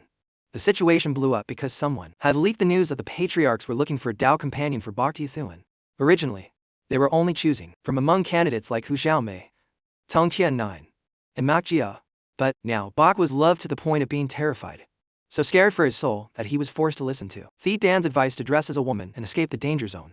Afterwards, since no one recognized him, he took a stroll through the sect and unexpectedly ran into Mak Jia, who invited him to her famous flower boat, a place no man had ever set foot on before. But there, what Mak Jia discussed was not romance. Instead, she revealed a shocking secret, that beyond the heaven-span river lies a barren, rocky land with no spiritual energy, named the Wildlands. Mak Jia hailed from the Wildlands, where its inhabitants have been at odds with cultivators for generations. But Mak Jia was not Bokdu Thuan's enemy. On the contrary, she came here because he has deep ties to the Wildlands through his and I and live forever technique and his inheritance of the blood ancestors' power, which also originated from that place. Mak Jia made a deal with Bokdu Thuan. Since the Wildlands' power extends across the continent, they would provide him with any intelligence he wanted in exchange for a future promise from him, as long as it didn't violate his moral principles. In that case, I want information on one person. Du Langfei. Bokdu Thuan's request was carried out immediately. Near the Starry Sky Dao Polarity Sect, a group of spies suddenly came under a terrifying attack. And they fell, one after another. The leader of the spies quickly set up a formation, hoping to withstand the crisis. But a deep voice suddenly descended from the sky, saying they had done something they shouldn't have. And then there was no after. There was only Mak Jia, suddenly clutching her chest in pain, reporting back to Bokdu Thu, and that information on Du Langfei could not be found, because she was no ordinary Foundation establishment cultivator. Just now, the Wildland spies, all across the Heavensbane continent who tried to investigate her were simultaneously struck by a mysterious attack and killed. The power and mystery behind Du Langfei were likely terrifying, and would easily put Bokdu Thuan in danger if he kept prying. But how could he back down in the face of difficulty? Du Langfei was his confidant, and he had to see her again. Thus, the cooperation between Bokdu Thuan and the Wildlands was officially established. The River Vervine sect then experienced a sudden, dramatic event. The entire river surface and all the buildings shook violently as a massive hand descended from the sky, carrying immense pressure. It was the pressure of a late-staged Ava realm expert. The visitor was Lai Nu Yen Thin from the East region, who came to select a hostage to go cultivate at the Starry Sky Dao Polarity sect. This was a tradition established by the myriad sects to control the talent of subordinate sects. The obvious choice was Bokdu Thuan, and even though he was the hope of the River Defiance sect, an indispensable figure to guard the sect, there was no way to refuse the order given by Lien Thin. You have the right to bring 5 companions. Choose carefully. Oh, and her special constitution means she will be one of them. All the patriarchs were stunned when Kong Tunanin He was named. But because of the evil spirit dwelling in her body, it wasn't that surprising. However, this was nothing to celebrate. Being a hostage meant accepting a life of imprisonment, suffering, and humiliation, and being oppressed by everyone in the Starry Sky Dao Polarity sect, with no chance for peace. Lithan Hao even considered resisting for his disciples' sake. But the Sky River Court of the Past was annihilated for defying Lin Xianthin. Now, all they could do was pray for Bokdu Thuan, while the River Divine sect itself had to grow stronger, each day become his support. Bokdu Thuan confided in Lithan how that he was furious. After so many life and death struggles, he had always pushed forward resolutely. He thought he had become strong enough to control his own destiny. But now, he was still being controlled by others. I won't accept this. I won't. Lithan Hao, of course, couldn't accept it either. But as someone more experienced, he told Bokdu Thuan that being a hostage in an upper seer sect actually aligned with his goal of seeking immortality. A cultivator's limits are not just defined by their own talent, but also by their environment. For millennia, the highest realm in the lower reaches was only nascent soul. And in the middle reaches, it was Deva. But in the upper reaches, the highest realm could even reach Demigod. So, if he could develop in the upper reaches, Bokdu Thuan's chances of successfully advancing to the nascent soul realm were at least 30% higher than now. This allowed him to see a brighter horizon. And there were 3 types of nascent soul formation. Using a pill to form the soul was just a low-end tier method. Once the realm was achieved, progress would stop there. In contrast, if one could use the souls of 5 elements heavenly beasts to aid in soul formation, the future path to the Deva realm would be wide open. But none of that could compare to the final and most difficult method, gathering the remnant souls of the 5 elements Devas to achieve the legendary heaven-span nascent soul formation. Reaching the Deva realm in the future would be a certainty. And one could even soar much higher. As he spoke, Lythan How quickly summoned a treasure box. Inside was a wood helmet Deva soul, a supreme treasure that was hard to find even in the middle reaches.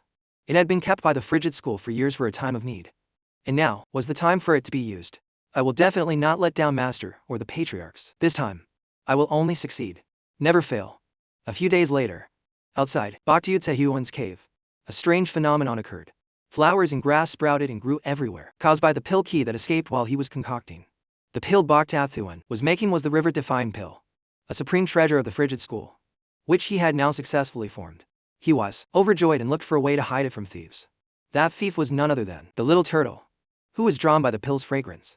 Taking advantage of Bach's snap, it broke the mechanism on the treasure box, took out the river-defying pill, and quickly swallowed it whole. But just then, the little turtle realized Bhakti Thuan had been setting a trap for it.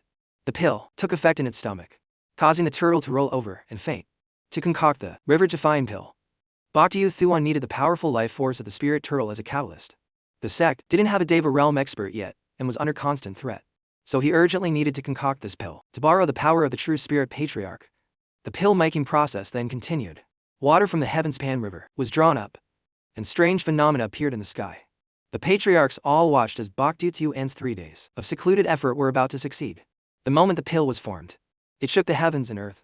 The river-defying pill, which held the key to unlocking the sect's greatest combat power, had been concocted. Creating this pill required using one's body as a furnace to absorb the heavenspan river water, a process that was extremely dangerous. Bhakti Thuan's sacrifice for the sect deeply moved the patriarchs. The day of departure for the starry-skied polarity sect was approaching. According to the rules, Bhakti Thuan and Kongtun Aishai were allowed to choose 5 followers. However, that girl refused this benefit, perhaps afraid the secret of her evil spirit would be exposed. Meanwhile, after being used in Bach's spill concoction, the little turtle had turned from green to a grayish-white, as if all the spirit energy inside it had been drained. Fading away as a real thing, my friends. It was now trying to drag its battered body to a safe hiding place, but unexpectedly bumped into Bhakti Thuan's unclean pill furnaces, causing them to topple over and spill everything. The medicinal liquids mixed together, suddenly causing a massive explosion. Immediately after, the disastrous spill concocting scene from Bhakti Thuan's past repeated itself. Acid rain fell from the sky, and toxic smog filled the air, harming countless disciples and forcing them to quickly flee the sect for safety. As a result, during Bhakti Thuan's selection for his entourage, no one showed up. Besides Ma Chia, gathering a full 5 people proved truly difficult. But then Tong Sha Chu Yet and Trong Dai Hai unexpectedly arrived. Wanting to escort Bach and also seize the opportunity to cultivate in the upper sect, the trial match quickly began. Tong Sha Chu Yet attacked first with his blood sword, but all of his moves were blocked by Bhakti Thuan. Thuan easily blocked him and sent him flying. As for Trong Dai Hai's attack, he simply restrained the senior brother's key spirit and used it to fight against his 2 opponents with ease. Displaying his immense combat power, the 3 of them fought from when they were handsome until they had stripped each other naked, and still no winner was decided. Trong Dai Hai, previously unknown, now displayed incredibly powerful combat strength, providing excellent support for Tong got Thuan no small amount of trouble. But finally, he unleashed his Kim Hansen cauldron, which clashed with Trong Dai Hai's violet key cauldron and suppressed him. Tong Che Yet used his family's sword arts to fight Bach, but was gradually pushed back. Bach even used the blood reversion technique to launch a decisive blow, simultaneously facing both Tong and Trong, and easily knocking them both away. You 2 are pretty good, but you need more practice. I'm at foundation establishment, and you're at core formation. This brother is just at key condensation. Are you even human? Turns out, Bhakti Thuan had been intentionally showing off the whole time. How pitiful for Tong Che Yet and Trong Dai Hai, who tried to help but got beaten up for their troubles. The other despots for the upper sect went to Thien Dine too, and Hua Bao Dai, a case of scraping the bottom of the barrel. It was a tough situation, but in his generation, Tong Sha Yet had the best talent after Bach. Trong Dai Hai had superb spirit refining abilities. Thien Dine was skilled in divination, and Hua Bao Dai was extremely cunning, quickly learning the ins and outs of any place he went. The 4 of them would be a great help to Bhakti Thuan on his journey to establish a foothold in the upper sect. How will our boy Tu An's adventure unfold? It will surely be full of challenges and plenty of salt. Don't you think? Look forward to part 3 of A Will Eternal, right here on Anime Movie Time. Everyone who called me, here I am. After a long absence, Bok Thu is back, and better than ever. Once just a handsome spy with great skills and a conscience to blend in with everyone, he chose to endure hardships and be cautious every day. Yet he carelessly became the second surviving blood ancestor. If things continue like this, Bok Thu fears he'll one day reach the pinnacle of his career. Luckily, there's a silver lining. Thanks to his special status, he not only resolved the conflict between the spirit and blood sects, but he also reorganized the forces of the 4 lower reaches sects, ultimately building a completely new great sect called the Rivers Defiance sect. But soon, challenges began to arrive. Bok Thu's group had to go against the current on the sect's orders to defeat the Sky River Court in the Middle Reaches. Despite the hardships, the group finally managed to secure a spot on the shore, allowing the River Defiance sect to officially ascend to the Middle Reaches. Now, they just needed to carefully expand and build the sect step by step, and everyone could live comfortable and pleasant days together. But life is never that simple. The River Defiance sect's 3 neighbors in the Middle Reaches didn't agree at all. This group quickly came looking for trouble, demanding to smash Bok Thu's shared home to bits. With his experience of snatching victory from the jaws of defeat, Bok Thu finally helped the sect gain a firm foothold and also rediscover the rhythm of peaceful days. But the peace here was strange. Who knew what kind of pill concocting could blow up an entire sect building? Maintaining order was a matter of every man for himself, and bored brothers would get into fights. In the end, what was bound to happen, happened. That bad luck stubbornly clung to Bok Thu. The Starry Sky Dao Polarity sect is an upstream sect, yet it chose the River Defiance sect to provide a hostage. So he certainly couldn't just stand by and watch everything be destroyed. He decided to teach them what a real festival is. To prepare well for the journey ahead, Bok Thu had to carefully pack what he needed. Of course, the first step was to gather some good stuff first and figure out the rest later. Just as he was enthusiastically packing everything, Tong Chen Quan suddenly appeared and expressed her feelings. Because on Middle Peak, she was the only one left who could lead. She couldn't accompany him. So let's interact a bit before you go. Junior brother. With the intuition of a man brimming with life, Bok Thu felt he should do something. So he decided to push his senior sister against a pillar. Unfortunately, before he could make a move, the pink-haired girl appeared to ruin the mood. She even called Tong Quan an old lady and challenged her to a fair competition. The other side wasn't one to back down, calling her opponent a rookie who shouldn't be allowed to come along. Meanwhile, our hero could only stand there, jaw-dropped and helpless, as the situation hung by a thread. Trong Dai Hai suddenly appeared with a 25-liter jug of wine, then gave a forced smile, knowing he had shown up at the wrong time. But how could Bok Thu pass up this opportunity? He immediately used the excuse of a farewell drink to make his escape. As for Uncle Lai, he decided not to go and to let the kids go on their own. The reason was to allow Bok Thu to grow to a new level, even though his heart was filled with worry for our hero's safety. Early the next morning, Bok Thu and Inin A had to set off for the main sect. Before leaving, our hero didn't forget to say goodbye and thank everyone in the sect. He promised to carry their hopes with him and continue to cultivate diligently. When it came to Uncle Lai, whom Tu Thuan saw as a second master and father, he specifically told him to take good care of his health. Then, he dramatically flicked his robes in the wind and knelt down in a final bow, since he didn't know when he would return. This was all he could do. He also left a letter for Aidan, telling him to focus on cultivation until they meet again. Meanwhile, at the Rainbow Fish Pond, Lin Yu Yenthan, the young master of Starry City, had come to report the situation to his grandfather. But in his eyes, the hostage from the River Defying sect wasn't worth worrying about. Instead, Lai Dao instructed his grandson on how to make a good impression on the esteemed guest from the upper sect. Back with our group, they finally arrived before the Starry Sky Dao Polarity sect, a place where the spiritual energy was hundreds of times denser than in the Middle Reaches. What was more special was that the buildings here were all built on a rainbow, an illusory and unreal object. It's said that a supreme expert at the demigod realm is fully capable of making this object exist eternally. In addition, the rainbow is divided into 3 levels. The higher you go, the denser the spiritual energy, until you reach the highest level, the Sky Rainbow, where only the demigod ancestor of the Starry Sky Dao Polarity sect and honored guests are allowed to reside. Hearing this, these guys started to boast, with their status as sect hostages personally chosen by the demigod ancestor. Our boy crowed. Who else could be an honored guest but me?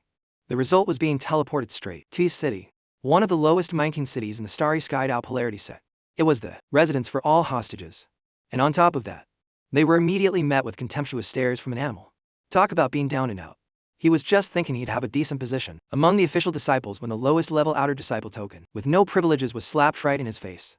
Apparently, this place has a promotion system with 7 different ranks. Of course, they are arranged in the order of the rainbow's colors. What they needed to do was accumulate enough contribution points and level up to fly higher. With the contribution points the sect master gave them, the group started to tour the city and spend lavishly. The result was that they collapsed from hunger before getting very far. Turns out, the spiritual energy in the upper reaches is so dense that their bodies are constantly cultivating, which is why they get tired and hungry so quickly. If you're hungry, just eat. Why wait? While everyone else headed to a fancy restaurant for a feast, Shu Tu Mok chose to improve her strength on her own. This was because Bhakti Thuan was always being watched by other forces, so staying with him would easily expose her. Just looking at the restaurant owner's face, you could tell something was fishy. Also, although the food looked beautiful, each plate had barely anything on it. At this rate, who gets to eat and who starves? Still thinking they were rich, Q Thuan and his brother started eating their fill, everyone using all their might to chew and swallow as much food as possible. The result was a bill totaling 46,668 contribution points. Meanwhile, each person had only been given 10,000. Seeing the bill, Bhakti Thuan considered dining and dashing, but the owner clapped his hands and summoned the enforcement squad. A quick glance revealed a horde of peak-level gold core cultivators. Well, the only option was to run up and beg to see what he could get. According to our boy, although he used tons of eloquent words and flattery, in the end, he only managed to beg for a measly discount of 68 contribution points. That left the bill at 46,600 points. This situation was beyond saving. It turns out everything had been arranged beforehand.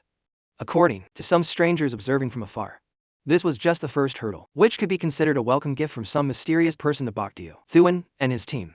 Of course, for someone as optimistic as our hero, who defies all circumstances, he still believed in the saying, with our own hands we can make anything. With hard work, even stones can be turned into rice. As long as they trusted each other now and worked hard every day, there was no need to fear starving to death in a desolate place like this. With the current situation, Bhakti Thuan's group had to find a place to stay first. The elders always taught that you must first settle down before you can build a career. But their enthusiasm didn't last long, as they were hit with the harsh reality of living expenses. With so little money, they could only afford to live in a dilapidated shack like this. On top of that, the real estate agent was a smooth talker, saying things like it had great north-south exposure, beautiful feng shui, and was close to nature. This close was a bit too much. Enjoying the open air and stargazing while sleeping, there was no other choice. They couldn't just sit around and drink porridge to survive. The group decided to go out the next day to find work, except for Bhakti Thuan and Tong K Tuyet, who went to check the missions in the city. The others split up to find manual labor jobs. According to the information they got, the mission board would post a certain number of jobs each day, and also, for a certain period of time, it would stop once all the jobs were taken. All missions were divided into 3 different levels. Level A had the highest rewards, but the risks were equally high. Levels B and C, while safer, still required physical exertion, but the spiritual energy consumption was quite stable. As for how to accept a mission, each person just had to stand in the area of the corresponding level, choose a mission, and then use their spiritual energy to infuse their will into the disciple token on their waist. But just as our hero saw a reward of 8,000 contribution points, everyone else swarmed in to grab it. In the end, Bhakti Thuan's group was left with nothing. Even though they immediately went to the other mission boards, the same thing kept happening. The result was returning empty-handed. With the situation being so dire, it was hard for the group to even survive, let alone gather cultivation resources. They even had to drink thin soup instead of eating rice. This young man had managed to get a job as an express delivery man in the city. But how could he deal with East City banning flight and restricting transport tools? Although she tried her best to snatch orders from other delivery men, since she didn't know the roads, she ran around all day just to earn enough to cover the late delivery fines. The other one had it even worse. Not only could he not find a job, but wherever he went, he was body shamed. Thus, their plan to make a living failed completely before it even started. Our hero stroked his chin, thinking about this feeling of being targeted. Just then, Tong Chai Tuyet slipped on some moss outside and fell flat on his butt. The others experienced similar situations later that afternoon. With his super-mind logical thinking, Bhakti Thuan quickly came up with a new idea and put it into action. It turns out they secretly gathered moss during the night, then spread it in a circle around the mission acceptance area. Next, they stationed people with bamboo poles at each corner of the board. The result was that the crowd coming to snatch missions all slipped and fell flat on their faces, even if they tried to crawl closer. they would immediately be pushed away by the bamboo poles. Seizing this once a lifetime opportunity, a homemade kite slowly approached the mission area. Seeing this, the brothers below held out their tokens with hopeful expressions. But suddenly all the missions were locked. It turned out the enforcement team had arrived. They received a report of someone causing a disturbance in the square. So they decided to lock down the area and suspend the missions. Facing accusations from everyone present, Bhakti Thuan was forced to pay a fine of 30,000 contribution points. In fact, everything had been orchestrated by Lin Yunthan. Seeing that the situation seemed stable, he felt relieved and could focus on the event happening in 3 days. As for our heroes group, by now, every single one of them had dark circles under their lifeless eyes. The main reason was exhaustion after 3 days without a proper meal. They were all even trying to meditate to maintain their strength and save contribution points. But this only confirmed that there was a force behind the scenes orchestrating everything.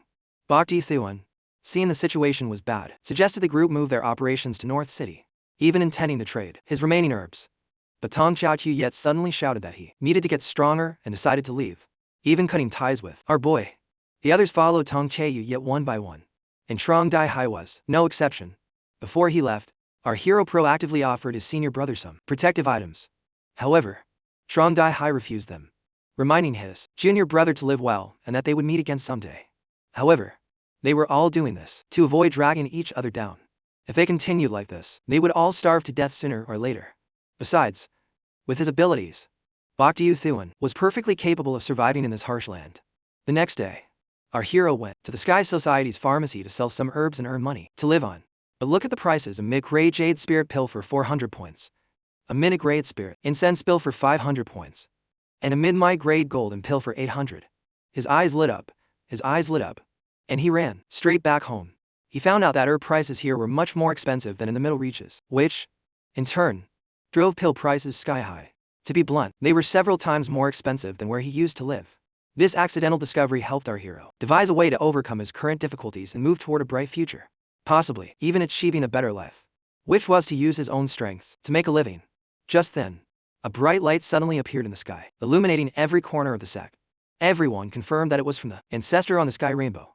He had come personally to welcome the heaven-span envoy, a person whose status was even more noble than his own, in a paradise so beautiful that a single glimpse would be a lifetime's fulfillment. The ancestor of the starry sky Dao polarity sect was focused on a part of the sky where a light of many colors was flying straight towards him. From within, a woman surrounded by a mesmerizing spiritual force slowly emerged. She gently placed her hand on the ancestors and descended. Based on how they addressed each other, these two were brother and sister. As for Lin Yunthan, from the first second, he was lost in the heaven-span envoy's enchanting gaze. But her eyes were tearful as she looked down below, crossing all geographical distances and heights. That emotional gaze went straight to where Bhakti Thuan was standing. But he didn't care. Instead, he decided to cast aside all his worries and focus solely on his own development. Because later, when everything became clear, he was sure to make everyone see him in a different light. He would not only refuse to submit to anyone, but would also make others admire him, thereby writing his own heroic and epic chapter. Soon after, the ancestor of starry sky Dao polarity had a talk with his junior sister after many years apart. He commented that her demeanor was now much more advanced than before, and also asked about the health of their master. Hearing this, she didn't hesitate to reply that everything was the same as always. This made the ancestor's expression relax a bit. But he also guessed his junior sister was here on an important mission. Although he couldn't compare to the strength of the two demigod protectors below, the starry sky Dao polarity ancestor was still willing to help his junior sister anytime, anywhere. It turned out that her visit this time had nothing to do with her senior brother's starry sky Dao polarity sect. Instead, it was to handle some personal matters on the side. Hearing this, the ancestor didn't dare to say much more. Of course, reminding his junior sister to feel free to move about the sect as if it were her own home. Meanwhile, the guys assigned to tail Bhakti Thuan were complaining non-stop out of boredom. Even if they waited from morning till night, our boy wouldn't leave his house.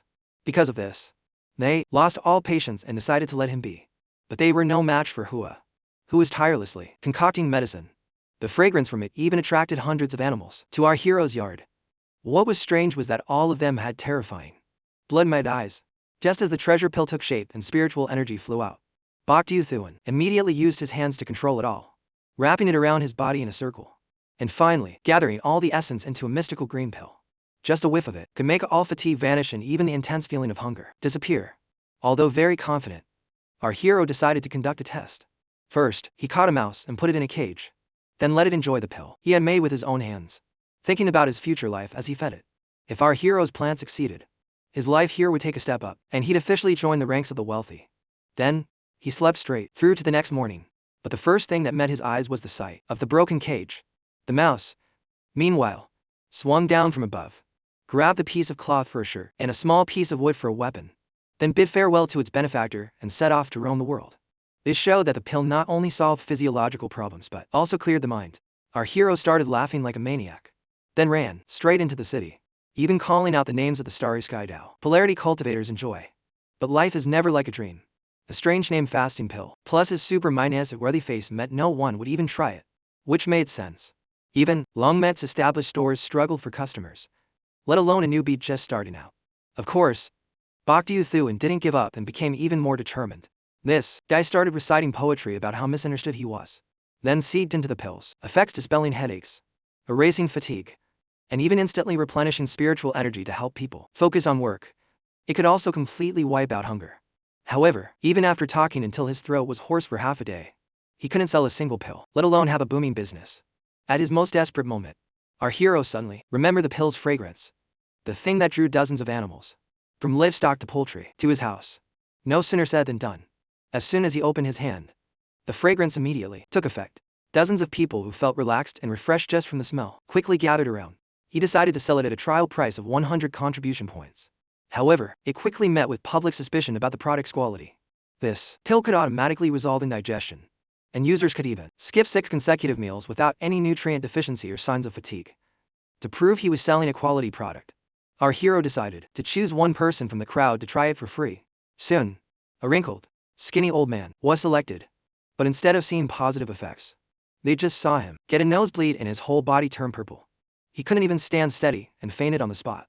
Faced with this awkward situation, our hero explained that it was because this Taoist friend's constitution was extremely weak, which was why he had such a physiological reaction. Luckily, just as he finished speaking, the old man felt his body fill with life and started dancing all over the place. He even went from frail to having rippling 6-pack abs and a full head of hair. It was truly magical. Thanks to that, not only did money pour into his pockets, but our hero's product was also advertised far and wide. But just then, a poor kid suddenly appeared, begging our hero to sell it for a cheap 300 points. Looking behind him, he saw many other haggard faces. Moved, Bok Thu loudly announced that his medicine would only be sold for 300. No more, no less. Each day, our hero could make 50 pills. At this rate, in just 7 more days, he would have 70,000 contribution points and could level up. But sadly, his friends were not with him. Lying with his hand on his forehead, he thought for a long time. Our hero really missed them. He was now living in great comfort, not only earning enough to eat his fill but also building a new, spacious house to shelter from the elements. But surely, everyone would be happy if they heard this news. Meanwhile, the lackeys had heard about Bok Thu's progress, so they rushed to confess to their superior. They underestimated the chairman, and a moment of carelessness had led to this. But it was strange. How could a moment of carelessness last for 7 days a week? If the fasting pill continued to be sold, it would seriously impact the sales of spiritual food in the entire city, and even affect the whole sect. With no other choice, Chidao could only ask for help from the old apothecary. Who called me? Here I am. Just as he was mentioned, he appeared and picked up the pill, praising Bok Thu as a genius among geniuses. Apparently, he had lost sleep for several days and tried every method to study the fasting pill. After all that effort, he discovered it contained only 19 types of herbs. Yet it could produce 123 different effects. Therefore, that effect could only come from a special concoction method, a secret art that an apothecary like him had never witnessed in his entire life. When asked about the true name of the secret art, the old apothecary affirmed that the creator's understanding of the changes and synergies of herbs was incredibly profound. Calling him a medicine god would not be an exaggeration. While the old man was going crazy over the fasting pill, a stranger suddenly appeared, claiming to have been sent by Chu Thao's young master. The two then whispered about a plan to frame our hero. It's unknown what it was, but the next day, he went to meet our hero. Then, with a sinister face, proposed a business deal with him. He looked quite impressive, but not for long. He was soon meekly following and begging our hero every second, even giving him 100,000 contribution points to become an orange mustache disciple. But Bok Thu's boasting skills were top-notch. This guy claimed the pill concocting process had cost him so much effort and energy.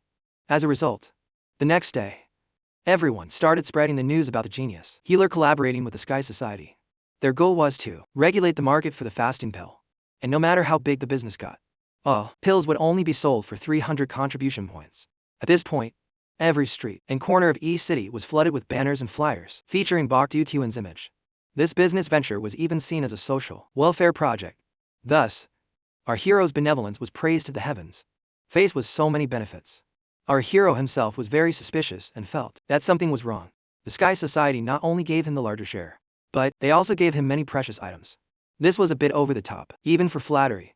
But hey, if they're giving it away, why not take it? Olive, today's pills have been fully prepared by Bok Tuan. But how could he know that his pills had all been secretly swapped? Although they still had some effects, they were very strange. One bite and you go from a balanced figure to obese. How is that good for your health? Of course, none of the customers were skilled enough to notice the abnormality of this batch of pills. They even flocked to buy them more frantically. In just 10 days, Bok got to add to Anne's contribution. Points had reached 100. Zeroth, before he could recover from that shock. Another one hit him. He had just opened the door to go out and relax when he saw this scene. Two unfamiliar faces had appeared out of nowhere, acting like servants in his house. In reality, they were sent by Chu Thao to servant monitor his movements. However, this was just the beginning. The best part was yet to come. Bok Tuan was led from one surprise to another. He would never have imagined his pills would cover all of East City. Even the city's residents gathered just to share fasting pills. They were given as gifts for visits and weddings. People who wanted to buy them had to line up for miles. The cashier couldn't get a break. Every few seconds, another person placed an order for 1,000. Even our hero's red sash suddenly shot sparks and flew into the sky, then directly created a golden pillar that pierced through the clouds. The next second, a voice began to ring out clearly. The gist of it was that our hero had enough contribution points to be promoted to an orange sash. According to sect rules, when a disciple's contribution points reach a certain promotion level, the restriction will react and automatically promote them. At the same time, hundreds of people had gathered below without him noticing. They all sincerely congratulated Tuan. Carried away by the excitement, he promised to continue making good pills. But his joy was short-lived as disaster began to strike. A young man had taken too many fake fasting pills and lost control. His face turned purple, he vomited a pile of black liquid. Then black smoke rose from his body, and he fainted on the spot. Our hero rushed to check the situation and discovered it was a spiritual energy backlash. Immediately, others around also started showing similar symptoms. He picked up a fasting pill and channeled some spiritual energy into it. But instead of glowing, it hissed out black smoke. Bok Tuan concluded that this was not something he had made. The old apothecary also arrived right on time. He said the fasting pill's ingredients had been diluted, causing its medicinal properties to weaken. It would still work in the short term, but in the long run, it would cause immense harm.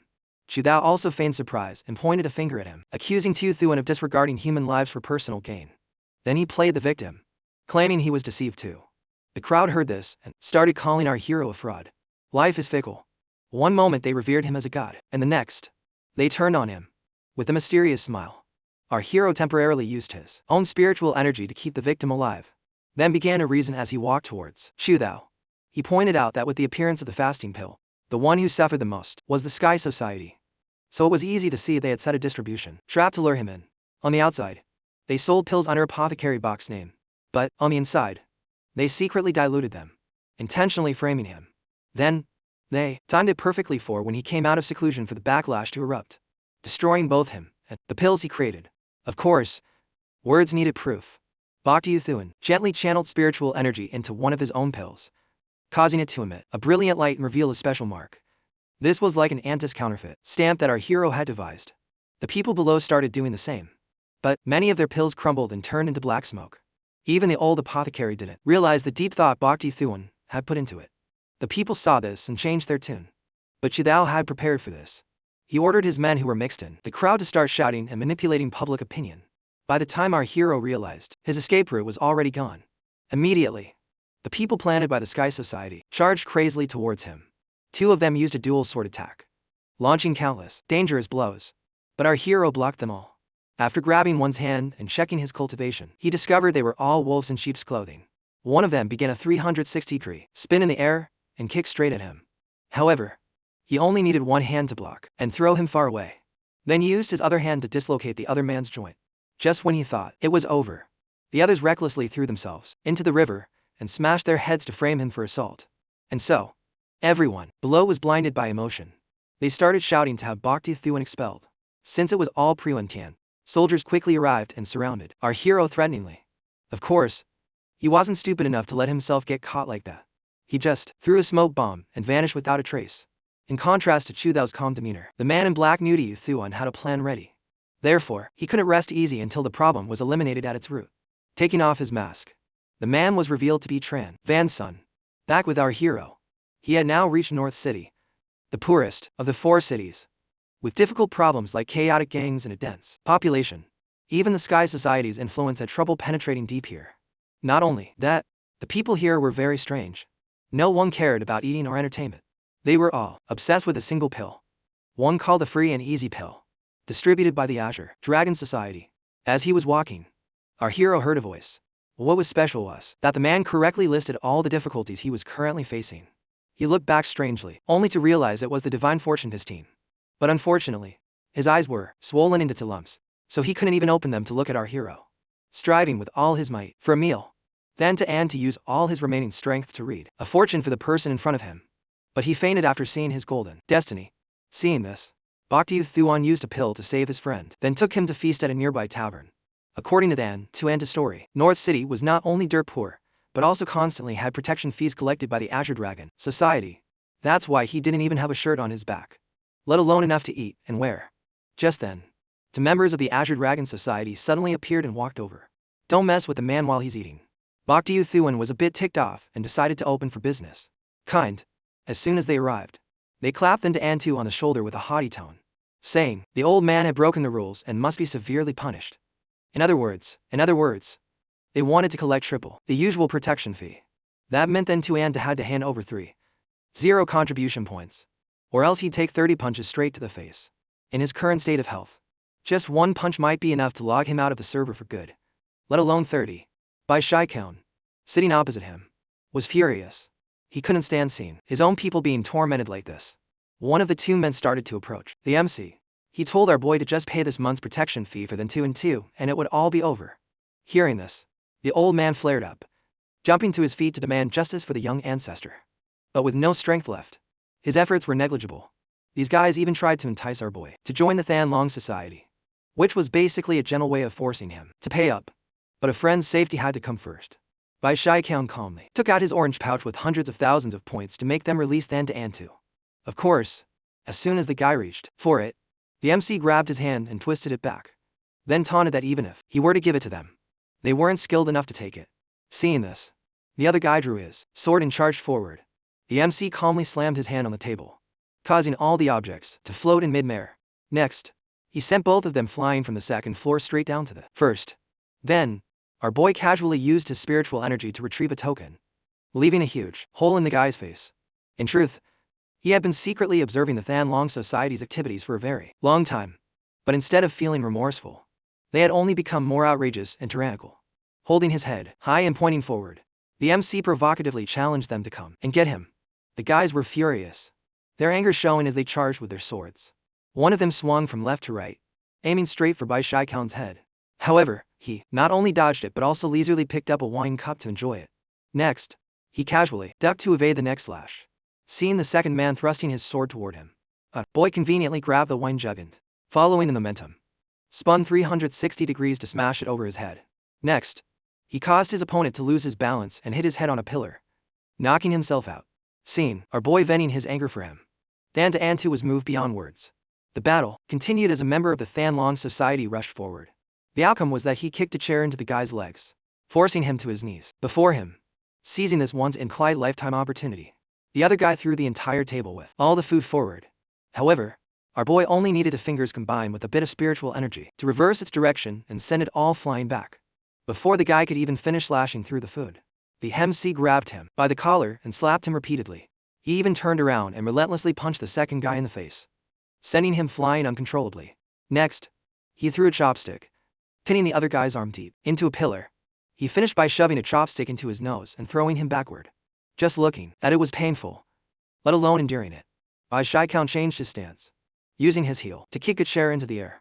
He used it to block a sword strike from one guy, then put him in a headlock and used him as a human shield against the other guy's slash.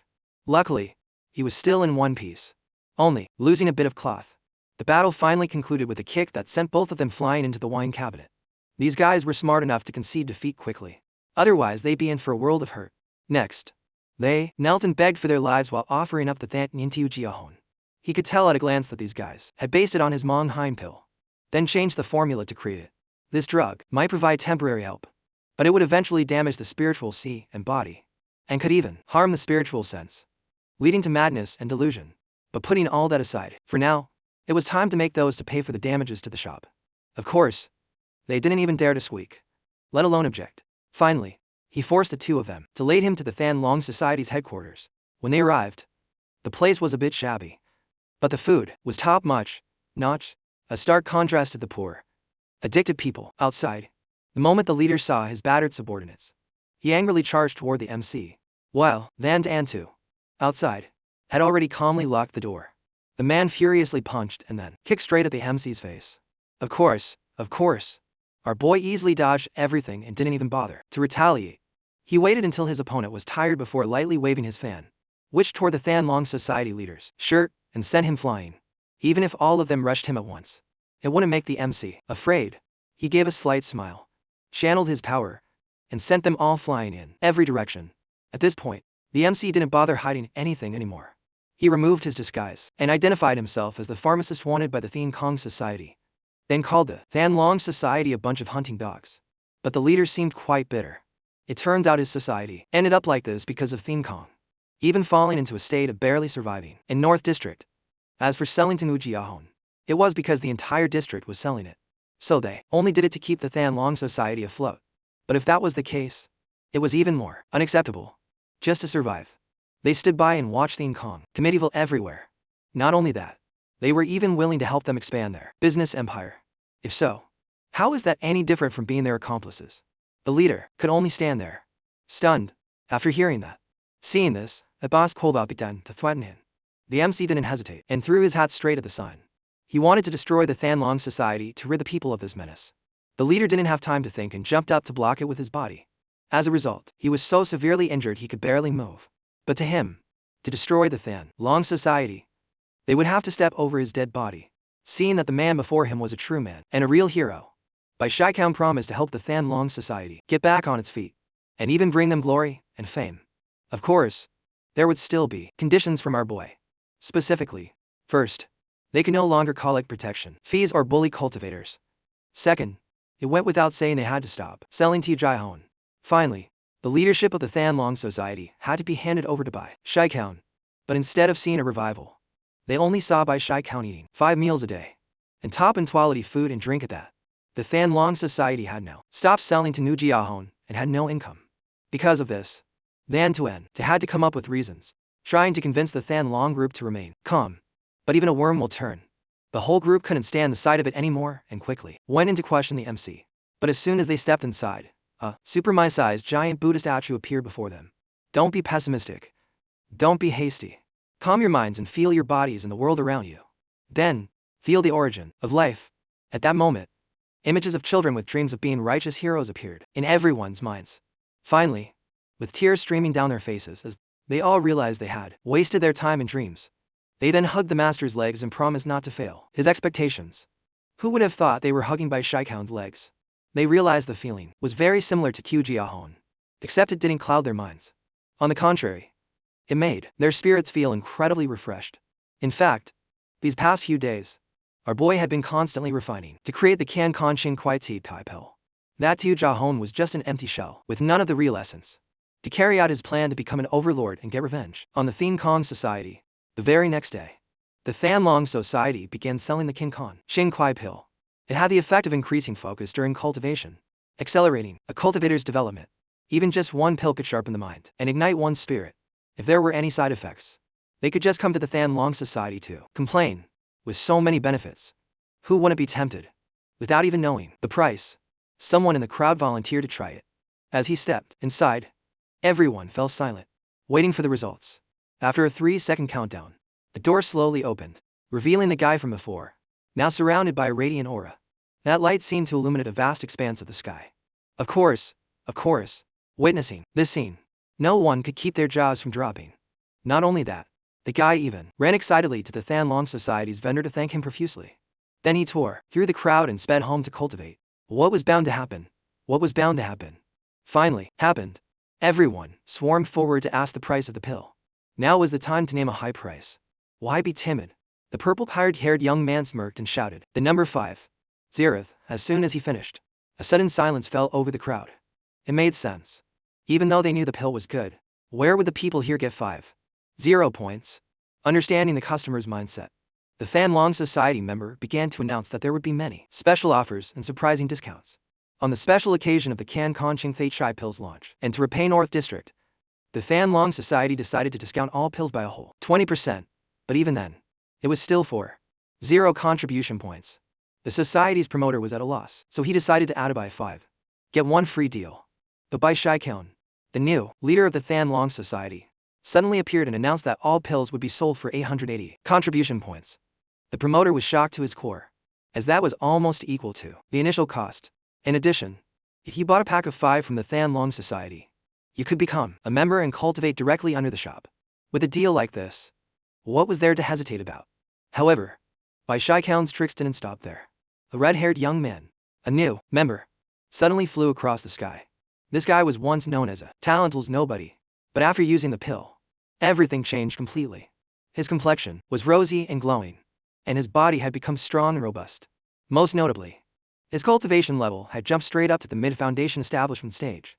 Before long, the entire North District, everyone, was using the Can Conching Thay Chai pill to focus on their cultivation, whether for 6 hours, 10 hours, or the whole day. This helped the Than Long Society regain its reputation and become the dominant force controlling all of North District. The red-haired leader of the Than Kong Society was furious when he heard the news. He couldn't believe that in such a short amount of time, the Than Long Society could accomplish so much. They were even beating gongs and drums to announce the opening of a branch in East District. The masked man noticed something strange, took a sniff of the pill, and immediately recognized it as Bai Shaikian's creation. That night, Bok Su-thong sent people to search every corner of North District. He claimed the Than Long Society leader was making fake pills for Trong Kwai. But the main reason was still jealousy because he shared the same surname as the young ancestor. The next morning, countless posters slandering the Than Long Society were plastered everywhere. They even arranged for people to spread false rumors about pharmacist Bai, the one who caused trouble in East District and now brought disaster to North District. Like master, like servant, with his top-tier troublemaking skills learned from the young ancestor, Bok Su-thong successfully disrupted the Can Conching Kwai Pale business, and as a result, he was bagged and brought back to their headquarters. Bai Shaikian even invited the captain of the law enforcement team to witness everything. Even though the man was furious and intended to shut down the MC's pill shop, right after dragging Bok Su-thong into the public square, they put on a whole show, from a pot of fire and a cauldron of oil to sharpening knives. As a result, the young man was so scared he confessed everything. Specifically, the Than Kong Society had ordered him to do it. Of course, words must be accompanied by solid evidence. After the law enforcement team withdrew, Bao Tai and Bai Shaikian opened the hood and immediately recognized each other. Seeing this, the young man rushed forward, hugged the young ancestor's leg, and cried like a child. He said he'd forgive him, but then sent the kid to clean the pigsty, then made him carry a 100-pound statue to decorate the corners of the headquarters. After that came a slew of chores that lasted from morning till late at night. Because of this, the young man felt very hurt and decided to follow a stranger. On a day when dark storm clouds covered a vast territory, it was also the day the Than Long Society's branch officially opened. But before they could celebrate, the people from Than Kong showed up to crash the party. The old pharmacist repeatedly claimed that Bai Shaikian secretly made poison pills to replace the real ones for exorbitant profits. He even brought a scroll thousands of lines long with the names of boys and disciples who had filed complaints. The old shop owner also began to show his true colors. He falsely accused Bai Shaikian of using the pretext of cooperation to steal his livelihood. At the same time, the red-haired was secretly gloating. He was absolutely certain that the MC was done for this time. Hearing this, the crowd began to turn, condemning and accusing the Than Long Society. Meanwhile, Bao Tai had brought the law enforcement team to inspect the quality of the pills. This was the chance to turn the tables that the head of Than Kong had given to the redhead. Very quickly, dozens of barrels of dark green pills were brought out for the crowd to see. The old pharmacist loudly proclaimed that the pills contained vuhai grass, like bok flower, and achesi duong tears. These medicinal ingredients were all very cheap and had many side effects. If overused, they could even be fatal to the user. The old pharmacist claimed Bai Shaikian initially used real pills to win over the people. then sold fakes to make a huge profit, treating the lives of the city's cultivators as stepping stones for his own enrichment. As soon as he finished speaking, the captain of the law enforcement team also announced the crimes of the Than Long Society's leader, even sentencing our boy to life imprisonment. The surprising thing was that the MC was completely calm. He even proactively approached the official, joking that he had powerful backing, waiting only for the words Supreme Sect Law from the head official's mouth. The MC also admitted the pills he made were not Conconshin Kashai pills, then conveniently stuffed one into the old pharmacist's mouth, causing him to hallucinate and see a medicine immortal. After that, countless clouds of poisonous smoke were released from the void, and there were also countless people he had personally harmed appearing to demand his life. In the end, the old man was so scared, he confessed all the crimes he had committed in the past. First was creating poison pills to help the Than Kong Society, and just to continue exploring the path of medicine, he was willing to harm his peers and push Bai Shai Count into the abyss. As he spoke, his hand held up evidence of all his crimes to the heavens. Just then, the pill's effects wore off. The old pharmacist woke up in a daze, not understanding why he had acted that way. The red-haired guy tried to rush up and snatch the evidence but was stopped by our boy.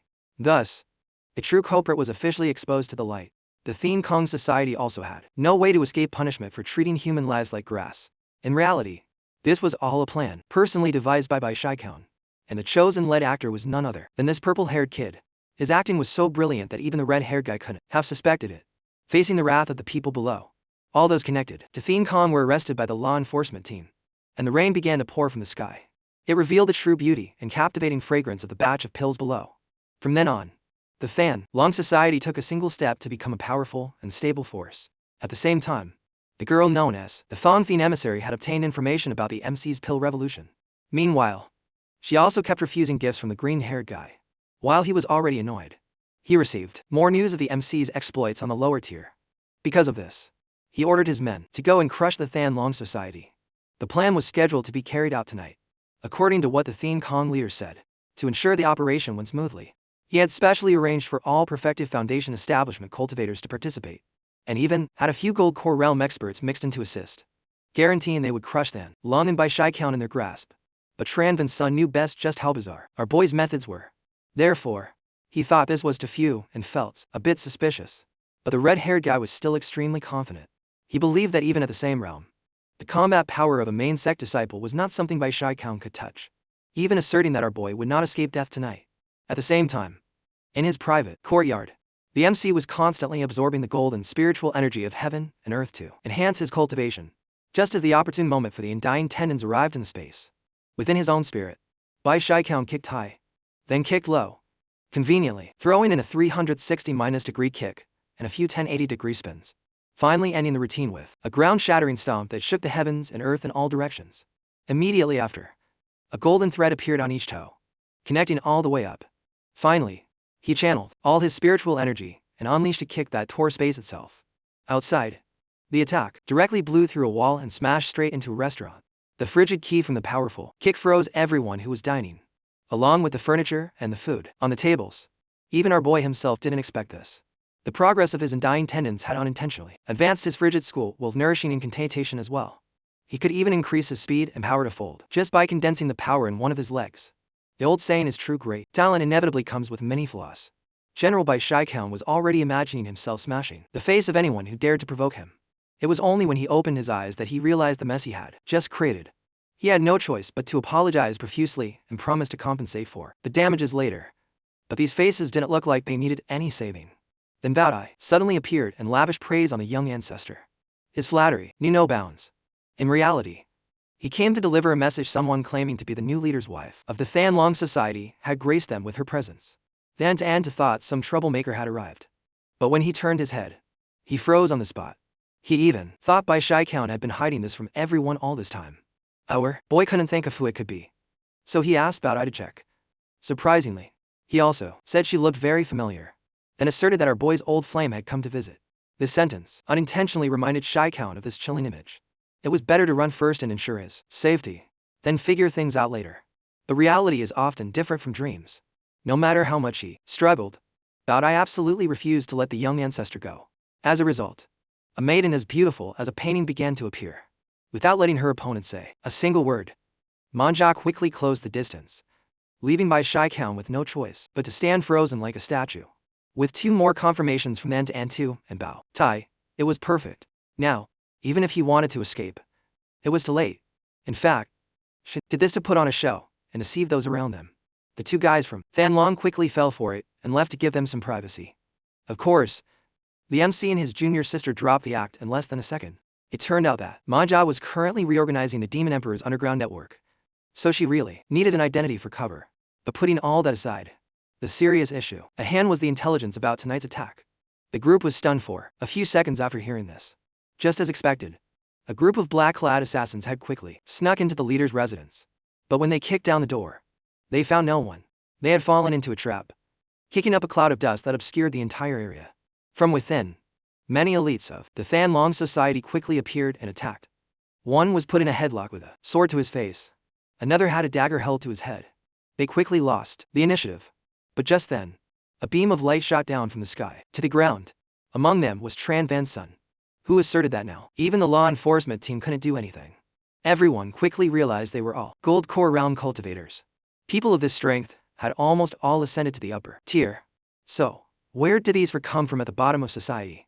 The man with the sword quickly initiated the battle by landing to light slashes on one of the Thanlong members. Then, another guy threw his spear to create a blind spot.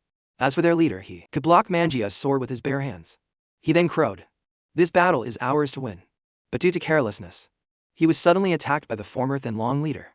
Of course, with his strength, he easily retreated to dodge the blow. But how could he fend off the countless ice shards that suddenly appeared to hunt him down? In the end, he was trapped inside an ice cage several feet high. In the sky, Bai Shikang presided high above with an energy ball in his right hand. Looking down, he revealed that he had calculated everything in advance. Even letting them run rampant until now was to make them all let their guard down. Under Tran Van's son's command, the gold core cultivators all charged towards our boy at high speed. First was the one with dual swords, but one of them was shattered into pieces by Shikang's ice. Then, while dodging a kick from the MC, he lost his balance, resulting in his right arm being half frozen and taking a frigid palm right to the chest, which almost completely took him out of the fight. Below, only Ma Jia understood that the young ancestor's true strength didn't stop at just this. She even asserted that our boy was now capable of crushing all opponents at the same realm. Back to the battle. With just his hands, Tran Shikang easily crushed the weapons the assassins brought. Then he teleported behind Tran Van's son, landing a powerful blow right on his back, and finally executed his 9 tendons, helping him land in the most brutal way possible, to ensure that none of them had a chance to escape. The MC raised his hand to the sky and used the frigid skull Wamaishin incantation. The ground around them quickly froze over completely, and not even Tran Van's son and his accomplices were an exception. Then he kept him alone to conduct an interrogation, but this guy wouldn't repent even on the brink of death. Instead, he said he regretted not using more ruthless methods. It was all because during the Secret Realm trial in the past, Shikang hogged all the glory, causing the Star River Court to lose its chance to rise. But in the contest for the Great Tao, the strong devour the weak. Even a 3-year mantier-cold child understands this. Tran Van's son's expression suddenly changed. He threatened and that many powerful forces were targeting the MC, and for them, dealing with him would be like crushing an ant. Of course, Shikang was confident enough to win in any confrontation. So whoever comes, he'll face them. No need for more words. Just then, people from the law enforcement team suddenly arrived to arrest Tran Van's son. They normally wouldn't even bother coming to North District, yet tonight they arrived so quickly. Tran Van's son thought he was saved and was incredibly smug. He smirked contemptuously in front of Shikang. However, he hadn't been laughing for long when karma came calling. The captain of the law enforcement team used the excuse that Tran Van's son had snuck into the main sect to attack an innocent person, then closed in and crippled his cultivation in less than a second. This happened so fast the guy didn't even have time to turn around, let alone explain. At the same time, his young master was also furious and decided to personally handle the matter, promising that a top-tier showdown was about to begin. After the Thien Kong Society's night raid, North District and Thanlong temporarily enjoyed a period of peace. But a calm sky often precedes a storm. Therefore, Bai Zhao Shun was always cautious in everything and cultivated day and night to improve his cultivation. Backing the room where our boy was meditating, streams of spiritual energy from precious medicinal herbs slowly entered the MC's body. Soon, the entire place was filled with frigid power. Immediately after, the abundant energy opened up a separate space within the C's mind. Here, our boy just had to rotate his hands with the energy flow a few times to successfully gather keen his Dian Tian, forming the 4 realms: lower frigid, mid frigid, upper frigid, and ultimate, frigid. They respectively correspond to the 4 major stages of the gold core realm. Finally, he mastered the frigid ice seal, a technique capable of freezing 100 miles around in just an instant. Bai Shiqian even gently waved his hand again, causing everything to vanish, returning the 100 miles around him to its original state. Of course, everyone immediately realized our boy had advanced and continuously sent their heartfelt congratulations. The first thing the MC asked was about the situation outside while he was in seclusion. But as the saying goes, you can't work on an empty stomach. In less than a second, his subordinates had laid out a sumptuous feast, complete with delicacies from land and sea, pork, chicken, and fish. Next, Bao Dai would proceed to report while the MC filled his stomach. It turned out that the act of righteousness against the Thing Kong society that night had successfully spread throughout the city. Seizing this once ears and thousand mine ears opportunity, the Than Long society's influence expanded and developed rapidly, even covering the entire forsated city. Many forces that originally belonged to Thing Kong had now fallen under their command. In addition, the Qian Kan Xing Kuai Chai pill also completely ousted the fake medicines, just as Shai Kaun had planned. All the points earned were in a token issued under the name of the Than Long Society, with the number reaching 5 million. They were more than capable of ascending several rainbow tiers. Not just one. Of course, no one had to worry about living through days of hunger like before. But the MC still felt concerned about the situation of the remaining people. Just then, Man Zhao walked in to inform them about Song Qiu's situation. It was said that he frequently left the sect to perform missions, but news about Tron Izzy and Kong Tianhui was completely non-existent. Hearing this, our boy felt very puzzled. It was understandable that Kier wouldn't come seeking refuge, but why hadn't his own eldest brother come either? At that moment, the Spirit Refiner Family Alliance of West District brought many precious magic treasures as gifts. Therefore, Shai Kaun had to personally go take a look. Parallel to this time frame, below, in a dark basement hidden behind many layers of iron bars, the manager of the Tam Dahaipi family continuously forced prisoners to chant slogans and brutally beat them, forcing them to work. Wherever he went, he swung his whip without the slightest hesitation. Surprisingly, in a corner at the far end of the prison, a back that couldn't be more familiar appeared. That person was none other than Bai Shiqian's eldest brother. It was known that West District had hundreds of spirit refining families, but all of them revered the Tam Dahaipi family as their leader. Of course, before, all of them were under the command of the Thing Kong Society. As soon as he finished speaking, Shai Kaun quickly grabbed a random sword and ran his fingertip along its entire body, then slashed upwards before lightly pointing the tip to the ground, finally concluding that its spiritual energy was pure and its craftsmanship exquisite. In short, it was an undeniably good item. After examining it for a while, our boy accidentally discovered a sword with a familiar mark. According to Bao Dai, this item was brought by the Tam Dahaipi family. So, what was bound to happen finally happened. It wasn't long before Bai Shiqian personally paid a visit to this major power. Under the warm reception of the bald Mian-headed, stooped, and slightly round family head, he immediately got straight to the point. Xiao Chen expressed his desire to tour the family spirit refining workshop. Bao Dai added a sweetener if they did well. They would definitely be commissioned, which made everyone drool with excitement. As soon as our boy stepped into the center of the courtyard, a gigantic gate leading underground immediately opened, accompanied by hundreds of thousands of difficult restrictions. At the same time, the manager below had informed the slaves about the presence of a VIP. He then rushed in to beat the MC's eldest brother relentlessly before pulling out a labor contract. The chubby uncle had no choice but to cover his head and tremble like a leaf. In order to earn money to help his good brother, he told himself that he had to do his best. No matter how hard it was, or even harder, he still had to do it. As soon as our boy appeared, the manager, on command, had all the slaves chant a slogan in unison, but Shai Kaun paid little attention and walked inside. Of course, the first thing that struck him was the sight of everyone being gaunt, pale, and bruised, but the old man covered it up by saying it was a consequence of ensuring efficiency and quality. Hearing this, our boy walked on, mentioning the batch of magic treasures from the morning. Among them was one, created with the ancient soul refinement technique. It was said that this secret art was very difficult to cultivate. Even in the upper reaches, few were capable of it. Therefore, Shai Kaun wanted to meet that person to ask for guidance. But before he could get there, Trong Daihei's room was blown up. Perhaps due to extreme exhaustion, a small mistake occurred during the refining process. As a result, the manager mercilessly lashed hundreds of times upon Shai Kaun's good brother. As their eyes met, a mix of worry and panic was clearly etched on the faces of the MC and Bao Dai. He immediately gave his eldest brother a pill to temporarily regain his strength, then stood up, took off his cloak, and draped it over Daihai, turning away with tears of anger in his eyes. And so, What was meant to happen finally happened. The manager received a scorching slap from the family head himself. Then both were sent flying several meters by the spiritual pressure leaking from our boy's anger. The strong wind naturally blew away the wig as well. With no other choice, the bald uncle had his men take the manager outside for punishment. This left the room filled with only screams and the sound of whips. With help from his eldest brother, Shai Kang quickly spared the life of the Taipei family head. But it seemed the crowd of prisoners didn't agree with that. They rushed towards the old man like moths to a flame and began to express their boundless affection, punching him until his face was so deformed his own mother wouldn't recognize him. But that wasn't all. Our boy made him personally carry Trong Dai Hai outside. And so, after so much suffering, the old uncle could finally see the light of hope. Back at the Than Long base, the eldest brother remained unconscious for 5 consecutive days. It turned out that when the uncle initially left, he just wanted to earn money to help the group through tough times. However, things unfortunately turned out this way. Taking the opportunity, Dao Tai boasted to liven things up. He claimed that half the territory of the entire city was now firmly in by Shai Kang's hands. Our boy even promised to open a private residence for his eldest brother to work in as he pleased.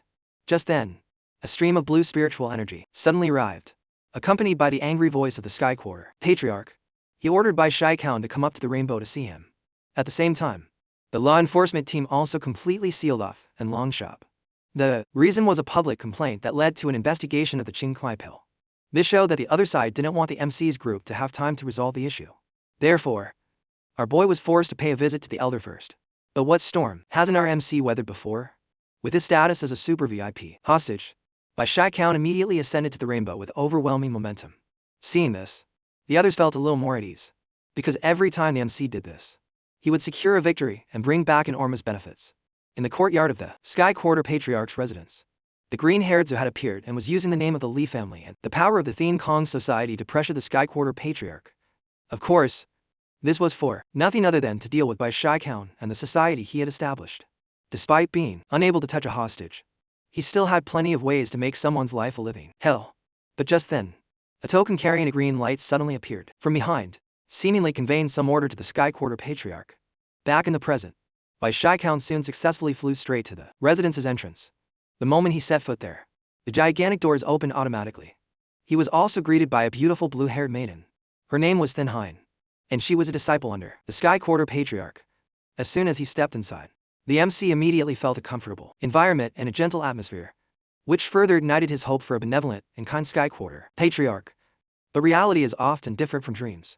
Hearing our boy say that, Thin Hein bluntly stated that someone had just been thrown into a waterfall by her master, a place that even a core formation cultivator couldn't withstand. As she finished speaking, they had both arrived at the center of the grand hall. Yet our MC was still not afraid, even playfully joking by pondering whether to step forward with his right or left foot first. A senior couldn't possibly let a junior walk all over him. The Sky Quarter Patriarch, without a word, immediately released a terrifying wave of pressure. And so, a super long introductory speech was quickly rattled off by the MC like a machine gun. With years of experience rolling around in all sorts of sects, and even being hated and scolded wherever he went, Bai Shai Kang didn't need the Patriarch to say much before quickly jumping in to admit his guilt. But it was very strange. He claimed that because he had faced so many difficulties, his cultivation was delayed. A year had passed, and he still hadn't surpassed the orange tier, while it takes normal people 3 to 4 years. Does that sound delayed to you, old man? There was also not fully displaying the spirit of the river-defying sect as a hostage should, and implicating his escorts, making them go hungry, and not being talented enough to be a worthy disciple of the Sky Quarter. Blah, blah, blah. In short, it was incredibly frustrating and headache-inducing for those listening and watching. It's not recommended to imitate this if you want to stay alive. Helpless, the Sky Quarter Patriarch could only use the excuse that Bai Shai Kang was also a hostage from the river-defying sect to let everything go. Of course, this came as a complete surprise to the blue-haired girl, who had no idea what was going on. But this was just the beginning of the surprises that awaited. Who could handle the Sky Quarter Patriarch offering to buy the Qing Kai Pill formula for 1 million contribution points? A number that an ordinary cultivator might not even reach in 60 years. It would directly promote our boy to the yellow tier, and he could just aim straight for the rainbow and ascend. This planted a new suspicion in Shai Kang's mind that someone was pulling the strings, wanting him to ascend to block his retreat. Therefore, the MC decided to give the formula away for free and not accept the reward. And so, a war of words officially ignited. The Patriarch argued that the rainbow's spiritual energy was gentle. So why not go up? You wouldn't even have to worry about food or money. making it perfect for cultivation. But our Shaikan preferred to live a hard life to avoid the rat race. As they say, when elephants fight, the ants suffer. The blue-haired girl in the middle got dizzy just turning her head back and forth, let alone understanding the content. But since that person was still here, the patriarch didn't have much time left. He began to summon a spiritual pressure illusion, then used his powerful voice to tell the MC to think carefully before speaking.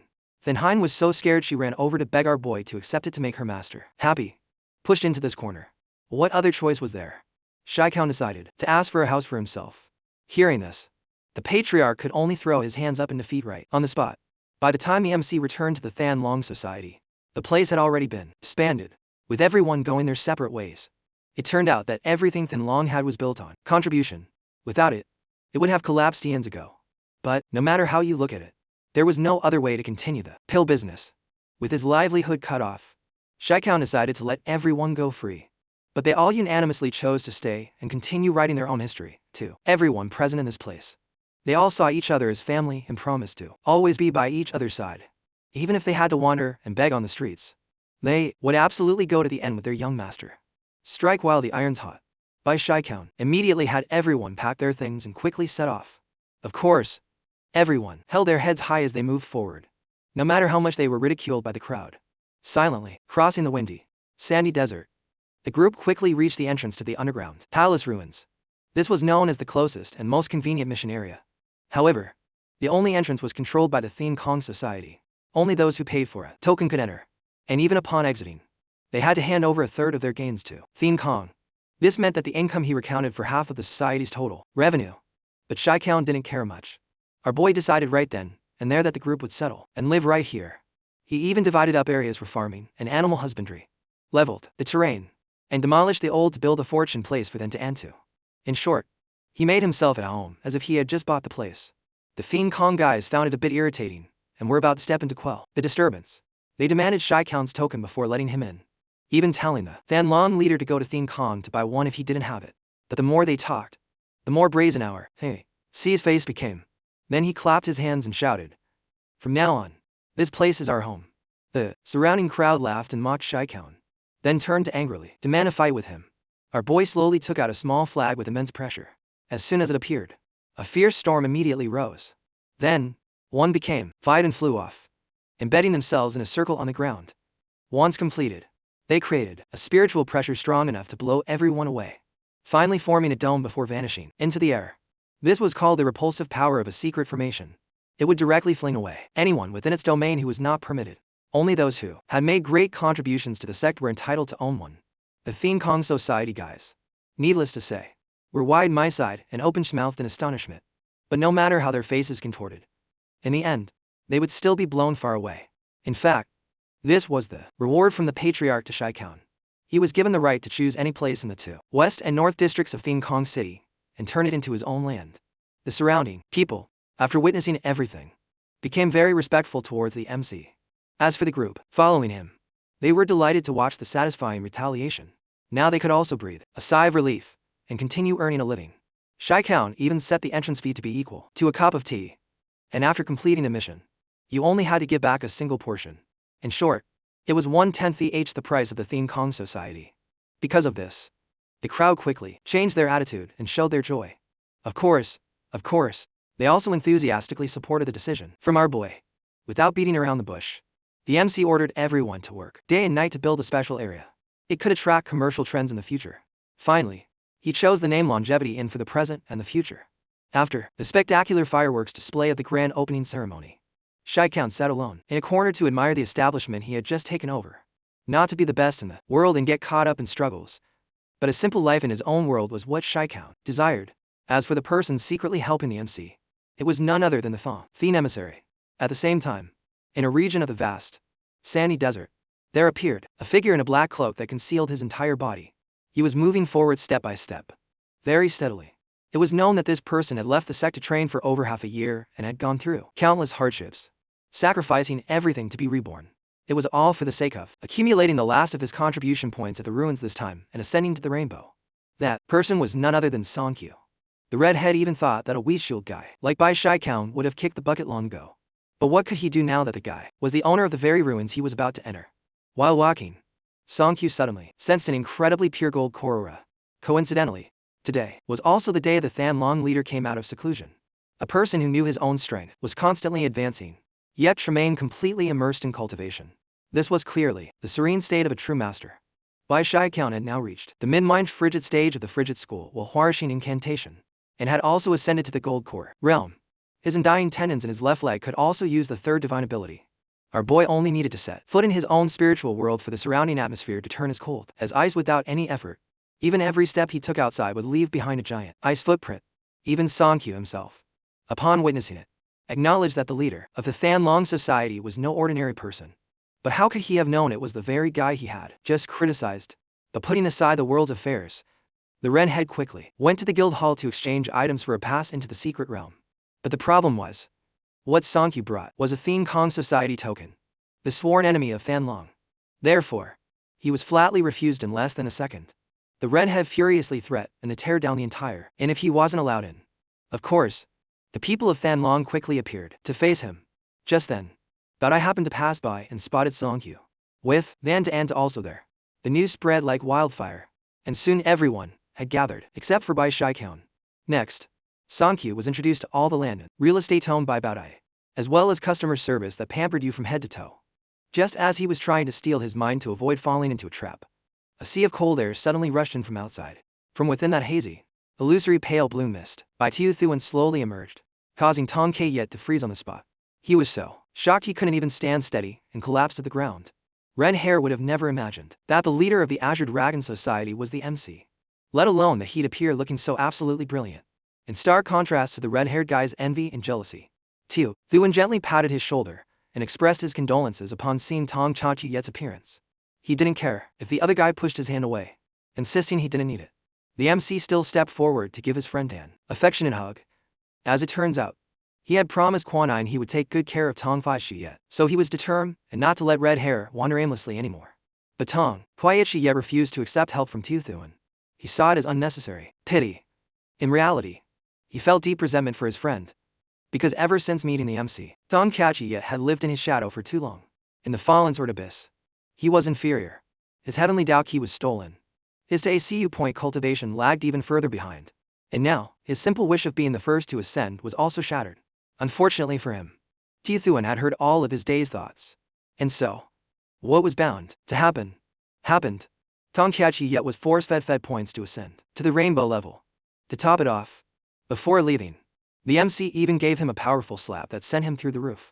The others also wanted to ascend for the trial, except for Baoda, who decided to stay behind with the young ancestor. But before he could enjoy any glory, trouble arrived. Lightning Yen condescended from the rainbow with his subordinates to pick a fight with the MC. Furthermore, the three goons with him were known to be ranked in the top 900 of the Starry Skied Out polarity list. After his subordinates found a safe hiding spot, the MC activated his divine eye to inspect the enemy's power. Although they were all at the gold core realm, their cultivation was no match for his. Because of this, he confidently turned his back and told them all to go home. But Lightning Yen wasn't about to accept that. He directly used yellow command flags, planting them at the four corners of the dome, then summoned a power-dampening ring to crush the Azure Dragon Society's barrier. Then, the young ancestor ordered his subordinates to charge forward for an all-out brawl. The three immediately shot fireballs that combined into one. Thuan, far from panicking, calmly froze the door to protect Baodai from running into the danger zone. Next, he slammed his hand on the ground, causing ice to erupt and clash head-on with a fireball. When the dust settled, the MC had teleported behind Nilian Khan, delivering a kick that would make his parents not recognize him. He immediately ordered his three top 900 goons to attack together. The first one tried to make a move, but the MC suddenly vanished, then reappeared to deliver an elbow straight to his mouth. The other two suffered a similar fate and were punched into the ground. Thuan, victorious, insulted the entire group below, calling them trash. This comment struck a nerve with the young ancestor. His blood boiled with rage, causing his spiritual energy to surge to the heavens. What was bound to happen finally would. Both sides began gathering power in their palms, aiming straight at each other. Of course, the winner was the MC, and Lai Yen was sent flying, severely injured. The MC began to gather an apparition behind his back. Bai Thuan was about to deliver a finishing blow to send his opponent to meet his ancestors, but he threatened to get the MC expelled from the sect within 3 days. So scary, I'd better beat him up. Changing his tone, The MC used a sweet voice to call the young ancestor benefactor, which made him quite arrogant. But who could have expected to receive a slap from him right after?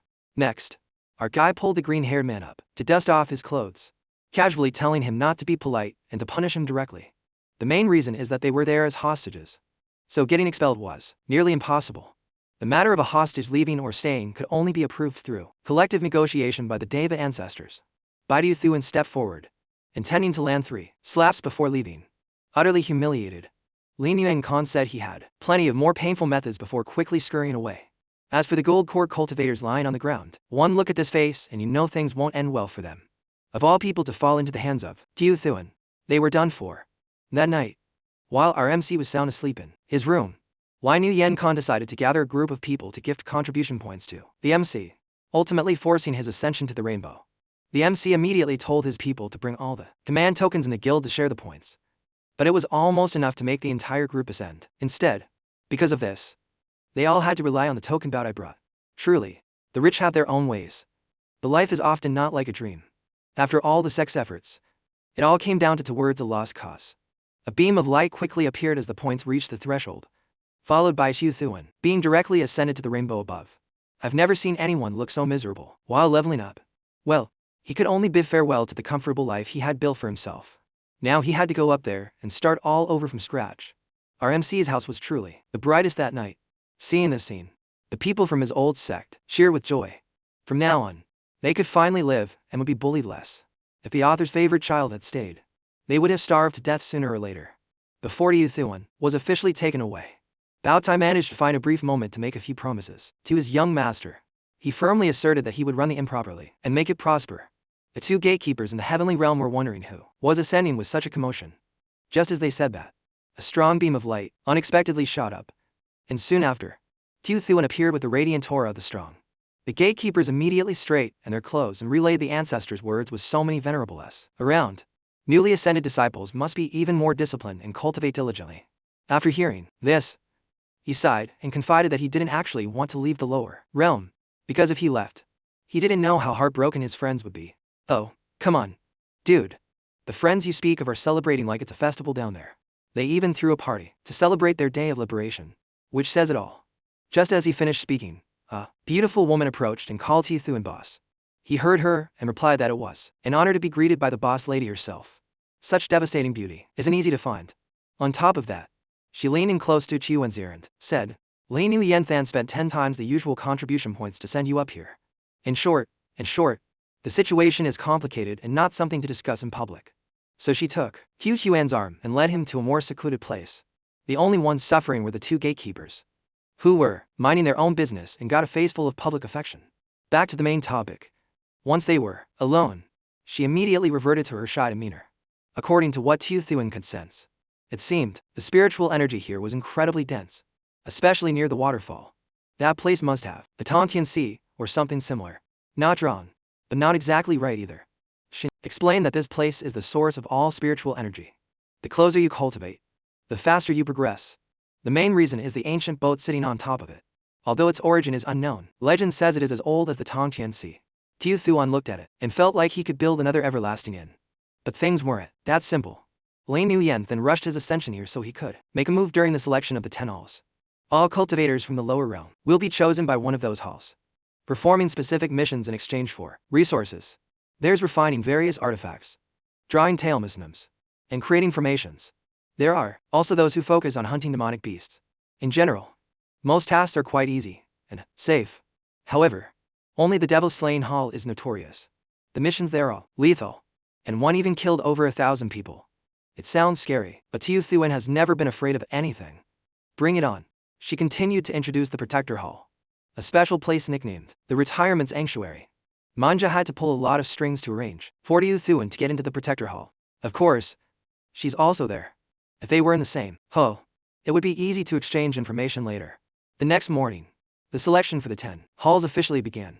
Tiu Thuan was quickly recognized by the 2 disciples from before.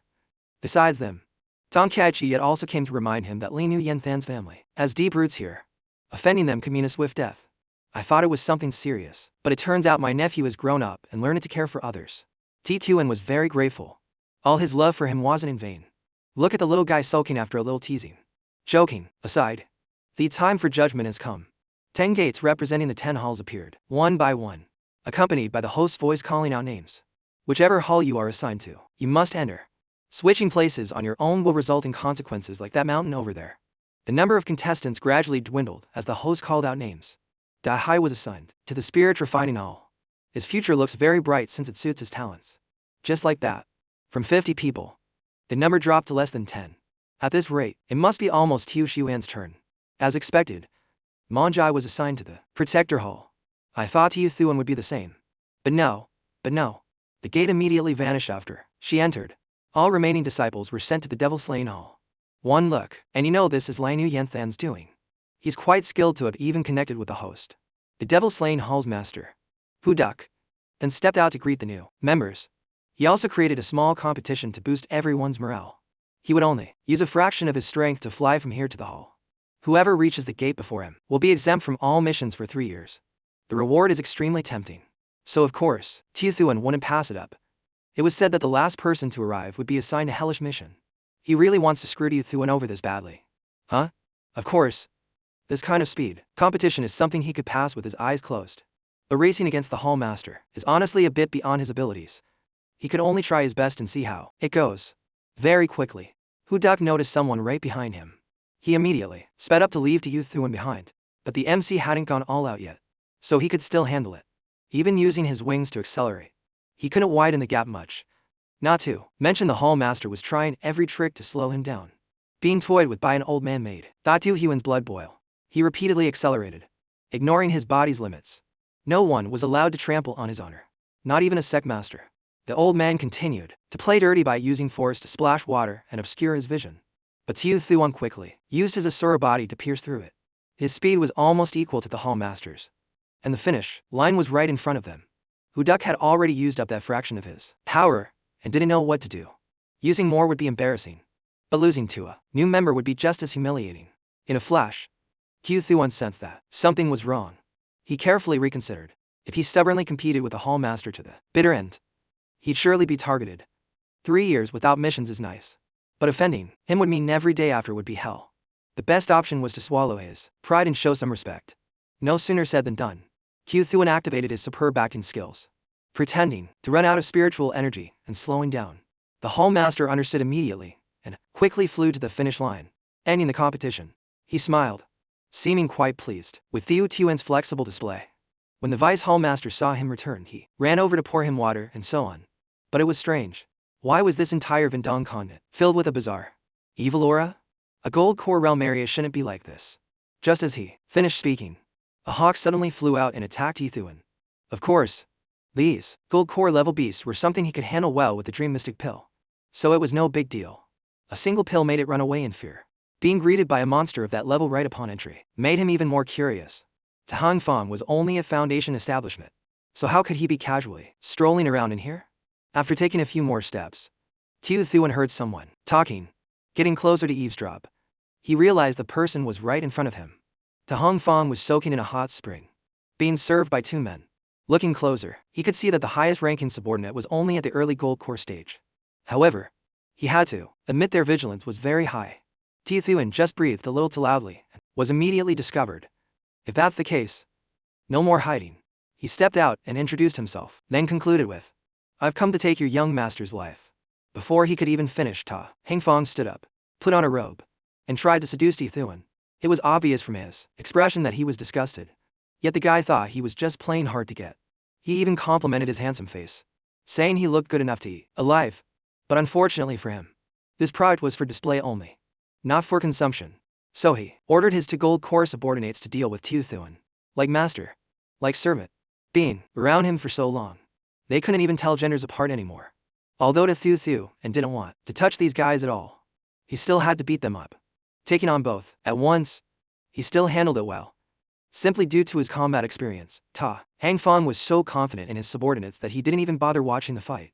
He had no idea Tiu Thuan was toying with them like children, to the point where they had to resort to a dirty trick, attacking from both sides simultaneously. Their coordination was pretty good, but Tiu Thuan wasn't impressed. He grabbed them both by their underwear, wished them luck, and gave each of them a free ticket on the merry-go-round. Finally, He released a wave of cold ice to immobilize them and end the boring fight. Seeing they couldn't win, they turned and told Ta Hangfang to run before it was too late. Hearing this, he took off like a horse, without looking back. But there was no escaping the demon that is Tiu Thuan. The MC even deliberately let him run to start a game of cat and mouse for added drama. Every few miles he ran, he'd turn around, and Tiu Thuan would be right in front of him. No matter how fast he went, it was useless. Don't forget, this guy once went easy on the master of the Devil Slaying Hall. If he had just obediently answered questions from the start, wouldn't things have been easier? But no. He had to make Tiu Thuan use 7,749 different forms of torture. The most brutal was sticking a poisonous beehive on his head to block his vision while he ran. Luckily, he still found his way to a river. But the outcome was the same. In the end, Tia Hongfang had to crawl and beg the master to spare his life, promising to honestly answer any question. Tiu Thuan got straight to the point he wanted to know, provided the intelligence. Terrified, Ta Hongfang immediately pointed to someone from the Devil Slaying Hall. That person had sent a message saying the Starry Sky young master put a bounty on his head, and that if he ambushed him here, he could easily take the target's life.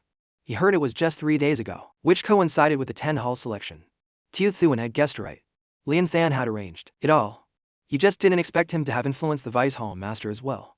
Lost in thought, Tiu Thuan let his guard down for a moment, and Ta Hongfang took that opportunity to try to escape. Even though no one was doing anything to him, he just had to run, and he got snatched up by the hawk from earlier before he knew it. In that situation, Tiu Thuan couldn't have saved him even with 3 heads and 6 arms. Oh well. Time to use a dream mystic pill to teach it a lesson and bring it back to report the mission. However, unfortunately, the command token on Ta Hongfang's body had already transmitted a message to his master. The sky immediately darkened, accompanied by a heaven-shaking voice. You dare kill my disciple? You're dead. This power was definitely nascent soul or higher. Tiu Thuan really couldn't win this fight. The vice hall master was smirking smugly, having completed the order from his superior, but karma came swiftly as the hall master returned with an extremely satisfied expression. It turns out, he had just obtained an opportunity to become a celestial, but its success depended entirely on a disciple in the hall named Tiu Thuan. Hearing this, the vice hall master started to feel something was wrong. His face turned pale as he reported to the hall master that Tiu Thuan had gone out to perform a mission. The hall master angrily ordered him to call him back immediately. From now on, he would exempt Tiu Thuan from all missions. The vice hall master immediately bowed his head and confessed that he had arranged for Tiu Thuan to go to Vendong, should hunt down Ta Hongfang. The hall master recognized the name instantly and became extremely furious, landing a hard slap across his face, sending him to kill the disciple of that nascent soul monster was no different from a death sentence. Now, no amount of kowtowing or apologizing would matter. If Tiu Thuan died, he would surely not have a peaceful end. The hall master summoned and all the elite disciples of the Devil's Lane Hall to gather in the main hall, and even deployed the Demon Slaying warship to get there faster. A formation of this scale, just to save one person, shows just how important Tiu Thuan was. Speaking of him, he was currently running for his life from the vengeful nascent soul cultivator. He even used the ancient demon scale to block a full-powered attack from the old man, then activated a large teleportation array. However, it needed time to activate, forcing Tiu Thuan to hold out until then. Of course, his opponent wouldn't hold back just because he was at the gold core stage. But with his renown and iron diamond body, a gap of one major realm was still within his limits. The rescue team from the Devil Slaying Hall had arrived at Vendong Show and started to split up to search. Very quickly, they found traces of moving spiritual energy. Tiu Thuan had used almost everything he had to defend himself.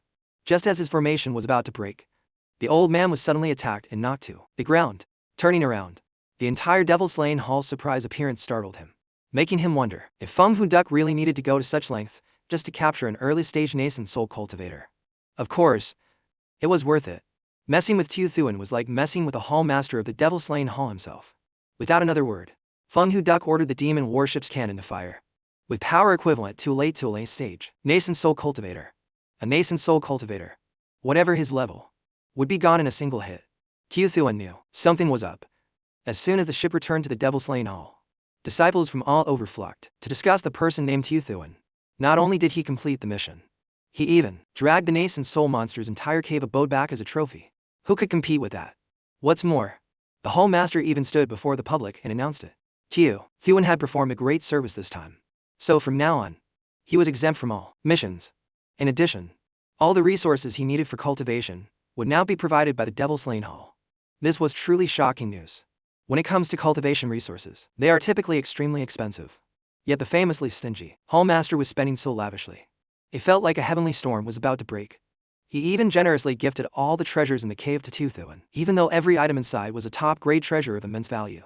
Even the recipient himself couldn't believe his eyes, let alone outsiders. And that's not all. The Ho master continued to create a stir by announcing that after he went into seclusion, Thuan would be appointed as an elder, a position second only to the hall master. Being given so much at once really made Thuan a little worried. But, for now, just think about it being respected wherever he went. People lining up for kilometers just to give him gifts. Always surrounded by beautiful women massaging him and feeding him food. He even gave himself a grand title. Difficult missions. Easy missions. It didn't matter. People could just pick whatever they liked. No longer being forced, like before.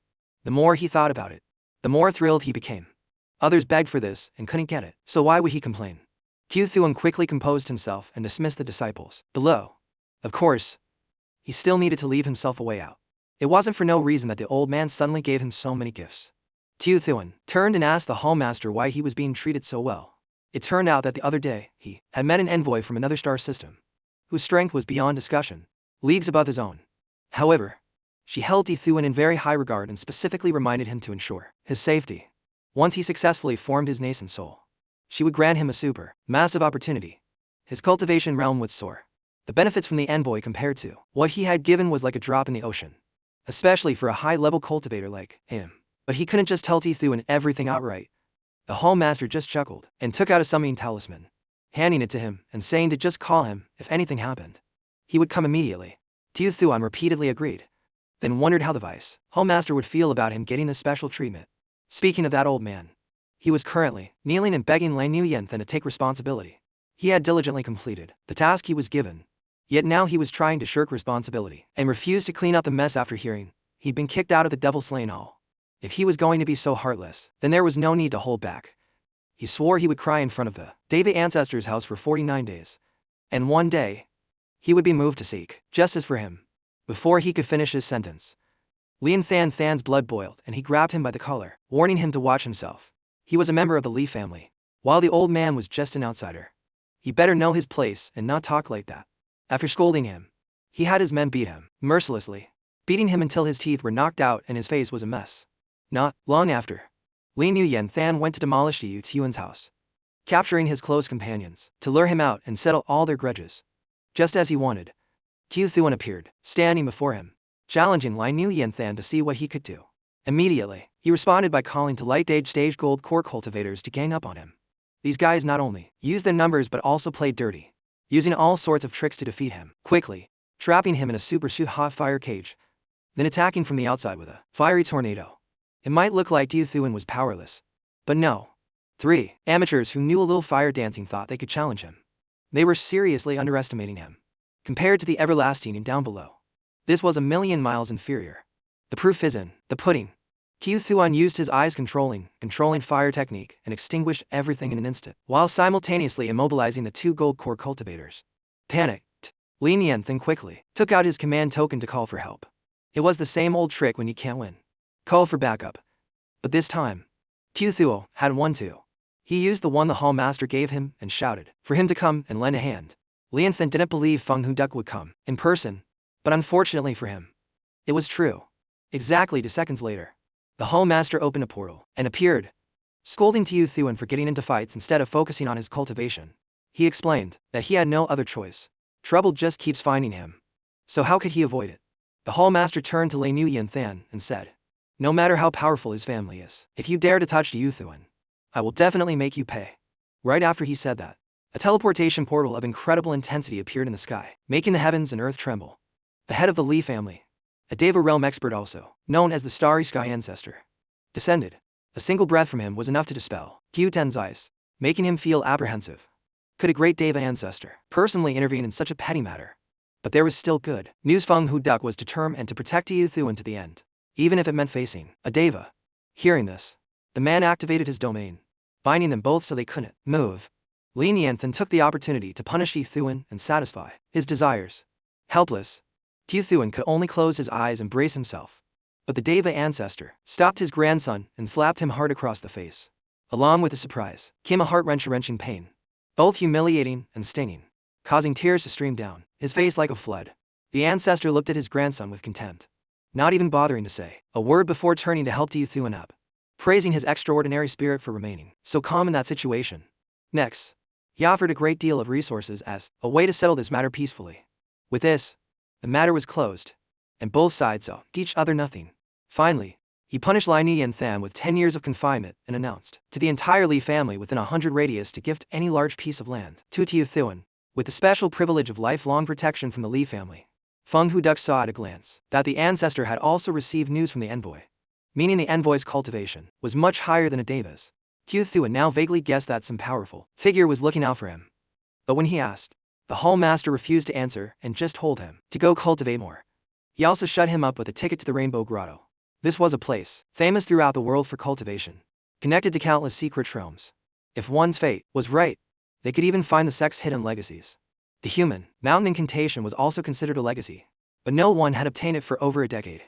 However, he didn't need Tiu Thuan to go on some grand treasure hunt. He just needed him to break through to the nascent soul realm as soon as possible. That would be great. But unfortunately, in his head right now was only the vision of combining the human mountain incantation with the undying arts. If he could do that, he would surely ascend in one step. Of course, seeing the hall master's enthusiasm, he didn't mind pushing his luck a little more. He pretended to be heartbroken and pointed to his destroyed house, saying he had no mood to cultivate. The man immediately promised to help rebuild everything. Tiu Thuan, taking advantage of the situation, asked for rare artifacts and pills.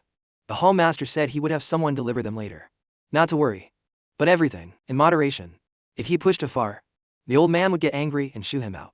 Along with the others entering the Rainbow Grotto, Tiu Thuan could finally feel what a true cultivation holy land of an upper stream sect was like. Everyone was diligently absorbing spiritual energy to raise their cultivation. The secret realms were countless, but it all depended on each person's fate and ability. After experiencing so many ups and downs since arriving at the sect, the MC now felt that his approach was truly the right one. Before raising his rank and status, raising his own strength was the top priority. The fact that Tiu Thuan was heading straight for the myriad mount and valley caused everyone around to start gossiping.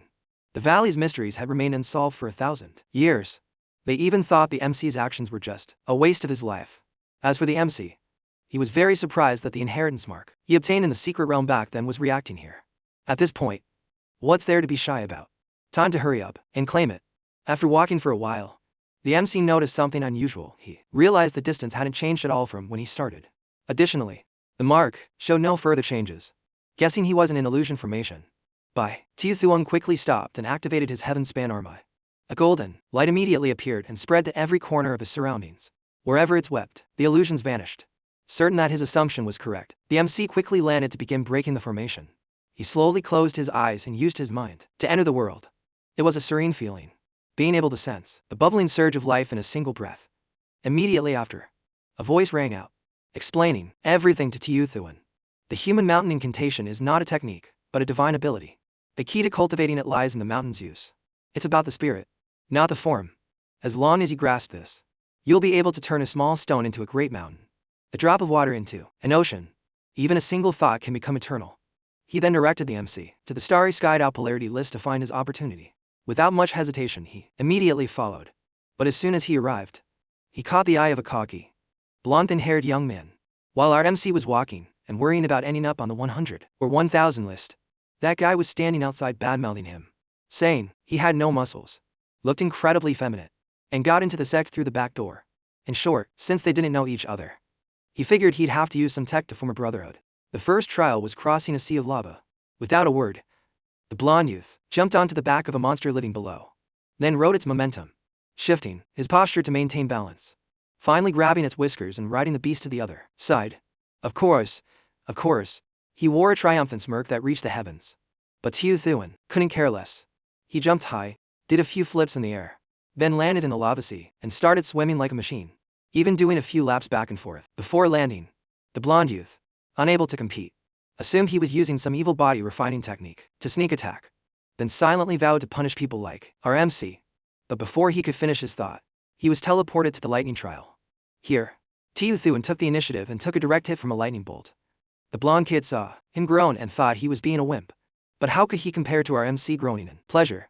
To make full use of the lightning to temper his body, Tiu Thuan quickly dashed from place to place to absorb the bolts, even blocking for strangers, earning everyone's immense gratitude. Green with envy, The blonde kid quickly did the same to steal the spotlight, but his ferocious expression made people misunderstand him. On to the third trial. While the MC was pondering where the opportunity might be, that guy pushed him aside and moved forward. He slowly gathered water in his hand to cool down the metal plate, then used it as a propellant and slid quickly to avoid a giant hammer. After finishing, he stood there, laughing, telling Thuan to give up if he knew what was good for him. Now that guy was following him, just to be cocky. Back to the trial. Although it was hot, a little ice would solve everything. Thuan then used a movement technique, running like lightning towards the blonde guy, finally gliding past him like a gust of wind. Much to his helpless frustration, even a worm will turn when stepped on. After taking so much abuse, the guy got a bit mad and decided to launch a palm attack. Of course, our protagonist is no pushover. He casually turned back and blocked the attack in half a second. The moment their energies collided, the sky lit up with a brilliant flash from the heat. Taking advantage of the thick dust everywhere, the blonde youth sped forward to seize victory. But life is often not like a dream. The MC quickly grabbed his shoulder and threw a few basic punches. But because of the giant hammer overhead, both were forced to abandon their fight midway. Out of the frying pan and into the fire, a heaven-shaking bell rang out, and the surrounding space underwent a major change. According to the blonde guy, this was the Forging Sword Peak trial, a one-man-in-100 occurrence. Additionally, below them was the myriad-year-cold liquid, a substance that could melt bones in an instant upon contact. Just as he finished speaking, the blonde guy quickly leapt up and headed for the platform to escape. But life is often not like a dream. Without enough momentum, he faced the risk of having his bones and flesh dissolved in the cold liquid. Fortunately, Thuan summoned a giant leg and kicked him high into the air, thus saving his life. He could only watch helplessly as his savior fell into the hands of the Grim Reaper. The blonde guy's hatred turned into immense gratitude. But he didn't know that the MC below had already frozen the entire river, conveniently absorbing some cold liquid to help his cold nourishing incantation break through to the next level. But his actions unintentionally enraged the trial's guardian. He raised his hammer, intending to crush the freeloader in one blow. Luckily, he used ice to create a bridge and escape, and even saved the guy who was frozen stiff up there. The blonde kid was even more deeply moved by this, so he acknowledged the MC as his boss and swore to devote everything he had. Just then, the mark on the MC's hand suddenly lit up. Using his divine eye, he quickly spotted a purple halo. There was no mistaking it. That was the opportunity for the human mountain incantation. He immediately bent his knees deep and poured strength into his legs. Thuan leapt high, using the floating rocks to move upwards. Every movement was light and graceful, making it impossible for the blonde kid to keep up. It's understandable. Dodging unexpected flying rocks so narrowly like this is something no one else could do. Even, every angle was calculated with extreme precision, and especially in a very short time. The blonde kid was so mesmerized that he wanted to try to. He managed to dodge 1, 2, then 3 rocks, making him quite confident. The result was that he was too slow, and took a huge rock right to the face. As for Bai Thuan, he had tastier things to deal with and paid little attention to the foolish blonde kid below. Instead, he focused on flying straight up and bringing the mark to the purple energy orb. The two quickly merged, forming a giant energy ring. Then, the moment the ring passed through the MC, myriads of different characters appeared. Speaking of the cultivation method of the mountain, the key is not in its appearance, but in its core, which holds the spirit. And if it has a spirit, even a small pebble can become a mighty mountain. At this point, what's there to be shy about? Thuan quickly spoke up, asking to witness the power of those who created the technique he was using. Hundreds of thousands of golden light rays directly entered Thuan's body. The blonde kid just vaguely realized the MC didn't come here to get on the leaderboard. Instead, he participated in the trial to absorb good stuff. In the next second, vortexes of water began to swirl and gather behind Thuan's back. Finally, it took the form of a giant version of himself. From within the thick, dark smoke, the Dharma idol's hand conveniently saved the blonde kid's small body, then marched straight to the finish line, passing the trial in grand style. This caused the crowd outside to be stunned and start buzzing with discussion. When you get a chance to ride the coattails of glory, you have to take it all.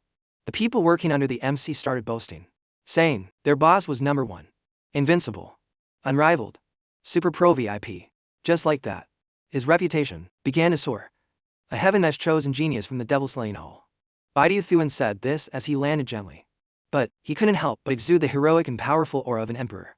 According to the blonde guy, as long as the MC passed the next trial, he would officially have his name on the leaderboard. Although the challenge was somewhat life-threatening, every trial passed from now on would raise the practitioner's status in the sect. And eventually, they could even receive a decree to request good items from their superiors. But our MC couldn't care less. Since he had achieved his goal, he was happily about to bolt. But life is often not like a dream. Just then, he received a message from below. The moment Yu Thuan heard his old boss was in life-threatening danger, he immediately flew back home at top speed. The old manager below felt a wave of anxiety. Seeing him, it's understandable. Every time this young man came down, he brought a bunch of super difficult problems with him. As for Tron Daibin, then Tan, too, and Tunin Hi, they were tirelessly trying to save their eldest senior brother's life. Just when he couldn't hold on any longer, Yu Thuan arrived to lend a hand. According to the information provided, after the MC left, those who remained went into seclusion to form their cores. But old Tron unfortunately encountered an obstacle during his breakthrough. By the time he was discovered, his inner core had already become a black lump. While they were panicking, not knowing what to do, a hand suddenly appeared. It was the red-headed old man from before, who had come over in his anxiety to find out what was going on. It turns out, Nyan An is the cultivation method of ancient spirit refiners. Its path to core formation is fraught with danger. In fact, if one fails, they will surely go to meet their ancestors. The state of old Trong right now is like a lamp running out of oil. To put it bluntly, even Tran's using more cultivation energy wouldn't save him. However, there was still one way, which falls into the realm of Deva power.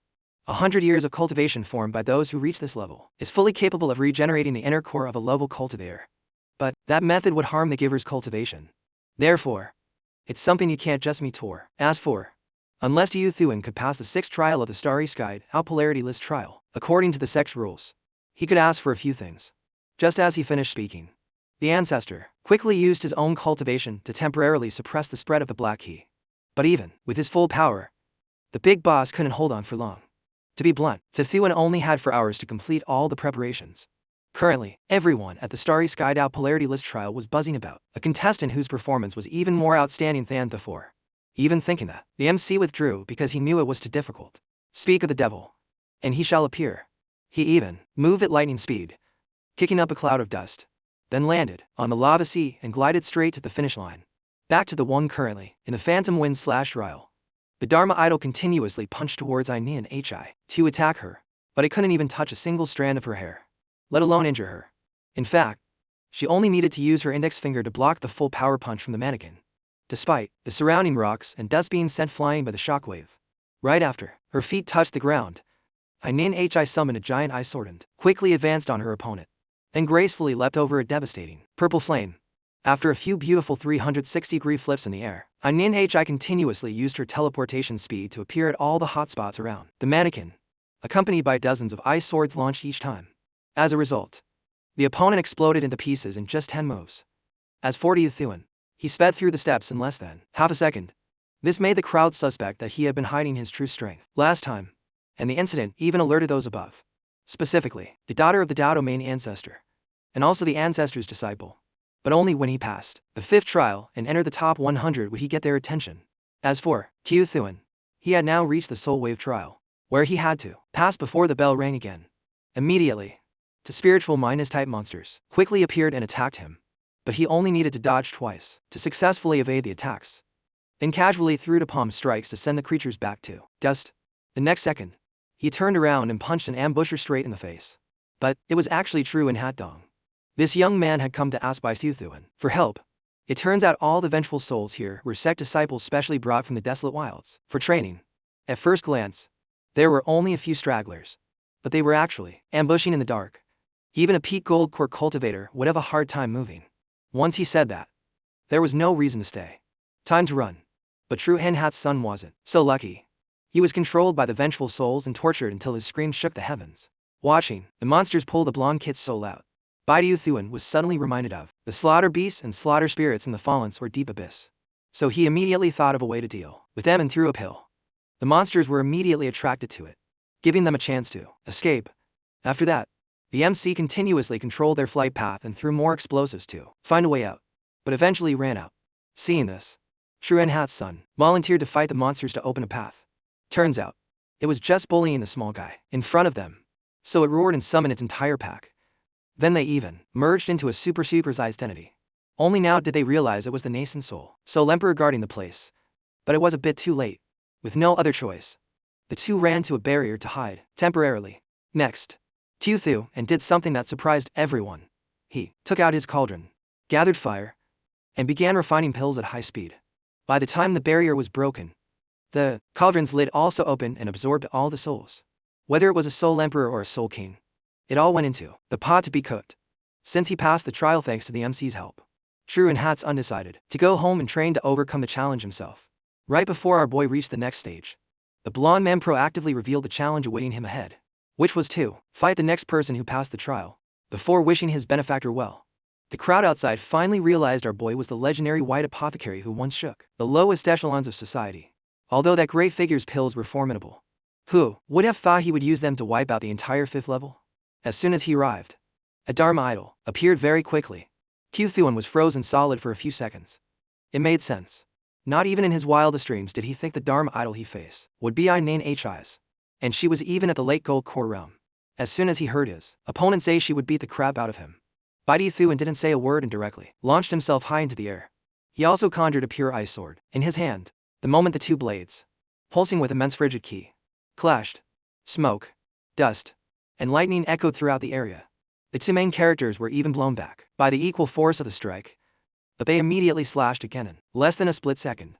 Taking advantage of Tiu Thuan being off balance from the unexpected weight of the slash, Nain Hi spun 360 degrees and aimed right for our boy's head. Luckily, he not only blocked it but also flung his opponent far away. He thought creating distance would give him time to rest and recover. But life is no dream. Kung Dunan Thechi launched hundreds of sharp, pointed ice arrows in just a split second. In addition, she bonused with a stab that changed the properties of the entire ground, causing countless sharp pillars to shoot up straight towards Thuan. At the same time, the witnessing crowd watching the spectacular combat was cheering nonstop, as they never dreamed that Thuan could fight such a thrilling battle. True and Hat's son couldn't hide his excitement and jumped for joy as if he'd hit the jackpot. The boy even pulled his friends in to shout along with him. As for Bai Thuan, he was extremely surprised that Nain had broken through to the late gold core realm, and her techniques were very similar to the Hanmon meditation art. But he decided to focus on the fight first and think later. Pouring in everything he had, Bai Thuan widened his eyes to observe his opponent's figure, and for good reason. How could he predict her moves when she was appearing and disappearing among the ice mirrors? In a moment where it seemed he had his praised life in his hands, Thuan, as fast as lightning, unleashed a slash of frigid ki straight at the ice sheet behind him. As a result, it shattered into pieces, further reducing his visibility. Knowing for sure his opponent would attack from behind, our boy spun a full 360 degrees and met her palm with his own. The result was that he was caught by surprise and put on the back foot, then sent flying through several layers of ice. Before landing awkwardly, a strange energy suddenly appeared onto Thun's hand. But before he could ponder it for long, Kong Tenai quickly gathered energy in her palm and froze everything, ending with a heaven-shaking palm strike. Just as everyone thought Tiu Thuan had kicked the bucket, his own frigid ki slowly began to absorb the power from her attack. According to the two heavens chosen, although the frigid ki Kong Tenai treated was bizarre, it ultimately shared similarities with the martial arts our protagonist was practicing. This meant that by just circulating his cultivation a little, he was fully capable of absorbing it with ease. But Tiu Thuan even quickly converted the power and launched a palm strike of his own, which looked to be an even match. But our boy was actually losing ground and had to smash through sheets of ice to escape. Following that was a clash between purple and blue in the night sky. One side would punch, and the other would strike back twice. Everywhere they fought, things were obliterated. But Nain Hi was still feeling triumphant. She began to activate the black smoke infused in the frigid ice from earlier, then controlled our boy in mid-air and launched a massive ice spear. It pierced downward, but no one knew what was happening because smoke and dust were now everywhere. Suddenly, the main character's halo began to shine intensely. Boy only needed a single glance to blow away the weapon heading towards him. After that, the young man created numerous streams of water and gathered them in one place. This directly caused the Dharma idol to appear, ready to crush the enemy. Despite its protective circle and an additional layer of ice harder than steel, the moment Tiu Thuan pressed his hand down, everything shattered into pieces, securing his victory through absolute strength. Just then, a Dharma idol with a golden glow suddenly appeared. This showed that our boy had broken through to the heavenly Dao, late gold core realm, directly entering the top 10 with the record for clearing the trial at the fastest speed in the sect's history. Of course, Bai Thuan then proactively gave up on the 7th trial, much to the astonishment of many people. But he had something more important to do: bring a portion of his heavenly human power back to save his great senior brother. Luckily, he was still in time, and everything was temporarily resolved, so our protagonist could breathe a sigh of relief. At the same time our boy woke up from his exhaustion. A holy decree from the founding patriarch arrived at the sect. They announced the achievements of the hostages and decided to increase the rewards for the sect. Below, after so many years of struggling in a foreign land, finally, Tiu Thuan and his brothers could live comfortably. With his reputation, and many even became a public figure. Wherever he went, girls would flock around him. As for Tong Cha Kyuyet, who was with Tiu Thuan, he was constantly mistaken for the godly diviner, that disheveled old man who specialized in bullshitting people. Our hot mind-tempered guy got so mad he threw his dignity on the ground. At that moment, a decree from above suddenly resounded, shaking all for directions. It was announced that there was currently a war at the Great Wall, so the soul refining trial would begin earlier than planned.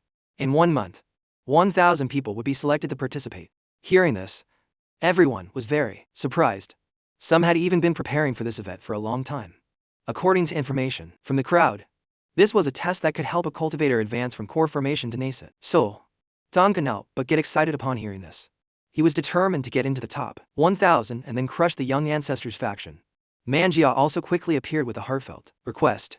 Specifically, after hearing stories of his adventures, the flame of determination in Manjia's heart burned even brighter. She wanted to personally enter the top 1,000 in the Starry Sky list. Then she could return home with her head held high. However, as a hostage, she was forced to leave her homeland. Only by doing so could she fully protect her beloved land. This also meant that it would be very difficult for Manjia and Tiu Thuan to meet again. But still, if Tiu Thuan never ran into trouble in the wildlands, he could join Manjia's team. But a guy who acts like he owns the place like him doesn't need to fear anyone. He has more than enough power and a dazzling main character holo. It's known that the conditions in the wildlands are very harsh. That land has no spiritual energy, so cultivators are forced to absorb vengeful souls to cultivate. This reminded everyone of a current that was still secretly flowing everywhere. No one was even capable of seeing it. To be blunt, it was like the underworld river, which has been constantly absorbing the souls of the dead since the Thongfian world existed, gradually accumulating into a current. It certainly still contained the souls of celestial beasts and heavenly humans. Perhaps our protagonist could achieve the legendary heavenly Tao, nascent soul. As for the person who had been secretly helping him, she was thinking about recent events. When Tiu Thuan arrived at the Starry Sky Tao Polarity sect, he leveled up and surpassed the rankings with ease, and even pushed the soul refining trial to start early as per the higher minus-up's wishes. Now, there was only one final step left for the plan to surely succeed. Therefore, she decided that tonight would be the night to put an end to all of it. That very night, in the quiet expanse of the late night sky, a sudden tremor occurred, waking Tiu Thuan from his deep sleep. He still didn't know who would dare to disturb the restriction he had created. A phantom, surrounded by a golden aura, began to fly down. This left Tiu Thuan so surprised, he was temporarily speechless. Du Langfei didn't keep our boy waiting for long and introduced herself as being from Thongfian Island. Then advised Tiu Thuan to absolutely not ask about or approach the truth of anything. Finally, she gave our boy a fire-type heavenly human soul and advised him to let go of all his burdens. As she spoke, Du Langfei faded into nothingness and transformed into a pill. Our boy would cast aside his past and live the life he truly wanted. Time flew by like a dog running through a field. Finally, the day of the trial arrived. That morning, the sky was clear and quiet, and a giant Dharma idol emitting a golden light slowly appeared in the vast sky. He loudly announced the opening of the Starry Sky Tao Polarity sect soul refining trial. What's more, the one presiding this time was Dao Domain Patriarch Tren Hothin, whose power and authority were beyond question. It was known that this expedition would last for 10 years. Without a word, his lackey quickly leaned on the young ancestor's shoulder and started crying pitifully. Only the boss was understanding, determined to be a strong pillar of support Tiu Thuan could set off without worry. It seemed very touching, but as soon as he heard our protagonist mention leaving the inn to him, the purple-haired guy's attitude changed 360 degrees. What a sly fox. Just then, the Hall Master suddenly appeared and walked over, then instructed Tiu Thuan to focus on breaking through to the nascent soul realm, and that he would help out with matters here. As soon as he finished speaking, the other elites flew one by one towards the ship's bay, all merging to create countless dazzling beams of light. They were followed by many wishes for a safe journey. But there was no sign of safety, only a whole lot of trouble as a pink maya-haired girl flew over to challenge him. He was the author's favorite, so of course, he wouldn't back down from a fight. Just as his opponent sped up, Tiu Thuan immediately gave chase. After just a few back mentours and mish forests, they arrived at the ship's destination. This was, of course, to the astonishment of those who directly witnessed their race. According to the information provided, the person competing against our protagonist was Tren Ngayat-san. Our boy, ever the gentleman, even respectfully praised his senior sister's skill. But she only responded coldly, surely knowing how to break a person's heart. Appearing next were a series of fellow disciples participating in the trial. What was special was that I unexpectedly approached our protagonist, then used some sarcastic compliments in an ambiguous smile. A little surprised, our boy started to speak. Before he could finish, the starry sky ship began preparing for departure. At that moment, a golden light flashed across the sky extremely quickly. It turned out to be True Thank You. He was late because he had to eliminate 3 evil cultivators who intended to harm his junior brother, and he had the evidence to back it up. The young man named True quickly brought out 3 heads to prove his statement. The evil cultivators he mentioned were to Hao Lao Tu, Gisich Fong Chen Nchan, and Viam Van Lao K. All of them had reached the early nascent soul realm. Yet they were all taken out by a single disciple. Thanks to this, he was pardoned and received a token from the patriarch. This item would allow everyone to go to a prearranged place to rest and reorganize. Although the palace had 5 floors, they would be assigned in order of their ranking on the starry skied out polarity list. Additionally, the top 3 on the 2nd floor and the top 10 on the 3rd floor had special privileges. Just as he was happy about getting into a premium room, he had to witness this cringe-worthy scene. That guy True Thank You from earlier had somehow approached training guy at San, and was even suggesting they motivate each other in cultivation. But what kind of motivation makes both of their faces turn as red as a tomato? He found it so annoying that he deliberately had Manjiao walk past the 2 of them, then thoughtfully explained that the 2 of them couldn't stay together. But the girl seemed insistent on taking care of the young ancestor. Thanks to this incident, our boy suddenly became a thoughtful person in training Gaiatsan's eyes, much to the surprise of a certain someone. What's more, he even invited his acquaintances to stay with him. But the most awkward one was still this girl, who was both gloomy and had many suspicious secrets. Mad with rage, that other guy suddenly used godlike speed to approach and carry our protagonist up to the main hall. Then he furiously demanded to know what kind of love charm Thuan had used. He thought his opponent would be terrified, but who knew he'd get hit with a critical blow about 37,981 love letters. But this was only the beginning. For some reason, True Thank You knelt, begging Thuan to accept him as a disciple. Well, I've already gone this far. Might as well spin a few more tales to completely win him over. I might just latch onto a powerful backer. I'll say he's an outstanding prodigy, admirable for his determination in pursuing the one he loves. A little more flattery and a whole palace might appear. Followed by that secret yin character technique. It started with a lesson on staying calm around your crush. Great in theory, but terrible in practice. Does anyone who's calm look this repulsive? Even a bird was criticizing him, let alone a person. It was a pity, for the girls being used as experimental punching bags. Training so hard their eyes developed dark circles and bloodshot veins. One was even so exhausted during her confession that she couldn't stand straight, fell flat on her face, and then passed out on the shoulder of the person she was confessing to. This forced Thuan to sprint over and salvage a few brownie points. Out of options, he could only use a talisman to perform the soul summoning chapter 3. But life is never that simple. In the middle of his intense performance, the red-haired guy suddenly appeared out of nowhere. Min had no choice but to throw a few moves before being cornered against a wall. When he went in for the crucial kiss, he got a fist to the face that nearly broke his jaw.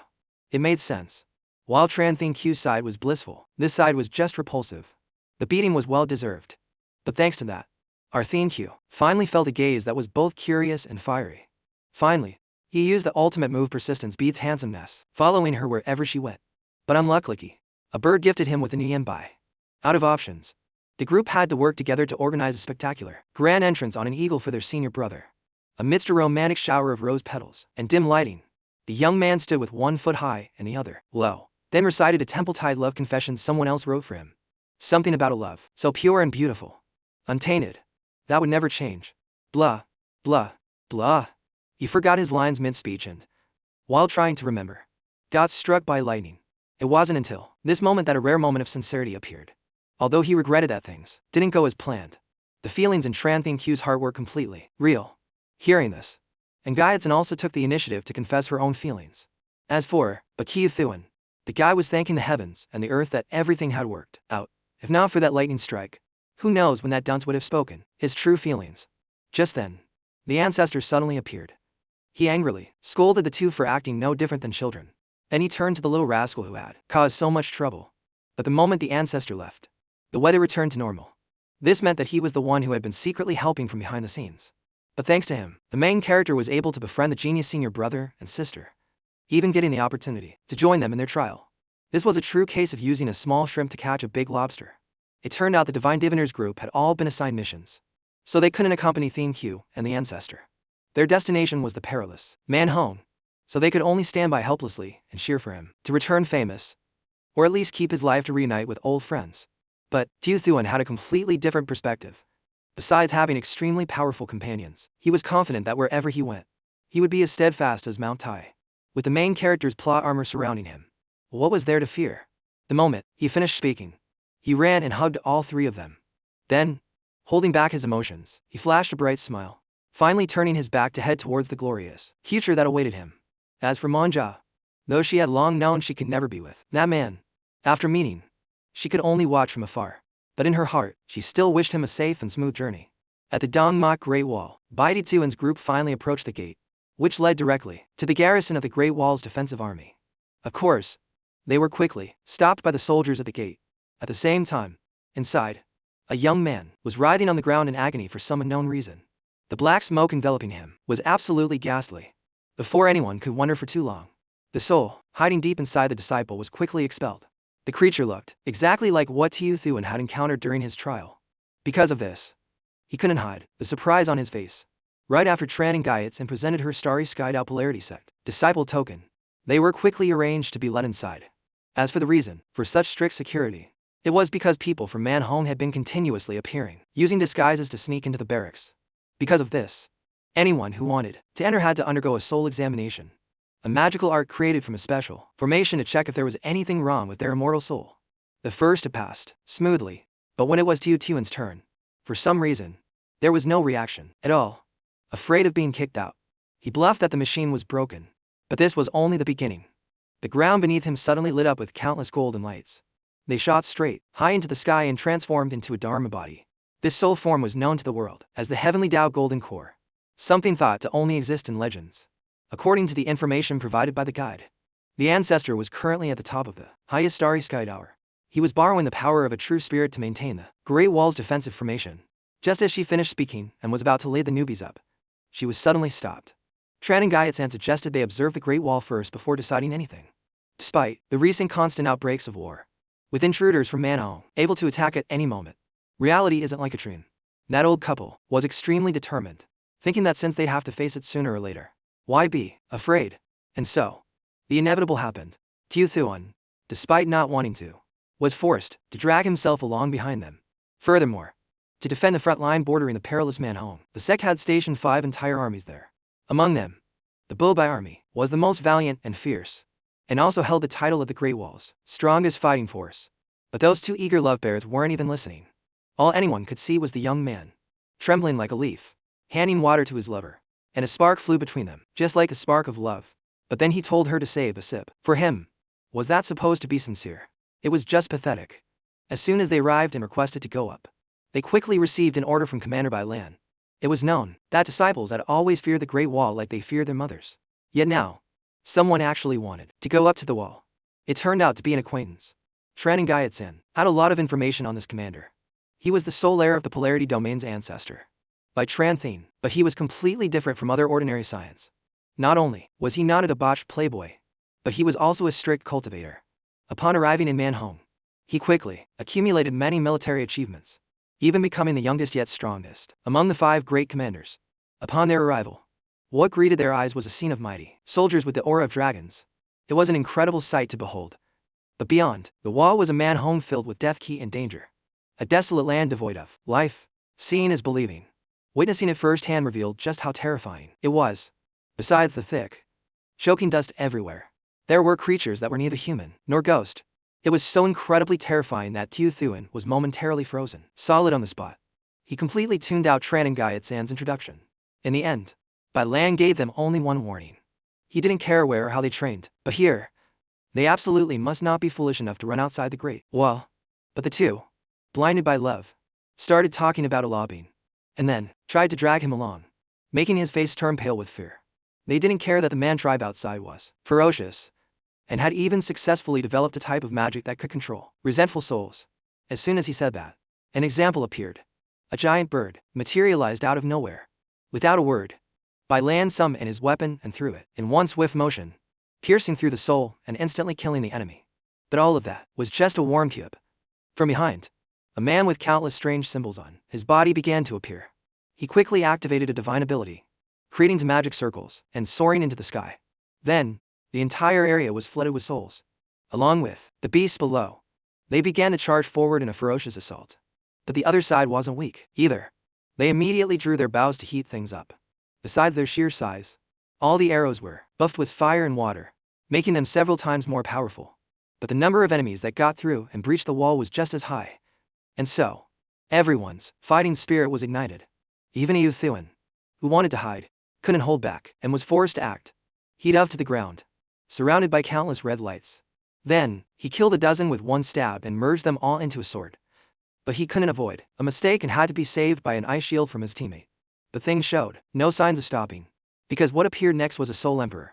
Even soldiers who had fought for years affirmed that this battle would result in heavy losses. Yet, our boy charged alone into the enemy ranks. He advanced and summoned his Dharma body, blocking 2 blows from the enemy. But it was too powerful, and Yu Thuan certainly couldn't maintain it for long. Because of this, he quickly fell back and asked the senior couple to guard him while he took out his cauldron to refine a pill. While Yu Thuan threw all the ingredients into the pot and began refining, the red-haired and blue-haired warriors charged into the surroundings. Any soul that approached was cut down in a single strike. And then there was the soul-burning flame from Tran Gaia, San, as well as her impossibly light sword strikes. Thanks to them, Yu Thuan had enough time to focus on refining the medicine. At the exact moment his Dharma body vanished into thin air, the pill was complete, and he kicked the entire cauldron into the sky. He then opened the lid and began to gather the souls. Countless souls and spiritual power from the Soul Emperor flew directly towards him. Even Commander Bai couldn't understand how this was happening. But unfortunately, the pill cauldron showed signs of overloading and exploding. Realizing the dire situation, Yu Thuan quickly used ice as a temporary patch to buy enough time to finish the refinement. Fortunately, everything went according to plan, and the Soul Emperor was absorbed. After the pill was released and flew towards the lingering souls, it emitted a terrifyingly powerful aura. Because of this, the enemy had no way to resist and quickly fled to save their own lives. As for the man from Manhong, despite witnessing and participating directly in the battle, he couldn't help but be stunned that the Soul Emperor he created had been destroyed. In the end, he couldn't guess which expert had taken action. I'll retreat for now and figure things out later.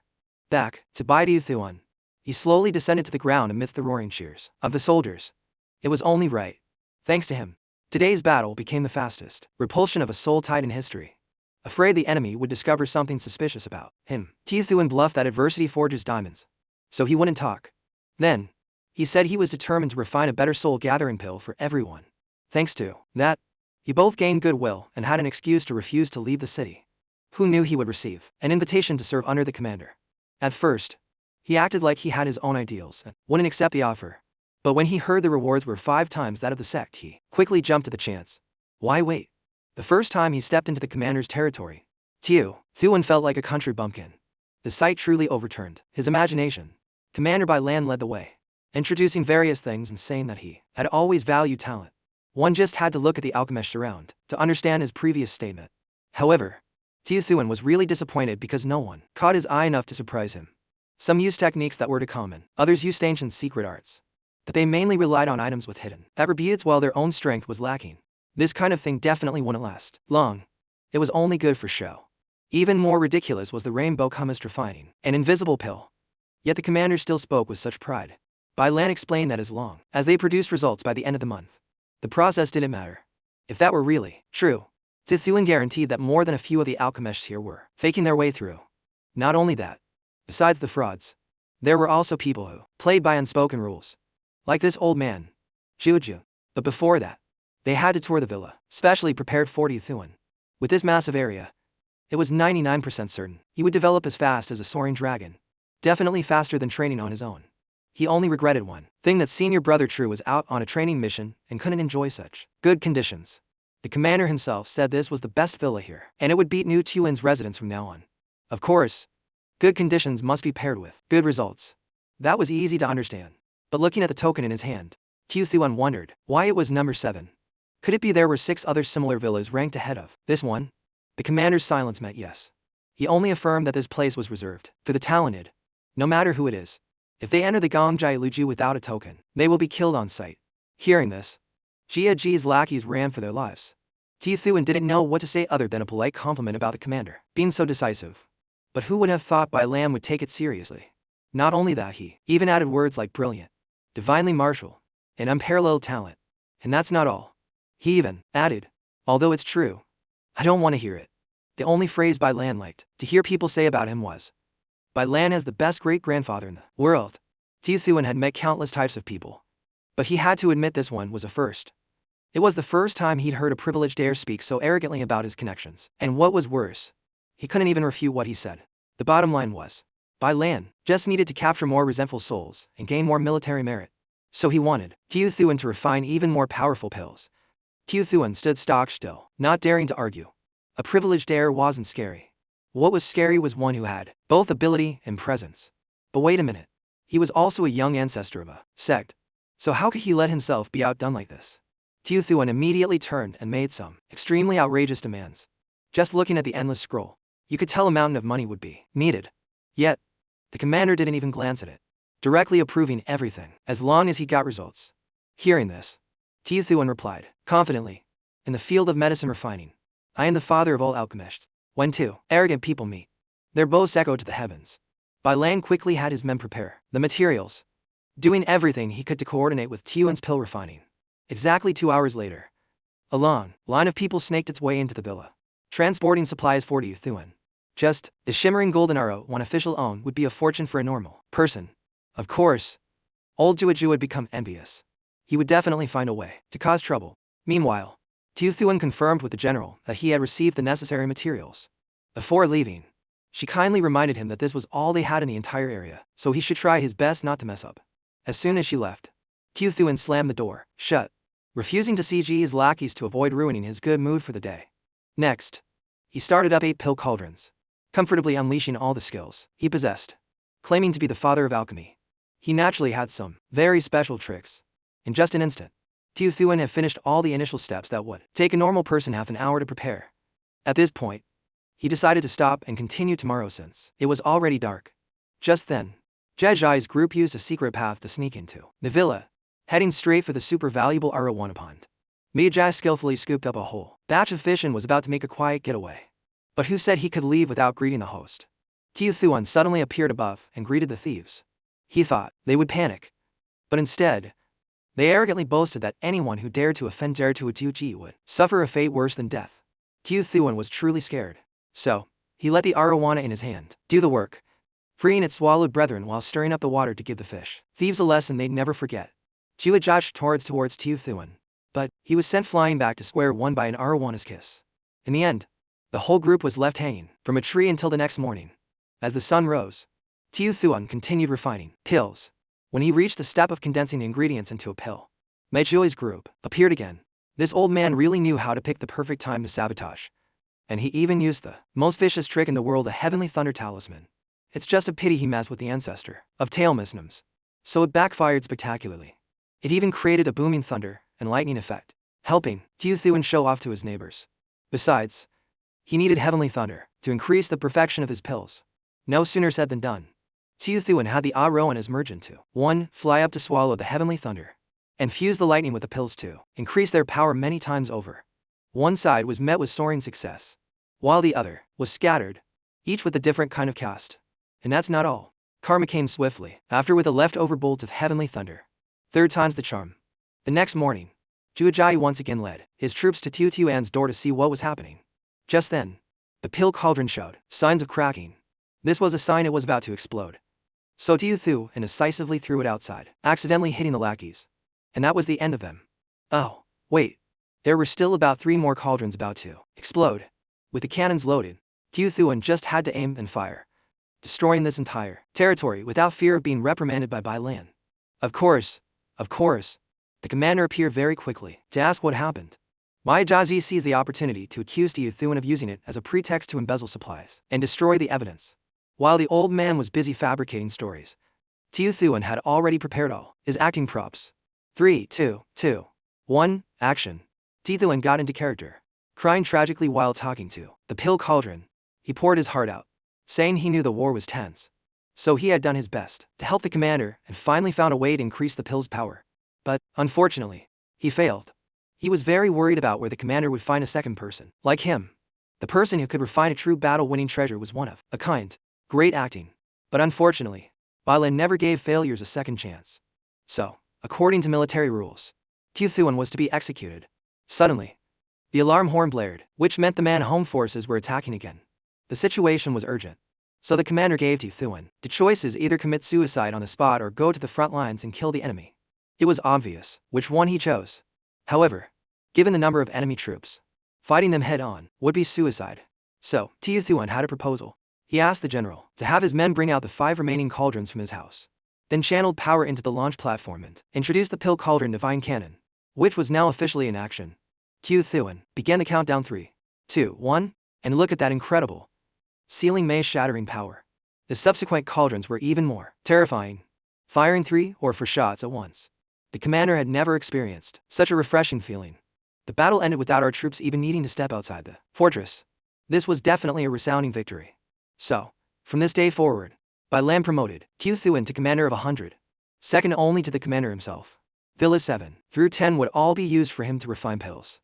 To sum it up, in just one day, Tiu Thuan had soared to the top, becoming second man to one man and above thousands. Of course, he wasn't the type to hold a grudge. Anyone who turned over a new leaf was welcomed with a generous distribution of supplies. After it was put into widespread use, Bai Thuan worked day and night to improve both the capability and power of the cauldrons. From then on, the term pharmacist Bai quickly became known throughout the army. In fact, as soon as a new batch of products hit the market, people from every camp would quickly show up and line up. No different from buying an iPhone. It made sense, because this time, not only was the power enhanced, but the damage radius against enemy troops was also increased. While the commander was extremely pleased with the bombs over at Bai Tuan's place, he had his legs crossed while servants fanned him and arranged the cauldron positions. However, a shortage of medicinal herbs was unavoidable, as the amount he needed was astronomical. Even slaves couldn't carry all the list Thuan provided. A martial artist dropping them was enough to show how much there was. But the commander just laughed heartily. He had a completely different perspective. Specifically, as long as they could earn military merit, this was nothing. They could just freely meet the pharmacist's conditions. The moment he finished speaking, he immediately stepped forward and ordered the soul-cleansing cauldron units into position, then began giving out coordinates to adjust their firing direction. The army diligently followed the general's request. The command to fire quickly rang out, followed by hundreds of explosive pills disguised as pill cauldrons flying forward. They passed straight through the barrier and landed in key positions among the enemy troops. Even before they exploded, some of the more sensitive monsters were scared out of their wits. Finally, they all detonated at once, annihilating a huge number of beasts. The ones that escaped went berserk and charged towards the master. Helpless, he quickly flew up and began to cast a divine ability. The special characters tatted on his body suddenly began to glow fiercely.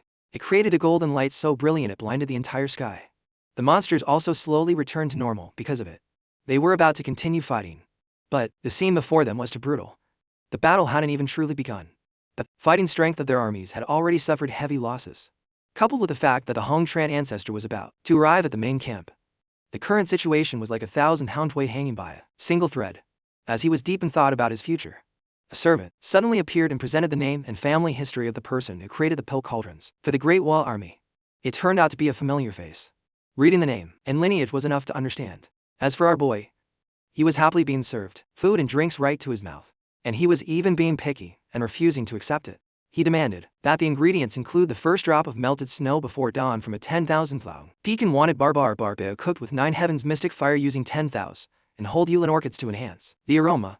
If it were me, I would have decked him without a second thought. Although the challenges were immense, the old pharmacist still tried his best to retrieve them, even using his family's secret seal information to keep the food fresh. And yet, he was told to feed it to the fish. After freezing on the spot for a few seconds, the old pharmacist managed to go to the fish pond and scatter the food. But bad luck often comes with even worse luck. Not only was it a total loss, but the fish also splashed water all over him. After his nap, he went out to work a bit to meet his quota, but it only took a few hours to meet his KPIs. And he even received the good news of a mountain of precious medicinal herbs. As a bonus, he got a bank card with a balance of tens of digits. At this moment, for some unknown reason, the commander issued an order to summon Bai Thuan. Well, this was a good opportunity for him to see the final products he had created. But dedicating so much effort to protect the wall and mobilizing troops on a large scale seemed a bit off. When he went to see his superior, he immediately received the bad news that his bomb cauldrons had all been simultaneously neutralized. It turned out these new creatures had swallowed them all. One look, and you could tell they were reinforcements trained by the man-home people to deal with the bomb cauldrons. while the enemy's morale was soaring. On this side, Q Thuan was frozen stiff on the spot. He was about to retreat to his base to find a countermeasure, but who knew he would be rejected in less than half a second? The refusal even came with the threat to cut off all his preferential treatment from the army. Pissed off, he took out a cauldron and unleashed a divine ability on the spot. He decided to use the terrifying power of his own pill refining technique to teach the enemy a lesson. But reality is often different from dreams. The old man leading the other side even used dark hearts on his own disciples, pushing all of them straight inside. No one could have imagined that they would quickly pass through the city's barrier and charge straight at him with clear suicidal intent. Of course, Tiu Thuan wasn't just going to stand there and die. He quickly raised the cauldron to block part of the damage. He was lucky to escape death, but he emerged from the thick black smoke looking completely battered. In all fairness, a nascent soul cultivator sacrificing their physical body to charge into the barrier was an unexpected event. So part of the responsibility fell on Bai Lan's carelessness. But only that uncle saw the main character's movements just as he was about to be hit. Tiu Thuan managed to escape death, not because of his physical strength. Instead, he used a series of other divine abilities all at once. This meant that his talent definitely wasn't limited to pill refining. At the same time, the main character was wearing a dangerous and mysterious smile. He summoned a continuous stream of 3 cauldrons at once, filled with all the essence of the herbs he had accumulated. He then gathered a golden light, distributed it evenly among each cauldron, and finally created a sea of black heat that made everyone feel like they were suffocating. With a handful of yellow tail muslims, he then summoned heavenly thunder to strike down on each of the bombs he was specially preparing, causing all the smoke to turn a seductive shade of pink. Even the leader of the Man-Home army was surprised by his tenacious life force. He was about to order a full oil to confront the incoming Man-Home soldiers, when he heard Artan's voice suggesting they all retreat inside. He was afraid he would accidentally harm his own people. Witnessing his eyes and hearing his voice sent a chill down the spine of even Bai Lan, a veteran of many years on the front lines. So he quickly followed his advice. The moment everyone retreated inside was also the moment the 3 special pill cauldrons flew directly outside. Of course, they were quickly swallowed by 3 big-bellied, thick-skinned monsters that were waiting. At first glance, it didn't seem to have much effect and looked no different from the previous batch of bombs. But that was just the beginning. The bodies of the 3 monsters suddenly swelled up, and they then began to spew pink smoke, not unlike dragons breathing fire. Before long, the entire Man-Home army was submerged in a sea of smoke.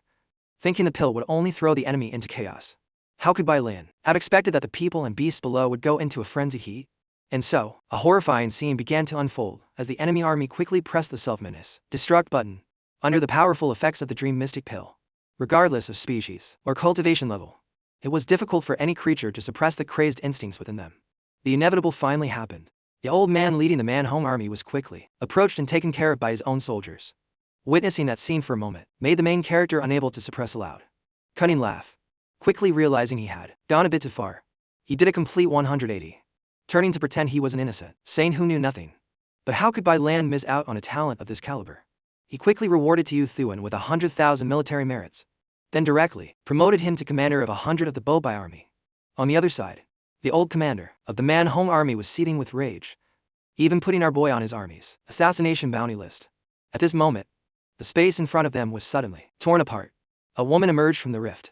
She was known to everyone in the giant ghost city as the Hong Tran ancestor. Right after returning, Patriarch Hong Chan was furious about the results of the expedition, even going so far as to eliminate all the participants, except for the leader, who managed to beg for his life.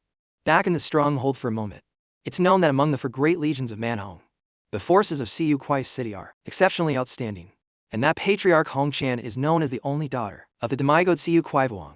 With her personally leading the army as commander, things are a bit dangerous. The boss Kobao begun to threaten me, and with her stubborn and unpredictable personality, the upcoming battle is sure to be extremely harsh. To be precise, the human faction must win at all costs. However, Ba Clan had his own confidence, having guarded the military border for half his life. This was the very moment he had been waiting for. So the blood in his veins was boiling with passion. Not to mention, besides thorough inspections and training, Ba Clan had also recently been fortunate enough to acquire a great asset. Specifically, that weapon was Bhakti Thuan. At the same time, at the supply exchange in the Starry Sky Tower, a trading post set up by the sect exclusively for the 5 great legions, one could use military merits to obtain any supplies stored in the tower. Meanwhile, our boy had also accumulated a considerable number of points, and with everyone on the verge of a great war, he immediately cashed in his VIP status and began searching for the things he needed. After looking around, he realized they truly had everything, but his current merits couldn't buy much. Seeing this, his subordinates adjusted using soul sacrifices, which allow the offering of complete souls, and the merits gain would be 10 times greater than from eliminating vengeful souls of the same level. A slight smile spread across his face. If this rule really existed, then he was about to strike it rich. If there was one thing he had, it was plenty of complete souls. So, Bhakti Thuan went on a shopping spree, not stopping even when his merits were depleted. He did this to gather enough materials, all of which would be used for his plan to perfect the soul-gathering pill.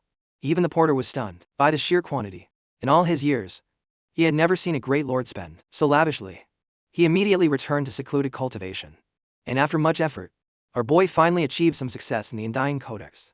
From his feet to his hands, everything reached a state of perfection. This directly caused both his speed and cultivation to grow by leaps and bounds. With this much capital, he could probably just barely protect himself, even on the harsh battlegrounds of Manhong. Time flew by, and the day of the great battle finally arrived. The Manhong side took the initiative to attack first with an extremely aggressive formation, from thousands of native giants to a fighting force of hundreds of thousands of elite soldiers. Protecting Patriarch Hongchan were also about a dozen Hyoane-level soul refiners. Their initial combat strength was already equivalent to 1,000,000 rupees. But he had also prepared what was necessary. The number of soul refining furnaces had even reached the hundreds, supported by 90,000 soul bothering pills, all distributed to every soldier in the city.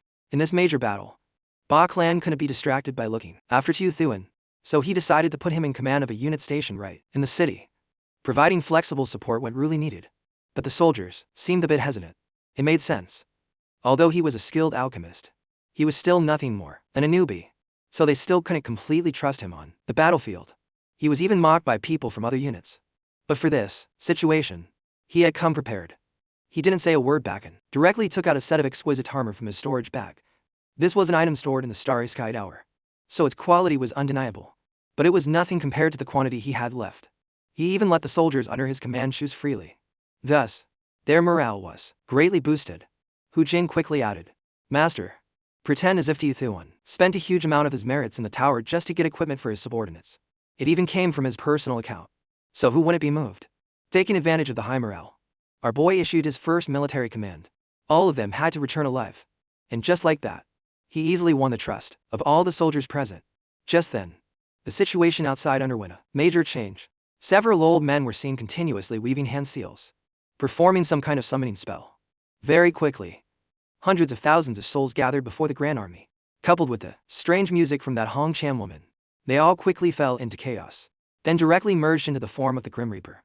Even Patriarch Tran Halthine couldn't sit still and directly summon in his Dharma form, parallel to the 5 armies due it to protect the city. Patriarch Hongchan also directly ordered the Grim Reaper to tear apart the underworld river. This meant that 100,000 vengeful souls were about to attack. The moment she spoke, they immediately tore through the outer shield and then attacked the city walls, turning everything to dust. Of course, Tu Thuan couldn't just stand by and wait for death. He threw out hundreds of improved soul-gathering pills, which even had the effect of sealing vengeful souls inside the pill. And just like that, this thing directly sucked up all the vengeful souls that were wreaking havoc. In just a flash, not a single one of the 100,000 remained. It turned out our boy had planned everything out. He was just waiting for the Great War to end, and this would bring him a massive fortune. The morale of the troops under his command also multiplied because of this. Over on her side, Patriarch Hongchan really couldn't take it anymore. She directly sacrificed the army that had been defeated before, then summoned the Thou-Thi giant demon. A single breath was enough to create a cyclone that tore apart the shield and swept hundreds of soldiers out of the city. Fortunately, Patriarch Halthine intervened, and they narrowly escaped disaster. But he would need a considerable amount of time to recover and couldn't attack. This was a perfect opportunity for the Manhong army. In addition, since they had to focus all their strength on holding the city, the troops outside were forced to fend for themselves. And among them was our main character. Although he was temporarily safe, the situation outside was truly chaotic. Under the command of the female archer, the morale of Bok Dak Hun's soldiers was high as they bravely created a shield, but it was ultimately just a temporary measure.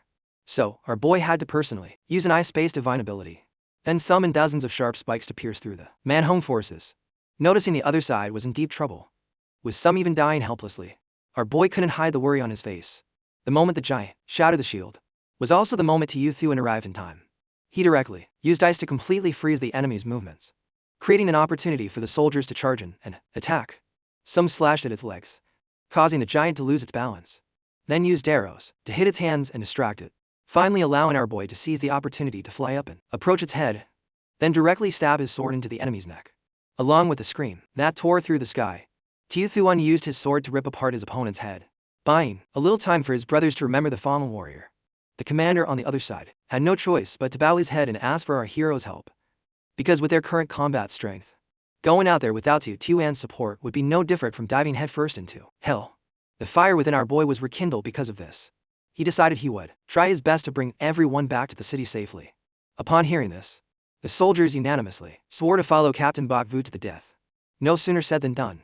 Our boy directly fired a flare, signaling that everyone just needed to gather at this spot, and he had a way to get them back to the city safely, regardless of whether that action would draw the pursuit of 1,000,000 home enemies upon himself. Seeing the opponent looking so pleased, Patriarch Hongqian immediately ordered the Thin Long that Tiu to surround and annihilate them at once. At the same time, the soldiers surrounding Tiu Thuan also fought very fiercely, but ultimately, our boy was still the best. While his subordinates fired arrows without missing a single enemy, he used footwork to move through the gaps right in the middle of the enemy formation, then summoned his blood sword and continuously unleashed damage, finally finishing by pinning dozens of enemies to the cliff face with blood swords. But this was all just the beginning. Right when the army's morale was high, the Thun Long that Tuc suddenly appeared. Just one of them breathing fire was enough to throw our army into chaos.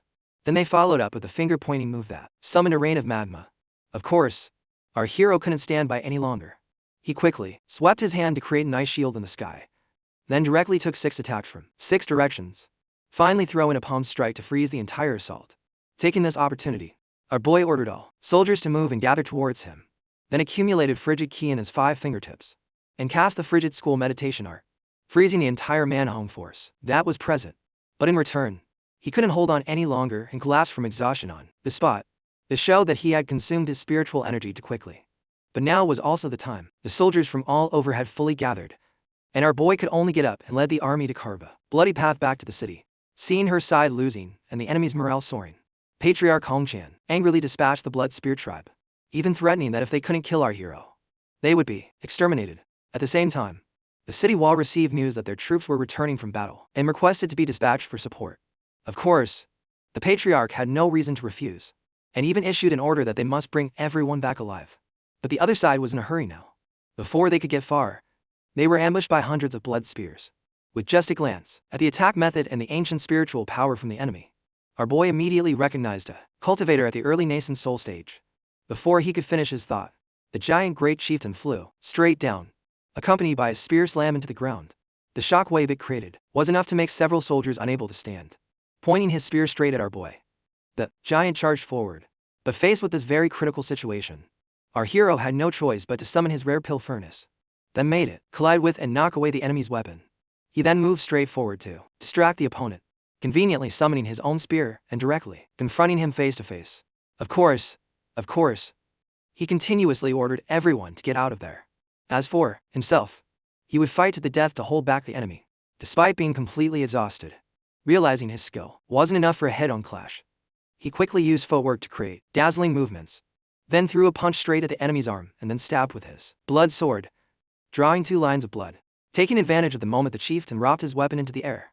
Tiu Thuan quickly gathered power in his leg and kicked it back. This blow directly grazed past and took out one of his eyes. The attack enraged the chieftain. Just as he was about to crush him with his hands, he was hit by an arrow from reinforcements, creating an opportunity for our boy to move to the spear, then make it fly up and pierce through the enemy's hand. But the injuries done were also not minor. At the moment his subordinate was about to be hit by a fatal blow, our boy's eyes suddenly turned blood red, and he directly created blood chains to imprison the chieftain, pinning him to the ground. After ordering his subordinates to retreat 100 miles, he no longer had any hesitation and controlled the godly mule to fly around himself. Finally, he summoned in a massive dharma form with the chant human mountain art. At that moment, a layer of ice slowly crept up half of the chieftain's body. Around the hand pointing towards the sky were countless gigantic water droplets, which finally formed a water domain that surrounded the enemy's body. It directly drained his blood essence through the wound in his eye. Of course, the chieftain was greatly weakened. As he pressed his hand downwards, in the sky, a golden light appeared. This thing carried a terrifying power that anyone could feel, even Patriarch Hongqian and the 2 leaders of the city. The great chieftain only now realized the situation he was facing. How could he possibly understand the power of a main character's halo? But it was too late to wonder. Without letting him suffer for too long, our boy directly pressed his hand down and crushed the enemy with his palm. Blood splattered everywhere, creating a rain. All the Man-Hong troops who witnessed this power didn't even dare to move, let alone attack. As a result, they tucked tail and ran back to Patriarch Hong Chan. But she was also furious. She had no choice but to directly fire a black projectile from afar. Seeing this, Ba Clan, quick as lightning, used an earth wall to block some of the force. But, ultimately, there was no way to stop Hong Chan's advance. Just then, a blue magic circle suddenly appeared behind them.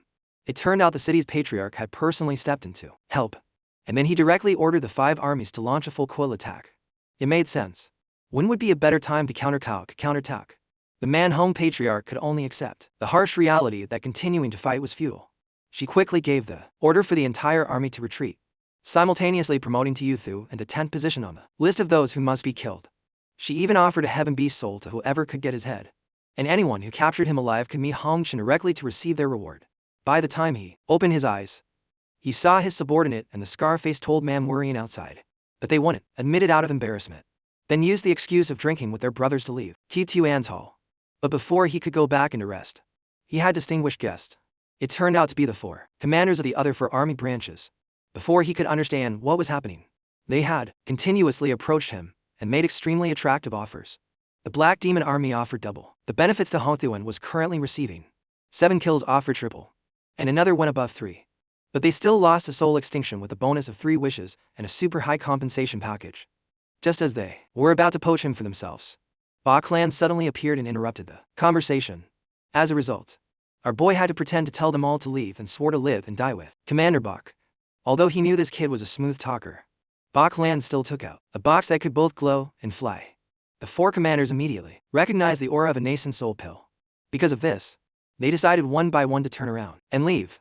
Because, in the end, that old man from the Bach family was still the richest of them all.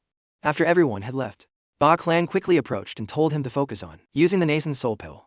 As long as he could suppress the breakthrough power of the medicinal herb, the user would not only recover from their injuries but also directly raise their cultivation by several levels. Tu Thuan was about to bow his head in thanks, but was stopped by Ba Clan. Returning in that state was already incredibly difficult. Yet he was able to let all the soldiers back safely, so he should be the one who was grateful. As soon as he finished speaking, he flicked his sleeves and performed a formal salute with his hands clasped before our hero. He did this on behalf of the million soldiers guarding the city wall, as well as on behalf of their families back home, to sincerely offer Tu Thuan a thank you from the bottom of their hearts. After a jubilant party for all the soldiers, early the next morning, in front of the million comrades who had gone through life and death with him on every battlefield, Ba Clan loudly recited every glorious achievement our hero had accomplished. At the same time, from this day forward, the 100-man captain of the 100 Skins army was directly promoted to the rank of 1,000-man captain. Now, no one doubted Tu Thuan's abilities anymore. Because of this, he could confidently declare to them that as long as they walked with him on the path ahead, they would share in fortunes and misfortunes together. He would absolutely not let his brothers suffer. Although he had defeated the great chieftain, the main reason was the enemy's carelessness. He didn't know his place and looked down on Old Buck's heavenly Dao gold core. At the same time, fighting and killing enemies by risking his life could not continue to be repeated. Now that he was promoted to 1,000-man captain, encountering more fierce battles was unavoidable. To sum it up, Tu Thuan was currently very focused on his secluded cultivation. He was determined to make full use of the nascent soul pill to advance his cultivation and treat his injuries. At the same time, inside his Dian, many strands of frigid qi suddenly appeared. It directly broke the old structure and formed a new one, looking exactly like a newborn baby. This directly caused the energy of the frigid school meditation art to erupt outwards, forming a beam of energy that pierced through the 9 heavens.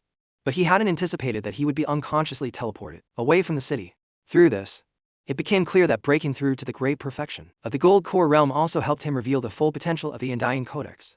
As long as he raised the realm of this cultivation technique, no matter how vast the world was, in the end, it would still be placed under our hero's feet. It's said that the current war situation is much more stable than before. The lives of the brothers in the city have also improved day by day because of it.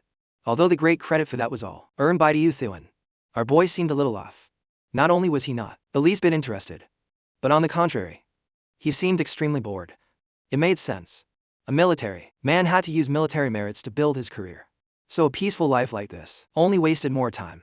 In everyone's eyes, every word he spoke was for the good of the country and its people. But in reality, Qiu Thuan wasn't thinking that. He was complaining out of boredom, because supplies were down by a third compared to last month. Since there wasn't high demand, cutback was inevitable. Quickly pulling himself together, he decided he had to find a way to earn more military merits to get by. Just then, his sect token suddenly appeared with a notification that the deadline for the Leave the City for Training mission was about to expire. So it was a special reminder for the disciples to speed up. And so, in less than half a beat, our boy was at the residence of Commander Ba Clan. Then continuously complained about the initial 3th-year training deadline. But his superior remained very calm in his assessment of the problem. Our boy had to speed up his merit gathering and become a 10,000-man captain. Otherwise, even the patriarch couldn't save him. But as the person ranked 10th on the kill list in Manhong, going out at this time was no different from diving headfirst into hell. But what's done is done. So it could only be resolved this way. Out of options, Ti Thuan played his final trump card, a self-pity trick combined with peak-level annoyance. The young man just kept shaking the tree, causing all the fruit to fall on the commander's head. Finding this guy too annoying, he decided to grant him some special privileges. Specifically, our hero was allowed to price missions on the board. He went ahead and made one for 5 million merit points, just to be cool, and was even allowed to personally choose the location. Where else but Blackstone Valley? A place with nothing but rocks would be perfectly safe. Since he'd agreed to help, he had to see it through. So Ba Clan just made up the mission details on the spot. That's how the mission to find a nascent soul horned soul in Blackstone Valley came to be.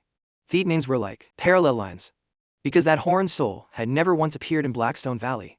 Annoyed at being led by the nose by his subordinate, Ba Clan received more news that Qiu Thuan had left the city with 1,000 soldiers.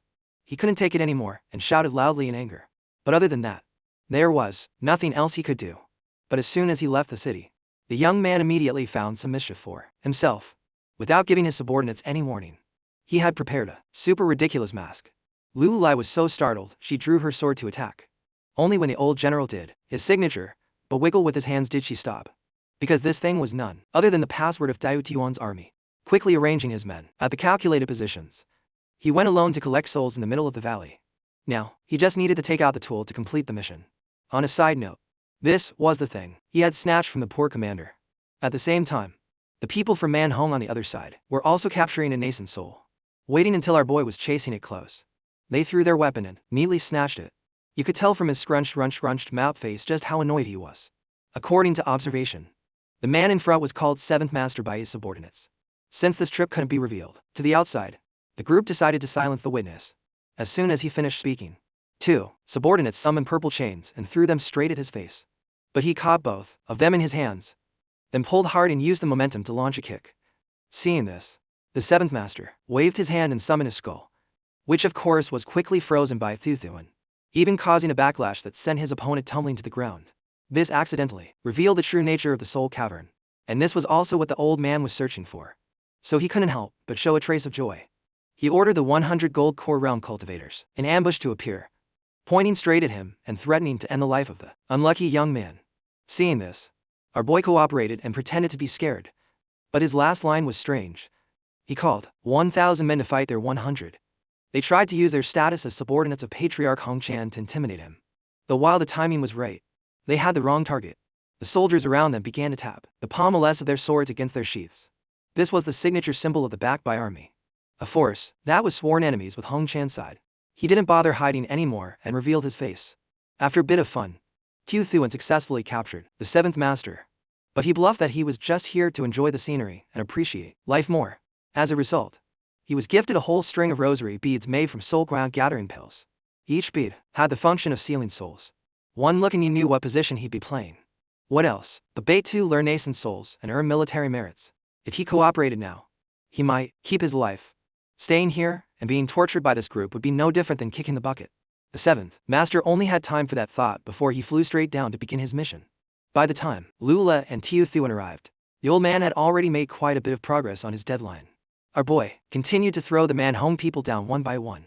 A fall was no different from going down to the 18 levels of hell, while he stayed behind, casually collecting pills and following. The moment he arrived, he was immediately chased down by thousands of nascent souls, and could only barely manage to throw pills to seal some of them. Of course, while running for his life, he cursed Qiu Thuan for being more shameless than the Manhong people. It made sense. Being merciful to the enemy is being cruel to oneself. As a result, after a short time, The seventh master's entire body was covered in wounds, from large to small, and his life-bound treasure was gone.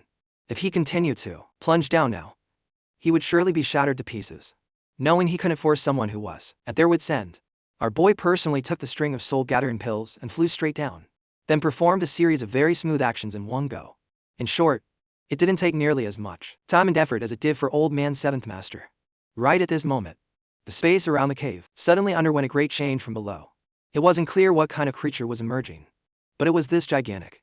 Tiu Thuan had no choice but to order Lu Alai to lead the troops and that old man away. He immediately shattered all the pills around him and saw the monster inhaling them eagerly, seemingly enjoying it. So he threw a super mice-sized one straight into its belly. As a result, it overloaded on energy and shot out a beam of power that pierced the heavens. The formation below was also affected and slowly expanded. Thanks to the Undying Codex, Tiu Thuan managed to stay alive. But this commotion immediately startled the two patriarchs. As for Hongqian, it goes without saying, she was the one who set it up, so she knew exactly what that light was. But for even the city to erupt with such fierce power, Shanhao and Heen truly couldn't guess what was happening. To avoid being affected by the black pillar of light, Tiu Thuan moved nimbly, starting to speed up the rate of sacrifice. His goal was to collect enough military merits and become a 10,000 man captain. But the commotion this guy caused was truly too great. Many vengeful souls continuously flew towards the top of feet an hour. Even the true spirit couldn't stand it and emerged in a state of frenzy. The patriarch immediately thought of the long-term consequences. Trong Than was truly in more danger than not this time. The more he thought about it, the angrier he got. So he decided to break down the door and enter to assess the situation. Just who was this punk who dared to sacrifice so many vengeful souls at once? But in response to his concern, our hero answered very shortly and simply that he was desperate to be promoted to 10,000 man captain. As long as he reached that important position, he could keep his life even if he caused trouble. But the patriarch firmly objected. The position of 10,000 man captain was extremely important, so it was impossible for someone who lacked both strength and sufficient military merits. Angrily, he turned to leave. But how could our hero let him go so easily? Every time the patriarch objected, he would throw out a bunch of soul pulls gathering pills, plus a few supersized ones containing powerful souls, and things would get crazy. Of course, the more he did this, the hungrier the true spirit became, and the crazier it got, even tearing at the top of the tower without mercy. When it comes to acting, if he claimed number 2, no one would dare claim number 1. Each gigantic soul-gathering pill contained tens of thousands of vengeful souls, so if he lost control, there was no telling how the true spirit would behave. The patriarch had no choice but to close his eyes and agree.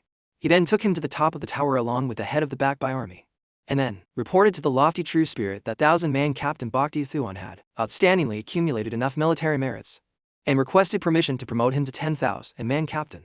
After the true spirit reported to the sect, it's out a command token. It directly changed and added to red strings to our boy's helm. Once he put on the cloak, he officially became the 10,000-man captain of the back by army. Of course, accompanying this event were a bunch of conditions he had to promise the patriarch. First was the matter of learning various kinds of knowledge to reach the level of a true 10,000-man captain. The night before, he was bragging about childish games, and the next day he was grimy and worn out from the pile of paperwork he had to resolve. In a moment of extreme hardship, Tiu Thuan couldn't control himself and repeatedly said he couldn't approve all the mountain of paperwork. But the harder it got, the faster his mind worked, thinking that his soldiers hadn't had a large-scale drill in a long time. He gave each of them a desk and a pen, and then had them resolve the rest of the work for him.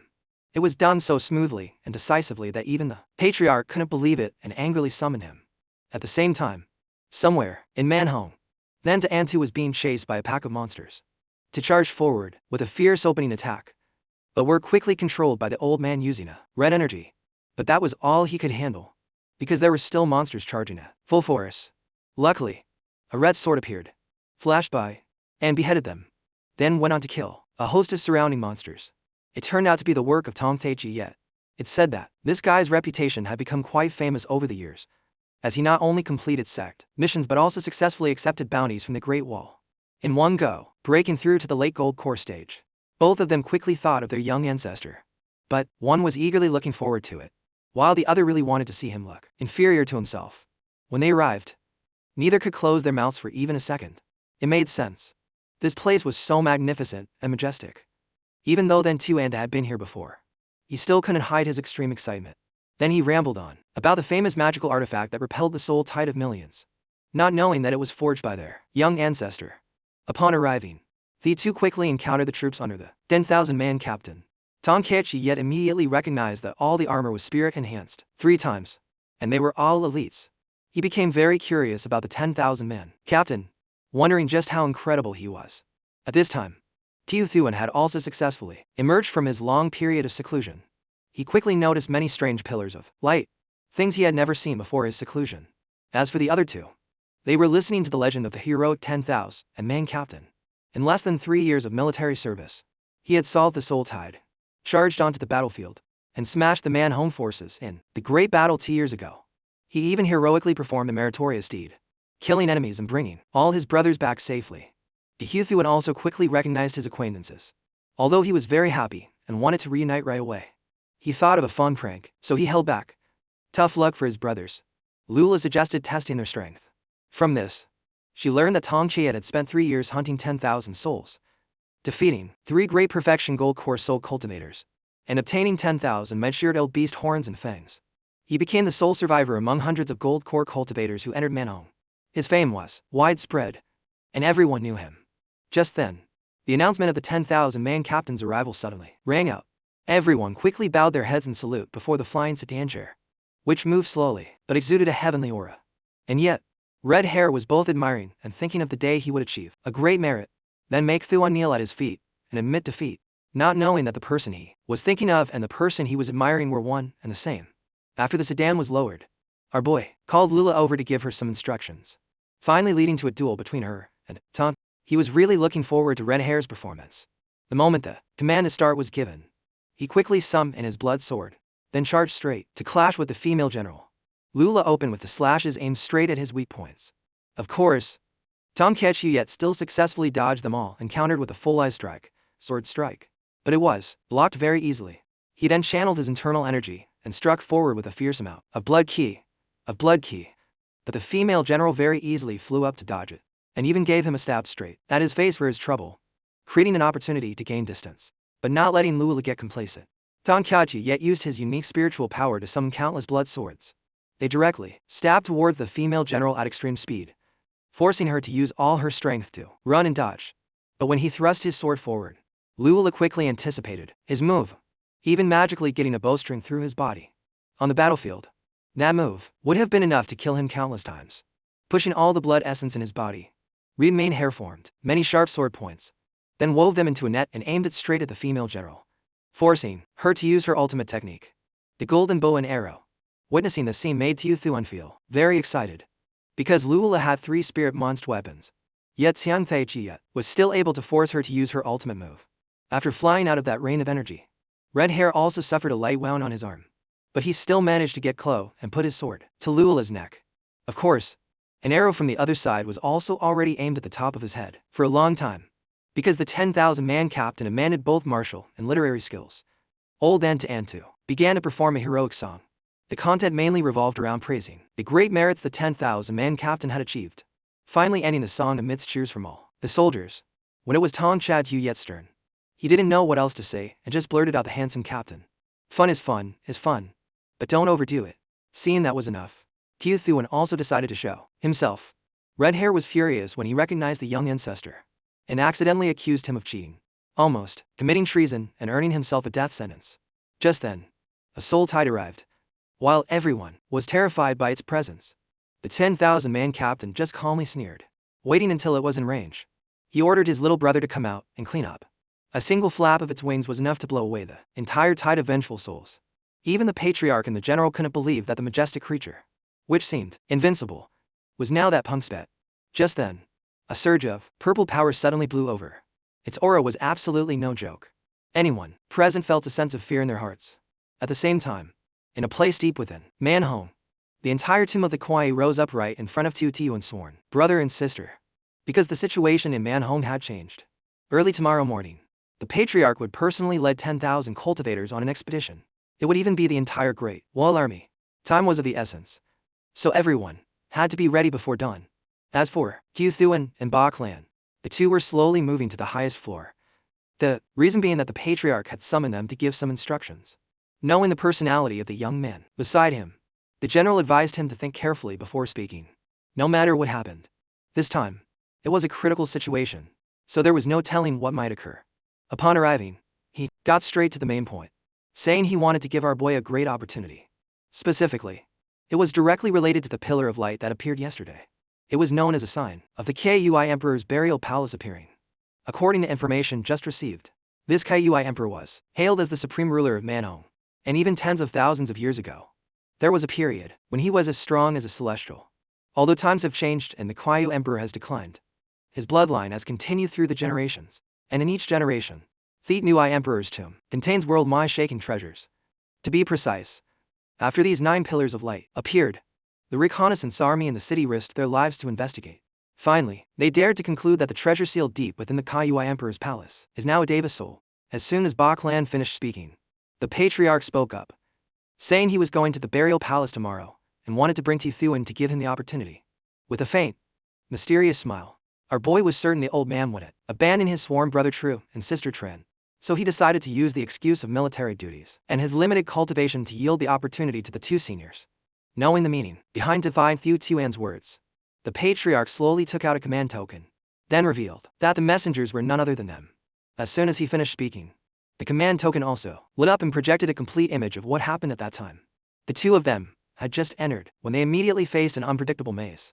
As expected, the stone walls around them suddenly cracked into many crevices. And finally, a cloud of purple smoke emerged and surrounded them. Knowing danger was imminent, Sister Tran decided to send a transmission with the message that the restriction here would open at dusk. That was also the reason that prompted the patriarch to personally lead his troops into battle. Since his darlings were in trouble, the patriarch was willing to not touch the Deva soul, even letting Ti Thuan keep it, knowing the patriarch's purpose was to use him to attract the hatred of Manhong, thereby protecting the other 2. Ti Thuan had no choice but to agree, since he was already being hunted. A few more arrows aimed at him wouldn't make much of a difference. Seeing this, it seemed too unfair for his subordinate. Ba Clan stepped forward and suggested the patriarch grant him some protection. Seizing the opportunity, our boy started demanding everything from spirit enhancement flames, because his Evernight umbrella was about to undergo its 8th spirit enhancement, but it still showed no signs of stopping.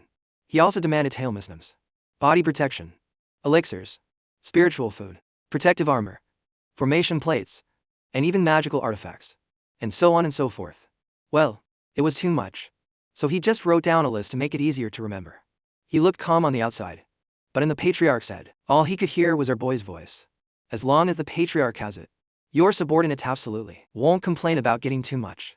Finally, he couldn't take it anymore and sent them both away. As for the items on the list, he would have someone deliver them to the 10,000-man captain before dawn. This time, the enemy our boy had to face was Manhong, so even if he used a mask, it would be very difficult to hide his true identity. So he absolutely could not let down his guard, and at the same time, he had to quickly increase his own combat power. As soon as he finished speaking, he used his hand to control his spiritual power, making it concentrate around the Evernight umbrella. Moreover, if he had the ability to seize the Deva soul, then even with the heavenly Downascent soul, our hero was willing to take the risk. While thinking, he controlled each piece of the umbrella to separate, then finally merged them with an abundant source of energy, officially completing the 8th spirit enhancement of the Evernight umbrella. The next morning, along with hundreds of thousands of rays of light from talents from all over, Patriarch Hong Chan's team also arrived very early. Upon observation, apart from the Ju Hun outside the city, the Yu King and the other 3 heavenly kings also participated, but Hong Chan only saw them all as flies. As for our boy, before the patriarch could finish his sentence, he had already run for his life. Not only that, but he was also hiding behind his subordinate, Tom K. Chiu Yet. It made sense. As soon as they saw his face, the entire opposing force was boiling with killing intent. But how could he give up so easily? Ti Thuan stepped forward and declared loudly, once you step onto the battlefield, soldiers are like grass and trees. From this, one could clearly see that their provocative actions were no different from contempt for the lives of the 5 great legions. But reality is often not like a dream. Before our hero could rejoice, Hong Chan had directly listed Bak Ti Thuan at the top of the bounty list. Anyone who could present his head would be rewarded with 3,000 low-grade soul medicines. But contrary to the Duminos of spirit to protect the 10,000-man captain, he only saw his patriarch order all troops to encamp and wait for the burial palace to appear. Messing with the author's favorite was a big mistake. As a result, he got played hard. He only saw Ti Thu and directly turn into a bubble and slip away. It turned out our boy had come prepared. He knew very well that Tran Hothin wanted to make him the enemy of all of Manhong, so he decided to play along. Why be afraid? As he finished his thought, our boy started to imitate the patriarch's voice. The main content was that he was stronger than Hong Chan, so he could definitely ensure his own safety. But it backfired, increasing the animosity with that old demoness more. He had no choice but to use his final move. Q Thuan wore a mask to disguise himself as an old man, then approached each person to talk about the preciousness of life, advising them not to sacrifice themselves for a small benefit. He also disguised himself in many forms to shout that Hong Chan wanted them all to die for her, finally creating a wave of protest against the leader of the Man Home army. This time, the incident directly forced her to the point of increasing the reward to 300 mid-grade soul medicines. But what was that worth? Tiva Thuan could still easily rally the troops, even making them declare their withdrawal from the battlefield. But the result was a bit off. Hong Chan directly raised it to a 5 elements deva, causing total chaos, and our boy no longer had a way to provoke them, hoisted by his own petard. And it hurt. He had played his hand and not only reaped no benefits but also pushed himself into a dangerous situation. Fortunately, right at that moment, the burial palace began to open, so our boy flew straight inside, without waiting. As a result, on the very first floor, he was hunted down like a treasure himself. Although this place had restrictions on flying, thankfully, abilities like the Heaven's Eye were also suppressed. As a result, our boy had to run on foot. Because of this, he met many people asking about his own location. At the same time, 2 young men with the surname Tran were robbing an innocent person when Yu Thuan, in disguise, unfortunately appeared at the right place. As a result, they asked about his family and his insignia.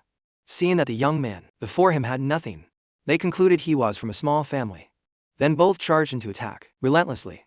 The fat one's punch from the side was easily dodged by Q Thuan stepping back. The attack of the other one was also no problem. The two of them combined still had no chance of touching him. They then intended to rush forward and sandwich him. But he channeled his spiritual power and punched them away to either side. They had no choice but to use their ultimate move. But who would have thought that as soon as he saw the 6-time Spirit Man's item, Q Thuan snatched it for himself. Then he threw a kick that sent the fat one flying, conveniently hitting his brother.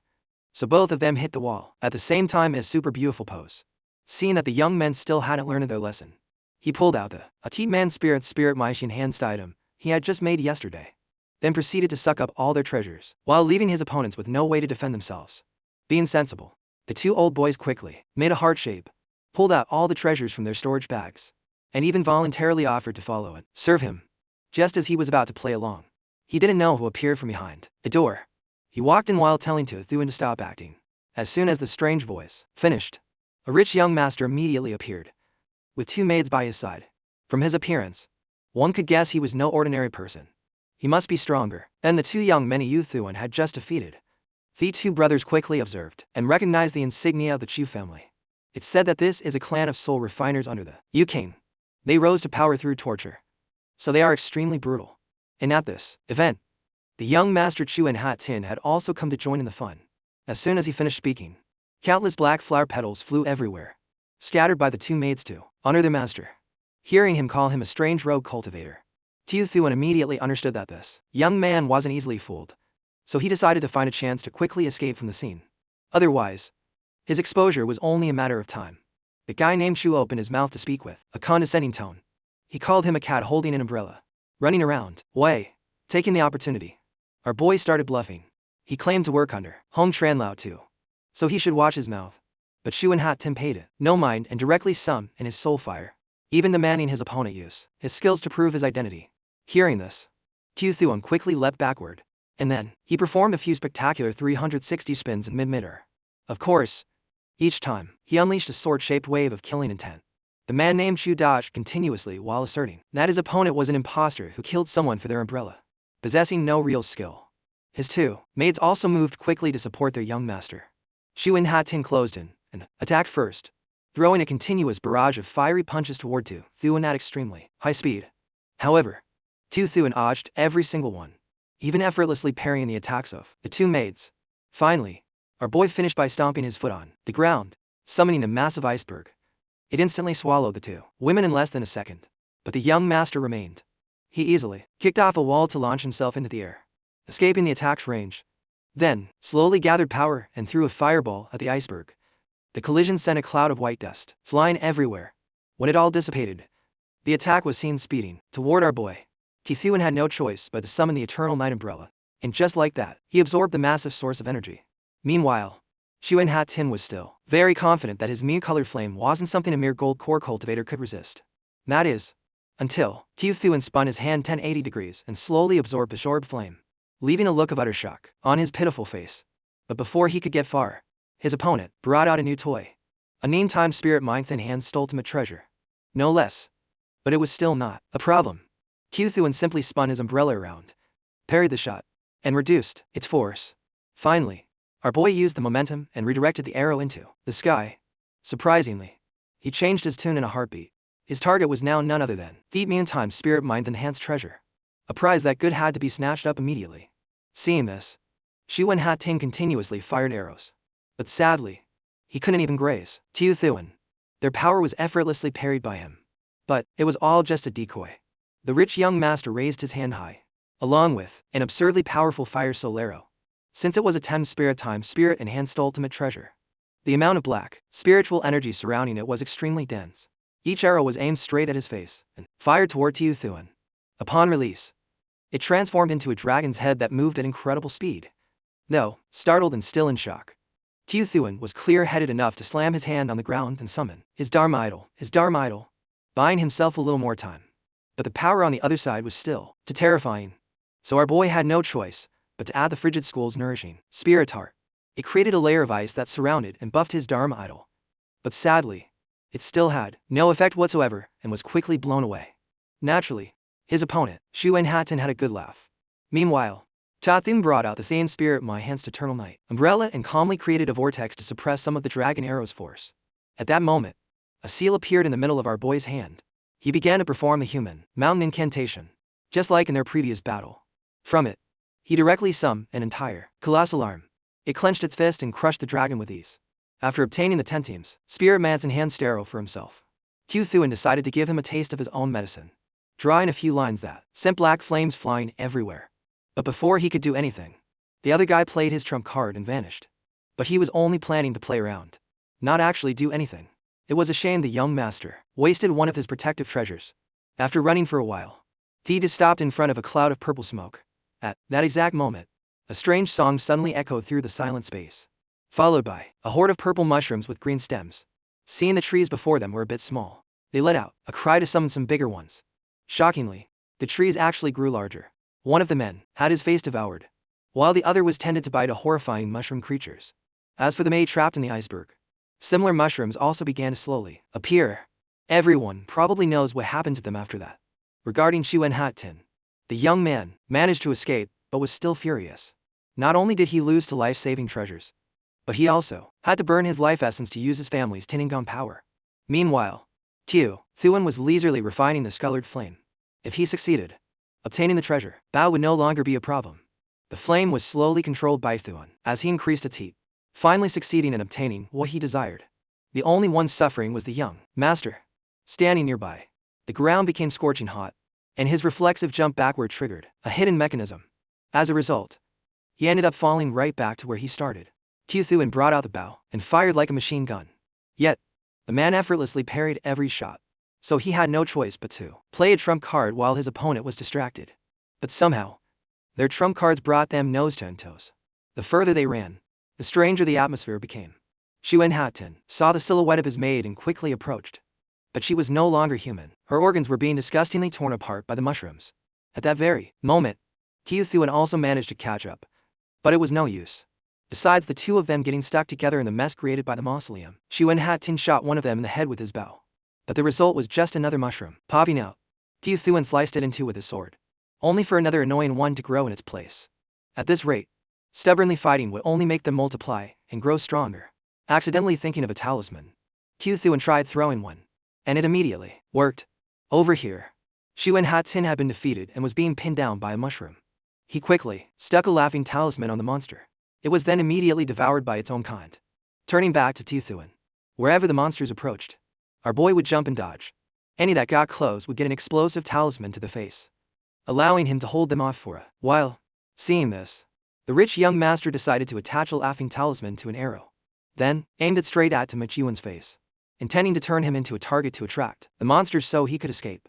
Who would have thought that at that exact moment, Qiu Thuan would unleash a palm strike in all directions, accidentally creating a gust of wind that blew the laughing talisman and the arrow away. As a result, it's tied right onto Chu and Hat Tin's forehead, causing him to laugh uncontrollably. Tiu Thuan saw how thoroughly the monsters were taking care of him. The odds of survival were slim, so he decided to run first. Luckily, Chu and Hat Tin still had one more teleportation left, allowing him to temporarily reach a safe place. But before he could even catch his breath, he heard a terrified scream. Right after, an incredibly bitter scene unfolded. Tiu Thuan was running towards Chu and Hat Tin. And of course, behind him was a horde of mushrooms in hot pursuit. If this guy's luck was second best, no one would dare claim to be number one. Today, there was no time for revenge. It was better to stay far apart to lessen the suffering. Chu and Hat Tin, with a ravaged face full of hatred, swore not to let Tiu Thuan go after they got out of the maze. He would even call his entire family to deal with our boy for good. But for now, getting out was the priority. For some reason, just as Tiu Thuan was about to reach the young master of the Chu family, the maze gates suddenly slammed shut, leaving him in disbelief at what was happening. Well, better to celebrate first and worry later. Although Chu and Hat Tin was in misery, he continuously mocked Tiu Thuan for getting his just deserts. By some bad luck, being trapped with those mushrooms meant he wouldn't even be able to save his own hide, let alone his life. And it was true. Despite Tiu Thuan running for his life with all his might, the mushrooms were still nipping at his heels and were about to devour him. Just at that life or high death moment, hanging by a thread, another mechanism in the maze suddenly activated. Seizing the opportunity in a flash, Tiu Thuan used flash step and shot straight through the gap. It closed just in time to crush the mushrooms, allowing him to successfully shake off his pursuers. Accidentally, he saw a somewhat familiar figure approaching closer.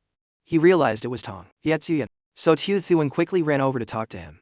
Who knew he wouldn't even look at him or reply? He then remembered he was disguised in a different form. But surprisingly, even after changing back, the result was no different than before. Even blocking his path with his hand got no reaction. It turned out to be because of the paper doll talisman stuck to Tong Kyuyet's body. Knowing something was wrong, our boy reached out to remove the talisman and save his nephew.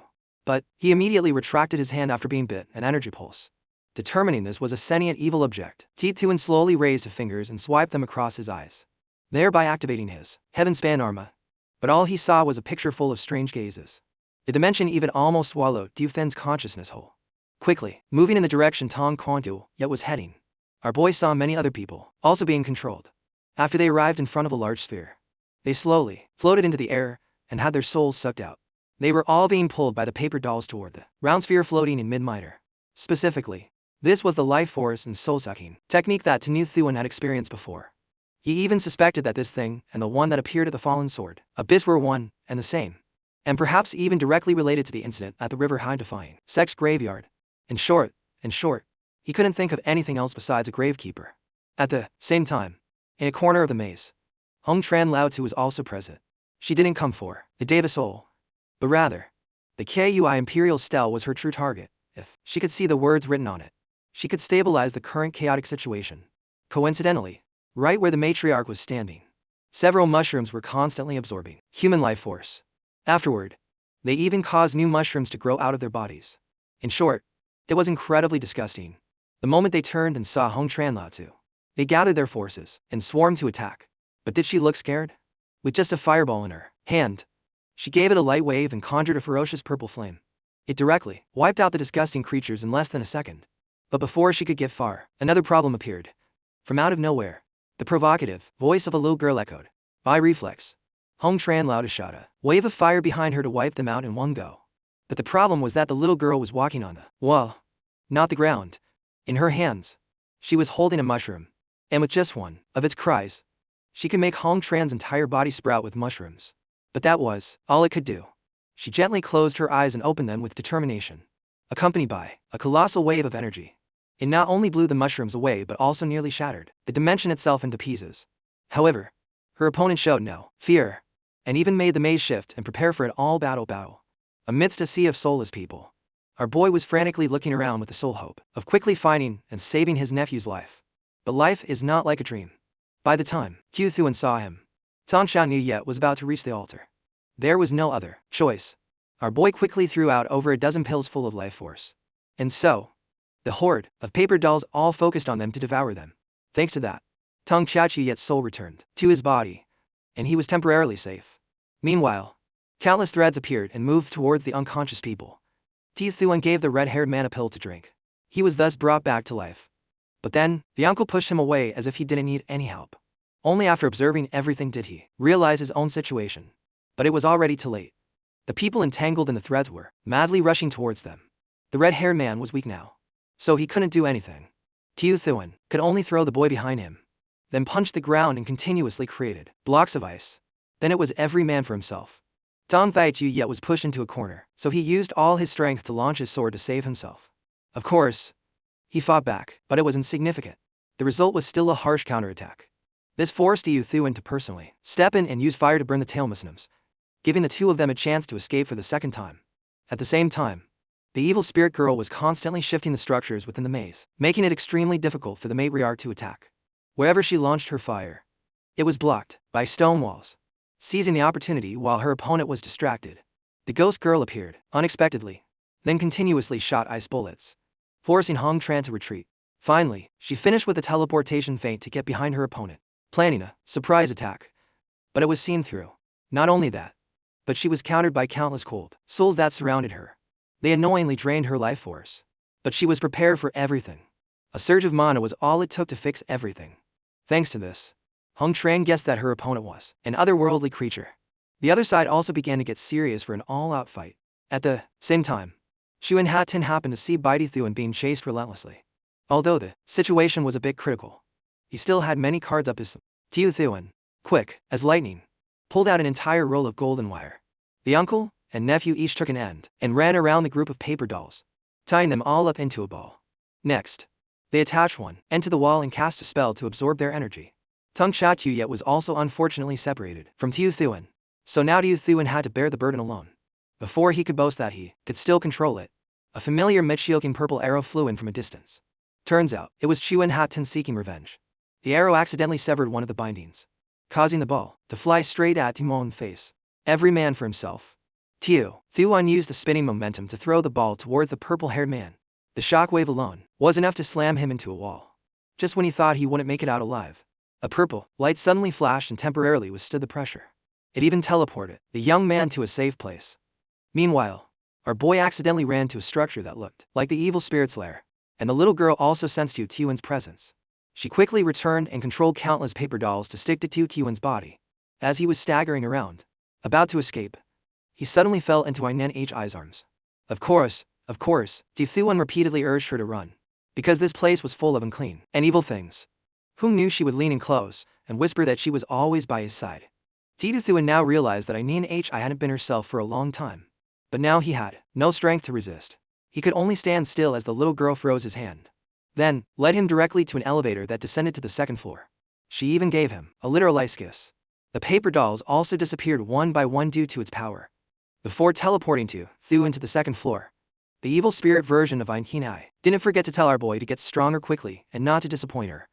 Traveling down the specially designed elevator, Tiu Thuan finally successfully reached the second floor of the trial. Here, regardless of one's status, anyone could reach the third floor after completing all the tests. Glancing around like a circling hawk, Tiu Thuan quickly recognized his senior brother and senior sister. The two of them were trapped inside a spiritual power bubble, and its durability was, of course, off the charts. His mind raced like lightning, and he quickly concluded that in order to save his fellow disciples in distress, Tiu Thuan had to take first place in the trial and begrudgingly accept the Deva soul. Though it didn't seem that bitter after all. The moment our boy set foot on the ground, tablets describing the contents of the trials began to emerge. From combat, divine ability trials, and equipment refinement to medicine refinement. He didn't like the first three combat more-oriented ones, and medicine refinement was a bit time-consuming. Pausing for about 2 seconds, Tiu Thuan decided to find a shortcut that was both easy and fast. But at that exact moment, a familiar female voice suddenly called out from behind. Who else could it be but his sworn enemy, Hong Tran Lao Tu? Not giving her opponent much time to think, she quickly unleashed her power, creating a massive amount of pressure that made it difficult for our boy to even stand straight. Then, Hong Tran immediately summoned her blood whip. What for, everyone probably already knows. As for Tiu Thuan, he was completely out of his league against the ferocious woman on the other side. Because of that, our boy quickly waved his hands, asking for permission to state his opinion. Things like having no chance of winning against the beautiful and magnificent sister Hong Tran, and bearing the honor of the Great Wall. So he'd rather die than carry that burden. Finally, he offered to erase everything he had caused in the past. After saying all that, if she still wanted his life, He would bare his chest and let her do as she pleased. As the saying goes, a person's mouth can often get their body into trouble. No matter what childish tricks he pulled to plead his case, Hong Tran saw that the young man was eager to meet his ancestors. So she swung her whip to attack. As a result, our boy was forced to jump high to dodge the blow. This accidentally caused Tuan's hand to touch the tablet for the spirit equipment trial. Instantly, a stream of green power appeared and surrounded our boy's body. Finally, it formed a bubble. It even helped our boy block a blow from the woman on the other side. Now that he was safe, was it time for some taunting? That had always been his specialty. Unfortunately, Hong Tran paid little attention and directly swung her whip to choose the combat trial. Then challenged him to see who could get the treasure first. Just a moment ago, they were calling each other brother and sister as sweet as sugar. Now, Thuan declared that he was ready to take on all comers. He even confidently asserted that he would be the one to claim victory. But Hong Tran wasn't scared at all. That's because since ancient times, countless high-level grandmasters have emerged from the wildlands. Yet none could see through the heavenly secrets. So why worry about some brat who just arrived trying to steal the glory? But he wasn't just anyone. He was the author's favorite. With a little buff, he could become a god at any moment. As soon as they finished speaking, both of them quickly flew up and entered the trial. The moment our boy set foot in the location, a voice suddenly rang out to guide him on how to perform the test. Although the materials here were no different from the real thing, they were all just simulations and would disappear as soon as the trial ended. Thuan didn't even bother to listen and sum in his turtle pattern cauldron. Then without much thought, he kicked away the fancy pill furnace that had been prepared beforehand. After he set down his tools, a speck of light suddenly appeared from above and slowly fell. It turned out to be just a tattered dye leaf. Nothing special. But that wasn't a problem. Thuan let out a perfunctory sigh and began to wave his hands to conjure fire. It quickly formed a circle of energy around our boy. At the same time, Hong Tran's opponent also quickly appeared. She immediately lashed her whip, making its pin like a pinwheel. When it stopped, the face of that guy Thuan was revealed. Before he could even look down at his feet, he saw another one hugging his thigh and sucking his energy. At this point, he was beyond furious. So he gave it a kick that sent it flying headfirst into a rock. Next, he whipped it in all directions, giving none of them a chance to touch him. But how could he stop them from merging into one? Then suddenly approaching and biting his arm like a machine. Only now did she vaguely realize that the angrier she got, the harder these things would be to deal with. But with a face like that, how could she possibly remain calm? At the same time, Tuiyu Xiwan's leaf was lifted into the air by many streams of gold and spiritual energy. Next, they made it grow a trunk and young leaves, even turning into a large tree with lush branches. This was truly an 11th level spirit enhancement, erasing all traces and changing the nature of the object. At the same time, outside, the matriarch and the soldiers of the Great Wall had all arrived. The young man, Xuan Hatin, also appeared right after. But before he could celebrate for too long, his face fell, because the enemy side was too strong. Luckily, the soldiers under his command arrived just in time, allowing him to regain his prestige. Otherwise he would have lost face for his family. Only now did people notice the two lights above. Both the matriarch and Xuan Hatin were extremely surprised by Tuan's ability. He not only surpassed the heavenly chosen but also surpassed Hong Tranlao to climb higher. That made sense, as our boy in the trial had relied on the provided resources to see something no one else had seen. Specifically, every 10 spirit enhancements, the object would undergo a change in both its properties and its realm. With that said, he decided to go all out. As soon as our boy finished his sentence, the tree trunk quickly grew enchanting purple flowers. To explain further, this was the result of the 21st spirit enhancement. All things can become spirits. At the same time, on Hong Tran's side, something quite difficult had appeared. Specifically, it was a giant version of Thuan, created by all the Sanitai Tuanas merging together. Seeing this, she quickly jumped up and used her whip to bind its arm, then pulled hard, causing it to dissipate into smoke and split into countless tiny Tuans. Now, she just had to summon a spear and charge forward. Any that approach would be cut down. As for our boy, he was laughing like a madman while continuously channeling spirit enhancement fire. It directly sucked away all the energy and caused all the other contestants to be eliminated. And at the 25th spirit enhancement, a magnificent gate appeared before him. On the other side, Hong Tranlao also used her speed to kick off the wall. Next, she aimed the tip of her spear directly at the figure and attacked just like an arrow. It pierced straight through its head and took down the giant. Unlike Hong Tran's arduous appearance, our boy on the side was still enthusiastically pushing the gate open to continue his work. But unexpectedly, he was ejected by the Kuai Emperor. Next, he directly awarded Thuan first place in this trial. Of course, he was teleported straight to the 3rd floor right after that. As soon as our boy moved to the stele, lines of text immediately appeared. It was revealed that the owner of this mausoleum was the second Mauritian Kaiui emperor, and all descendants in heaven and earth were related to him by blood, to follow his father's last wish. The Kaiui emperor had separated into 3 souls and 7 spirits without any regret. As long as a successor could touch the tombstone and obtain the 7th spirit, they would inherit all the creations he left behind. But our boy didn't have long to celebrate before the ferocious woman appeared. Next, she swung her whip, forcing Thuan to use his Dharma idol to temporarily block. After that, he could only lean to one side to dodge the blow. In terms of power, the beautiful woman's attack was so strong it cut the stele in half in less than a second. But he was still very confident, as he was under the Kaiui emperor's protection. It's unclear what the rules were, but as soon as the matriarch moved towards Thuan, she was bound by countless red threads, which then tied her tightly in midair. Of course, this was to the smug satisfaction of a certain someone. The young man even pointed directly at Hong Tran and crowed that this game was his to win. No debate. It didn't stop there. While being restrained, Hong Tran Lao Tu was also hit with a strange seal. Well, you reap what you sow. It was all because she broke the rules by destroying the stele. But the real drama was just beginning. In the short time that followed, the thin layer of cloth on her hot body completely disintegrated. Even Thuan blushed and covered his eyes. But peeking through his fingers, like this was as good as not covering them at all. This accidentally made the woman on the other side fly into a rage. Plus, the seal was also gradually weakening. So Hong Tran shattered the ground with a single move. The moment she temporarily escaped the restriction, she quickly used her power to temporarily stabilize the curse. Even so, the loss of a portion of her cultivation base was still beyond imagination. As for Thuan, he was pushed into a life-or-death situation because even if his opponent lost half of her cultivation, his chances of winning were still 0%. He quickly realized this and tried to flee in less than a second. But Thuan still couldn't escape because Hong Tran only had to teleport lightly to appear in front of him. Realizing he was hopelessly outmatched, our boy offered to hand over the Deva soul in exchange for his life. But in Hong Tran's eyes, it was all just empty words. She had been pissed at him for a while now, so there was no way he was getting out alive.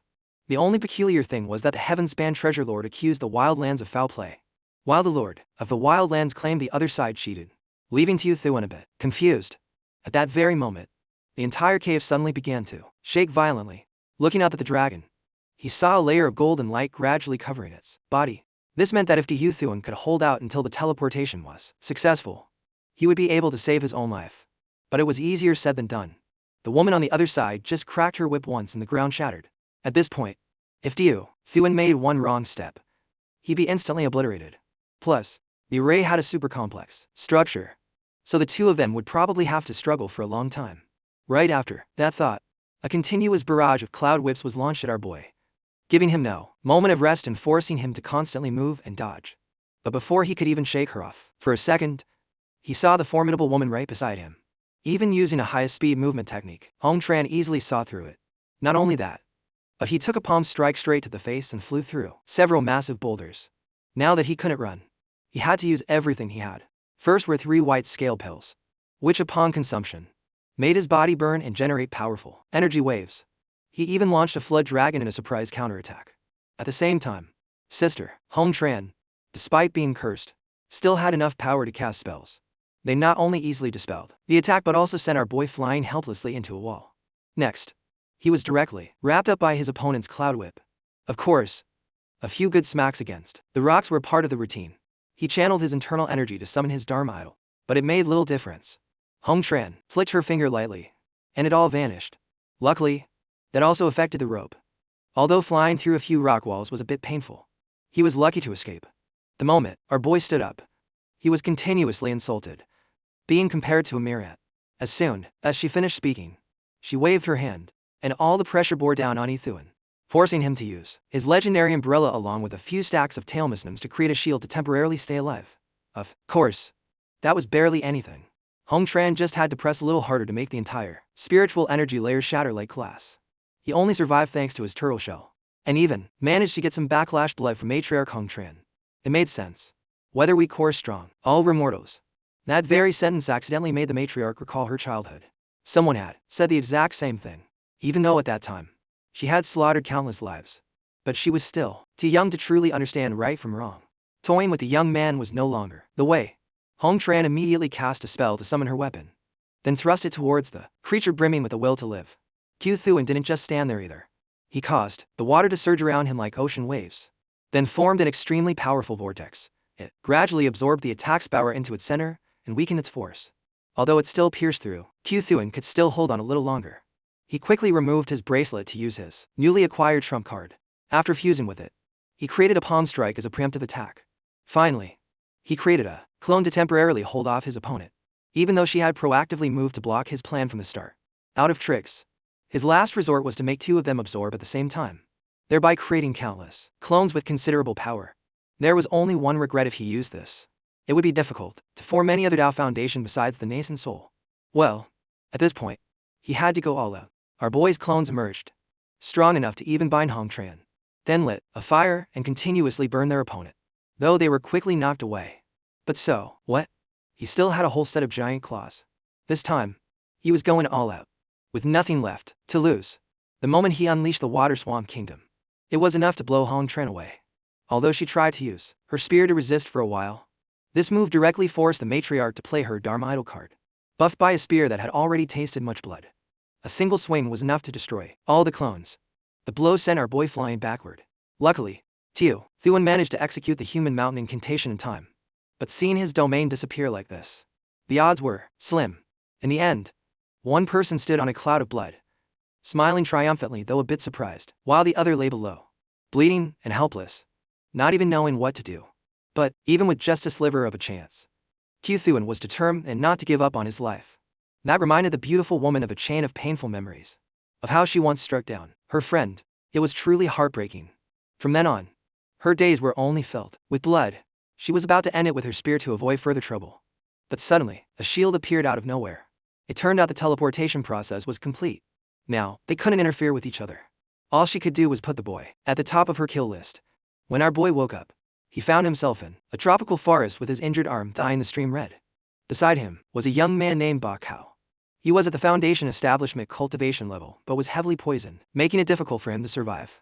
If Yu Thuan were healthy, he could save him in an instant. Unfortunately, now, neither of them was better off than the other. The other young man seemed to have given up, only managing to hand Q Thuan a bag of items before taking his last breath on the spot. Q Thuan also passed out not long after. When he opened his eyes again, the forest had completely turned into a desert. The peculiar thing was that somehow, Q Thuan had managed to survive.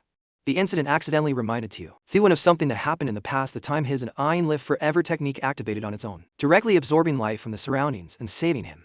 Perhaps this time was similar, with the Undying technique saving its master once again. Turning to look at Ba Kao, Q Thuan understood that the young man couldn't be saved, so he decided to give him a proper burial, then built a tombstone to commemorate his reluctant friend. They had met under the most reluctant of circumstances. Reading his profile, he learned that the boy was related to the Ba clan of Giant Ghost City. Specifically, he was a son in the family. Opening the book, he saw a few specific lines of text. Ba Kao had devised a special fire refining method as a gift for a girl named Inen Hai, who was, perhaps, also very special in his life. The method was called the 11-colored flame, but unfortunately, half of it was torn out. Well, once he left this place, if fate allowed, he would definitely deliver this item to the girl Yen Inai, fulfilling the last wish of the unfortunate young man.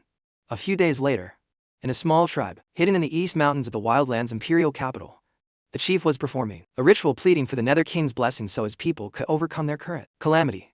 As soon as it ended, he and his tribesmen set out to capture the target who had infiltrated the Buiqing Soul Valley. Coincidentally, the person the chief was talking about was none other than Ti Thuan in the form of Ba Kao. He was still bitter about being teleported to this godforsaken place, so it was best if no one provoked him. However, the tribe, not knowing any better, brazenly ambushed him with poison arrows, then charged forward with all their people. They looked down on Yu Thuan, as he was currently suppressing his cultivation to the Foundation establishment level. Luckily, the short guy among them realized that the sword Yu Thuan was holding was spirit enhanced 9 times, which meant he had to be at least a 3rd-grade soul refiner. Without hesitation, he signaled his comrades to kneel and worship the savior sent by the Bodhisattva to save their tribe. The thing is, this place was in dire need of soul medicine, the kind written about in Ba Kao's book. It's created when the condensation of soul fire is abruptly stopped at around 60%. Of course, Tiu Thuan shook his head and refused. I'm not a living Buddha. You can't just get what you want by praying. Hearing this, the short guy earnestly pleaded, telling a sob story about how their peaceful tribe only resorted to robbery because they had no other choice. Meeting each other now was fate. Whatever Tiu Thuan wanted, they would provide. But even a chest of gold didn't make him turn his head. He was forced to bring out the tribe's ultimate treasure as a reward. This soul pagoda could supposedly hold 100,000 vengeful souls. If auctioned, it would fetch a hefty sum. However, what interested Tiu Thuan more was the mysterious object inside that even he couldn't probe. A deal was struck. Tiu Thuan agreed and treated the fire refining in the wildlands as a small practice session. But he never expected them to be so overthought as to give him the chief's outfit and then roar and shout like crazy. On top of that, they opened their mouths and demanded 500 low-grade soul medicines. How long would that take to refine? Tiu Thuan wondered if this tribe had enough people to even use them all. They admitted that since Tiu Thuan had just arrived, he wouldn't know. A month ago, the Minhong, who had always been secluded in the Minha and never appeared, suddenly issued a decree in the imperial city. A successor is to be chosen within 60 years. And the condition to compete for this position is to be a young soul refiner who has reached the nascent soul realm. And, you must know, the Nether King is revered by all people, and choosing a successor has never had a precedent. Thus, the Ba clan, one of the 5 ducal clans of Giant Ghost City, in its desire to vie for the Deva soul at the ancestral land in exchange for an earth meridian, has been relentlessly exploiting the tribe. If they failed to deliver enough soul medicine, death was the only path. It sounded tragic enough, but wait a minute. Wasn't the Ba clan the family of the ill-fated Ba cow? It turned out, they possessed Deva souls, not even considering their attributes. But this tribe didn't even recognize their own young master, which proves Ba cow's status in the family was very low. Furthermore, his death was very likely directly related to the Ba clan. If they found out he was here, there was a 99.9% chance that something bad would happen. Tiu Thuan was lost in thought and didn't notice another soul refiner popping out of nowhere to claim the reward. He called himself a 3rd-grade soul refiner from the Chu family. The short guy now saw soul refiners as if they were gold and jewels. Having 2 qualified people to help at once made him unable to hold back his tears. Tiu Thuan happened to be a bit bored. Having a frog in a well come for some entertainment was acceptable. He proposed a 1 match to see who could refine a higher quality fire seed. After all, the final product would belong to the tribe. So, it was like killing 2 birds with 1 stone. Naturally, the chief nodded in agreement and presented the soul sign pagoda as a signal to announce the start of the match. Dying Gok hurriedly showed off first with his proficient fire tempering method. Tiu Thuan, curious, moved closer for a better look, but was accused of cheating. He wouldn't even let him watch a little, complaining loudly as if he'd write a letter to the United Nations. They might handle it. But it was clear there was no rule saying what Tiu Thuan did was wrong. Taking advantage of the situation, he continuously closed in on Dying Gok, urging him to show more so he could take notes. Suddenly, he flew into a rage, causing a small explosion that sent smoke everywhere. He then flew high up and far away, determined not to let Tiu Thuan learn his secrets. If he was going that far, then he would stop watching. Dying Gok had some talent, managing to create a 3-colored fire seed in just a few minutes. As for Tiu Thuan, after observing his opponent's fire refining technique and combining it with the knowledge from Ba Kao's book, he had formulated some valuable experience. Fire refining in the wildlands had one major difference compared to the Heavenspan continent. It used vengeful souls as material, both hands as the furnace, and had to be based on the 1-eye colored fire. To form a highish grade fire seed, more vengeful souls needed to be added. The higher the quality, the more intense the conflict between the vengeful souls. Grasping the key point, Tiu Thuan began to act, raising his hand to cover a yawn. Forgive him. Knowing the result before the fight even started was honestly a bit boring. Following that, he slowly rose into the air and summoned several dozen 1-colored fires, using them all at once. With this amount, he should be able to refine at least a 6-colored fire seed. Of course, it required a high level of mental focus and extremely precise control. Dying Gok felt the terrifying pressure coming from Tiu Thuan. He didn't recognize the technique he was using, but he still didn't believe he could succeed. At this point, both had already entered the stage of absorbing vengeful souls into the 1-colored fire. Tiu Thuan refined it from a 1-colored fire all the way to a 9-colored fire, something even a yellow-rank soul refiner might not be able to do. If he was already shouting now, wouldn't an 11-colored fire make him pass out? The audience below uniformly criticized Dying Gok for being weak yet arrogant. An arrogant person like him naturally couldn't accept this. He went berserk, continuously adding vengeful souls into the fire, forcing it up to 11-colored even without the ability to control it. The result was predictable. The fire seed exploded, releasing all the vengeful souls to wreak havoc on the world.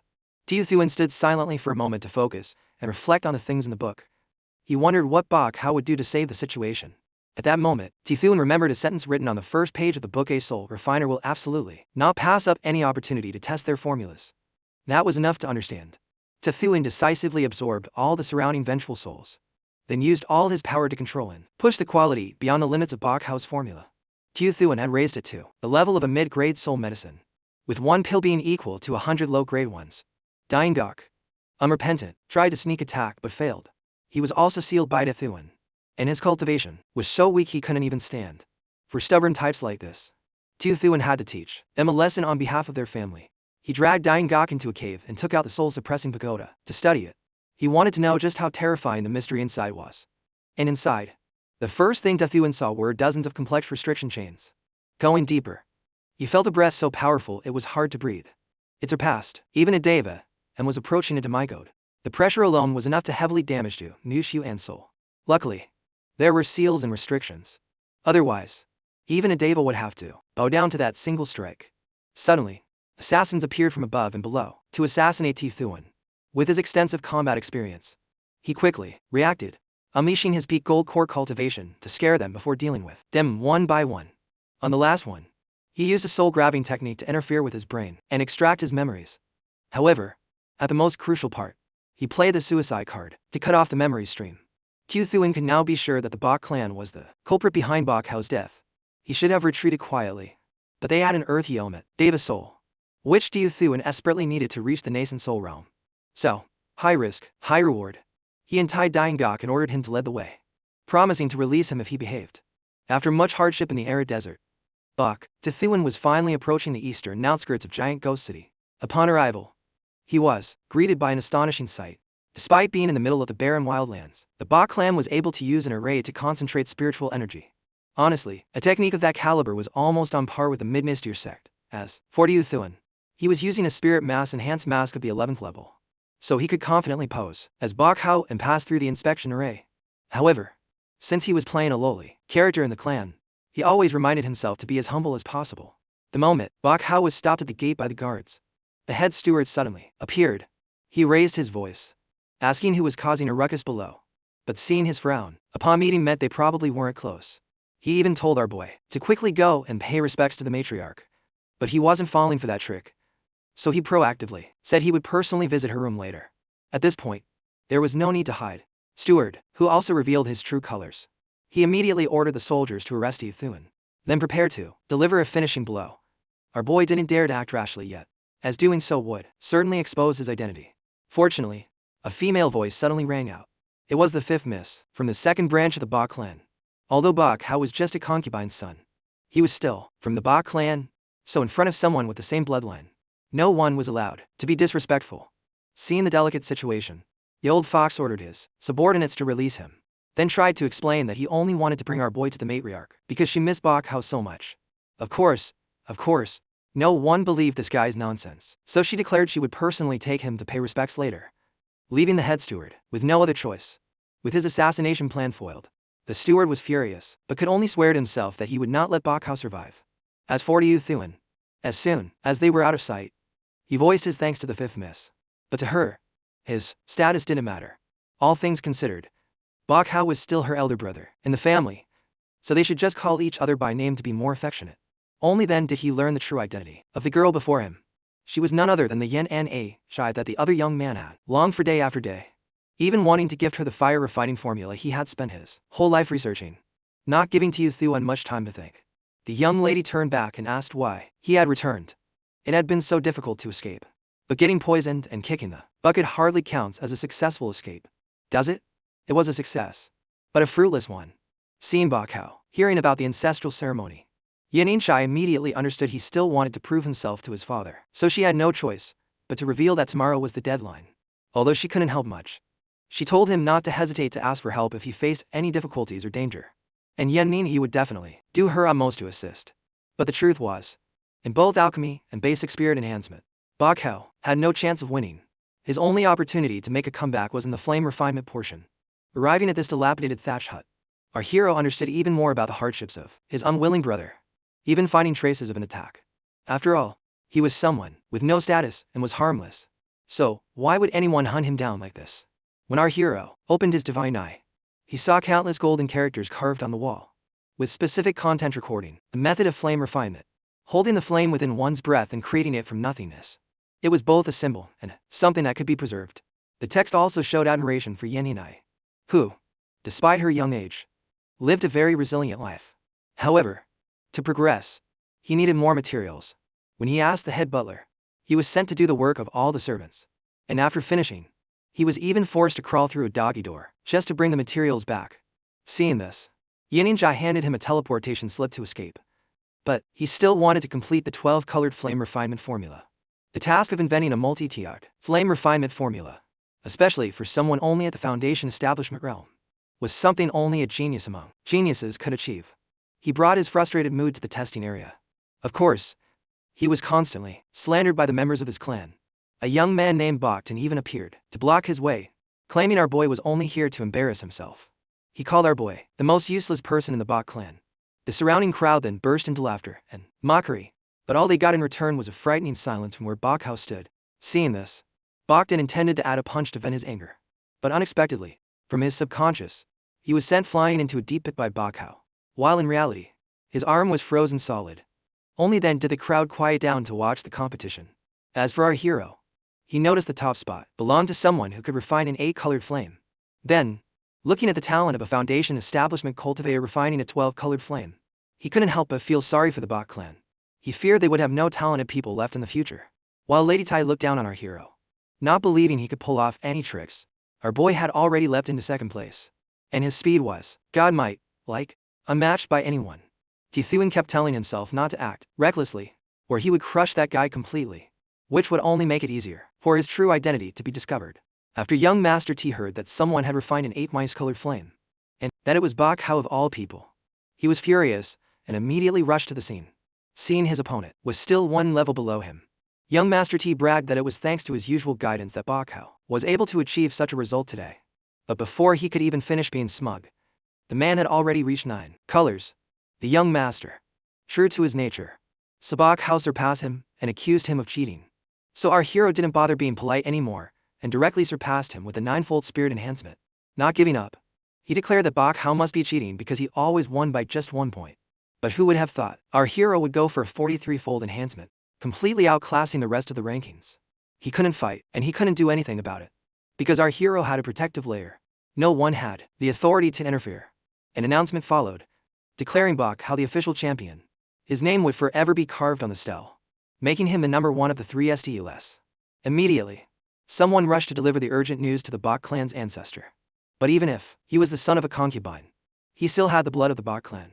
That alone was enough qualification. But what kind of scheme this served, I don't know. Back at the competition floor, young Master T baselessly accused our hero of cheating, then directly voided his results without any explanation, telling him to prove himself however he liked. Because with one word from him, it would all be for nothing. Unexpectedly, the patriarch himself appeared. He came to announce the end of the selection competition for the 3 STUs. The bitterest pill to swallow was his acknowledgement of Bakhao's results, which was also a direct order from the ancestor, leaving young Master T fuming but powerless. That night, while meditating, our hero remembered Yan Ina's warning that after causing such a huge commotion, he surely wouldn't have a peaceful night. But if they came, he would face them head-on. So, what was there to fear? Speak of the devil, and he shall appear. Amanina, Black Cloak suddenly launched a palm strike from the rooftop.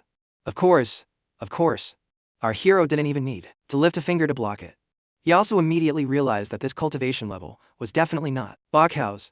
The man intended a surprise attack to gain an advantage, but it was dodged in an instant, and he was even hit with a paralyzing electric shock, leaving him frozen for a palm strike. Then, our boy used the soul search technique. He learned it from the Black Mountain tribe to trace it back to its master.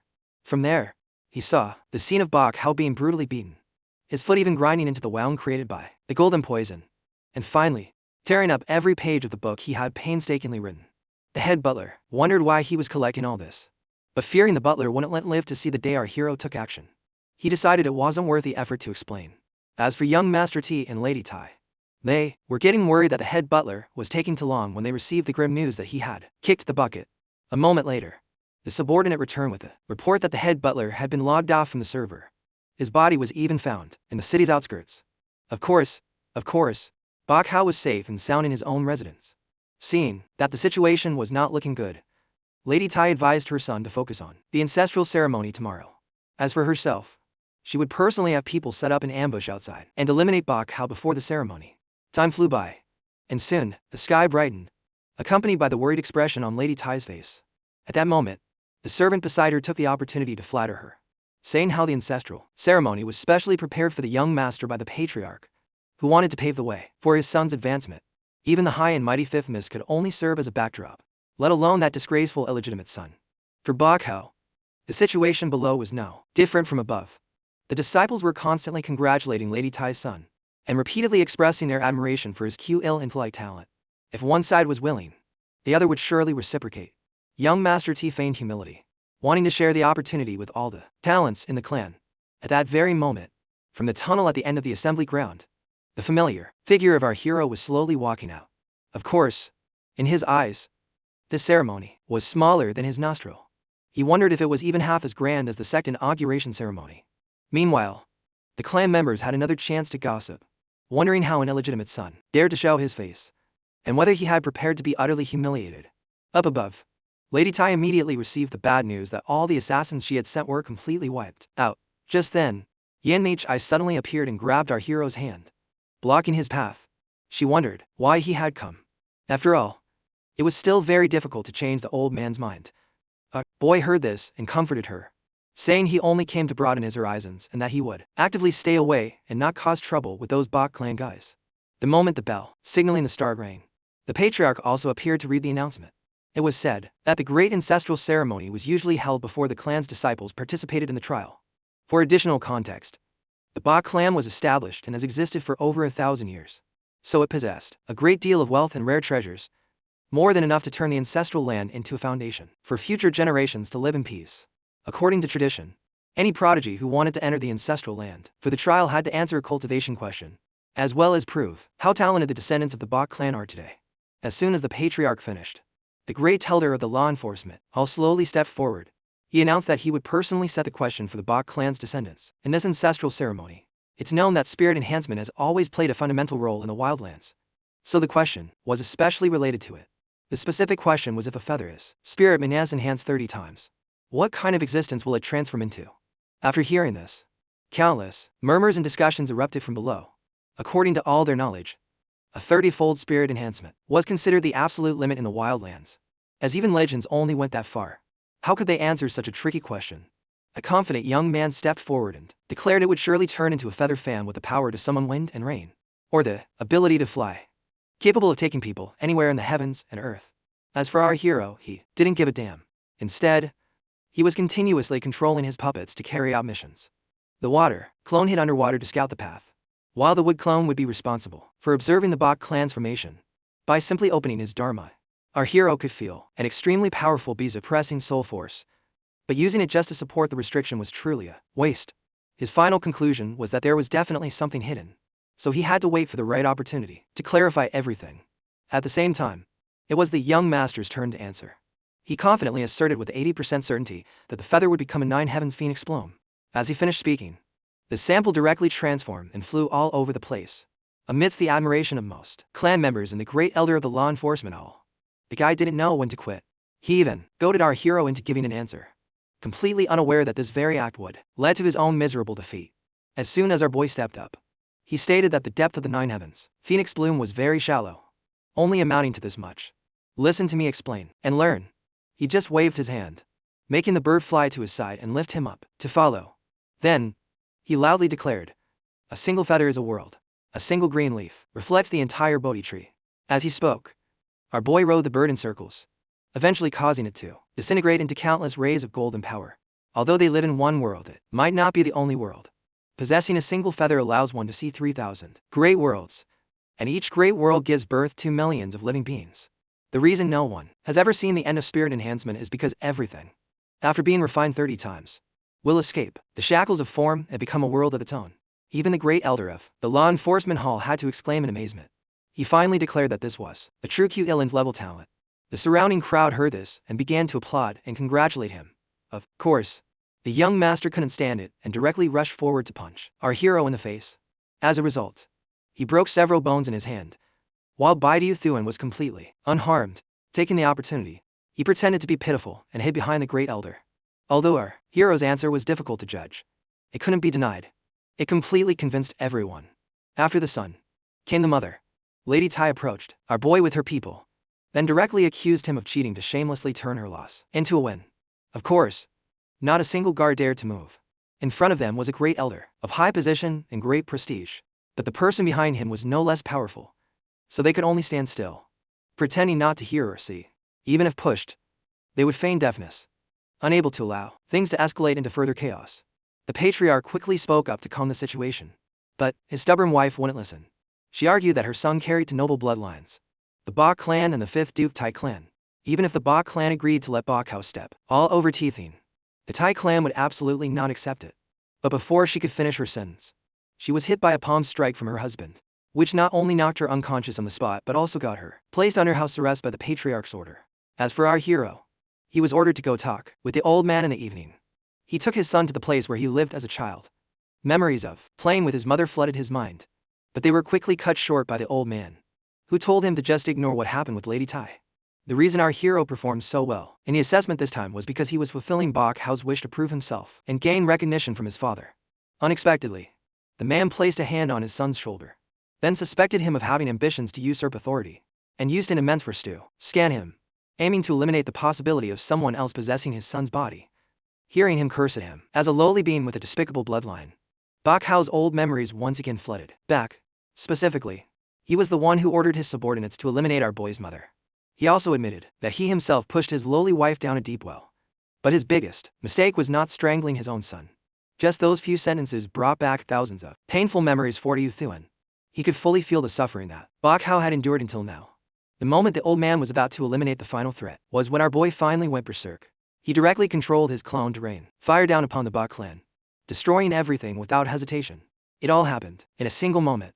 The patriarch could only temporarily put aside his personal matters and leave to activate the grand formation, revealing his trump card to Tiu Thuan.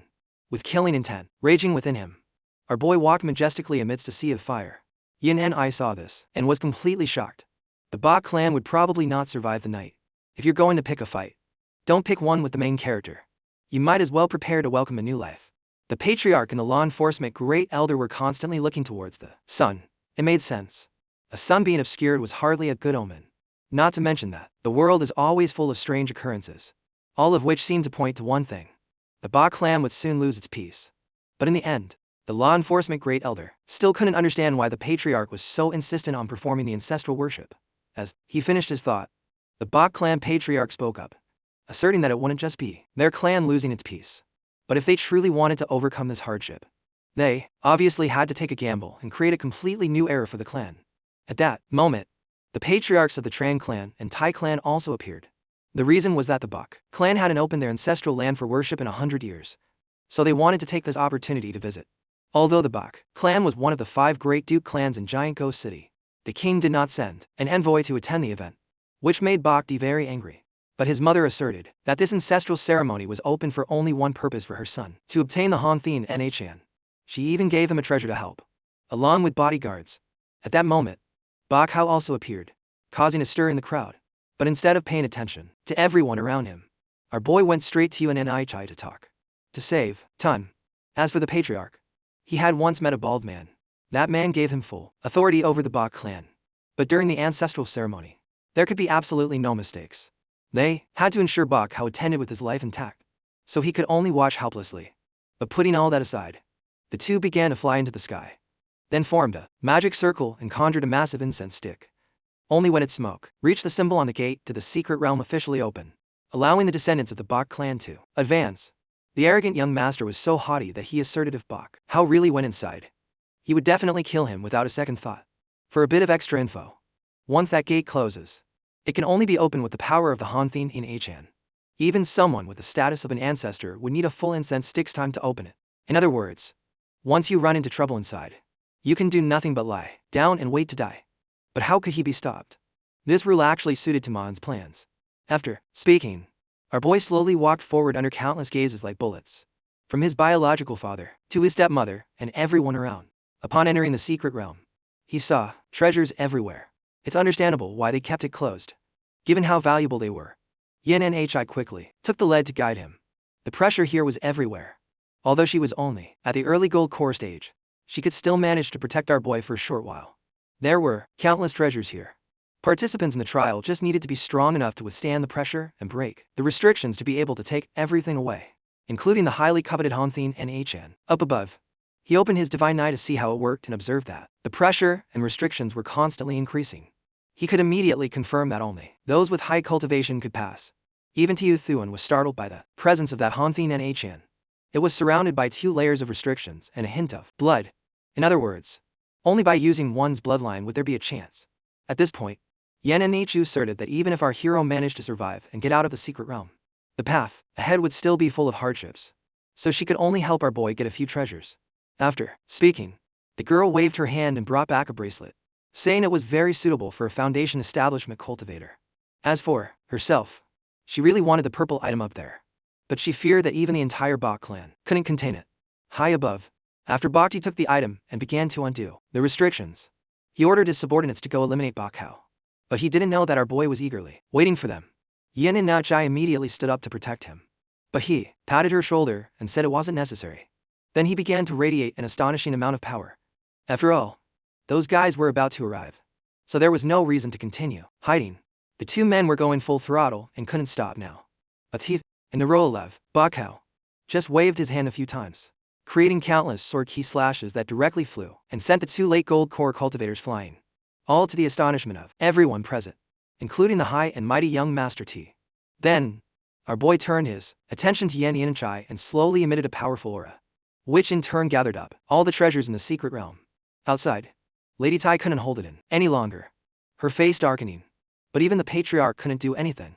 So what could an old woman who was all talk do? Back inside the secret realm, our boy quickly created a wave of treasures. Next, he sent them straight to Yen and I, where they neatly settled into her storage ring, giving her the opportunity to possess immense power later on. He then flew over, intending to check on his brother's well-being. But as soon as Bhakti saw him, he created a killing move, conjuring dozens of vengeful souls towards our hero. But before they could even get close, they all disintegrated. Tiu Thuan then lightly waved his hand downwards,